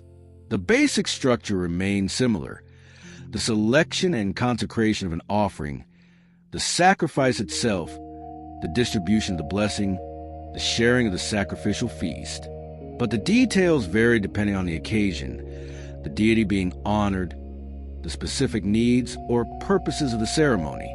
The most common sacrifices were animals: horses, cattle, sheep, pigs, and sometimes more exotic creatures, depending on the god being honored and the resources available. The animal would be selected with care, for it must be worthy, must be healthy and valuable, must represent genuine sacrifice rather than merely disposing of unwanted livestock. The principle was clear: one cannot give God's garbage and expect blessing. The offer must cost something, must represent real value, must demonstrate genuine commitment. The animal will be consecrated to the deity, dedicated to them through ritual words and gestures. This separated it from the ordinary, made it sacred, designated it as belonging to the gods rather than to humans. Then it would be killed, usually by bleeding, the blood caught in bowls to be used in the ceremony. The blood was lot, holy liquid charged with life force, potent with power. It would be sprinkled on the altar, on the participants, on the walls of the sacred space, spreading the blessing, marking the presence of the divine, consecrating the ceremony. The meat of the sacrificed animal would then be cooked and shared in a communal feast. This was not wasteful but practical. The gods received the blood and the spirit of the animal, the smoke rising from the cooking, the honor of the sacrifice itself. The humans received the meat, the nourishment, the community bonding that came from sharing a sacred meal. This distribution embodied the principle of reciprocity. The gods gave blessing, humans gave sacrifice, and both benefited from the exchange. The timing of blot followed both regular cycles and special occasions. There were seasonal blots marking important transitions in the year. Vetrina to winter nights celebrated the onset of winter, honored the deserter, the female guardian spirits, and sought their protection to the dark months ahead. Joel midwinter celebrated the turning point of the year, when days would begin lengthening again, a time of feasting and gift-giving, of honoring the gods and asking their blessing for the coming year. Oribald, in midwinter, was a feast of endurance, celebrating survival through the hardest season. Ciderblot, victory's sacrifice, in spring, sought blessing for the coming season of raiding and warfare. Summersblot, summer's sacrifice, celebrated summer's arrival and the growing season. Beyond these regular observances, blot could be performed for specific purposes at any time. Before a voyage, sailors might perform blot seeking safe passage and favorable winds. Before battle, warriors would make sacrifice seeking victory and protection. When illness threatened, blot might be performed seeking healing. When crops failed or livestock sickened, blot addressed the crisis, attempting to restore proper relationship with the powers that govern fertility and prosperity. Blot was practical magic, addressing real needs to the maintenance of divine relationships. The location of blot varied. Some ceremonies were held at sacred sites, groves where gods were believed to be particularly present, springs associated with spirits or deities, large stones or distinctive natural features that serve as markers of the holy. Others were held at specially constructed sites, raised platforms, enclosed sacred spaces, purpose-built structures dedicated to ceremony. Still others were held at the household level, in or near the home, honoring the gods and spirits that protected that particular family and place. The Gwa, the priest or chieftain who led the ceremony, played a crucial role. This was not a separate professional priesthood, but rather a function performed by those with authority and knowledge. Chieftains, wealthy landowners, those recognized as having the wisdom and skill to conduct ceremony properly. The Gwa knew the proper words and actions, understood the significance of each element. serve as intermediary between human and divine, ensuring that the sacrifice was acceptable and the relationship properly maintained. Women could also conduct blot, particularly for household and family ceremonies. The lady of the house had responsibility for maintaining proper relationship with the spirits of the land, with the deserter, with the protective powers that guarded home and family. Her role in blot was not subsidiary but essential, recognizing that different types of relationship required different intermediaries, that feminine authority was necessary for certain ceremonies just as masculine authority was necessary for others. The element of sacrifice was taken literally and seriously. To sacrifice was to make sacred, yes, but also to give up something of value, to suffer loss for the sake of relationship with the divine. The best horses, the finest cattle, valuable goods. These were not given lightly but represented genuine cost. This cost was essential to the efficacy of the ceremony. The gods knew the difference between genuine sacrifice and empty gesture, and they responded accordingly. Cheap offerings brought limited blessing. Generous sacrifice brought generous response. Human sacrifice, though controversial and disturbing to modern sensibilities, was part of blot in certain circumstances, though far less common than animal sacrifice and becoming rare over time. The sources mention it primarily in extraordinary situations, great crises, terrible famines, desperate need for divine favor, and existential threats. When human sacrifice occurred, it was understood as the ultimate offering, the greatest possible demonstration of seriousness and commitment, appropriate only when no lesser sacrifice could address the severity of the situation. The victim of human sacrifice, when it occurred, was not randomly selected, but was often someone of high status, someone whose loss was genuinely costly to the community. There are accounts of chieftains sacrificing themselves for their people, of kings being offered to ensure prosperity, of criminals being devoted to the gods as par justice. The sacrifice of slaves or prisoners of war, while it occurred, was less valued precisely because it cost the community less. The principle remained that sacrifice must be genuine, must represent real value given up. The Uppsala Temple, the great sacred site in Sweden, was famous for its elaborate blot ceremonies held every 9 years. These involved extensive sacrifices, 9 males of every species, including humans, according to some accounts.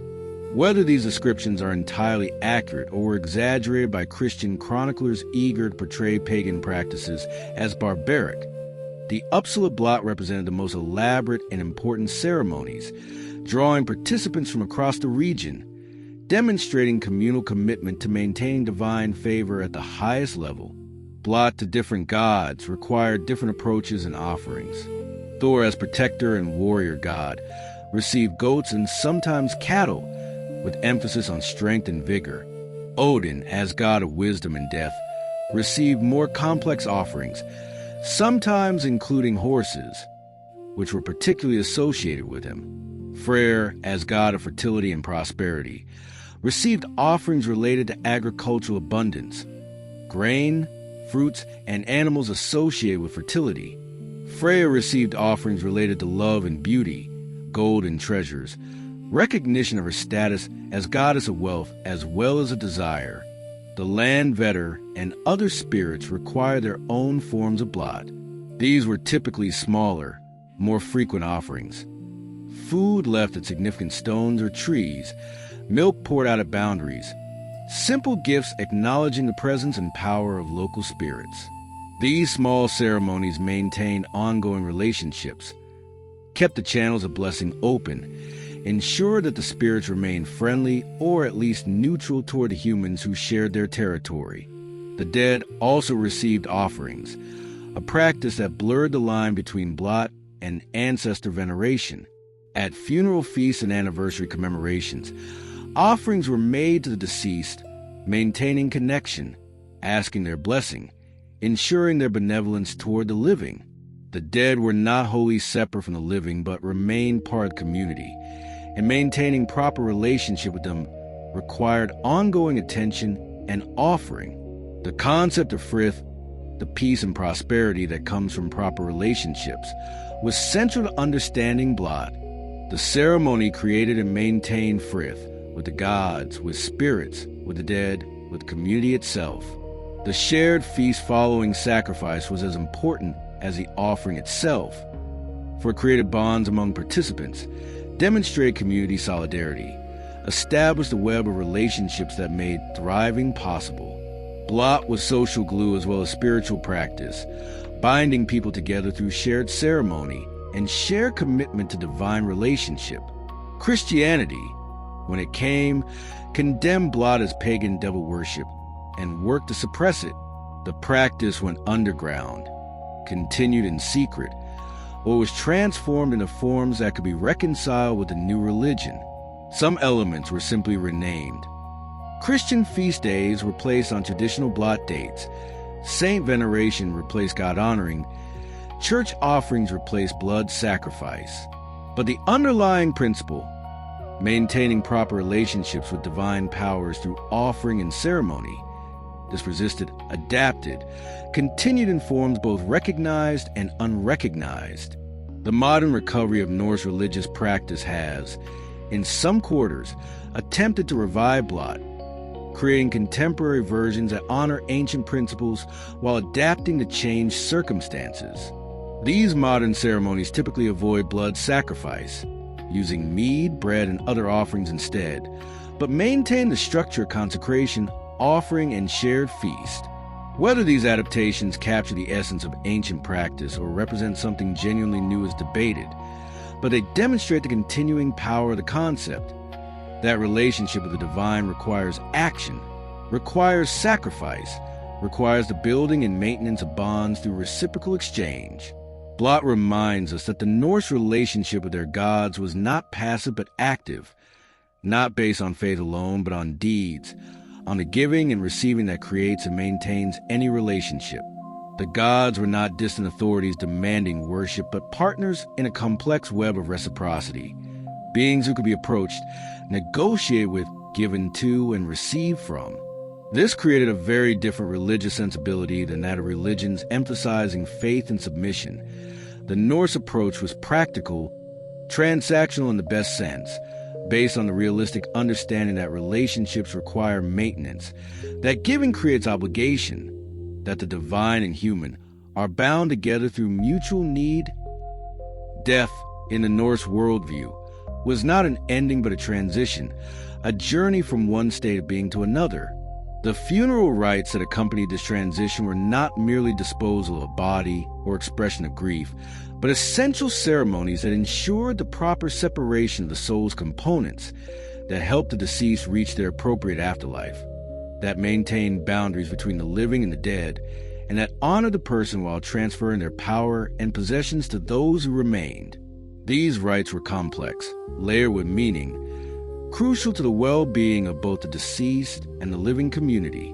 The moment of death initiated a series of obligations and procedures. The eyes of the dead must be closed, preventing them from watching the living, symbolizing acceptance of death's finality. In some traditions, the big toes were tied together or a stone was placed on the chest, preventing the corpse from walking, ensuring that the dead stayed dead. These practical measures reflected the real concern about drog, about the possibility that the dead might not remain at rest, that they might return to plague the living. Proper procedure at the moment of death helped prevent this outcome. The body would be washed and dressed, prepared for its journey. The clothing chosen was significant. Fine garments if the person had been wealthy or important, demonstrating their status even in death, or simple but clean clothing for those of lesser means. The body might be wrapped in linen or placed in the clothes they had worn in life. Items associated with the person, their weapons if they were a warrior, their jewelry, their tools, objects that had been important to them. These would be prepared to accompany them. The preparation of the body was typically done by women of the family or community, those closest to the deceased or those with the knowledge and status to perform this intimate service. This was not mere physical care but ritual action, each step charged with meaning, each gesture part of the process of helping the person transition from living to dead, from present to ancestor. There were two primary methods of disposing of the body, burial and cremation, and both were practiced throughout the Norse period, sometimes in the same community, the choice depending on tradition, belief, resources, and the status of the deceased. Each method had its own meanings and implications, its own way of honoring the dead and ensuring their proper rest. Burial involved placing the body in the earth, often in a marked grave, sometimes in a wooden chamber or stone cist, occasionally in a ship if the deceased was of very high status. The grave was more than a hole in the ground. It was a dwelling place of the dead, a home for the person's continued existence in whatever form that would take. The grave goods placed with the body reflected this understanding, not merely possessions, but provisions, tools, and weapons they might need, items that made the grave a proper home rather than a prison. The orientation of the body mattered. Some traditions specified that it should face a particular direction, toward the rising sun perhaps, or toward their home, or toward some sacred site. The location of burial was also significant. Some were buried in designated graveyards, others in mounds on their own land, others at significant locations in the landscape. To be buried on one's own land was to remain connected to it, to continue as a protective presence, to become part of the land's spiritual ecology. Ship burials represented the most elaborate form of burial for the wealthy and powerful. The deceased would be placed in a ship, either an actual seaworthy vessel or a symbolic ship outlined in stones, surrounded by rich grave goods, weapons, jewelry, tools, household items, food, and drink, sometimes sacrificed animals or even human servants who would accompany their master or mistress into death. The ship represented journey, the passage to the afterlife conceptualized as a voyage across unknown waters. The ship provided the means for that journey, carrying the dead to their destination. The ship might then be covered with earth, creating a ship mound, or in rarer cases might be set afire and pushed out to sea, the flames consuming everything as the burning vessel drifted away. The ship burial at Oseberg in Norway, discovered largely intact, gives us a vivid picture of this practice. A wealthy woman buried in a ship with another woman, surrounded by elaborate grave goods, carts and sleds, textiles and tools, everything needed for continued existence or for impressing whatever powers govern the afterlife. Cremation was equally common, particularly for warriors and those who hoped to go to Valhalla. The body would be placed on a pyre along with grave goods, the fire lit, and everything consumed in flames.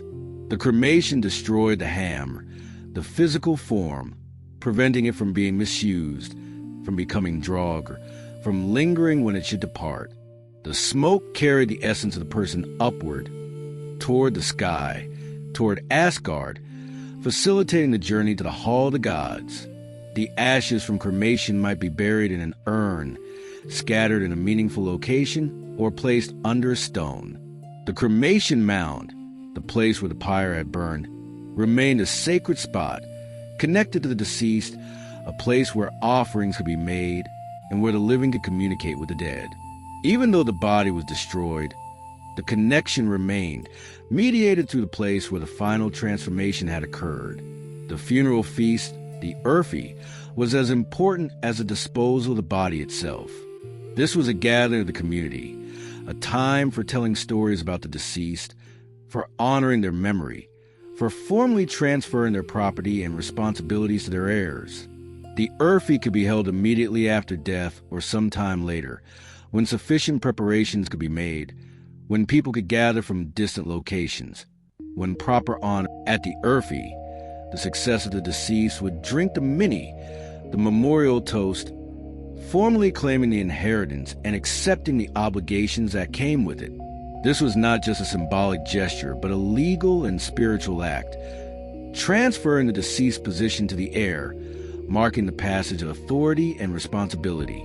Until the mini was drunk, the heir could not fully claim their inheritance, and the deceased position remained in a kind of limbo, not quite transferred, not quite released.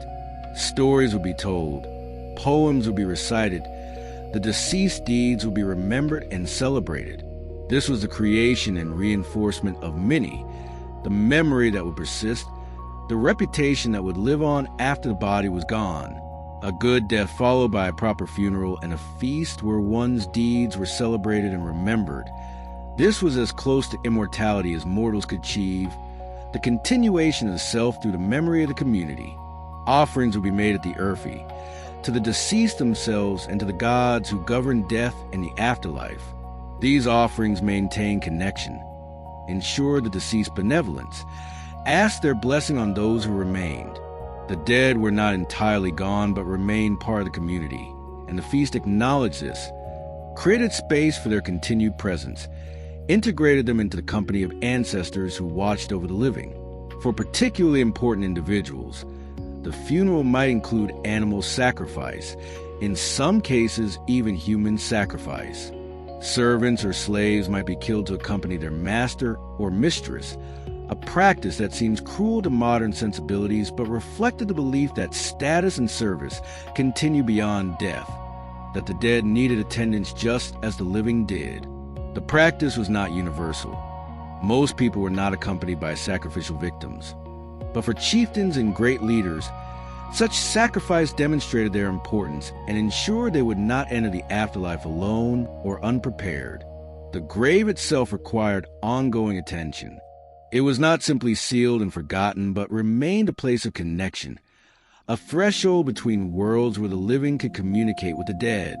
Offerings might be left at the grave, particularly at significant times, at the anniversary of the death, at seasonal festivals, when the family needed the ancestors' blessing or advice. The grave was a sacred site, protected from disturbance, maintained as a marker of the family's history and continuity. Some graves had structures built over them, houses for the dead, small buildings that marked the grave and provided a focus for veneration. Others had standing stones carved with runes, recording the deceased's name and deeds, ensuring that travelers who passed would read and remember. These rune stones served both practical and spiritual purposes. They marked territory, demonstrated the family's importance, but they also kept the deceased many alive, ensuring that their name would be known and spoken. The dead could communicate through dreams, appearing to the living to provide warnings, advice, or requests. A dream visit from the dead was taken seriously. It might be a genuine communication, the deceased reaching across the boundary to affect the living world. Such dreams often involve requests for additional offerings, warnings about dangers, or simply reassurance that the deceased was at peace. The living were expected to respond appropriately, to honor these communications, to maintain the relationship even after death had separated them. But not all dead were benevolent. Those who died badly, through violence, murder, suicide, or disgrace, might not rest peacefully. Those who had been evil or cruel in life might continue their malevolence after death. And even ordinary dead, if they were not properly buried, if the funeral rites were incomplete or incorrectly performed, might become restless, might return as drog or other harmful spirits. This is why proper procedure mattered so much. It was protection for the living as well as respect for the dead. The concept of sitting out for the dead, Udasita, involved spending a night at a burial mound or other death site, deliberately seeking communication with the deceased.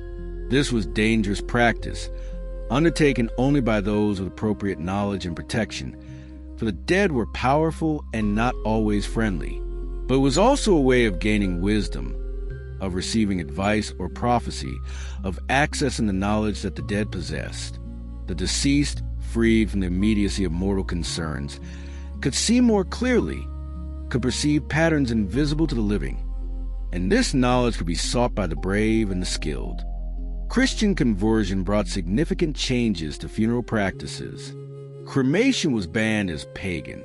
Ship burials ceased. Grave goods were discouraged or forbidden. The Christian dead were to be buried simply, without the elaborate provisions and treasures that pagan tradition prescribed. Yet many practices persisted in altered form. The funeral feast continued as a wake. Offerings to the dead became prayers for their souls.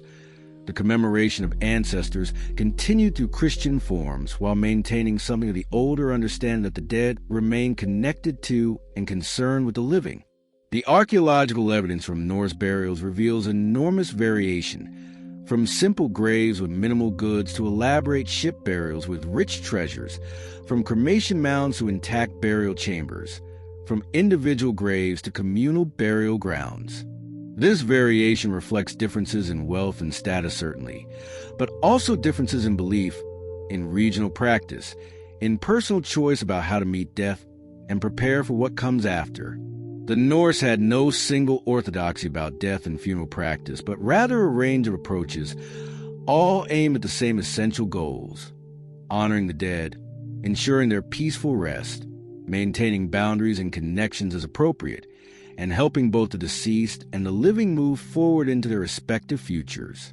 Funeral rites remind us that death, in the Norse worldview, was not the enemy but the inevitable transition, not the end of a relationship but its transformation. The elaborate care given to the dead, the complexity of the ceremonies, the ongoing attention to graves and ancestors, all of this reflects a culture that understood death as part of life, that maintained connection between living and dead, that recognized that how one died and how one was mourned mattered profoundly, shaping not just reputation, but the actual state of existence beyond the grave.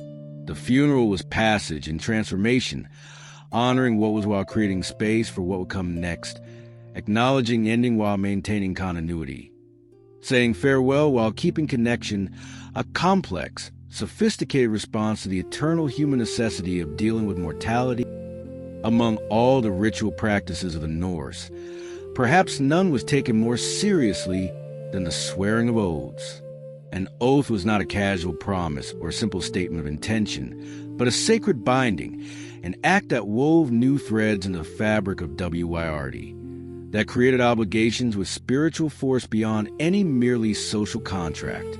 To swear an oath was to stake one's honor, one's hamingja, one's very self on fulfillment of what was sworn.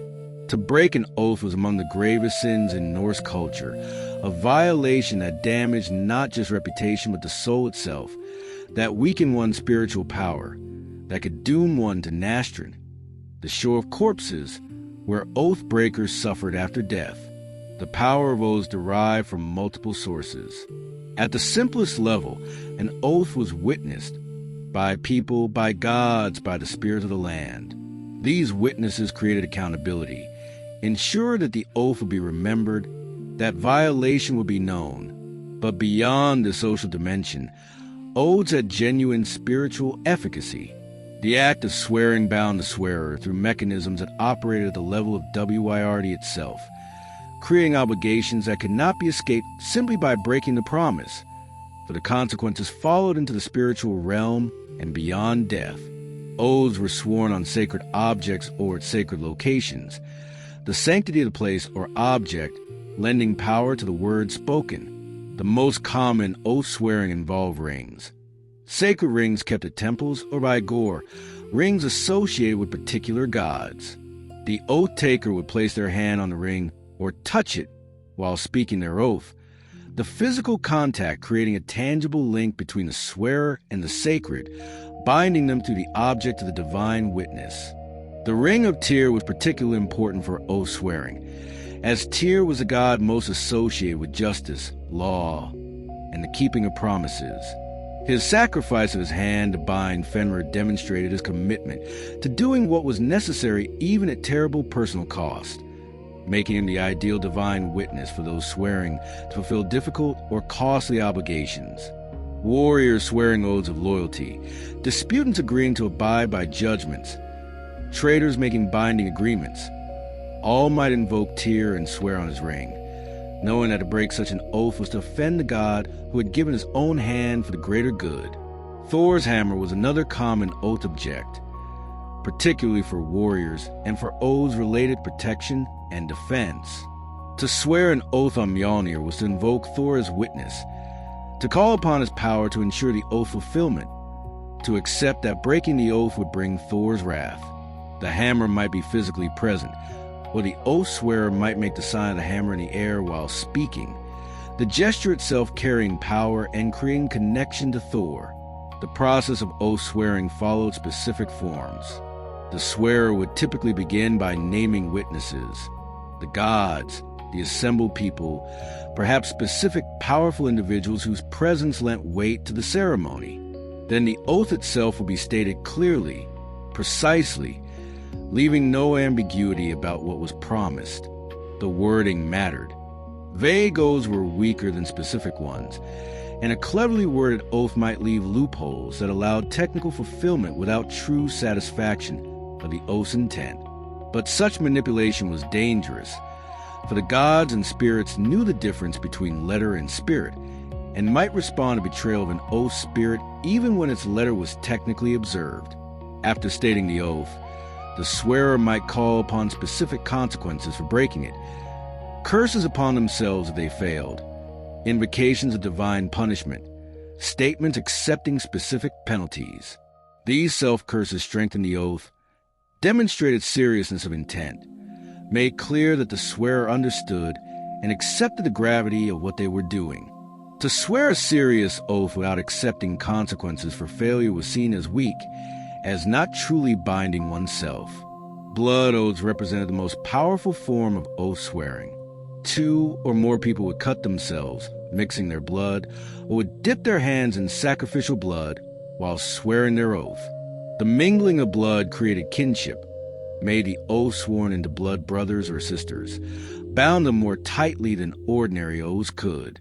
Blood oaths created obligations that lasted for life, that took precedence over many other bonds, that could not be escaped without the most dire consequences.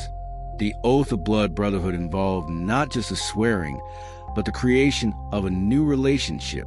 The oath sworn became as brothers, owing each other loyalty, support, protection, vengeance if needed. To betray such an oath was particularly heinous, for it violated not just a promise, but a familial bond, broke a tie that should have been unbreakable. Yet even blood oaths could be strained or broken. As the sagas show, the same intense loyalty they created could lead to impossible conflicts when blood brothers found themselves on opposite sides of disputes, owing competing obligations that could not both be fulfilled. Oaths of loyalty from warriors to chieftains structured military and political relationships. A warrior would swear to serve his lord, to fight for him, to stand by him in battle, to share in both success and failure. In return, the Lord implicitly promised protection, reward, fair treatment, and leadership worthy of the loyalty given. This oath created a bond that ideally lasted for life, though it could be formally dissolved under certain circumstances. If the Lord failed to uphold his end, if the warrior was released from service, if both parties agreed to end the relation, the breaking of loyalty oaths was particularly destructive because it undermined the entire social structure. If warriors could not be trusted to keep their oaths to their lords, if lord betrayed their warriors, the whole system of mutual obligation that held society together collapsed. This is why oath breakers were so reviled, why they were considered among the worst of criminals, why their punishment in the afterlife was so terrible.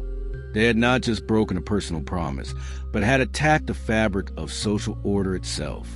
Marriage vows were another form of oath, binding 2 people and often 2 families together. The specifics varied, but typically involved public declaration, exchange of rings or other tokens, and witnesses who could attest to the vows spoken. Marriage oaths created new kinship, new obligations, new patterns of loyalty and support. They were taken seriously. Divorce was possible under Norse law, but required cause and formal procedure, not being as simple as merely walking away. The marriage oath created real bonds that required real dissolution if they were to be broken. Oaths also governed legal proceedings. When disputes arose, oaths were used to establish truth, to support claims, to accept judgments. A person might swear an oath attesting to facts they claim to know, staking their honor and spiritual standing on the truth of their testimony. Others might swear oaths supporting them, lending their own honor to strengthen the claim. The judgment of disputes often involved oath-swearing, with both parties accepting to abide by the decision, binding themselves to honor whatever verdict was rendered. The power of oaths meant that extracting them could be used strategically. A person who got another to swear an oath had leverage, had created obligation, had bound the swearer in ways that went beyond mere agreement. This made oath-swearing something to be done carefully, with attention to exact wording, with consideration of all implications. A rash oath, sworn in the heat of emotion, could create obligations that later proved impossible or undesirable to fulfill. Yet breaking such an oath brought the same consequences as breaking one sworn with more deliberation. There are tragic stories in the sagas of people caught by their oaths, bound to do things they did not wish to do, forced to choose between breaking their word and violating other values or obligations. These stories demonstrate the absolute nature of oath obligation in Norse culture. Even when keeping an oath led to terrible outcomes, even when breaking would be more sensible or moral by other standards, the oath had to be kept or the consequences faced. The oath-bound WYRD shaped fate, created a necessity that could not be easily escaped. Some oaths included time limits or specific conditions for fulfillment. An oath to perform a task within a year, an oath to do something if certain conditions were met, an oath that expired after specific circumstances occurred. These conditional or time-limited oaths were somewhat less binding than open-ended eternal oaths, though they still carried serious weight and required fulfillment according to their terms. The complexity of oath-making meant that people with serious obligations often consulted with wise advisors before swearing, ensuring they understood what they were committing to and under what conditions. The breaking of oaths damaged one's hamingja, weakened one's luck, made future success less likely. The spiritual consequence was immediate and automatic. The oath breaker found themselves unlucky, found their ventures failing, found that what had come easily before now required struggle. This was not arbitrary punishment, but natural consequence, the working of WYRD responding to the broken threads, the spiritual damage that oath-breaking inflicted. Rebuilding hamingja after breaking an oath was difficult, requiring sustained honorable action, public acknowledgement of the failure, and sometimes specific rituals of atonement. The concept of oath-breaking as one of the worst crimes persisted even after Christian conversion. The Church incorporated oath-swearing into its own practices, using oaths sworn on holy relics or on the Bible to create binding obligations. The underlying principle remained the same, that words spoken in sacred context create real spiritual obligations, that breaking such obligations damages the soul, that oath-keeping is fundamental to social order and spiritual integrity. Modern legal systems still retain elements of oath-swearing. Witnesses swear oaths to tell the truth. Officials swear oaths of office. The formal promise creating both legal obligation and, for those who take it seriously, genuine spiritual weight. The understanding that words can bind, that promises create real obligations, that breaking one's word has consequences beyond mere social disapproval. This remains embedded in culture even when the specific Norse framework is forgotten. Odes remind us that words have power, that commitments create reality, that the speaking of promises in formal context does something beyond merely expressing intention. The Norse understood this deeply, creating elaborate cultural and spiritual frameworks around oath-swearing, treating it with the seriousness it deserved, recognizing that the binding of oneself through words was one of the most consequential acts a person could perform. To swear an oath was to write oneself into the pattern of WYRD, to create threads that would shape one's fate, to accept obligations that extended beyond the moment of speaking into the indefinite future, shaping life and potentially afterlife according to whether the oath was kept or broken. The sacredness of oaths in Norse culture reveals a worldview that took words seriously, that understood language as creative rather than merely descriptive, that recognized that humans could bind themselves through their own speech, creating obligations with spiritual force through nothing more than the proper arrangement of words spoken in the proper context. This is magic of a sort, the transformation of reality through speech, But it is also something more fundamental, the recognition that consciousness and commitment, intention and declaration, when properly aligned and properly witnessed, create new realities that then constrain and shape future possibilities.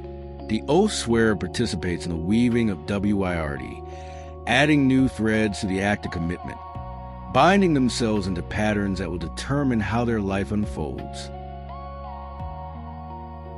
We have journeyed deep into the hidden dimensions of Norse tradition, exploring the magical practices that allowed interaction with invisible forces, the metaphysical frameworks that explain how reality worked at levels beyond the merely physical, and the ritual ceremonies that maintain proper relationships between the visible and invisible worlds. What emerges from this exploration is a vision of existence far more complex and mysterious than any simple materialism allows, a sophisticated understanding of consciousness, fate, and spiritual power that remains relevant and thought-provoking even in our modern age. The magical practices, seer, runes, and Galdr, reveal a culture that understood consciousness as not confined to the body, that recognized symbols as carriers of genuine power, that knew words could shape reality when properly crafted and delivered. The Volva who entered trance and journeyed in spirit form, the rune master who carved symbols that affected the world, the practitioner who sang Galdr that healed or harmed. These were not primitive superstitions, but sophisticated techniques for working with dimensions of reality that exist but are not immediately apparent to ordinary perception.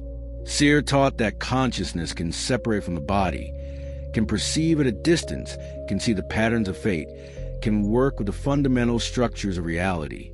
This shamanic practice, despite the social difficulties it created for male practitioners, was pursued even by Odin himself, demonstrating that the quest for knowledge and power sometimes requires transcending social conventions, that wisdom may lie in places that conventional thinking deems inappropriate or impossible. The runes provide a complete magical alphabet, each symbol embodying a principle or power that could be accessed through proper understanding and use. From Feo's wealth to Othala's ancestral heritage, from Thurisaz's protective force to Dagger's transformative dawn, the runes map the fundamental patterns of existence, providing tools for working with these patterns, for manifesting desired outcomes to the power of properly inscribed and consecrated symbols. Galdr revealed that sound itself carries power, that words properly spoken can affect reality, that the human voice when used with knowledge and intention becomes an instrument of magic. The 18 Galdr that Odin knew covered the full range of human need, healing and protection, binding and freeing, controlling nature and communicating with the dead, winning love and accessing divine knowledge. Together, they demonstrated that language is not merely descriptive but creative, that speaking can be a form of doing, that the boundary between saying and manifesting is permeable to those who understand how to cross it. The metaphysical concepts we explore provide the framework within which these magical practices operate. Haming just showed us that luck is not random but accumulated, that spiritual capital can be built through honorable action, that one's fortune is shaped by character and deed and by the accumulated blessings of ancestors.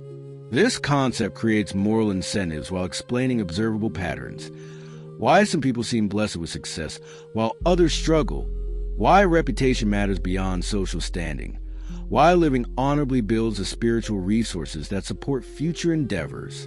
WYRD revealed a sophisticated understanding of fate as neither predetermined destiny nor pure free will, but as the organic unfolding of causality, the way that past actions shape present conditions and constrain future possibilities. The Norns weaving at the Well of Ord are not arbitrary dictators, but represent natural law, the principle that what has been determines what can be, that actions create consequences, that patterns once established tend to persist and strengthen. Understanding WYRD means accepting that we cannot control all outcomes, while recognizing that our choices matter, that we participate in the weaving even as we are woven into it.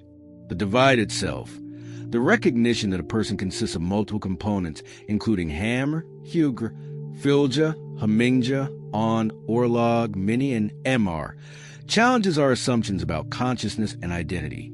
This multiplicity explains phenomena that simple materialism struggles with, provides a framework for understanding how consciousness can operate independently of the body, how spiritual damage can occur without physical harm, how different aspects of self can be in harmony or conflict. The Norse understood millennia ago what modern psychology is only beginning to rediscover, that the self is not unitary but composite, not simple but complex, not confined but capable of extension and separation. The ritual practices, blot, funeral rites, and oath-swearing show how abstract metaphysical understanding manifested in concrete action. Blot maintained reciprocal relationships with gods and spirits through sacrifice and ceremony, recognizing that divine favor must be earned and maintained rather than simply assumed. The giving of valuable offerings, the sharing of sacred feasts, the regular observance of seasonal ceremonies, all of this created and sustained a web of relationships that made life possible and prosperous. Funeral rites honor the transition from life to death, while ensuring proper separation of the soul's components, preventing creation of drog, while maintaining beneficial connection with ancestors. The elaborate care given to the dead, the complexity of the ceremonies, the ongoing attention to graves and memory, all of this reflects a culture that understood death not as enemy, but as transition, that maintained connection between living and dead, that recognized how one died and how one was more in shaped existence beyond the grave. Oaths bound individuals through spiritual force, creating obligations that shaped WYRD itself, that could not be escaped without grave consequence. The sacredness of oath-swearing reveals a worldview that took words seriously, that understood language as creative, that recognized humans could bind themselves through speech, creating realities that then determined how their lives would unfold. The oath keeper built Hamingja in honor. The oath breaker destroyed both and faced consequences in this life and the next. Together, these magical practices, metaphysical concepts, and ritual observances create a complete system for understanding and engaging with reality at multiple levels simultaneously. The Norse did not separate the material from the spiritual, the magical from the mundane, the practical from the sacred. All were interwoven. All were parts of a unified whole. All required attention and right relationship if life was to be lived well and successfully. This integration is perhaps the most valuable lesson we can draw from Norse magical and metaphysical tradition. In modern thought, we tend to compartmentalize. Science deals with the material world, religion with the spiritual, magic is relegated to fantasy or fraud. The Norse recognized no such divisions. Magic was practical technique for working with real forces. Spirituality was about maintaining functional relationships with real beings. Ritual was effective action that produced observable results. All of these were simply aspects of engaging skillfully with the full complexity of reality. The Norse approach was pragmatic. They cared about what worked, what produced results, what helped people thrive in a difficult world. If carving runes protected against harm, then runes were carved.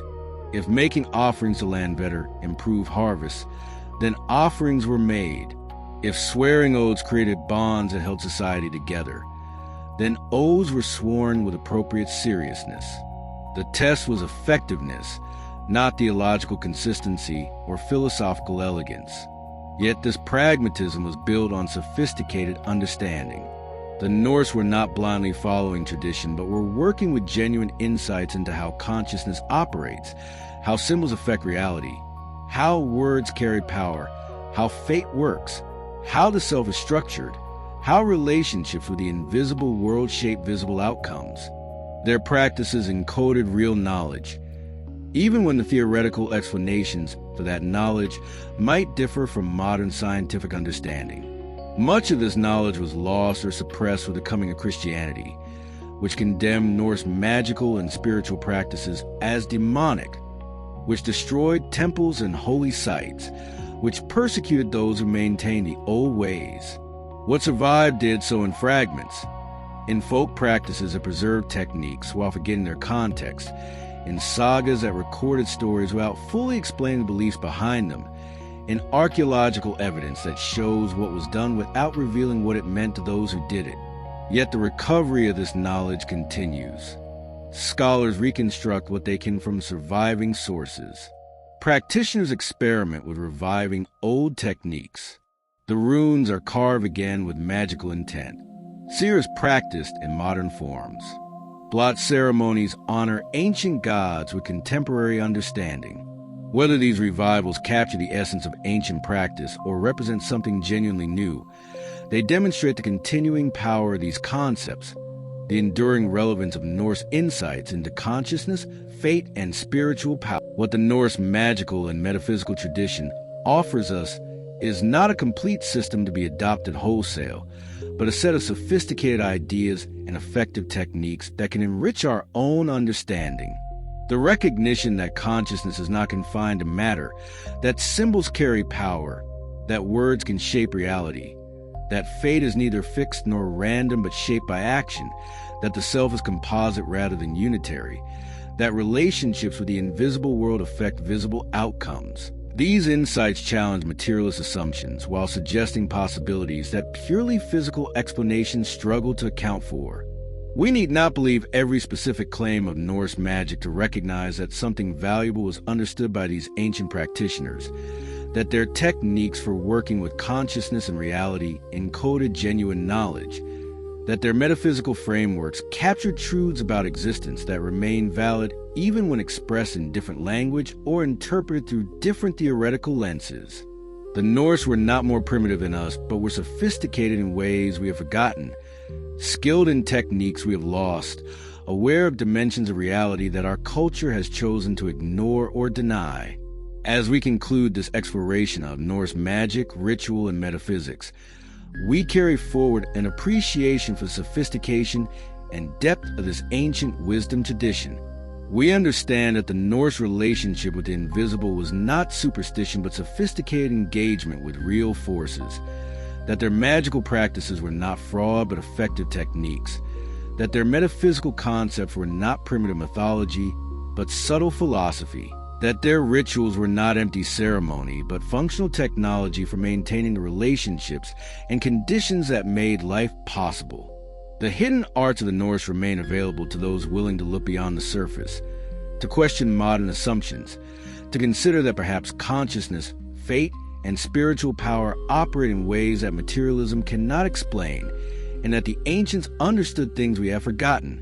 Whether we choose to practice these arts ourselves or simply to learn from the insights they embody, the Norse magical and metaphysical tradition offers valuable wisdom about the nature of consciousness, about the structure of fate, about the power of symbols and words, about the complexity of the self, about the importance of ritual and relationship in maintaining proper connection between the visible and invisible worlds. May this knowledge serve you well. May it open doors to deeper understanding. May it remind you that reality is larger and stranger and more magical than conventional thinking allows. May it inspire you to explore the boundaries between the possible and impossible, to test the limits of consciousness, to work with symbols and words and ritual in ways that honor ancient wisdom while creating new possibilities. The Volva has sung her songs. The runes have been carved and consecrated. The Galdra have been spoken. The sacrifices have been made. The dead have been honored. The oaths have been sworn. The ancient knowledge has been shared. The mysteries have been revealed. The hidden arts have been explored. And now, as always, the choice is yours to dismiss these things as primitive superstition or to recognize them as sophisticated wisdom that remains relevant, that offers insights and techniques that can enrich understanding and expand possibility, that opens pathways to dimensions of reality that rationalism denies but that direct experience may confirm. The magic is real. The metaphysics are sound. The rituals are effective. The Norse knew this through experience, through practice, through generations of working with these forces and observing their effects. Whether you choose to follow their path or simply to learn from their example, the knowledge is here, preserved despite attempted suppression, available to those who seek it with genuine curiosity and appropriate respect. May it serve you as it served them, as practical wisdom for navigating the full complexity of existence, as effective technique for working with the hidden dimensions of reality, as framework for understanding consciousness, fate, and power in ways that honor both the material and the spiritual, both the visible and the invisible, both the known and the forever mysterious.